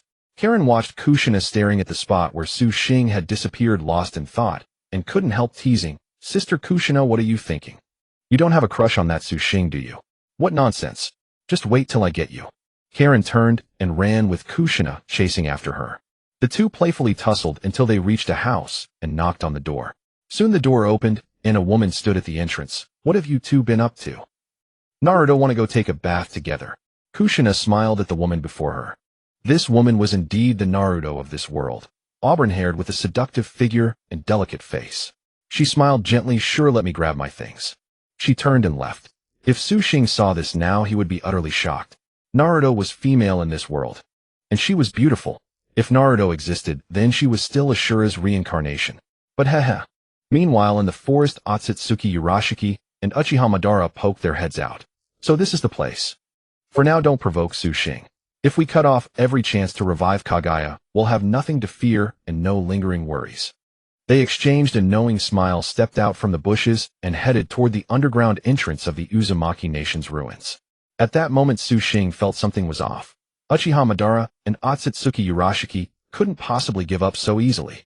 But what if returning proved to be unnecessary? He felt like a creep. Forget it, I'll go back, just to be safe. With that, Xing turned and hurried back toward the Uzumaki clan ruins. At that moment, Kushina and Karen stood outside Naruto's house. Naruto walked out carrying his bathing supplies. You seem off today. Huh? Off? What do you mean? Kushina's cheeks flushed slightly. Elder sister Kushina met a handsome guy today, hee. Karen teased, noticing Kushina's blush. Oh, really? Naruto couldn't help but join in teasing Kushina. Let's go, don't be nosy. Kushina called out, and the three headed toward the bathhouse. Suddenly, a massive tremor made them all look toward the entrance. Is something wrong? Kushina immediately turned and ran toward the entrance. Kushina. Naruto and Karen quickly chased after her. But when they reached the entrance, they found the guards lying dead on the ground. How could this happen? Kushina exclaimed in horror. Found you. Otsutsuki Urashiki and Uchiha Madara stood atop a stone pillar behind them. You two again. Kushina quickly moved in front of Naruto and Karen. Give up struggling. You have no chance of survival. Uchiha Madara spread his right palm, unleashing a devastating light of immense power. At that instant, a figure awakened appeared. Universal pull.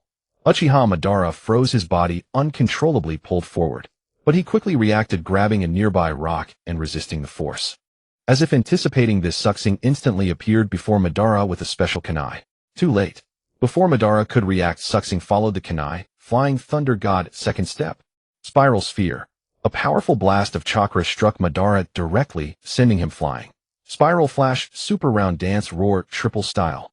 Xing hurled 3 special kunai at Madara, then vanished.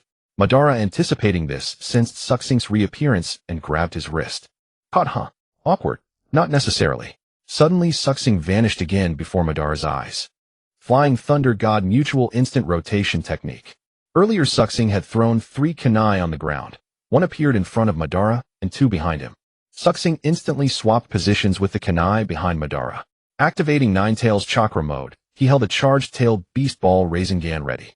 This kid's techniques are different today. Was he hiding his true strength back then? Madara gritted his teeth, quickly reaching for the flame fan at his waist, but it was too late. Although the seal on his palm absorbed most of the impact, Madara still took damage. The real harm came from Xing's attack, imbued with Sage Chakra. Madara, now on the ground, thought Xing's assault was over. But unbeknownst to him, Xing had pre-placed another kunai on the ground before throwing the special ones. He had even calculated Madara's landing point. A massive golden fist grabbed Madara, and then a right fist charged with immense power shook the earth. Madara suffered damage he shouldn't have endured. Nearby, Otsutsuki Urashiki observed Xing's attacks, fully analyzing his abilities. If that's all you've got. He even mocked Madara from the sidelines. Indeed, without heavily using the seal mode, Madara's own strength could no longer match Xing's. Seeing Urashiki mock him, Xing turned and walked toward Urashiki. Confident, Urashiki declared, I am different from Madara. I am a perfect Otsutsuki. You have no chance against me. Oh, then let's try.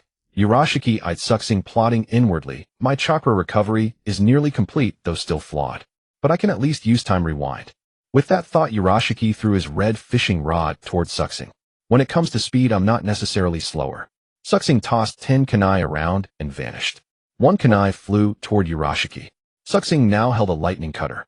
By using lightning cutter to boost his speed by 10 combined with body flicker, he would absolutely outpace Urashiki.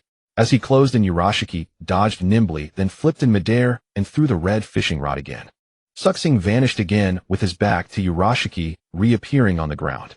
Urashiki frowned at Xing's incredible speed. This is bad. If I use time rewind, now I'll be backed into a corner. Xing prepared a second wave of attacks. Seeing this, Urashiki hesitated no more.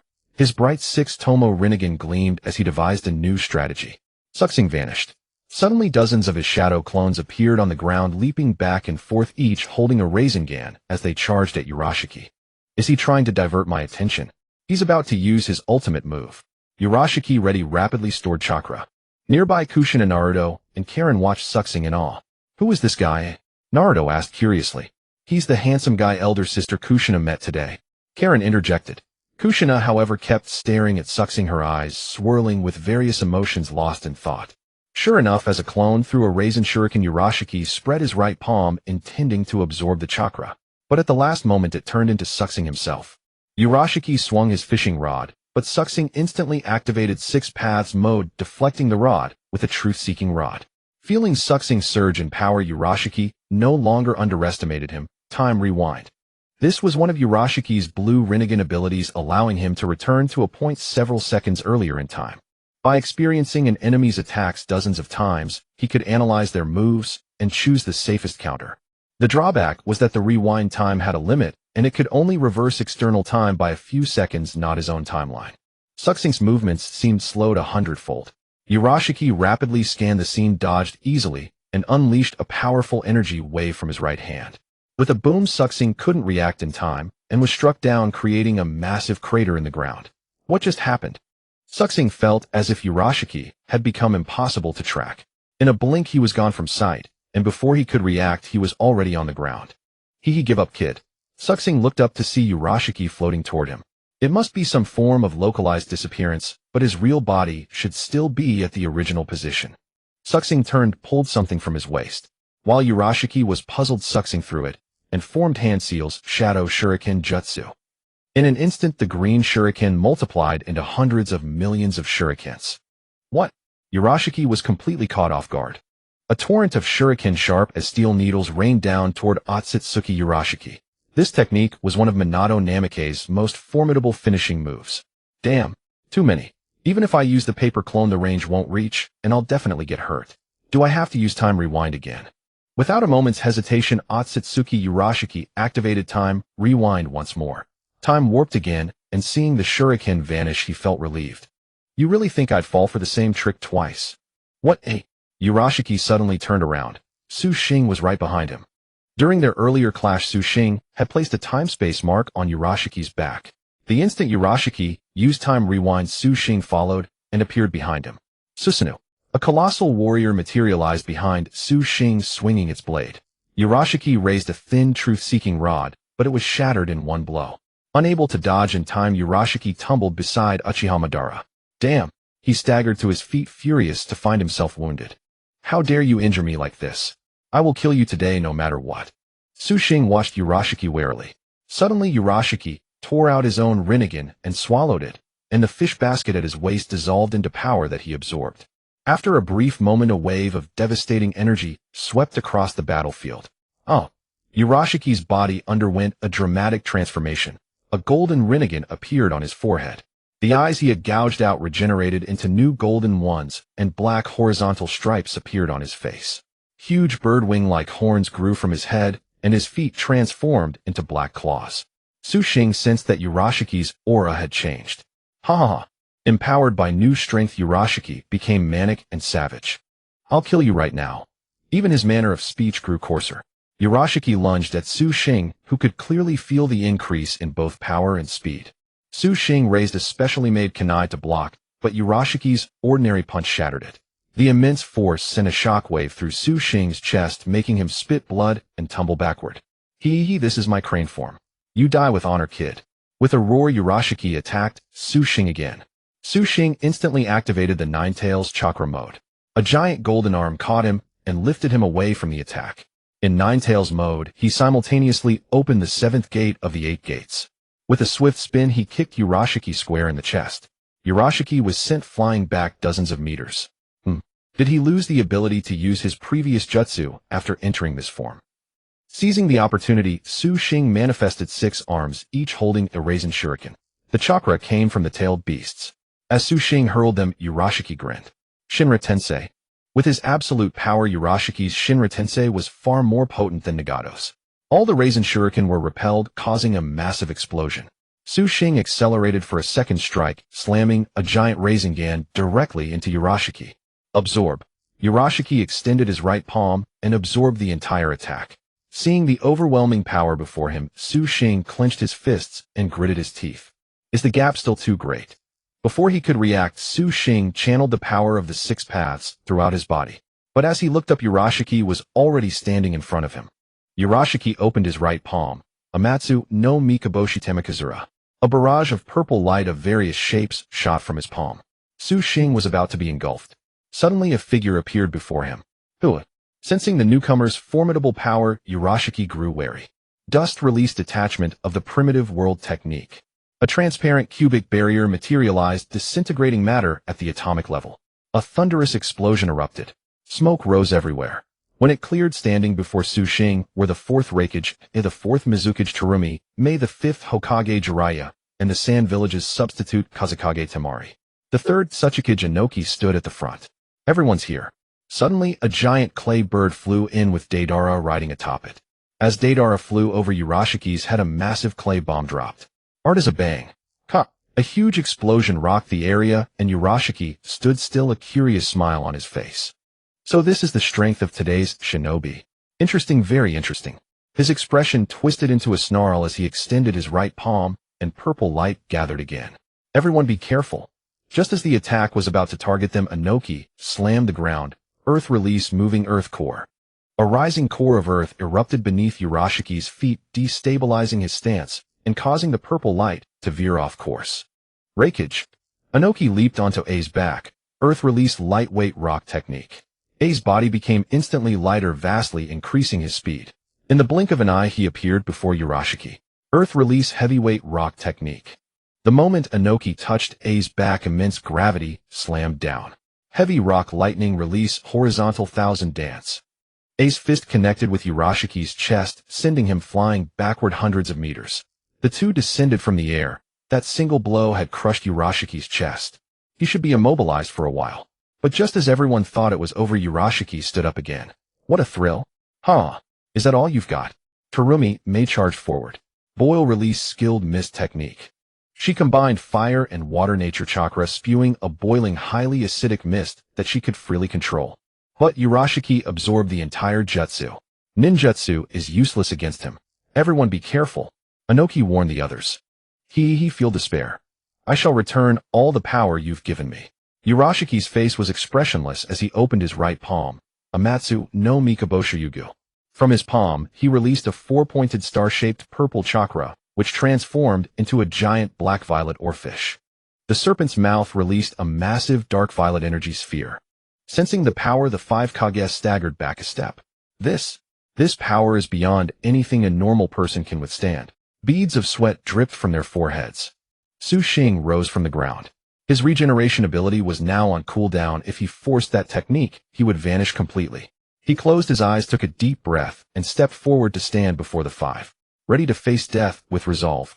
The massive dark violet energy sphere erupted. In an instant, all the citizens of Whirlpool Country were terrified. Kakashi, who had arrived just in time, activated Susanoo to shield Naruto, Kushina, and Karen. The blast nearly annihilated the terrain, leaving a crater over 10,000 meters wide. The five Kage collapsed behind Xing, who knelt on the ground, gasping for air. Without time to open the 8 gates, he had poured all his chakra into shielding the five, absorbing the brunt of the attack. Xing was now nearly depleted, still stubbornly clinging to life. Shall I do it again? Yurashiki extended his right palm, but suddenly a figure appeared beside him. Had enough fun. Yurashiki's eyes widened as he stared at the man. Even Uchiha Madara narrowed his eyes. Itachi. Kakashi shoved aside the surrounding boulders, sparing the three from harm. Pusher lunged forward, swinging his right fist straight at Itachi's body. But the punch passed clean through Itachi's form without making contact. What is going on? Madara Uchiha stood his ground, growing alert. Suddenly another Itachi appeared behind Pusher, then yet another in front, and another still. To every side they emerged endlessly. Pusher raged, unleashing his power wildly against the surrounding Itachis, yet could not strike a single one. Tired yet? Dozens of long blades pierced Pusher's body in an instant. Pusher stared in shock at Uchiha. Itachi, why are you solid now? Madara Uchiha, still shaken, realized that only Uchiha Shirsue's body flicker technique could achieve such an feat. Untouchable. It was not that they failed to strike, but that the speed was simply too great. Damn it. Pusher spread his right palm and released a furious wave of crimson-purple chakra. The ground was torn apart, pockmarked with massive craters. Meanwhile, the real Uchiha Itachi sat perched upon a rock above Pusher's head, watching the chaos unfold. Hey! Pusher glanced upward just as Itachi leapt down, long blade in hand. Clang! A clear metallic clash rang against Pusher's arm, but he suddenly discovered the long horn atop his head had snapped off. What's happening? He instinctively reached up to touch it, only to find the horn still intact. Is this an illusion? Terror seized Pusher at the sight of Uchiha Itachi. As a member of the Otsutsuki clan blessed with eyes superior to the Rinnegan, how could he possibly fall prey to a mere Mangekyo Sharingan illusion? Impossible. A slender Gedo statue rod materialized in Pusher's grasp, and he charged straight at Uchiha Itachi. Without hesitation, the rod passed clean through Itachi's body again. Die. But Itachi suddenly dissolved into a flock of crows, scattering in every direction, which then quickly coalesced once more as Uchiha Itachi brought his blade down upon Pusher again. This time Pusher discovered the horn on his head had fallen off once more. Why? Pusher was completely panicked. He realized he seemed trapped within an infinitely looping domain where once he entered his crane transformation, he could not revert to his original form. At this point, time reversal became impossible to use. Pusher noticed everyone around him standing frozen, gradually transforming into crows that flew toward the sky. But to everyone else, Pusher stood perfectly still, already ensnared by Uchiha Itachi's ninjutsu Izanami. The reason others were unaffected was simple. Its range was limited to a specific domain. Within Itachi's palm, the fourth Kachu mark flickered faintly, making control effortless. With the power of the Kachu gained, Uchiha Itachi could activate Izanami for a short duration. It's over. Itachi turned to face Uchiha Madara. The tense expression on Madara's face suddenly shifted to something quite interesting. Time's up. Uchiha Madara charged straight toward the Pusher trapped within Izanami. The moment his right palm opened, Pusher wailed uncontrollably, and within a single breath, he transformed into a searing fruit of chakra resting in Madara's hand. No one had anticipated that Uchiha Madara would eliminate Pusher in such a manner. The next time we meet, it shall be the day the shinobi world is destroyed. A crack tore open in the space behind him, and Uchiha Madara stepped through, disappearing entirely. Brother. Sasuke, who had just run in from outside, spotted Uchiha Itachi. Uchiha Itachi turned his head to look at Sasuke, a smile crossing his lips. Why did you choose to save us? At this moment, Tsunade had arrived, and the bodies of the 5 Kage were recovering rapidly. Jiraiya looked at Uchiha Itachi and asked. Itachi's memories opened like a scroll, and a girl appeared within them. Uchiha Izuna. That extraordinarily gifted girl who awakened the 3-Tomo Sharingan at merely 13 years old. Yet on the night of the Uchiha massacre, she was killed by the bare hands of Danzo herself. Had he truly loved her? Or was it merely fondness? When fighting alongside Shursue's spiritual power had repelled the Kachu, while he himself could not escape the fate of being chosen by the Kachu. Fearful that one day this power would consume him entirely, on a certain night Uchiha Itachi sought out Hiruzen Sarutobi in advance. Have you truly made your decision? I beg of you. Uchiha Itachi knelt upon one knee before Hiruzen Sarutobi. Hiruzen Sarutobi knew all too well about the annihilation of the Uchiha clan. Even Danzo, in his own selfishness, had acted for the sake of Konoha. Just as Uchiha Izuna had said to Madara Uchiha, that the Uchiha clan inherently stood at the pinnacle of Konoha. Indeed, they already stood at the very top, yet chose power over peace. Itachi did all of this solely to protect Uchiha Sasuke. The Uchiha Sasuke remaining in Konoha was in truth under constant surveillance by Hiruzen Sarutobi every day. It was simply never shown openly. Choosing to become a missing mean to protect his younger brother. This was Itachi's only option at the time, especially with a power within him capable of swallowing him whole at any moment. When Sasuke learned the truth, his tears could no longer be restrained. He rushed straight into Itachi's embrace. Do you know, brother? As long as you were by my side, I never envied anyone. Suddenly Itachi addressed Xing. Uchiha Madara has obtained the power of the Otsutsuki clan in its complete form. You must now attain the body of the 6 paths. As he spoke, Uchiha Itachi walked towards Xing and extended his palm, making contact. What is this? In an instant, Xing felt the power within his body surging upward at a rapid pace. Of course, the familiar sensations followed. Gyuki, the 8 tails. Xing was only missing the 3 tails now. Feeling his strength elevate by an entire tier, Xing grew somewhat excited. Killer Bee retained an octopus tendril within his own body. But what about the 3 tails? Xing murmured in puzzlement. It seems we must locate Uchiha Obito and attempt to force the 3 tails he absorbed back out. Uchiha Itachi nodded silently. The tailed beast was absorbed. Can it truly be forced out? Xing asked in astonishment. Of course. The power of a tailed beast is endless. It can never truly die. But is Obito still himself? Conscious-wise. Kakashi hurried over and asked urgently. Uchiha Madara undoubtedly has his own plans. If Obito is to be fully consumed and possessed, Madara will intervene. There is still time, undoubtedly. Leave it to me. After Itachi finished speaking, Kakashi exclaimed with excitement. Itachi regarded Kakashi with a hint of hesitation in his eyes, but after a moment he smiled. True understanding between friends is indeed beyond the comprehension of ordinary people. Turning, he cast a glance at the Uchiha Shursui beside him. No one else could see Shursui, only Itachi. Shursui had chosen death to become Itachi's eyes, the strongest spiritual presence within the Uchiha clan, now living within Itachi's consciousness. The mark on my palm can sense the presence of Uchiha Obito. Kakashi, follow me. Itachi turned and departed without delay. Brother. Sasuke called after him. Wait for me back in Konoha. Kakashi followed Itachi and left together. Indeed, the matter of friendship was something others could not comprehend or begin to address. In the pitch-black ancient hall, Uchiha Obito stood before a mirror. These eyes seemed more suited for the Uchiha clan. Behind him, Uchiha Madara suddenly appeared. Obito, having replaced his eyes with those of Uchiha Izuna, turned to look at Madara. Yet for some unknown reason tears streamed down his face unbidden. Obito now possessed the special ability of the Karma along with the Byakugan and Sharingan. Take a good look. A new world is about to dawn. Your comrades have all abandoned you. We are the perfect partners. Madara smiled at Obito, and a chakra fruit materialized in his hand. What is this? Power. The power to become a perfect Otsutsuki.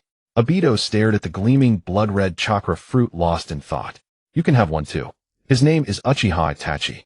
At the 5 Kage base, everyone had returned. As they discussed the issue concerning Obito, Raikage AI suddenly spoke. We cannot fully trust Uchiha Itachi. After all, he is a rogue ninja. Jiraiya, Uchiha Itachi was a rogue ninja before, but that was for a mission. Now he has returned to Konoha. You cannot judge him based on that. Terumi Mei, the Uchiha clan really has so many handsome men. I must find time to see if Uchiha Itachi is even more handsome than Zabuza. For now I neither oppose nor support. I remain neutral.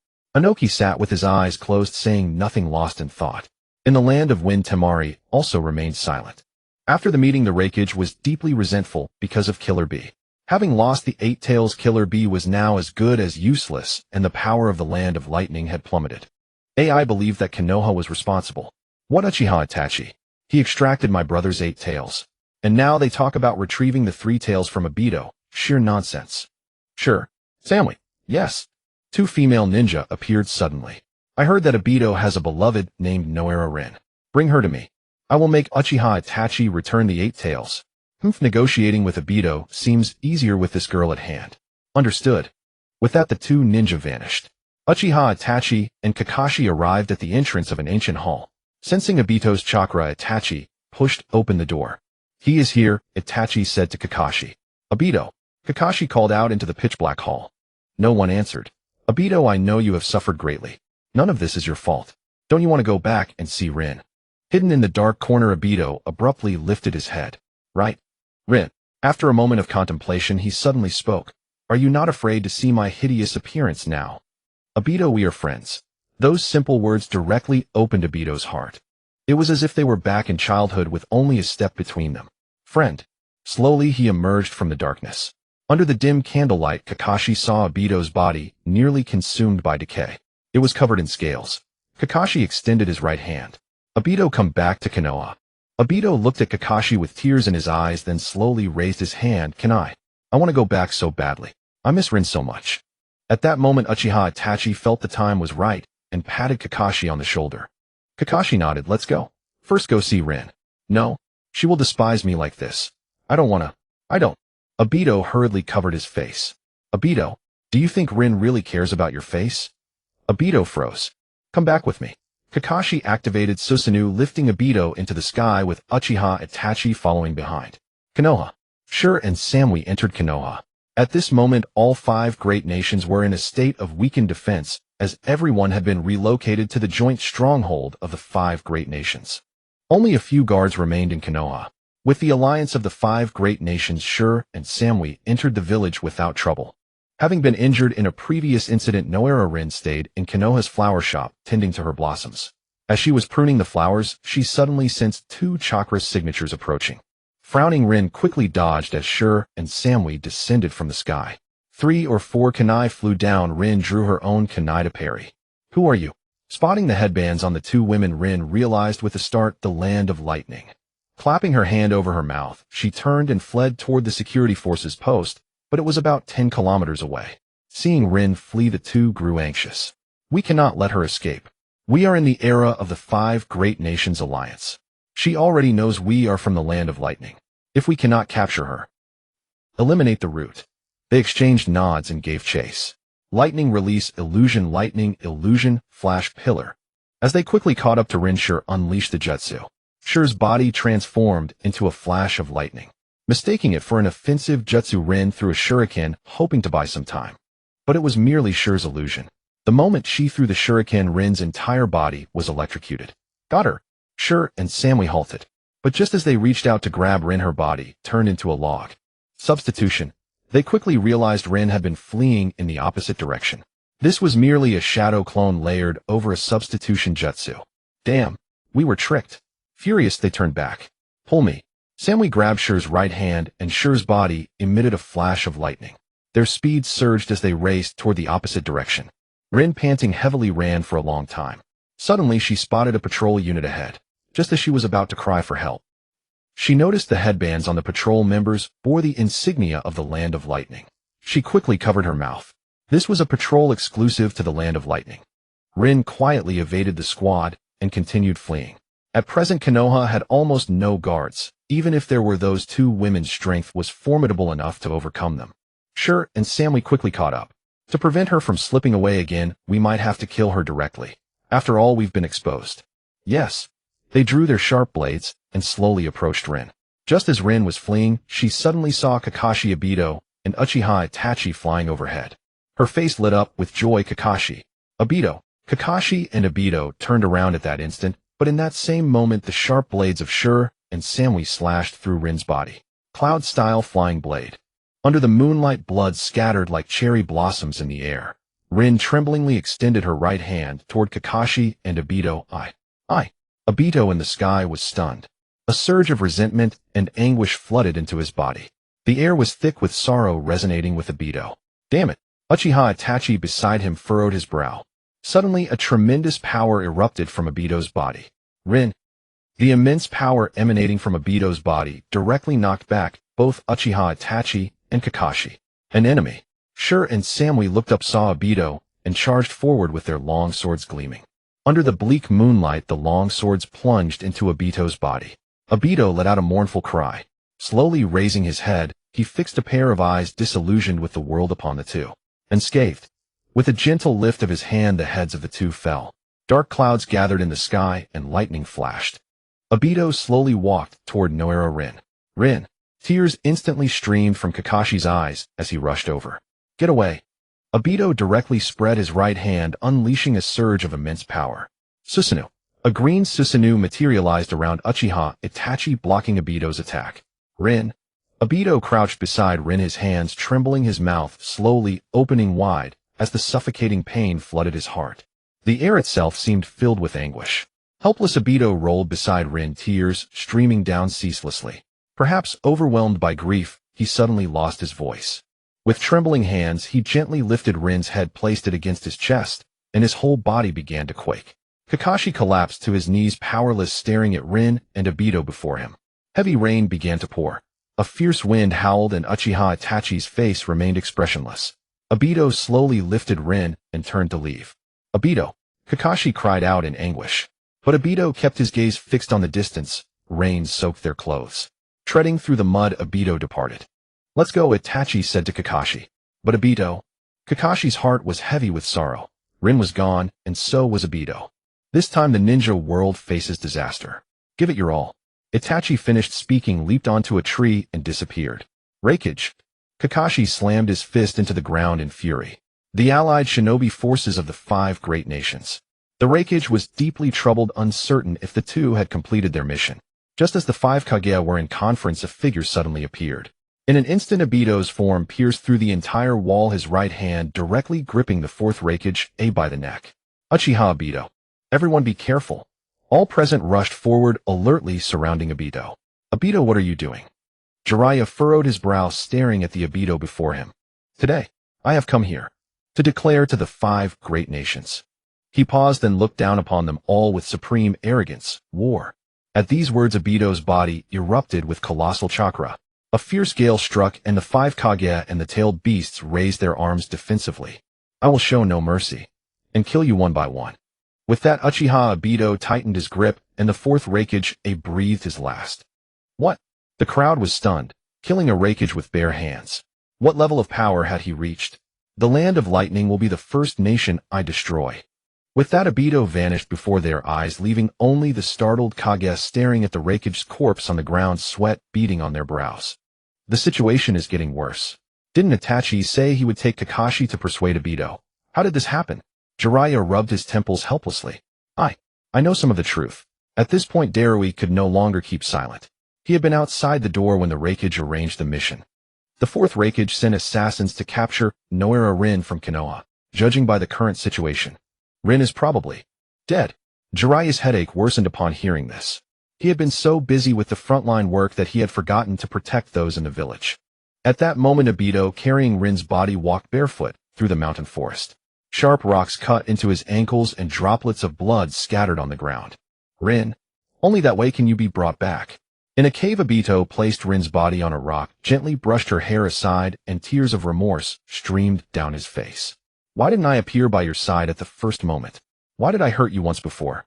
In the end, was the look in your eyes one of forgiveness? Obito, merge with me. Together we will become the leaders of the new world. Uchiha Madara slowly approached. The aura around him had changed. He felt lofty and unassailable, a peak that could never be scaled. For the one I love most, I would do anything. Even if the world calls me a demon. Even if I stand against the entire world. May I forever hold you in the hell where I am forsaken. Rin. In the darkness, Uchiha Madara's Rinnegan had transformed back into his previous Mangekyo. Their blood-red Sharingan began to spin slowly. Let's go, Obito. Declare war on the world. Meanwhile, Su Xing sat in Mount Myaboku, feeling the power within his body, slowly opening his eyes. I've fully adapted to the power of the 8-tailed beasts. Now I just need the 3 tails. I wonder how Kakashi-sensei and the others are doing. Things are very dire outside now. Fukasaku Sage suddenly appeared. What happened? Su Xing asked anxiously.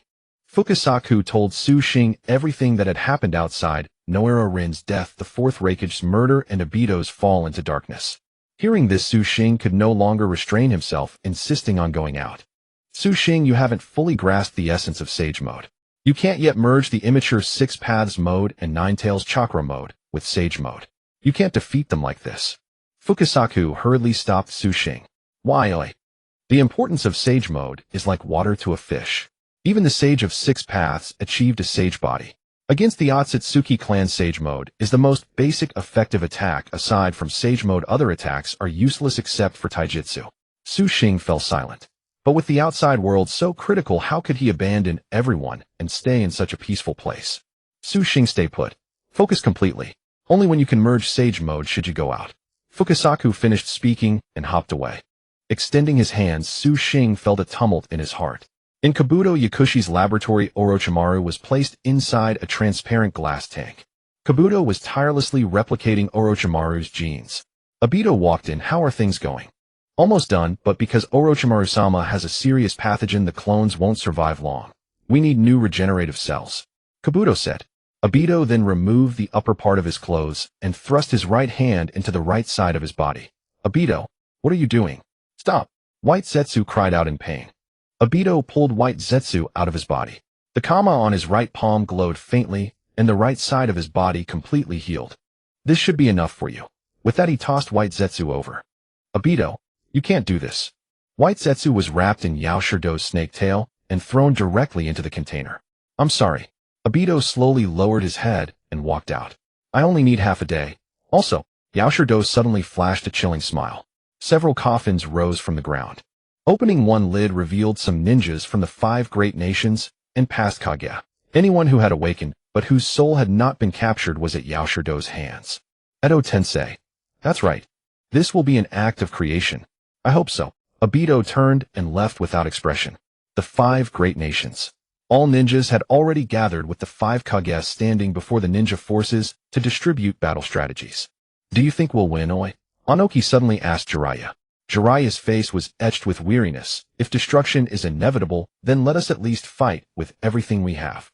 Haha, I'm just an old bag of bones now. With those words from you, I'm content. The eyes of all present were filled with fighting spirit. This time they must win. In the Konoha contingent, Hinata gazed at the sky and sighed. Sukue, how are you doing now? The 12 Guardian Ninja were all preparing their tools. Tintin handled distribution and storage. Rock Lee represented the Taijutsu division. Niji represented the Hyuga clan. Everyone was fully prepared. A few white clouds drifted across the sky. Wind and sand stung their eyes as 2 figures slowly appeared before the gathered masses. They've appeared. Jiraiya gazed forward as the figures of Yujibwa Ban and Yujibwa Ban emerged. Looking at these determined eyes, I really want to tell them how ridiculous this is. The corner of Yujibwa Ban's mouth tilted upward slightly. At this moment, Obito's eyes no longer held the fervor of the past. Only disappointment toward this world remained. Well then, shall I begin? Yujibwa Ban sneered and charged forward directly. Here they come. Prepare yourselves. Everyone gritted their teeth, gripping kunai in hand as sweat dripped from their palms. With a great roar, they charged forward. Dance to your heart's content. Yujibwa Band somersaulted into the crowd and began his slaughter. The gap between the ninjas and Yujibwa Band was immense. Snatching a long blade from a ninja's grip, he reaped lives with terrifying ease, slicing through bodies like vegetables. Is this really Yujibwa Band's strength? It's terrifying. Some ninjas couldn't help but step back. Sixth gate open. Suddenly Rock Lee burst from within the ranks, his swift figure weaving around Yujibwa Ban before delivering a powerful kick that sent him stumbling backward several steps. 8 gates release technique. Seems a bit underdeveloped. Hearing this, Rock Lee gritted his teeth. 7th gate open. The immense power nearly caused Rock Lee to lose consciousness. The 7th gate was his limit, and excruciating pain coursed through his entire body. Interesting. Yujibwa Ban tilted his neck and charged forward directly. Rock Lee vanished in an instant, and Yujibwa Ban's Sharingan eye spun rapidly, scanning the surroundings. Suddenly he extended his right hand and seized Rock Lee's right leg. Got you. Yujibwa Ban flashed an evil grin, kicked Rock Lee hard in the stomach, and then drove his right fist forward with red chakra surging. A crimson flash, and the punch connected squarely with Rock Lee. Fire-style Great Fire Annihilation. Rock Lee, knocked into the air by the punch, instantly lost consciousness as a massive sea of flames rushed toward him. Tenseigan. Niji arrived just in time, deflecting Yujibwa Ban's jutsu. The ninjas surged forward with blood pumping through their veins. Susanoo. A colossal warrior materialized atop Yujibwa Ban, wielding a greatsword with 4 arms and slaughtering the surrounding ninjas mercilessly. Yaoshido stood upon a rock formation, surveying the battlefield. The time is right. Slowly turning, he pressed his palms together, and a trembling voice echoed from the massive cave. What's happening? The 5 Kage turned sharply toward the distant cavern. Countless white Zetsu poured forth, bearing the faces of Shi-Wan with white bodies. Releasing another jutsu, coffin after coffin emerged from the ground. The routes for the 5 great nations have been arranged. You may proceed. The ninja within the coffins split apart, flying toward the designated routes across the 5 great nations. Why do I see so many familiar faces? Shouldn't they be dead? Terumi May asked suddenly. It's the Edo Tensei jutsu. They appear identical to Shi-Wan. I never expected Shi-Wan to have fallen to such a fate. Jiraiya did not believe Shi-Wan possessed only this level of power. It was more likely that Shi-Wan still had hidden reserves.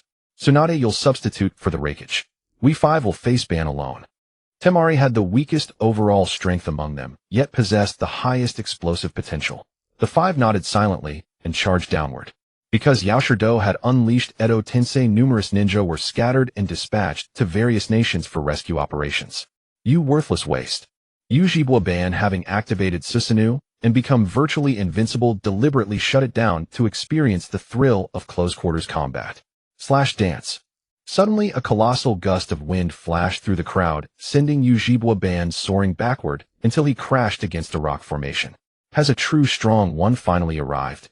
Leaping down from the rocks, Yujibwa Ban gazed upon the 5 figures before him, his heart surging with battle lust. Come, dance to your heart's content. Without another word, Yujibwa Ban charged forward. Earth-style rock fist jutsu. Anoki's right fist suddenly transformed into a massively weighted stone. Earth-style super-weighted rock jutsu. Delivering a punch aimed at Yujibwa Ban, and feeling the extraordinary force, Yujibwa Ban immediately activated Susanoo. Anoki's fist struck against Susanoo, cracks appearing upon its surface. Not bad for a single strike. The colossal Susanoo swung its great sword violently toward Anoki. Seeing this, Jiraiya bit his finger, summoning jutsu. 3 bursts of white smoke appeared. Gamaken Gamabunta and Kashimura manifested simultaneously, descending from the air directly upon Yujibwa Ban. Gamaken. Clang. Anoki looked up to see Gamaken intercepting Yujibwa Ban's attack with a massive iron trident. Gamabunta and Kashimura charged forward, restricting Yujibwa Ban's movements. Boil released delicate mist jutsu. Terumi May hastily aimed and unleashed her jutsu toward Yujibwa Ban. The devastating boil release actually began melting Yujibwa Ban's Susanoo armor. Truly entertaining. Yujibwa Ban pressed his palms together, with styled deep forest emergence. The ground shuddered violently as an entire forest erupted from the earth. A thick mist billowed through the forest. This scent. Terumi May smelled it and immediately fell into violent coughing, collapsing to the ground. Then Anoki, Tsunade, and Temari followed suit. Jiraiya barely maintained consciousness, watching Ujibwa before him and gritting his teeth. Humph. Last time you lost with merely a glance. Now you're a Kage and still this weak. Ujibwa smiled at Jiraiya. There is no distinction between strong and weak. Only the complete victory of will. This time I will give it my all.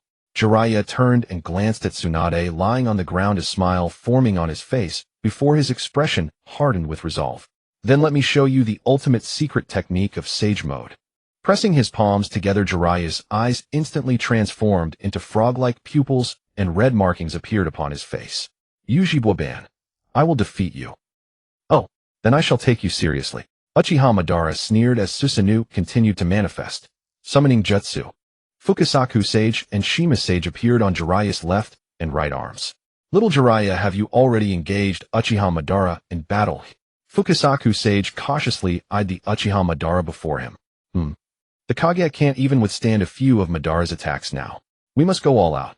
Jiraiya took a deep breath. Try a sonic attack, but we need to divert his attention for the best effect. As Fukasaku Sage finished speaking, Jiraiya nodded and dashed forward in one swift stride. With the power of Sage Art, his heavy punch made even Uchiha Madara struggle. Although he managed to block it, Madara was forced to take them seriously. Father of our child. Shima Sage pressed her palms together and spat out her tongue, causing cracks to appear in Madara's Susanoo. Here it comes. Fukasaku Sage released a jutsu from the right, tongue binding water slash. The tongue pierced through Madara's Susanoo and coiled around his arm. Got him. Little Jiraiya, get ready. The moment Madara was pulled out, Jiraiya vanished from his spot, his explosive speed accompanied by billowing dust. Sage Art Hair Needle Samban. Instantly Jiraiya's hair hardened and shot forth, raining down upon Madara like a storm. But just as they thought they had succeeded, Madara's figure suddenly vanished, and Fukasaku's tongue snapped in an instant. Old man. Shima Sage cried out in alarm as Fukasaku spat blood. When it comes to speed, you're all too green. Behind you. Jiraiya quickly sensed Madara's position, his jutsu already prepared. Sage Art Massive Rasengan. The enormous Rasengan infused with sage energy sent Madara tumbling back 100 steps, his body emitting scalding white smoke. Not bad. Madara's expression turned manic. What a... It didn't work. Jiraiya gritted his teeth and asked Fukasaku on his shoulder, are you alright?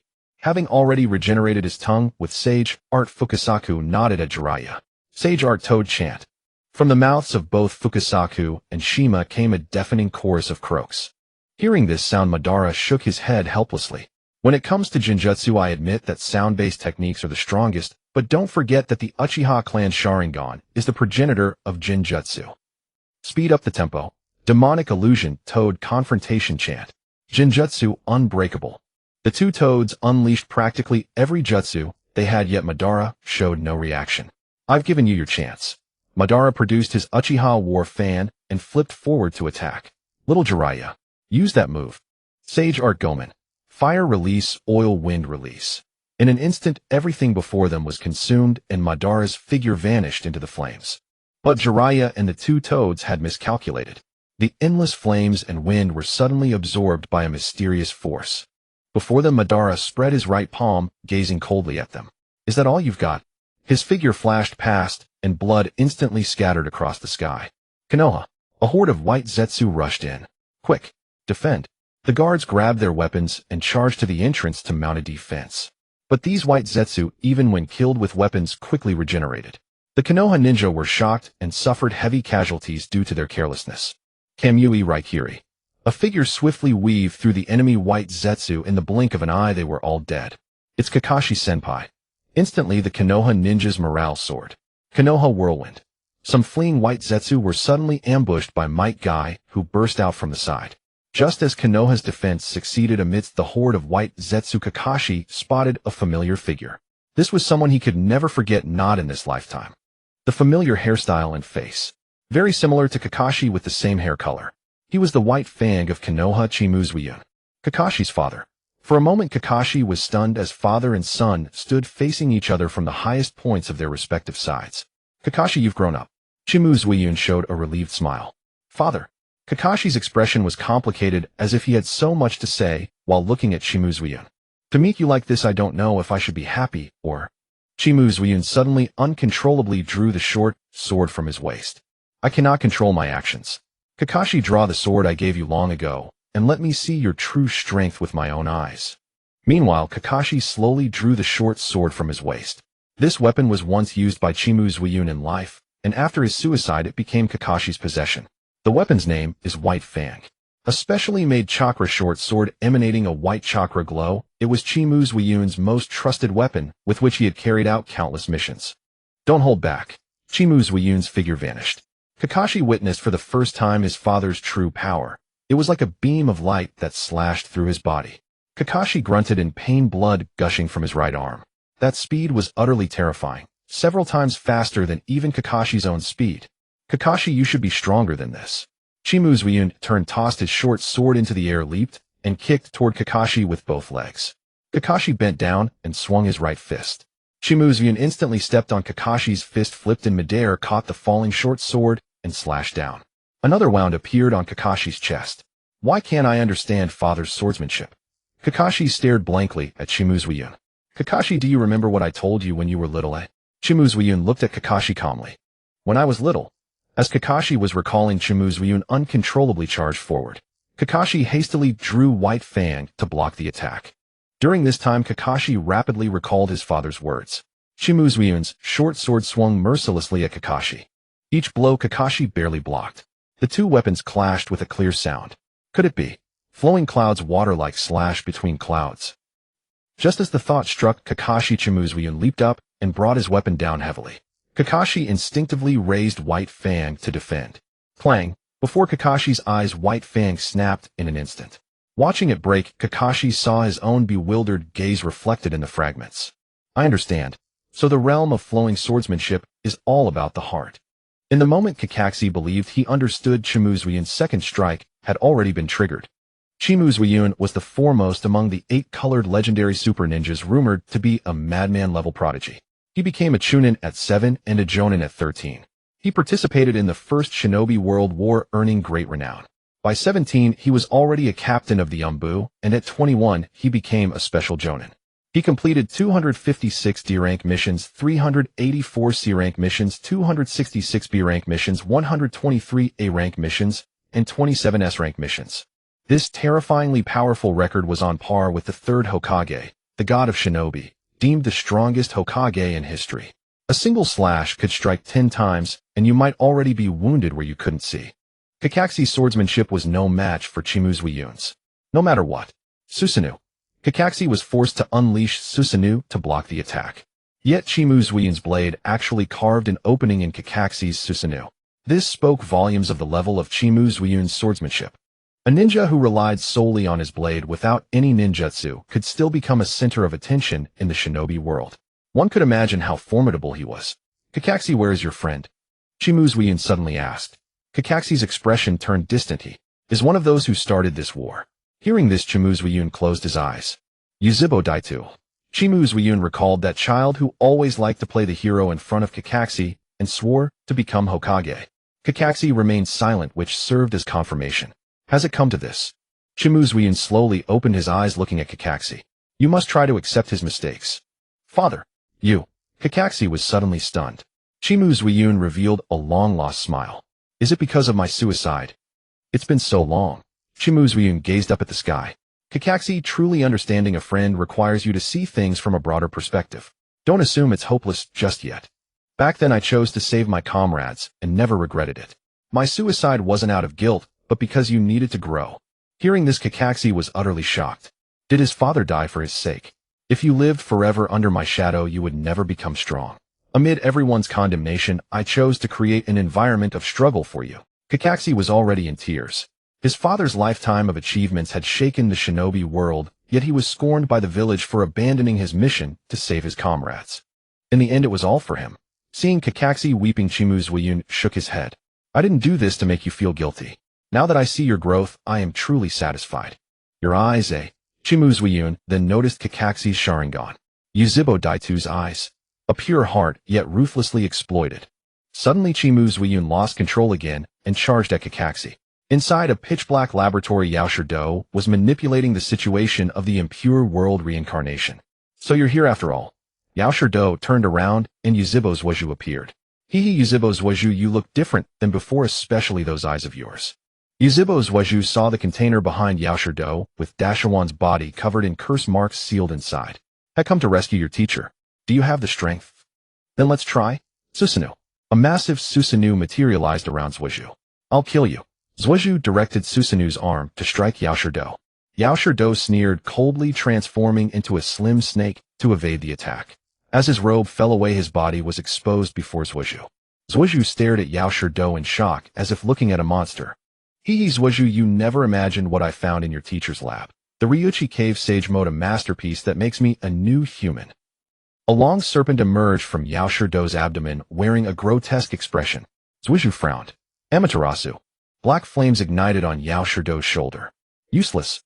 With my powerful regeneration and perception, a pair of Mangekyo Sharingan is no match for me. Yaoshirdo shook off the Amaterasu onto the ground. What if I join in? Suddenly, behind Zhuozhu, Yuzhibo slowly approached. Brother. Zhuozhu cried out in joy. Zhuozhu, let's fight side by side today. Zhuozhu's eyes instantly welled with tears. How long he had waited for this moment.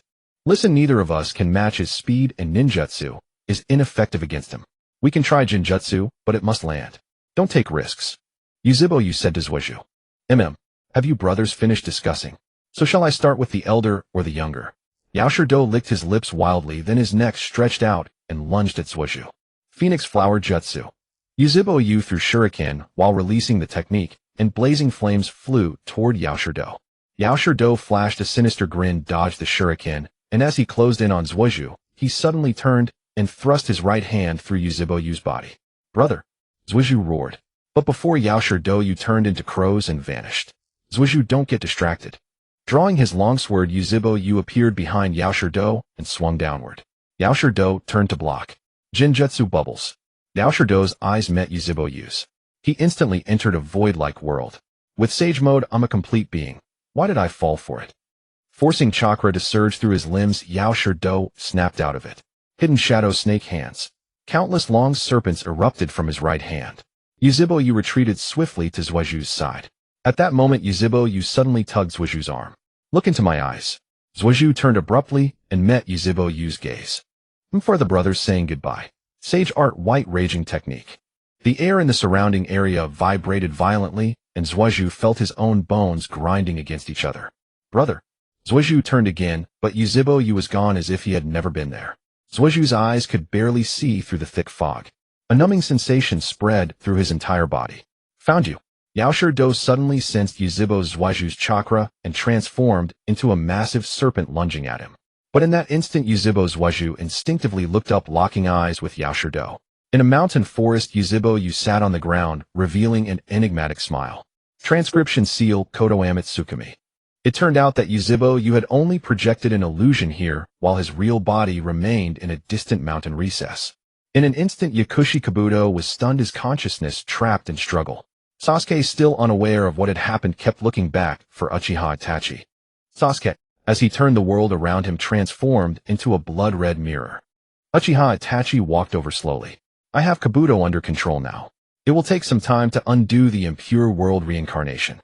You must hurry back to the battlefield. Brother, is there something you're hiding from me? Sasuke suddenly asked, gazing at Itachi. Itachi fell silent. Suddenly a smile emerged on his face. He reached out and pressed 2 fingers against Sasuke's forehead. Nothing is more important than you. Remember to protect yourself. The mirror vanished. Sasuke came to his senses, turned to look at the motionless Kabuto, then slowly walked toward the container behind him. Sensei, I'll save you now. Sasuke smashed the container with a single punch. Orochimaru emerged from it, the curse mark on his body vanishing instantly. Cough. Is that you, Sasuke? Orochimaru opened his bleary eyes. Yes, Sensei. Sasuke helped him up. What's the situation outside? Orochimaru was still deeply concerned about Konoha. Jiraiya-sama is the 5th Hokage. Uchiha Madara and Uchiha Obito have declared war on the 5 great nations. The battle has already begun. Sasuke's brow furrowed. Orochimaru suddenly noticed Kabuto nearby. He's already mastered Senjutsu, and he's been using my cells fused with white Zetsu to create puppets. To deal with the puppet problem, I'll need another body. Orochimaru staggered to a cabinet. He opened the first one. Inside was a white Zetsu. It was pinned inside, unable to move. Free him first, Sasuke. Sasuke released the white Zetsu. Orochimaru opened the second cabinet, revealing a ninja from the land of lightning. The ninja's face was filled with terror at the sight of Orochimaru. You'll do. Cough. Orochimaru suddenly transformed into a serpent and slithered into the ninja's mouth. The man let out a scream of agony. Soon his skin began to shed, and a new Orochimaru emerged.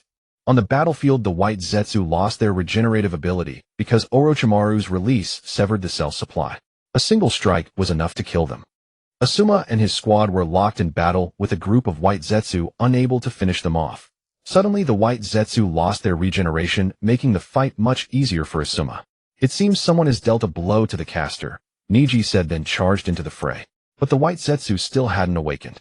To make the white Zetsu vanish, we must erase Kabuto's consciousness. Only then will the outer white Zetsu truly disappear. Orochimaru prepared to act. Wait, sensei. My brother was here. Kabuto has fallen under Kotoame Tsukumi. My brother needs time to undo the impure world reincarnation. Sasuke quickly stopped him. Impure world reincarnation. Orochimaru was startled. He hadn't expected Kabuto to learn such a forbidden technique.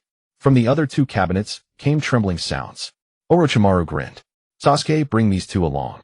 Though unsure why, Sasuke opened the cabinets and pulled out two more ninja from the land of lightning. Follow me. I need to go somewhere. Orochimaru strode outside and Sasuke followed. They raced back to Konoha at top speed. Upon reaching Konoha, Orochimaru went to his laboratory and opened a hidden door behind the wall. A chilling gust of wind made Sasuke's hair stand on end. A dark passage appeared, torches on both sides igniting spontaneously. Sensei, where is this? Sasuke asked curiously. You'll see soon enough. Orochimaru teased, walking deeper. When they reached the end, he pressed a mechanism on the wall, and the stone door before them slowly opened. With crisp footsteps, Orochimaru entered. Sasuke followed and froze in shock. Before him were two coffins neatly arranged but clearly aged. Orochimaru took a mask from the wall and put it on. Sensei, what are you doing? Sasuke asked, bewildered. Quiet. Watch and don't speak. Orochimaru closed his eyes and pressed his palms together. A strange sound echoed around them, accompanied by a powerful force that gradually materialized before Sasuke's eyes. The two coffins began to tremble. No, it can't be a resurrection. Sasuke gulped. After about 10 minutes, Orochimaru's eyes snapped open. Impure world reincarnation. The two ninja Sasuke had brought let out piercing screams. Like flakes of paper, fragments covered their bodies. In the end, they were completely consumed, and two other figures came to life. You are. Sasuke stared in astonishment at the resurrected men. Those eyes. You're from the Uchiha clan, aren't you? Indeed, Orochimaru had revived the first Hokage Senju Hashirama and the second Hokage Senju Tobirama. I summoned you two for an important matter. Orochimaru removed the mask and approached. It's all your fault for inventing such a strange, forbidden technique. Can't even let the dead rest, Hashirama grumbled, glancing at his brother Tobirama. Shut up. This is a magnificent jutsu. How can you call it strange? Without it, could you breathe the air of the living again? Tobirama's temper flared. Please stop arguing. Sasuke interjected awkwardly. Uchiha brat, how is Konoha now? Hashirama asked Sasuke. Terrible. The 5 great nations are in crisis. Uchiha Madara and Uchiha Obito have started a war. Sasuke sighed. Uchiha Madara. That guy's still alive. Hashirama looked baffled, then began counting on his fingers. Just how old would he be now? Idiot. He must have used some ability to survive until now. After that battle, he was gravely wounded, practically dying. Tobirama snapped at Hashirama. According to the research of the 5 great nations, the thing is called karma. It's a mark for the resurrection of the Otsutsuki clan. Those marked become vessels for their revivals, Sasuke explained. Then why would Madara be stupid enough to become someone else's vessel? Hashirama complained again. Tobirama, unable to bear it, covered his face in exasperation. Anyway, we need to go to the battlefield now, or the 5 great nations are doomed. Sasuke said urgently. Yash, it's been so long since I've had a chance to stretch my legs. Let's show them what we've got. Hashirama let out a sly grin. Mayaboku Mountain. Xing sat on the ground, immersing himself in the atmosphere of Senjutsu. Suddenly Gamakichi appeared. Xing, the Great Toad Sage wants to see you. The Great Toad Sage. Xing quickly recalled that in the original story he seemed to be extremely old. Nodding, Xing stood up and followed Gamakichi. Standing before the Great Toad Sage, the ancient toad strained to open his eyes and gazed at Xing. The time I can give you is limited. The prophecy in my dream has always been deeply connected to you. The revival of the Otsutsuki clan cannot be stopped. You must find the reincarnations of Ashura and Indra then used their power combined with the tailed beasts within you to revive Kaguya.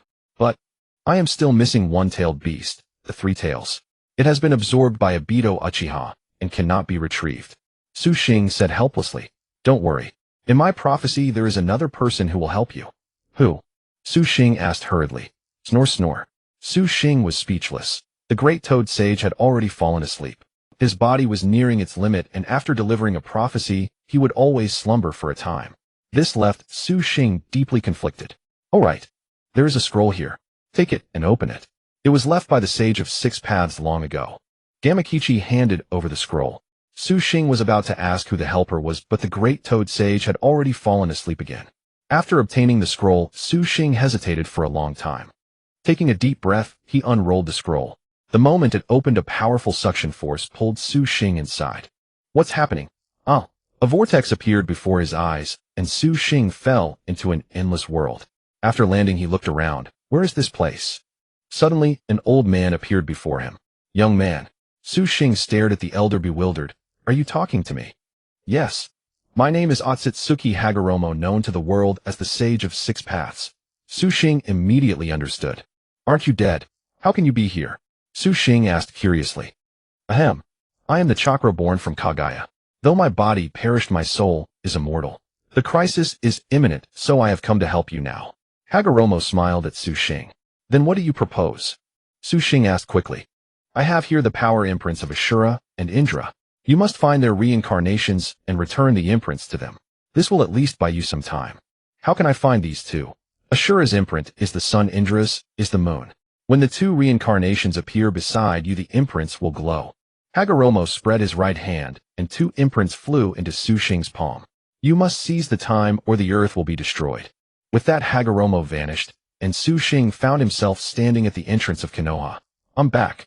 At this moment, Konoha was empty. Xing wandered around the village staring at the imprints in his palm, trying to see if he could locate the two reincarnations. Xing. A faint voice came. Xing turned around and saw Kushina, Naruto, and Karen. After that battle, only 3 members of the Uzumaki clan remained, and they had returned to Konoha.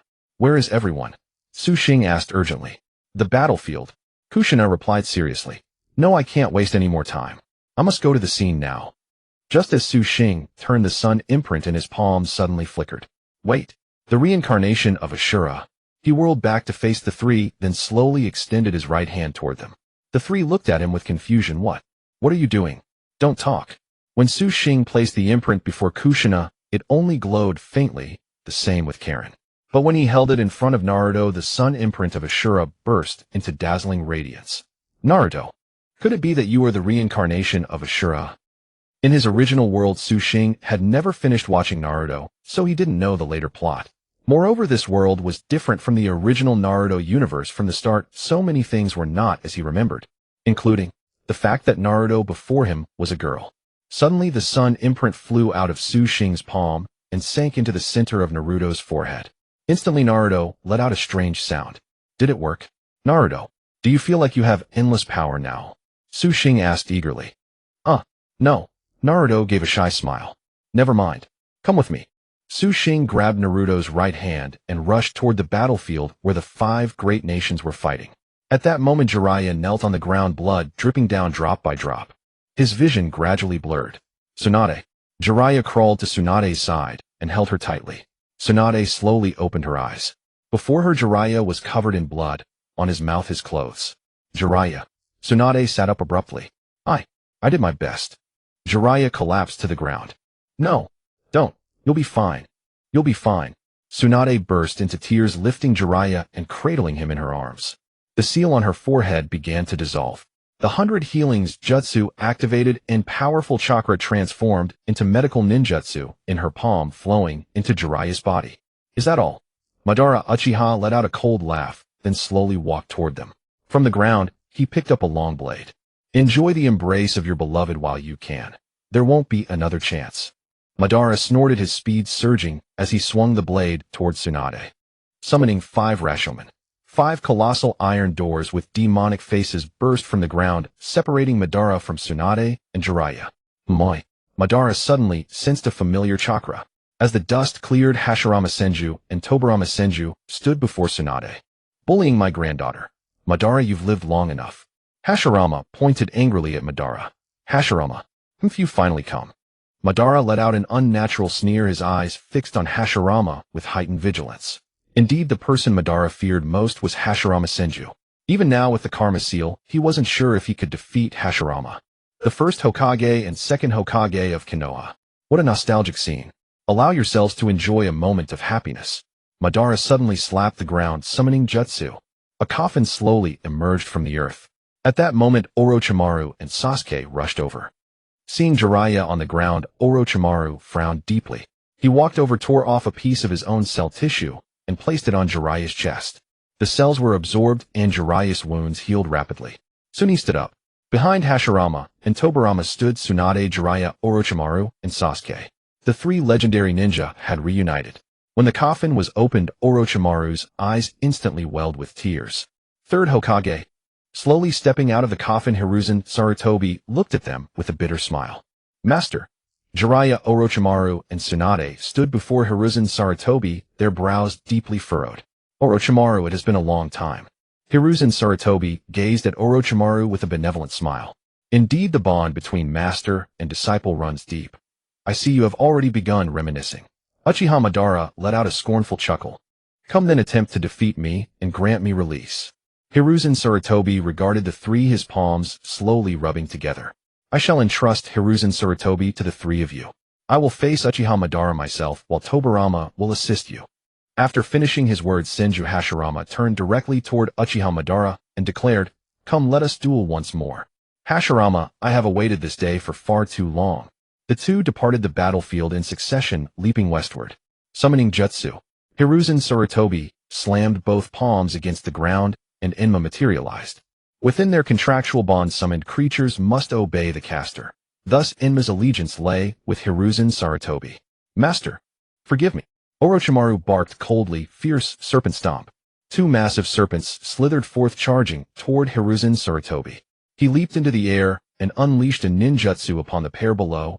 Fire release, fire dragon bullet. A stream of flame erupted from Hiruzen Sarutobi's mouth. The two serpents struggled momentarily before being cooked through. Suddenly Tsunade descended from the sky behind Hiruzen Sarutobi, her heaven-piercing foot crashing into the ground. The earth collapsed instantly, and Hiruzen Sarutobi was thrown aside by the monstrous force. Half his body had been pierced clean through, yet it rapidly regenerated. Yellow Spring Swamp. A vast marsh appeared beneath Hiruzen Sarutobi's feet, and once controlled, he found himself inexorably sinking downward. As Hiruzen Sarutobi slowly sank, he gazed at the three with eyes filled with quiet satisfaction. But this was not the end. Earth release, earth flow river. Hiruzen Sarutobi manipulated the earth, pulling his body directly out of the swamp. Careful. Combine ninjutsu, earth dragon flame flow. Merging earth release with fire release, Hiruzen Sarutobi expelled a powerful explosive flame from his mouth, combining it with the earth release earth dragon bullet in a devastating strike. A fire-breathing earth dragon rushed straight toward the three. Ordinary blocking jutsu would be ineffective against such power. Realizing this, Orochimaru stepped before the other two, bit his finger, and slammed his palm to the ground. Triple Rashomon.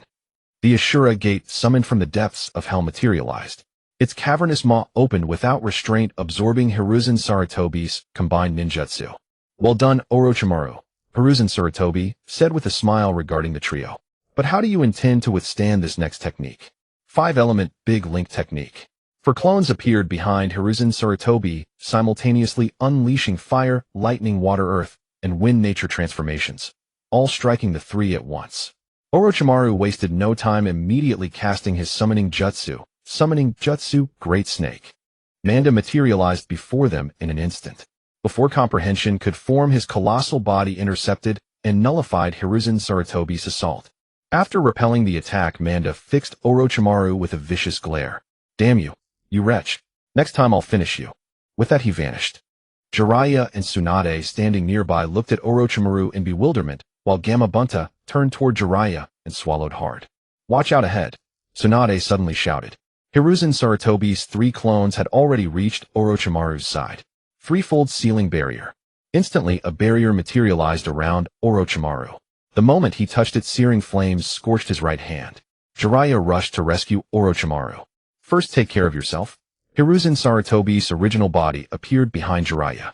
His colossal Nitin staff wreathed in gale force winds struck downward, Nitin staff, fierce gale. Jiraiya's figure was tossed about wildly in the devastating wind, and a single strike sent him collapsing to the ground. Jiraiya.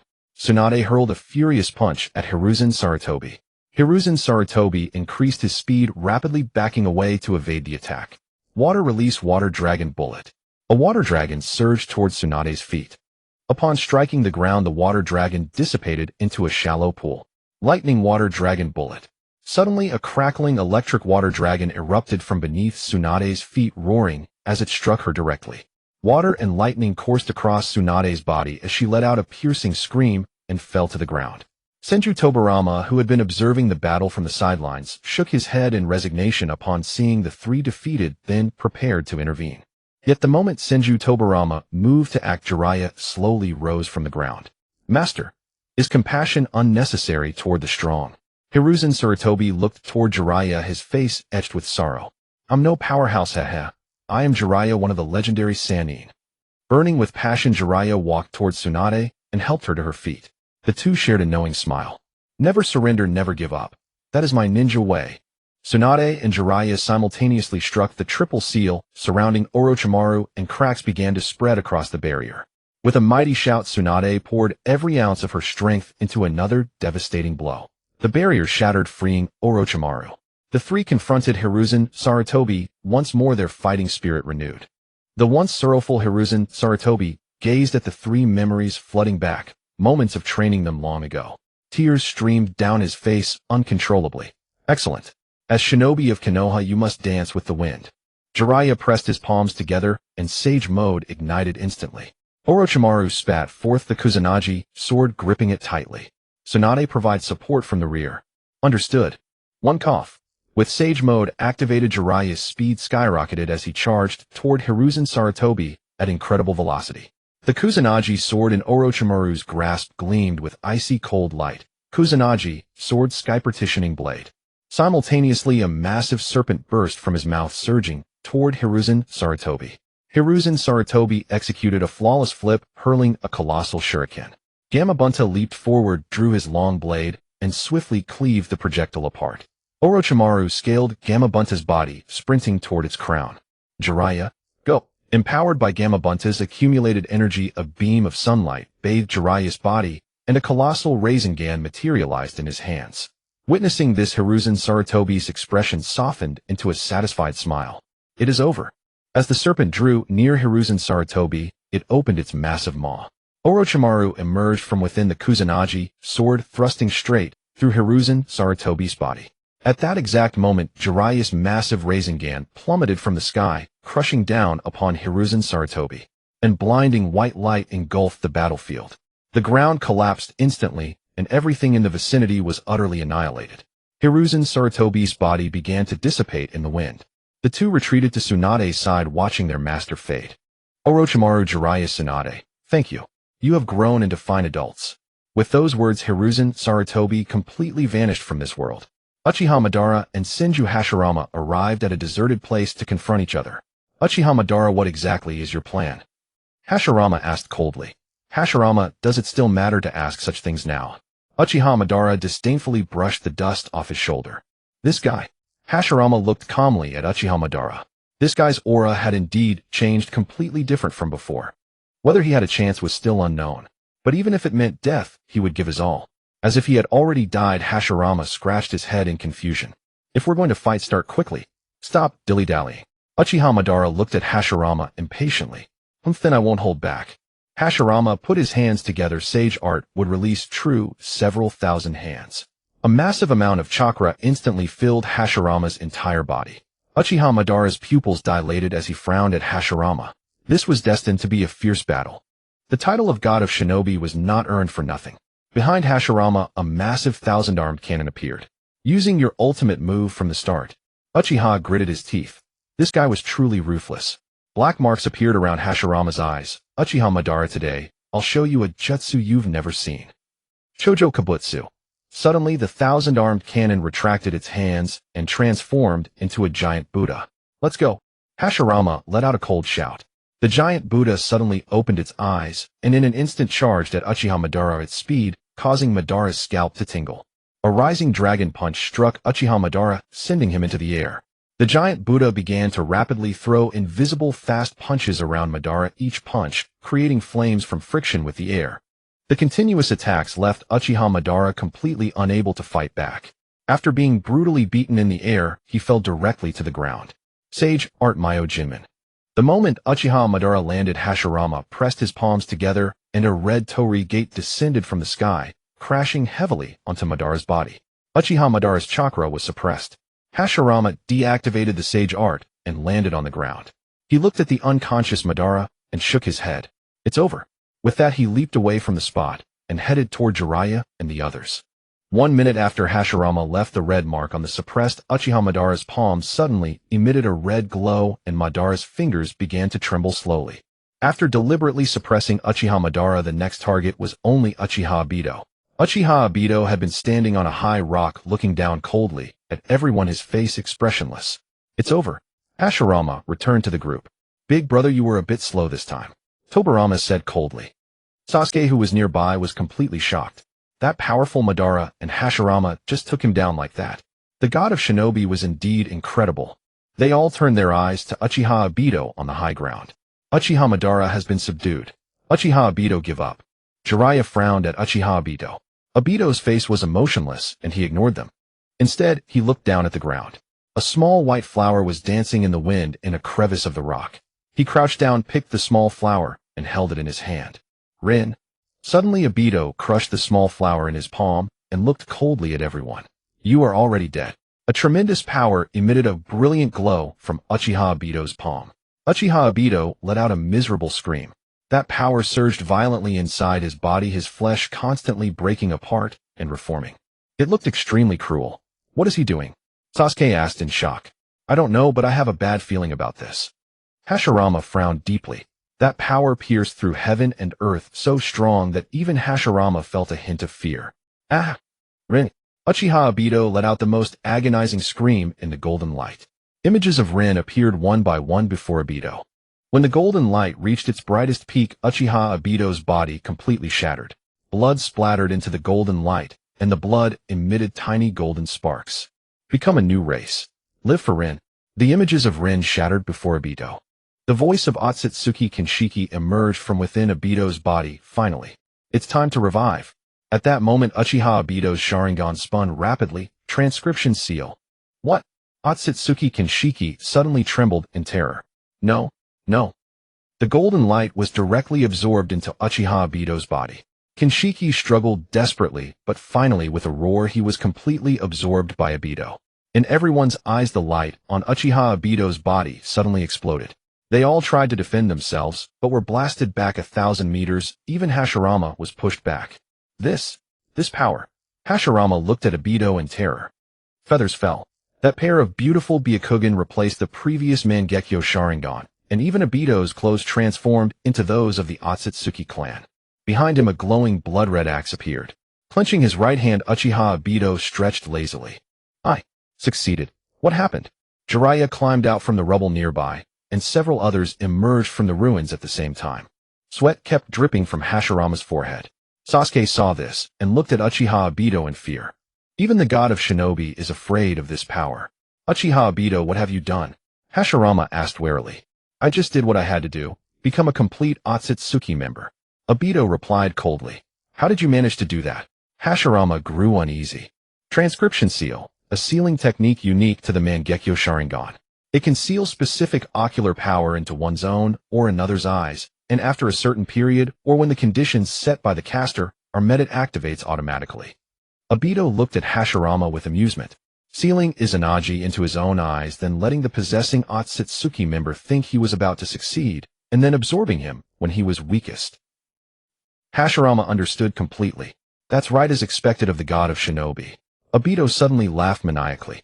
The activation condition of this jutsu was when the power reached 100. The seal, since the power, and the moment the possessing Otsutsuki attempted to take over the jutsu, activated reverse possessing. How vicious. Then Uchiha Madara. Hashirama suddenly felt a sense of foreboding. Sure enough, the distant Myojinman was blasted away by a tremendous force flying into the sky. The same power that appeared on Uchiha Obito also appeared at Uchiha Madara's location. Power from the Otsutsuki clan awakens within Madara Uchiha's body. Much like Uchiha Obito, Madara had known about the Tenseigan transfer from the very beginning, which is precisely why he never feared being usurped after obtaining the Kama. Becoming the new Otsutsuki was Madara's grand design. You despicable wretch. You cannot escape your destiny. Insignificant ant. Indra Otsutsuki's voice fades from within Madara's body. Madara, having absorbed all of Indra's power clad in the garments of the Otsutsuki clan, ascends from the ground into the sky. In everyone's eyes, Madara and Obito stood like supreme deities, brilliant light radiating from their bodies. Hashirama, do you feel it? The power of a god. Madara floated above the ground, arms outstretched, eyes closed, taking a deep breath. Madara, why were you so stubborn from the very beginning? Is power and authority truly worth more than everything? Hashirama grit his teeth, staring at Madara, profoundly shaken by the overwhelming force coursing through him. No, you're mistaken. Power and authority don't matter. What matters is staying alive. Look at you. You're already dead, aren't you? Madara let out a chilling laugh, his Sharingan transforming into the Rinnegan. Now I have the absolute strength to tell everyone here. I am the sovereign. Hashirama frowned and broke his hand seal. Would dragon creation rebirth. 3 would clones materialized behind Hashirama. We can only turn this battle around with everything we've got. Don't lose focus. I'll go hold them off. Hashirama said to those behind him. Tobirama, Jiraiya, Tsunade, with me. Senju Hashirama and Senju Tobirama led the 2 others along with the 3 clones spreading out around Madara and Obito. Upon reaching their positions, they struck the ground simultaneously for Red Yang formation. Jiraiya, Tsunade, just reinforce it with your chakra. The rest is up to Tobirama and me. Understood. A rectangular barrier of crimson, translucent flames unfurled across the 4 cardinal directions as Tsunade and Jiraiya channeled their chakra into the crimson formation. In an instant, the 4 Red Yang formation pierced between heaven and earth, sealing both Uchiha Obito and Uchiha Madara within. It's done, Jiraiya exclaimed with excitement. Humph. Madara looked upon the gathered shinobi outside the barrier with utter contempt. Pathetic clowns. There will never be a strongest power in the ninja world. That is the truth I have come to realize. Only through evolution can one stand atop this world. Shinra Tensei. A powerful force surged within Madara's eyes, and the 4 Red Yang formation rapidly shrank before everyone's gaze until it became a cube the size of a thumb. It was crushed to pieces right in Madara's palm. What a... Everyone chorused in shock, utterly overwhelmed by what they witnessed. What kind of jutsu was that? Sasuke stared at Madara in disbelief.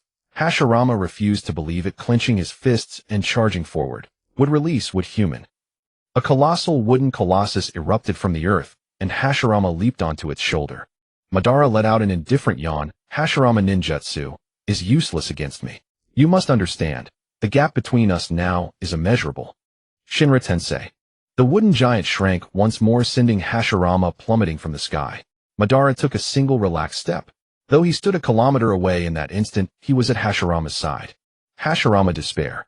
As Hashirama fell, he locked eyes with Madara's calm, serene face, and an icy dread welled up within his chest. Madara seized Hashirama and slammed him into the ground with devastating force. Boom! The shockwave from the massive explosion shook the entire ninja world. Smoke billowed in every direction. No one knew the fate of Hashirama. Nissan. Tobirama grit his teeth, desperate to rush in and rescue him. But as the smoke cleared, Tobirama stared in horror at the scene before him. Madara gripped Hashirama's head, lifting him bodily, while his right hand drained the chakra from within him. Once Madara had siphoned all of Hashirama's chakra, he casually tossed his body aside. Self-recovery. Ha ha ha. Madara looked at his own hands and laughed maniacally. Tobirama, witnessing this, immediately hurled a kunai. The moment it neared Madara, the Flying Thunder God technique activated. A long sword appeared in his grip as Tobirama barked, Flying Thunder God slash. Madara deflected the strike with effortless calm, then counterattacked, gripping Tobirama by the throat and lifting him into the air. You're even softer than your brother. He then smashed him into the ground with full force, his long sword flying toward Tobirama's head. Both legendary Hokage of Konoha had been defeated in a single strike. Jiraiya, Orochimaru, Tsunade, and Sasuke watched Uchiha Madara in sheer terror. How can we fight against this? Sasuke's face was etched with utter helplessness. Judging by your expressions, are you ready to give up? Then I'll begin by wiping Konoha from this earth. Madara gave a cold smile and spread his arms wide. Shinra Tensei, True Ashura. A tremendous force connected heaven and earth around Madara as the epicenter. The sky was swallowed by a black spatial void. All the battling shinobi looked upward as the dark substance obscured their vision overhead. From this moment on, this is my world. Madara stood aloft in the sky, looking down upon everyone with arrogance. Old man Jiraiya, if we survive this, let's get married when we get back. Jiraiya, none of that matters anymore. I'm already yours. Tsunade's eyes glistened with tears. Perhaps it was a mutual farewell. Facing both Uchiha Madara and Uchiha Obito, the others had absolutely no chance of victory. Orochimaru let out a helpless chuckle. I'm different from you lot. I'm a sneaky snake. If you all leave me behind, what would be the point of living? Orochimaru was essentially immortal, but if he imagined a world where everyone's life force was drained by Madara and everything was reduced to ruins, his eternal existence would be nothing but endless loneliness. Sasuke's deepest worry centered on Uchiha Itachi, his beloved older brother. If it all ended now, he would never get the chance to speak with him properly. Kakashi faced his father Hatake Sakumo in the darkness. Neither spoke, yet both wore bitter smiles. This is far more meaningful than when you were alive. Don't regret it, Kakashi. Father, we will not lose this battle. Madara heard everyone's innermost thoughts, yet tears streamed down his face. The world is so desolate. Is this truly the right of a god? Slowly opening his eyes, Madara felt his chakra begin to surge through his entire body. Everyone trapped within the black void would have their life force drained to death. Just then, the awakened Naruto finally arrived at the battlefield. Uchiha Madara, stop! The moment Xing and Naruto arrived at the battlefield, the sun mark in Naruto's hand trembled violently. Naruto came to an abrupt halt. Xing instinctively turned around. Naruto, what's wrong with you? But Naruto said nothing. Golden power slowly spread from her feet, covering her entire body. The moon symbol on her forehead radiated a dazzling light. Uchiha Madara paused his jutsu and glanced at Naruto, his brows furrowing involuntarily. This power. Indeed, Uchiha Madara sensed a familiar chakra that seemed remarkably similar to that of the Otsutsuki clan. A surge of immense power suddenly enveloped Naruto, black markings appearing on her body as a female version of the Otsutsuki clan robe materialized upon her. As for Naruto's hairstyle, it had transformed into 2 hair buns. This world's Naruto bore no whisker marks on her face, her features instead emanating an air of mystery. 6 truth-seeking balls rose from behind Naruto. Upon witnessing this, Uchiha Madara felt as though struck dumb. The reincarnate of Azura. Xing, I can feel the power I now possess. Naruto gazed in amazement at her pair of pure radiant white hands shimmering brilliantly beneath the golden aura. In the darkened sky, the sun from Naruto's forehead ascended, and half the heavens restored their original colors. Yet the other half remained shrouded in black. To possess such an ability, Uchiha Madara could not help but take this more seriously. It's working. Does that mean the reincarnate of Indra must appear to dispel the black matter upon the other half of the sky? Xing absent-mindedly scratched her head in frustration. Xing. Upon seeing Xing, Sasuke immediately ran toward her. Along the way, the moon mark in Xing's hand emitted a faint, eerie glow. The mark of the reincarnate of Indra is also responding. Xing instinctively looked toward the approaching Sasuke. Could it be? Thinking this, Xing also sprinted toward Sasuke. Uchiha Madara sensed something amiss at this sight. Naruto's status as the reincarnate of Azura had been brought about by Xing, and now Xing was drawing closer to Sasuke. In an instant, Uchiha Madara understood. Sasuke was the reincarnate of Indra. I cannot let Sasuke obtain the power of Indra again. Uchiha Madara coldly shouted, Shikoten Shin Koken no Jutsu. A colossal void appeared in the sky, and one after another black square masses began to fall from it. The falling objects landed precisely between Xing and Sasuke. The enormous square blocks, each measuring over 1,000 meters, crashed to the ground, creating a chasm between the two of them.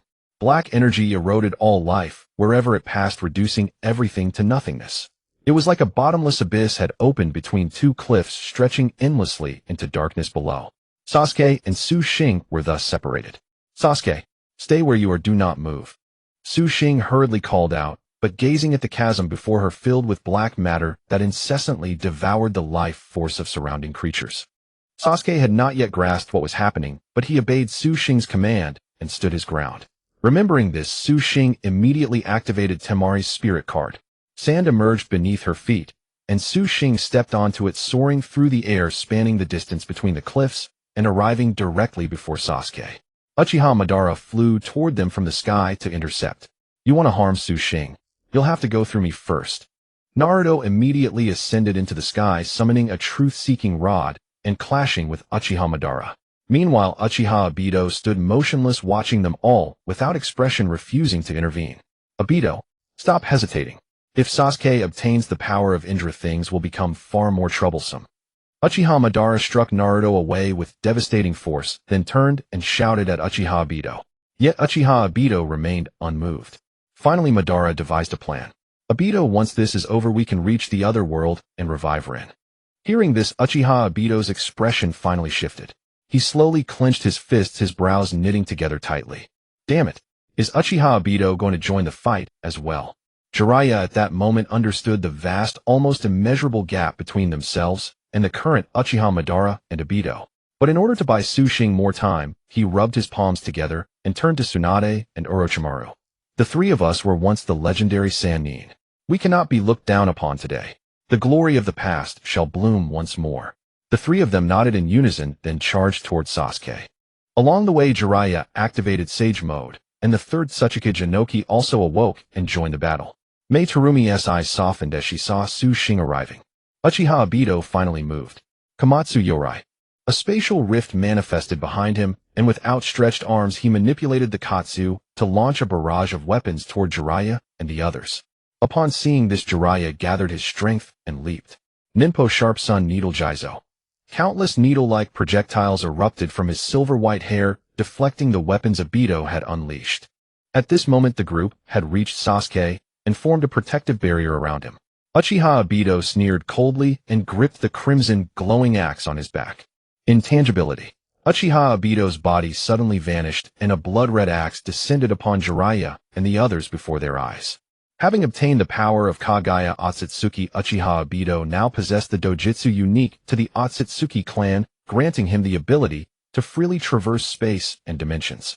He could render himself intangible, phasing between real space and the dimensional void, at will absorbing himself or objects into another dimension and releasing them at the target location. Orochimaru transformed his hands, summoning countless venomous snakes, charging at Uchiha Obito. Divine Pursuit. Purple lightning erupted from Obito's body, and gripping his crimson axe, his figure moved so swiftly that it made everyone's scalp tingle. A single sweeping strike of the axe came hurtling toward them. Orochimaru panicked and dodged, then slammed both palms onto the ground. Triple Rashomon. Three colossal Oni-faced gates erupted from the earth, severing Uchiha Obito from the others. Now, Inoki struck the ground with one hand. Earth Release, Earth Moving Nuclear Blast. A square platform of earth surged beneath Sasuke's feet, propelling him upward into the sky. Su Xing and Sasuke were now merely a step apart. "We're almost there." Su Xing extended her right hand toward Sasuke. Behind the triple Rashomon, Uchiha Obito watched coldly as the two were about to touch in the sky. "I won't let you succeed." Amica Maria. From behind Uchiha Obito, multiple weapons were launched simultaneously, their hue matching the crimson axe in his grip. The weapons streaked towards Sasuke at blinding speed. "Sasuke, look out!" Su Xing stood above the chasm, where the black matter emanating from within restricted her chakra and movements. Sasuke instinctively turned his head, seeing the weapons hurtling toward him from behind. In that instant, Jiraiya appeared before Sasuke, arms wide open. "I, Jiraiya, finally get to be a hero." Struck by numerous weapons, Jiraiya fell from the sky. And in that moment, Su Xing and Sasuke's hands touched. The moon mark merged into Sasuke's forehead, his eyes transforming into the Rinnegan.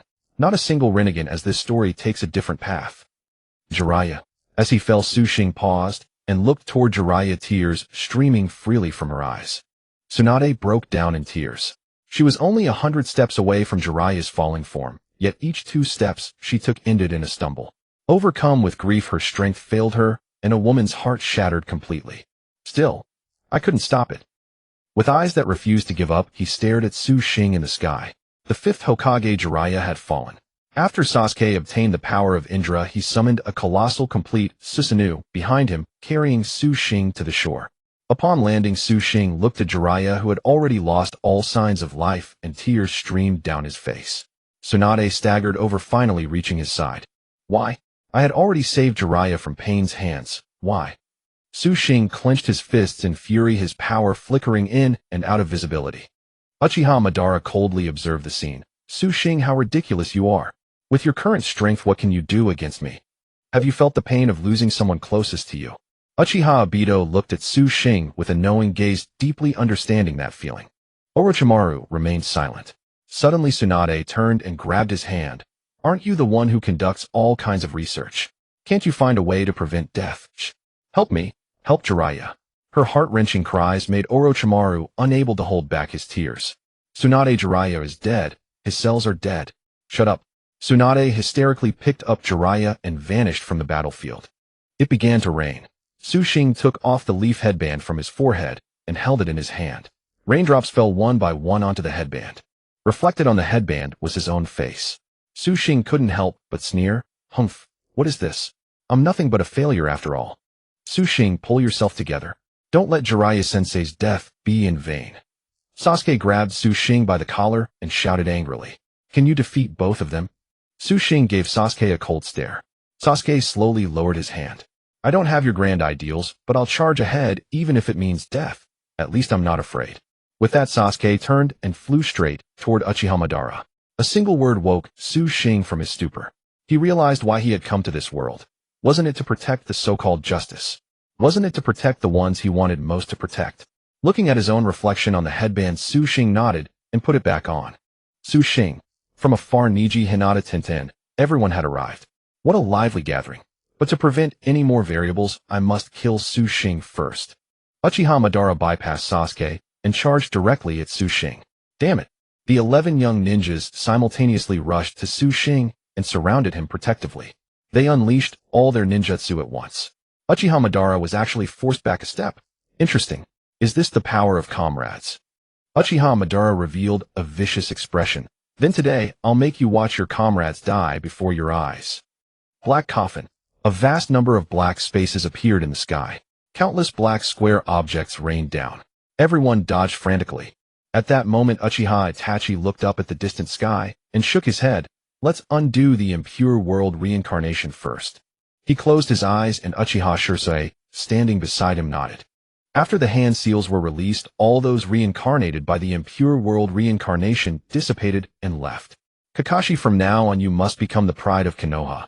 I'm leaving. Kakashi, now covered in sword wounds, and with nearly depleted chakra, collapsed to the ground. Watching his father depart, Kakashi let out a helpless sigh. Don't worry, father. Wait for me in that world. They exchanged a smile, and Kakashi's father vanished completely into the heavens. That was close. I almost died. Kakashi struggled to stand up, looking toward the distant battlefield. It's not over yet.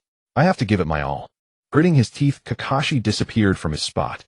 Uchiha Madara suddenly sensed a massive amount of chakra fading away in the distance, his brow furrowing. Has Kabuto failed? After undoing Koto Amatsukami, Uchiha Itachi entered Kabuto's cave and released his control over him. Before Kabuto could react, he raised his sword to strike Itachi. Hasn't your awakening lasted long enough? Those words made Kabuto freeze completely. In the world of Koto Amatsukami, he had seemingly lived an entire lifetime. Birth, aging, sickness, death, all ordinary and mundane. Did he really crave the recognition of others that much? No one looks down on you. As long as you do something meaningful, people will naturally be proud of you. Uchiha Itachi sat down cross-legged. Kabuto, come and talk with me. The battlefield was now a scene of carnage. The 11 young ninjas were beaten to the point of being unable to fight back. Naruto and Sasuke could barely hold their ground. Only Su Xing, lacking the power of the three tails, was on the verge of hitting his limit. But Su Xing snapped out of it. This is no time to be daydreaming. Might Guy suddenly appeared in front of Su Xing. Guy is right. Su Xing, you must pull yourself together. Kakashi also arrived beside Su Xing. Kakashi-sensei, your injuries. Never mind. Focus on the battle. Uchiha Madara and Uchiha Obito stood on a rock, shaking their heads helplessly. Su Xing, this is over. We've given you enough time. At that moment, the reincarnation power of Sasuke and Naruto reached its time limit. Both knelt weakly. Might Guy-sensei, let's go together. Su Xing opened the 8 gates to the 7th gate, and Might Guy did the same. They both charged toward Uchiha Obito and Uchiha Madara. Great sword horizontal sweep. Uchiha Obito swung his blood axe fiercely forward. Su Xing and Might Guy dodged swiftly. Morning Peacock. Daytime Tiger. I hope the 8 gates covered with sage power will be effective. Orange-red marks appeared on both sides of Su Xing's eyes. Uchiha Madara, unable to absorb taijutsu with his Rinnegan, hurriedly dodged. Uchiha Obito was hit by the attack and crashed into a mountain peak, causing it to collapse. Just as Uchiha Madara thought he had evaded Su Xing, and Might Guy appeared simultaneously behind him. Charged consecutive strikes. Feel the power of youth. Their fists moved so fast that lightning sparked from the friction with the air. Uchiha Madara was battered repeatedly. With all their strength, they kicked Uchiha Madara, sending him rolling to the ground and creating a huge rock crater. Did it work? But Su Xing could clearly sense that Uchiha Madara's chakra below had not diminished. Instead, it grew even stronger. Ha ha ha. A beautiful dance. An even more powerful force erupted from the ground, shooting straight into the sky. Before the two could react, Uchiha Madara charged at them with a speed that was nearly imperceptible. With a single strike, the black sphere of energy grew immensely vast and crashed down. Kai-sensei, get out of there. Might Guy rushed toward Kakashi, shouting, "Quick! Everyone evacuate this place." Gazing upon the overwhelming power, everyone lost all will to fight. A primal dread surged from within their hearts, and as the sphere descended, their legs turned to lead, refusing to move. Damn it! Su Xing charged forward and braced against the black sphere, but the force continued to intensify, the sphere swelling ever larger.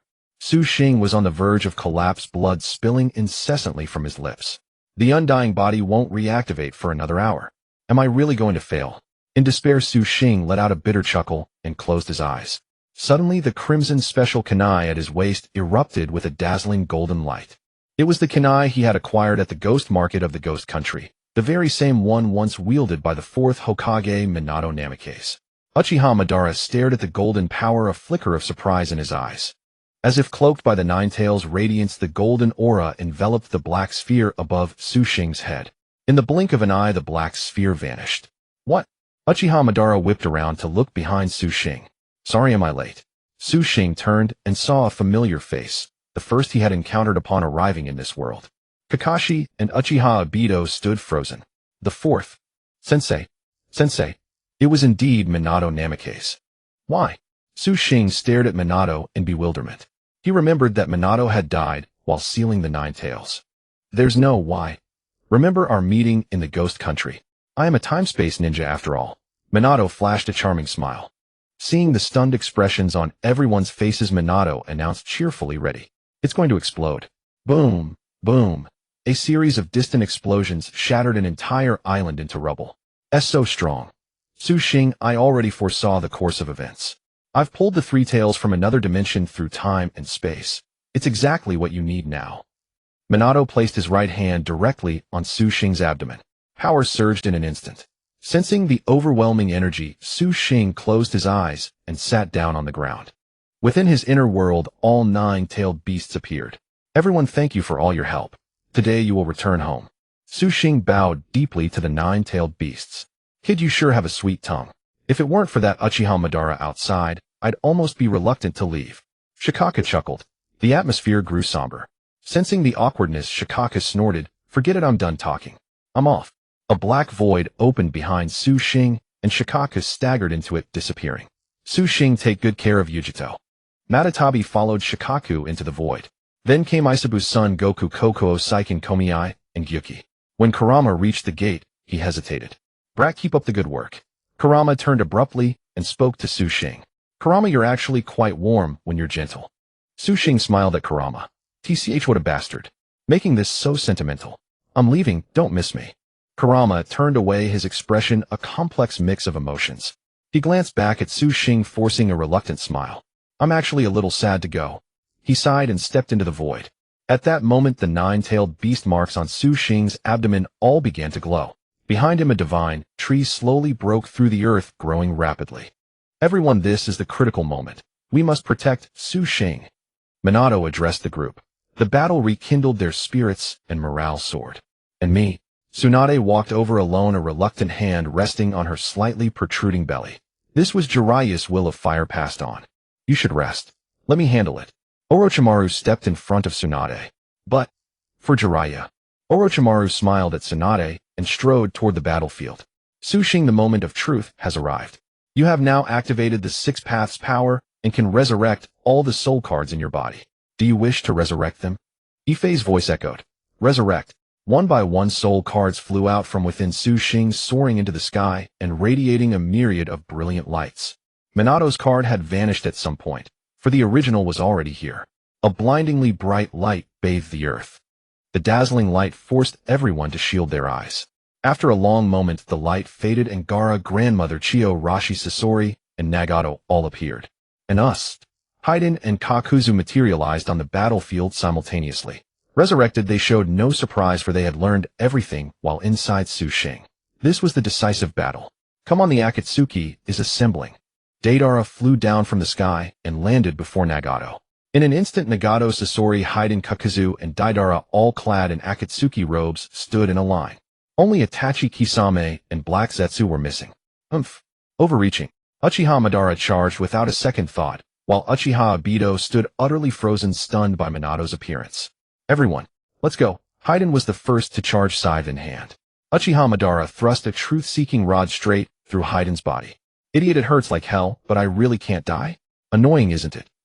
Haiden swung his scythe at Madara, who dodged, swiftly kicked Haiden to the ground, and drove the truth-seeking rod into the earth, pinning him in place. Hey, someone help me. Haiden shouted at the others engaged in battle, but no one answered. Sasori and Chiyo manipulated their puppets to attack Madara. Madara spun around, hurled a ball of energy, and the puppets were blasted into fragments. Almighty push.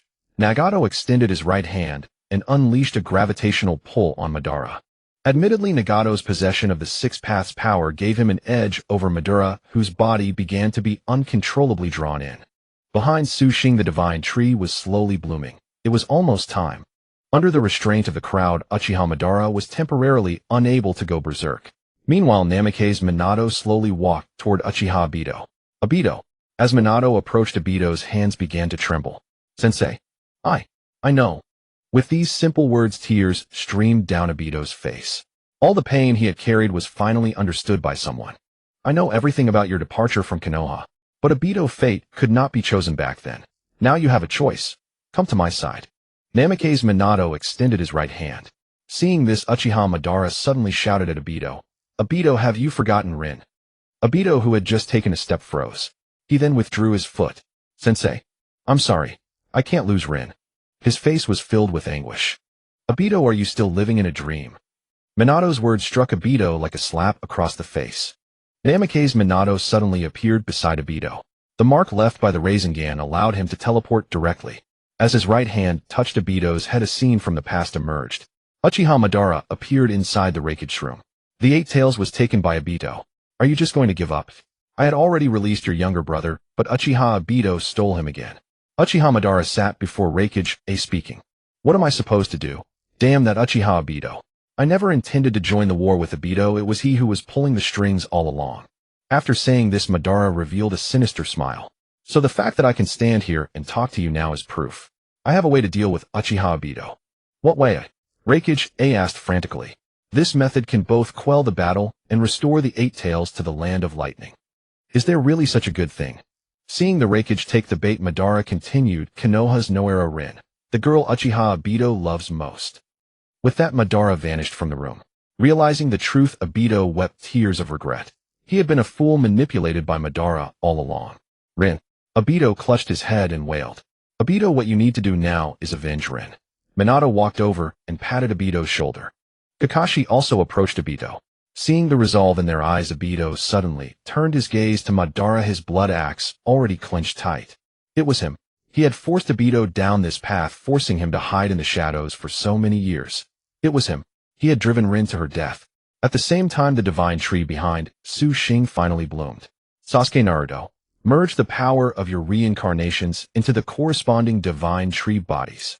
Xing shouted to the two. On the divine tree, a moon and sun grid appeared. The two rushed over and touched the grid simultaneously. In an instant, Kagaya's body gradually materialized within the flower bud at the top of the tree, but it seemed to have no consciousness. Xing, White Zetsu, and Black Zetsu. Namikaze Minato warned. At that moment, White Zetsu stood on a distant peak, gazing at the tree. Mother, I am coming. Just as White Zetsu flew toward Kagaya, Black Zetsu, who had been hiding in the shadows, dashed out first. Mother's consciousness should be inherited by me. Bullshit. Wood style. Yamato, who had been trailing Black Zetsu, immediately bound him with wood style. If Black Zetsu entered Kagaya's body first, he would dominate her consciousness and refuse White Zetsu's integration. Therefore, White Zetsu had to enter first. No, I've waited so long. You bastards. Black Zetsu roared in fury. After White Zetsu entered Kagaya's body, Black Zetsu was thrown in next. In an instant, the Rasengan on Kagaya's forehead slowly opened. I am reborn. Seeing Kagaya revived, Uchiha Madara fled the battlefield in terror. After so many years, I never expected a Shiki and Kinshiki to have. Kagaya sighed and stepped directly into the space before her, then appeared in front of Madara, space domain. Madara was instantly pulled into a gravity world. Everyone inside felt immense pressure. But Kagaya moved freely while Madara knelt on the ground, raising his head in defiance. It's over. But at that moment, Madara suddenly revealed a sinister expression. Finally tricked you. He stood up abruptly and grabbed Kagaya by the throat. The power within Kagaya began rapidly flowing into his body. How can this be? Xing, now possessing Kagaya's six paths power, charged forward and used a truth-seeking rod to sever Madara's arm in one strike. Then he supported Kagaya. Haha, didn't expect this, did you? Did you truly think Ashiki's power was that weak? Madara laughed maniacally. Because when he fought you before, he had consumed the chakra fruit, but hadn't fully merged its power. Now after all this time, I have obtained its complete form. Sukuna Hikona. The gravity space began to shrink rapidly, then was absorbed into Madara's eye. Gravity space. After absorbing the gravity space, Madara released it again using his own chakra. This time the positions of everyone and Madara were reversed. Even Kagaya was suppressed. You appeared through Xing's body, didn't you? If I kill him now, you will cease to exist. A truth-seeking rod emerged from Madara's sleeve, and he hurled it directly at Xing. Kamui. Kakashi absorbed the rod. After releasing the technique, Kakashi collapsed weakly to the ground, his chakra nearly depleted from the earlier battle with his father. How many times more can you evade? This time Madara picked up a truth-seeking rod and slowly walked towards Xing. The moment he got close, he swung the rod down. Uchiha Obito appeared beside Xing, taking the blow for him. Obito. Kakashi looked at Obito in concern. With his Otsutsuki body, Obito would not die easily, but the strike pierced his heart. Obito let out a painful cry. Obito, you truly disappoint me. Do you know why I made you an Otsutsuki? Madara slowly placed his right hand on Obito's head. Stop, Madara. Namikaze Minato shouted in anger, but the gravity space restricted his movements, and his kunai could not be thrown. Because a second identical chakra fruit will allow me to evolve. Ha! A powerful suction force began draining from the top of Obito's head. During his first battle with Kagaya, Kinshiki turned himself into a chakra fruit and was consumed by Ashiki. Only by consuming 3 chakra fruits can one reach the pinnacle of the Otsutsuki clan. Rin. I'm coming. Amid Obito's agonizing screams, he transformed into a chakra fruit and was swallowed. An unknown power erupted from within Madara, shattering the gravity space in an instant. Everyone finally lost the gravitational pull. Kagaya, do you know why you fell in love with Tenji back then? Madara asked Kagaya with interest. The name Tenji was a pain in Kagaya's heart. She didn't understand how this Madara knew of it. Was it because he inherited Ashiki's memories? Tenji was sent by Ashiki to get close to you. He was the second divine tree, my divine tree. Ha ha ha. A divine tree suddenly grew from Madara's back, shooting into the sky. Upon learning the truth, Kagaya collapsed to the ground. Impossible. Impossible. Madara looked down arrogantly at everyone as he slowly ascended. Thunder and lightning raged in the sky. Madara delivered his final words to all. Now I shall rule the world. All life on this planet will become nourishment for my divine tree. Face your doom. As the divine tree emitted a red light, everyone's chakra began to drain rapidly. How can this be? They collapsed to the ground, losing all power. Only Xing and Kagaya remained unaffected. How are you two fine? Madara looked at them curiously. Because Kagaya and I do not belong to this world. Itachi Uchiha looked at Kabuto Yakushi. Sharing the ultimate meaning of life's existence with you is not elaborate. I just hope you see through it. Thank you for the insight, but I think it's too late. Kabuto raised his right hand and saw the blue chakra rapidly fading. I have a way, but I need your help. Itachi Uchiha looked at Kabuto with determination. What method? The immortal art, inorganic reincarnation. Uchiha Itachi enunciated each word. Uchiha Madara inherited the ability of Otsutsuki Ashiki to shrink non-living things, including ninjutsu, which he could use directly. However, the immortal art, inorganic reincarnation, is a reincarnation technique that can grant life to inanimate objects and control them. I have a mark in my palm left by Otsutsuki Momoshiki. When he attempts to take over my body, I will release the final Kotoame Tsukumi, and then my physical form will detach from the original body. You will channel the inorganic reincarnation into my body. At the instant of possession, Momoshiki will enter the world of Kotoame Tsukumi. By then I will already be dead. You only need to release the inorganic reincarnation on me, and I will use Momoshiki's power to confront Madara. After it ends, Momoshiki will be trapped in Kotoame Tsukumi forever, because both I and Shursui will be dead and no one can undo it. Upon hearing Uchiha Itachi's words, Yakushi Kabuto froze, not expecting that Itachi would sacrifice himself to save the world. Why not use the bloodstained sealing technique? Because Itachi, having continuously used Kotoame Tsukumi, had lost the characteristics of the Sharingan, and could only release it one last time. In the end, Kabuto decided to help Itachi. Awakening looked at Kagaya on the ground, his eyes filled with complex emotions. Can you stop being sad? Kagaya sobbed uncontrollably. Haven't you been protecting the people here from the very beginning? Now that they're in trouble, won't you intervene again? I am just a pitiful woman, deceived, even in matters of the heart. Find no one can console me. Awakening, upon hearing this, pushed Kagaya down and kissed her forcefully. Kagaya kissed against her while stared at Awakening in shock. If no one wants you, I do. After kissing her, Awakening lifted her up. Looking into Awakening's eyes, Kagaya actually blushed. But this isn't the time for romance. What should we do? Awakening said in distress. Merge. Merge. Awakening looked at Kagaya with utter confusion. You summoned me in the first place. You possess the power of the six paths. Only by merging with me can we enhance the sealing technique's strength and forcibly seal him. Then will you be okay after the fusion? Awakening asked worriedly. Don't worry, of course not. Let's begin. Their fingers intertwined, eyes closed, their minds resonated with each other, and a blue light enveloped them. Soon the light faded, and Awakening now stood before Uchiha Madara clad in the Six Paths robe. Didn't expect this, Uchiha Madara. Now I can seal you. Awakening pressed his palms together, and a massive sealing character appeared behind him. Uchiha Madara stared in horror at Awakening. Impossible. How can you inherit Kagaya's power? No. Both of us are now inheritors possessing the divine tree. You cannot seal me. Then let's try. Awakening charged forward, the colossal seal impacting Madara's body. Madara let out a furious roar, managing to withstand the seal. Damn it. Just a little more. Awakening gritted his teeth, unable to advance another step. At that moment, Uchiha Itachi, wearing the Six Paths robe, descended from the sky. I'm here too. What? You've also broken free from control. Uchiha Madara looked up at the sky in frustration, letting out his final roar. The seal pierced through his body, and all the power within Madara dissipated, his form falling to the ground. Thus the battle ended. Uchiha Itachi's body completely vanished before Sasuke's eyes. Shursui, it's time for us to go. Brother. Sasuke burst into tears. On the distant battlefield, everything was in ruins, and everyone clung to each other weeping. Though victorious, many had departed. Ife, can I save them? You can. But are you truly ready? If you revive them all, you will use up the remaining years of your life to save everyone. I'm tired. Awakening entered his inner world and smiled at Ife before him. I've made up my mind. As a radiant multicolored light emanated from Awakening's body, bathing the earth, Jiraiya's body began to regenerate rapidly, and Uchiha Obito inexplicably crawled out from the rubble. I'm not dead.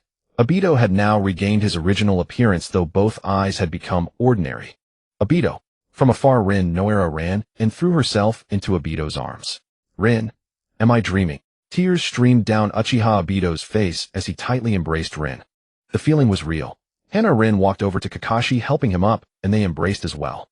Jiraiya suddenly sat up, and Tsunade wept with joy. Grandma Chio, many children are waiting for me at the place where I lived before. Come with me to take care of them. Sasori smiled at Chio with a childlike expression. The two vanished from everyone's sight. Hey, Kakuzu, help me. Haiden was still pinned to the ground. Kakuzu sat down beside him and said, For once you're being quiet today. Stay a while longer. You bastard. When I get up, I'll kill you. Haiden grumbled helplessly. Deidara, from now on you are the fourth Hokage of the land of Earth. Inoki flew over to Deidara with a kind expression, patting his shoulder. Nagato, you finally returned. Konan looked at Nagato, tears streaming unbidden. And me? Yahiko suddenly appeared beside them, scratching his head apologetically. Since Awakening's jutsu only revived those who had fallen in the battle, Yahiko, who had existed in Nagato's consciousness, could be resurrected. Thus the third Hokage Danzo and Kisame would not be revived. Uchiha Itachi and Uchiha Shursui returned to Sasuke's side. Sasuke, who is this? Itachi asked, looking at the Naruto beside him. Ah, a friend. Naruto blushed as he looked at Sasuke. Just a friend. As the happy ending unfolded, awakening fell weakly from the sky. Kagaya and Hinata rushed forward simultaneously to catch him. Both of their Byakugan veins bulged instantly. Awakening. Everyone gathered around him, worried by his pale, weak appearance. Yet no one noticed Minato Namikaze, who smiled at everyone and then vanished into the space-time. Today everyone returns to Konoha. Tsunade and I are getting married. Jiraiya announced joyfully. Ife, how much time do I have? Half a day. That's enough. Awakening, you saved Konoha this time. You must drink with me tonight. Jiraiya happily threw his arm around Awakening's shoulder. For sure. Awakening smiled weakly. Back in Konoha, everyone busied themselves with decorations. Meanwhile, Tsunade put on beautiful makeup before the ceremony. Following Awakening's suggestion, the wedding would follow ancient-style rituals. While everyone prepared, Awakening sat on the hill behind Konoha, gazing at the setting sun. A few more hours and I'll leave this world. I miss this place so much. Tears welled unbidden in Awakening's eyes. Awakening. Hinata appeared behind him. Hinata. He smiled charmingly. But this time Hinata didn't blush. She grasped his hand tightly. I've liked you from the very beginning. Today I finally have the courage to confess. Please go out with me. Awakening never expected the usually shy Hinata to be so bold today. Dream on. Kagaya suddenly appeared. He's mine. A domineering, queenly aura radiated from Kagaya. I may not be able to beat you, but I'll never give up. Hinata glared fiercely at Kagaya. Amid their bickering, Awakening smiled helplessly. Night fell, and Konoha became a sea of red lantern light. Everyone drank joyfully at the wedding feast. Awakening sat alone at a table sipping sake. Come. Jiraiya suddenly approached with Tsunade, both in red wedding attire. Awakening, you must drink 10 cups in a row today, or you're disrespecting your master. Awakening looked at Jiraiya, tears streaming uncontrollably.